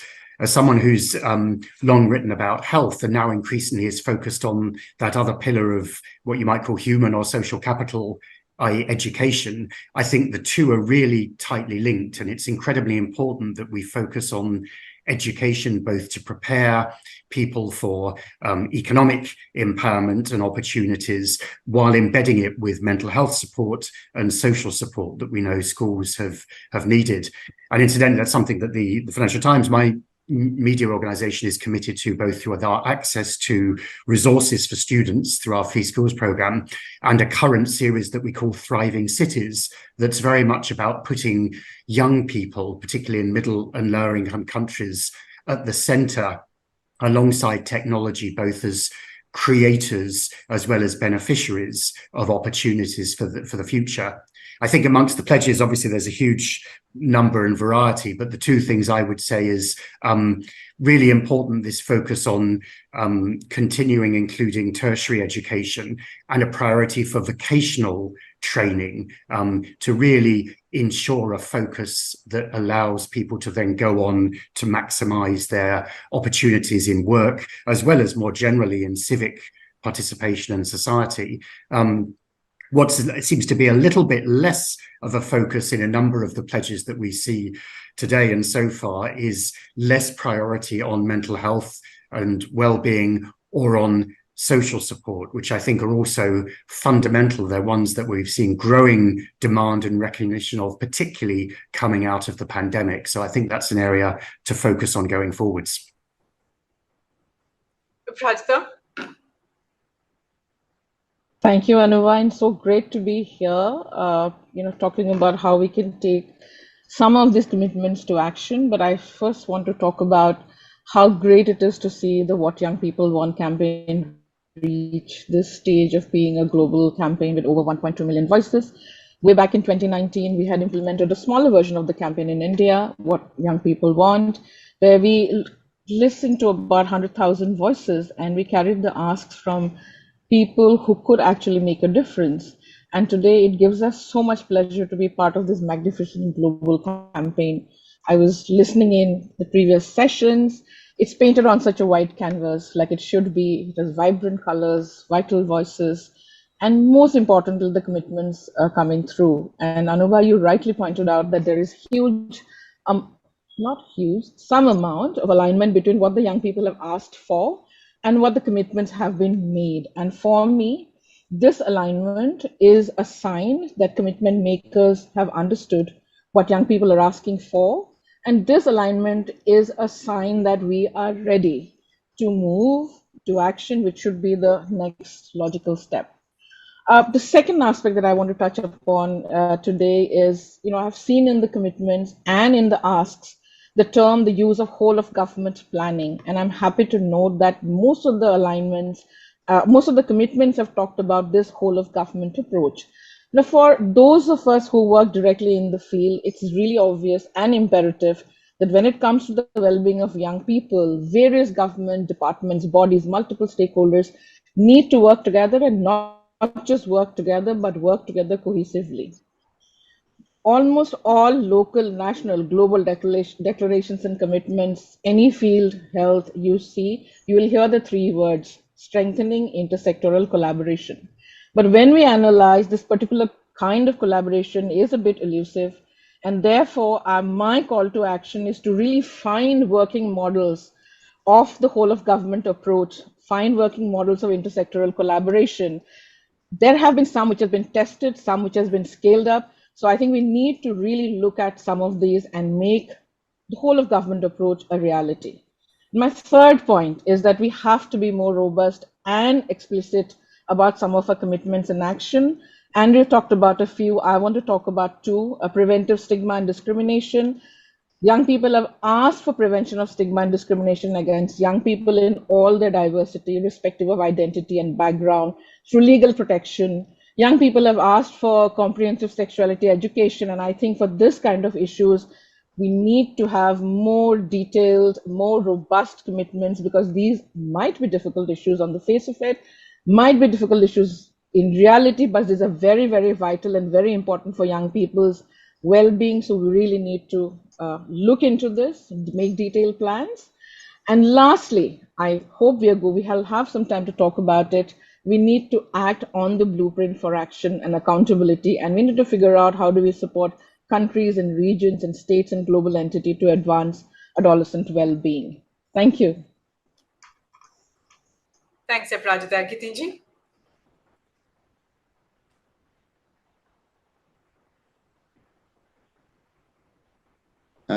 Yeah, I know time is running out, so I just want to very quickly summarize, and probably I'll just jump in here and first say that it is heartening to see governments taking up the action agenda for adolescents and making national commitment, because global change only happens when action happens at country level. It's national and subnational action that actually creates change.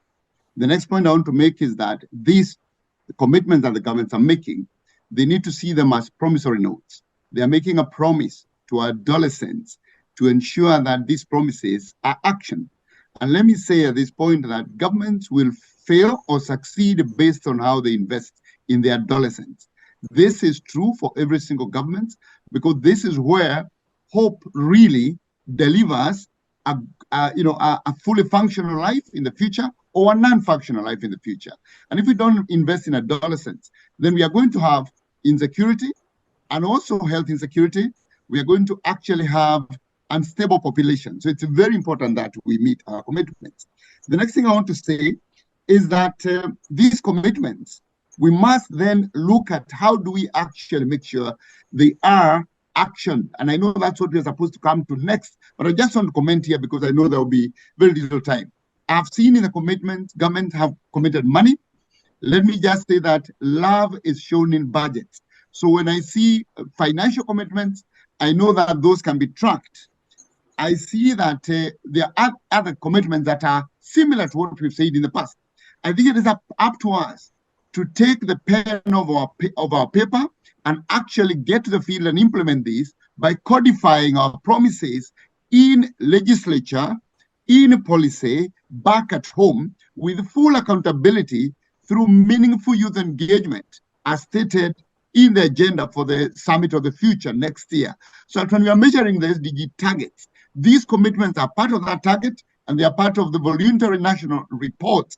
But these national reports, not only voluntary, but also inclusive, including the adolescents at home to say, have these promises actually been met, or are they just empty words? I think that's the point I wanted to contribute. Thank you. Thanks so much, Vidinji. I think you brought us really to a good point to talk about the next steps. And I like what you said, that these commitments are actually promises that you've made for adolescents, and your perhaps future is going to be marked in whether these promises are kept or not.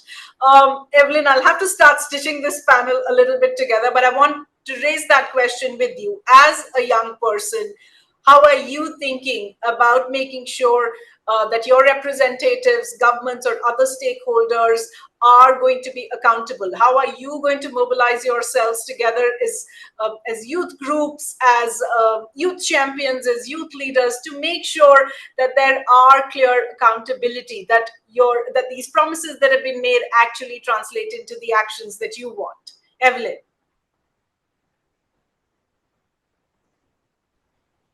Bueno, el rol que debemos ahora cumplir como jóvenes y adolescentes, pues what we can do as adolescent and youth is taking part in decision-making spaces, in political areas, so decision makers provide empowering for youth so they can take part in boards that exist in each country, to guarantee this accountability and a good structuration with our capacity to participation, including in the government.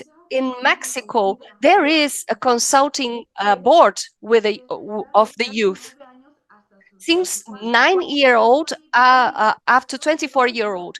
In Bolivia, I'm part of a group of young leaders that can work jointly with the government to support the process of free education and support in full attention, health attention for adolescents. So work in the national and in the regional, we are still lacking, because we are the future. We are the present and the future of each country. And we also have to work and dedicate great effort with the commitments of the government, and start to produce an agenda for the action of youth and adolescents. Thank you. Andrew, I'm taking a thread from what Evelyn said, as also from what Aparajita said, that there is a lot of resonance when it comes to Action Plan 4, that is that whole of government approach, that you're going to have intersectoral collaborations. And Evelyn spoke about sort of youth leadership. It also reflects in some of the commitments that have been made of promoting this co-leadership with adolescents. And I'm wondering if, as next steps, we also need to think about how are we going to make that co-leadership cohesive? How are we going to make sure that there is space and culture? This is a seat at the table, but this is also actionable in that sense.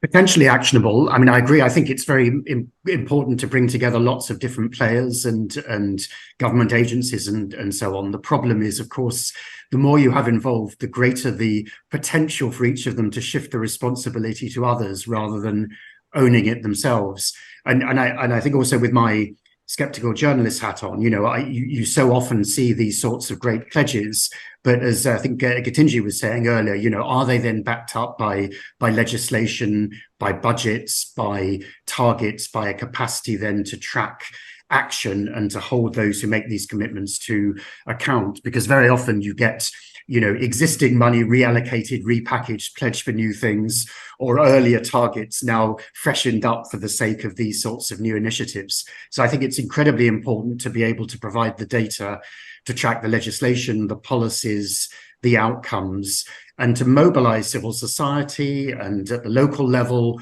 ways to engage the media and think tanks and so on, to regularly look at these commitments and to track them and to hold the politicians and the policymakers to account.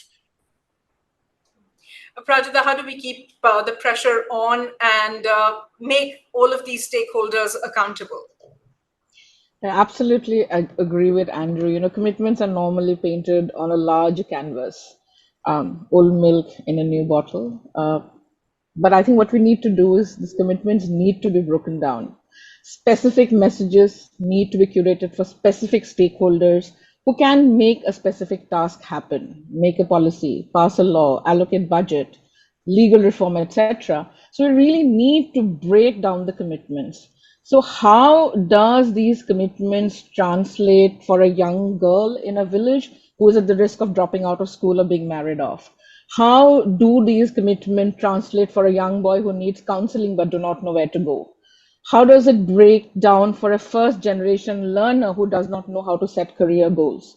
So I think it is our responsibility as a community to break down the commitments, look at the messages and the asks on the what's and the how's, reach the right people who can translate the commitment to the context, and then of course, ask for accountability.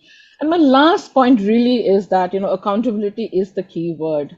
We have to hold ourselves accountable to turning these commitments into action on the ground. And honestly speaking, if you look at the solutions that people have spoken about in the last 2 days, not many of them were discovered last night. Many of the solutions have been tested, they've been implemented by some stakeholder somewhere, be it preventing early marriages, improving education, making mental health information and services acceptable, running comprehensive sexuality education in schools. As a collective, I think we know what works. So we really need to figure out how to implement.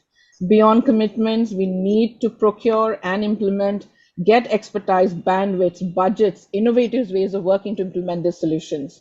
And part of implementing the solution is also knowing how to let go. We need to get rid of dumb strategies that do not work anymore. We know what works and we know what doesn't work. So let's not invest in things that do not work, but really look very critically at what works. I'm tempted to ask you what are the dumb strategies that don't work, but there is a limited amount of time, so I'll take it to Gitinji. Gitinji, how do we make sure that this doesn't really stay at the level of an announcement, that this isn't tokenistic? I know you kept us accountable to time, but Gitinji, perhaps here is a moment to sort of lay out some of those frameworks that could be accountability mechanisms going forward. Let me take this moment to speak to the thousands of young people who are on this call, and the thousands others that are going to be reached by the ones on this call, and the thousands and millions others that we are going to be reaching. PMNCH has done a good job with all our partners to actually collate these 1.2 million views and put them together into the action agenda for adolescents that has led to the government commitment. But you know what? PMNCH and its partners will not change your day-to-day life in your country if you don't actually take action and take the promissory note that has been given by your government today, tomorrow, in the past. We have a lot of these commitments, as has been said, in the UHC declaration. We are now making new commitments, for adolescent health. It is up to each one of you, not those of us here on the panel. Each one of you is listening to take the promissory note, go back to your country and ask yourself, how do we create a youth-led accountability framework that is going to work with parliamentarians? We are going to break down the promissory note or the commitment to actionable agenda. Some of them will go to policy. You'll have to advocate and work with your ministries to take those to policy. Some of them will have to go to parliament, to parliamentarians, and others will require your continuous voice to ensure they are actually championed and they become action. This is what you must do from here. We will talk, we'll support you at an international level, but each one of you must go to your country and create a youth-led accountability movement on the promises and commitments given by your governments today. Very well summed up, Gitinji. You brought us really to the end, and I think I will have to hand it over. But the reiteration that's coming from all our panelists is very, very clear. There is perhaps no better time than now to have more conversations, to pull up our sleeves, go back and really commit to youth-led frameworks, youth leadership to advance their rights, advance their voices. Plus, push the AAA agenda and make it mainstay, make it mainstream, make it everyday, make it normal conversations. With that, I'm handing it back to you, Daniel, with a big thank you to all our panelists joining us from different parts of the world. Well, it's been quite a couple of days and such an impressive variety of people from so many parts of the world sharing their knowledge and experience, sharing their stories. I mean, for me particularly, it's just really blown my mind hearing all the different youth experiences from all around the world. I mean, it's opened my eyes in particular. I can imagine for loads of our people at home watching, they've just heard so much about adolescents from all around the world, which I think has been quite powerful. What about yourself, Danielle? You know, for me, I think what really stood out was this idea of community and this idea of each of the 1.8 billion of us coming together and looking at our specific communities and saying, what can I do here? And then when all of our work comes together, the impact that that type of collaboration could really make. Levi, I'm going to throw the same question to you. Yeah, that's a big question, De Graft. I definitely concur with all Danielle has said. What I'm taking away from these past 2 intense yet inspiring days is that in addition to the commitments that have been presented, there are really exciting opportunities for meaningful adolescent and youth engagement and leadership on the horizon. 2 big ones to keep sight of are the 30th anniversary of the International Conference on Population and Development, ICPD, which will really take stock of existing policy and programming commitments and progress made for all adolescents and youth everywhere. The second one you've heard of from Gitinji and Gareth, the UN Summit of the Future coming up in 2024. This will set the basis for the next global development agenda after the Sustainable Development Goals, the SDGs. It is critical that this largest generation of young people in human history, all 1.8 billion of us, have a massive say in the discussions and negotiations which will shape our collective future. Let's all find out more on these important political processes and how you can get and stay involved in the 1.8 billion movement for change. Meanwhile, follow the 1.8 billion hashtag and keep in touch on all social media platforms. And also a massive thank you to both of you guys as well. And as we say our goodbyes, we would like to welcome Helga Fogstad, Executive Director of PMNCH, who will join us for some closing words. Hey, Helga. Well, thank you so much. And thank you to the hosts. They will say now goodbye to you. And thank you. And so this has been an amazing 2 days.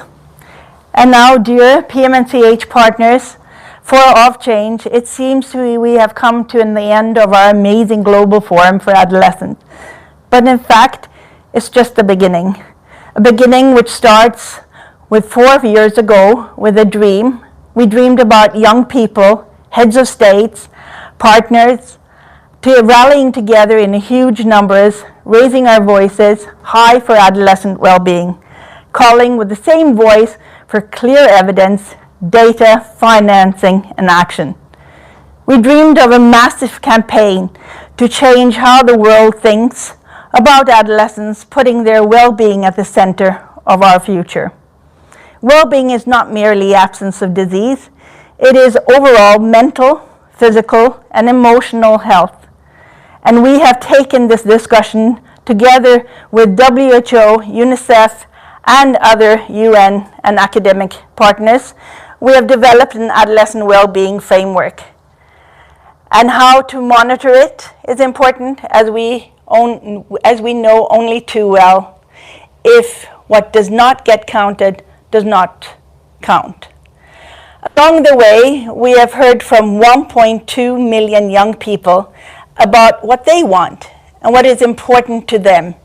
Their voices have been included in the Agenda for Action for Adolescents. We have forged new partnerships with more than 120 partners in education, infrastructure, and social policy.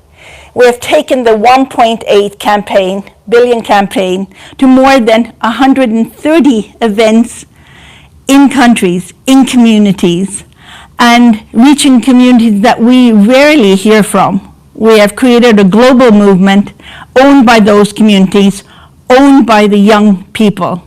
We have been very international in shifting the usual power dynamics, focusing on young people, events that have been organized in Yemen, Iraq, DRC, South Sudan, and the Gambia. Speakers at the Global Forum for Adolescent have joined us from Syria, Jamaica, Peru, Hong Kong, Afghanistan, and Chile. And we have avoided adding to the climate crisis by truly being virtual. This has been a virtual forum, and we have created a safe space for adolescents and youth to speak at the Global Forum, with more than 55% of speakers being young people. The 1.8 billion Young People for Change campaign has taken flight. Thousands of young people and partners have joined together this global forum. Nearly 10,000 of you have joined us here. As PMNCH, we pledge to do our part to keep the action moving. We are behind you every single step of the way. We won't stop because you won't stop.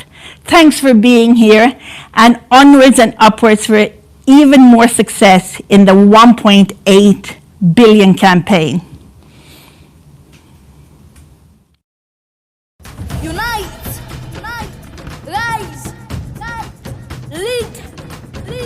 Young people, this is our time.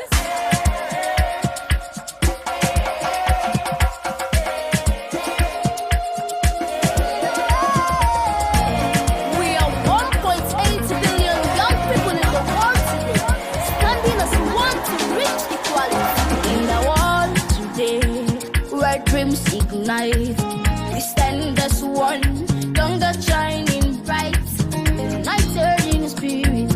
We make a change for 1.8 billion strong. Our voices rearrange with hope in our eyes. We'll break these walls together. We'll rise. We'll answer the call, bound by our purpose. A love beyond compare, justice, our right.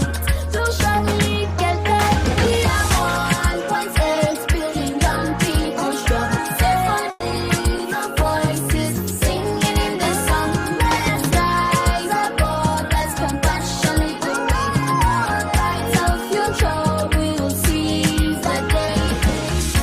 We are uniting, we are rising, we are leading.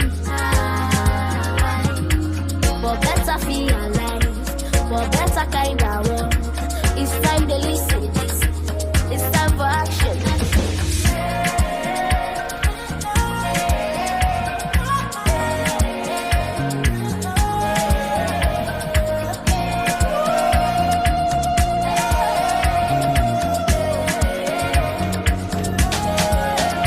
We'll break the chains of inequality and strive in solidarity, igniting love. We'll champion justice, better days and nights.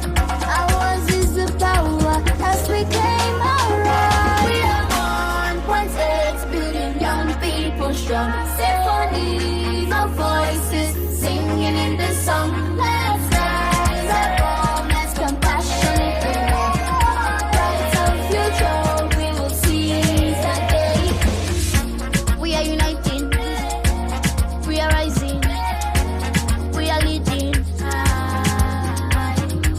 For better feel alive, for better kind of world. It's time to listen, it's time for action. As we come together hand in hand, the world will witness the change we have planned. With unity and love, we will overcome. For 1.8 billion young hearts, we are one.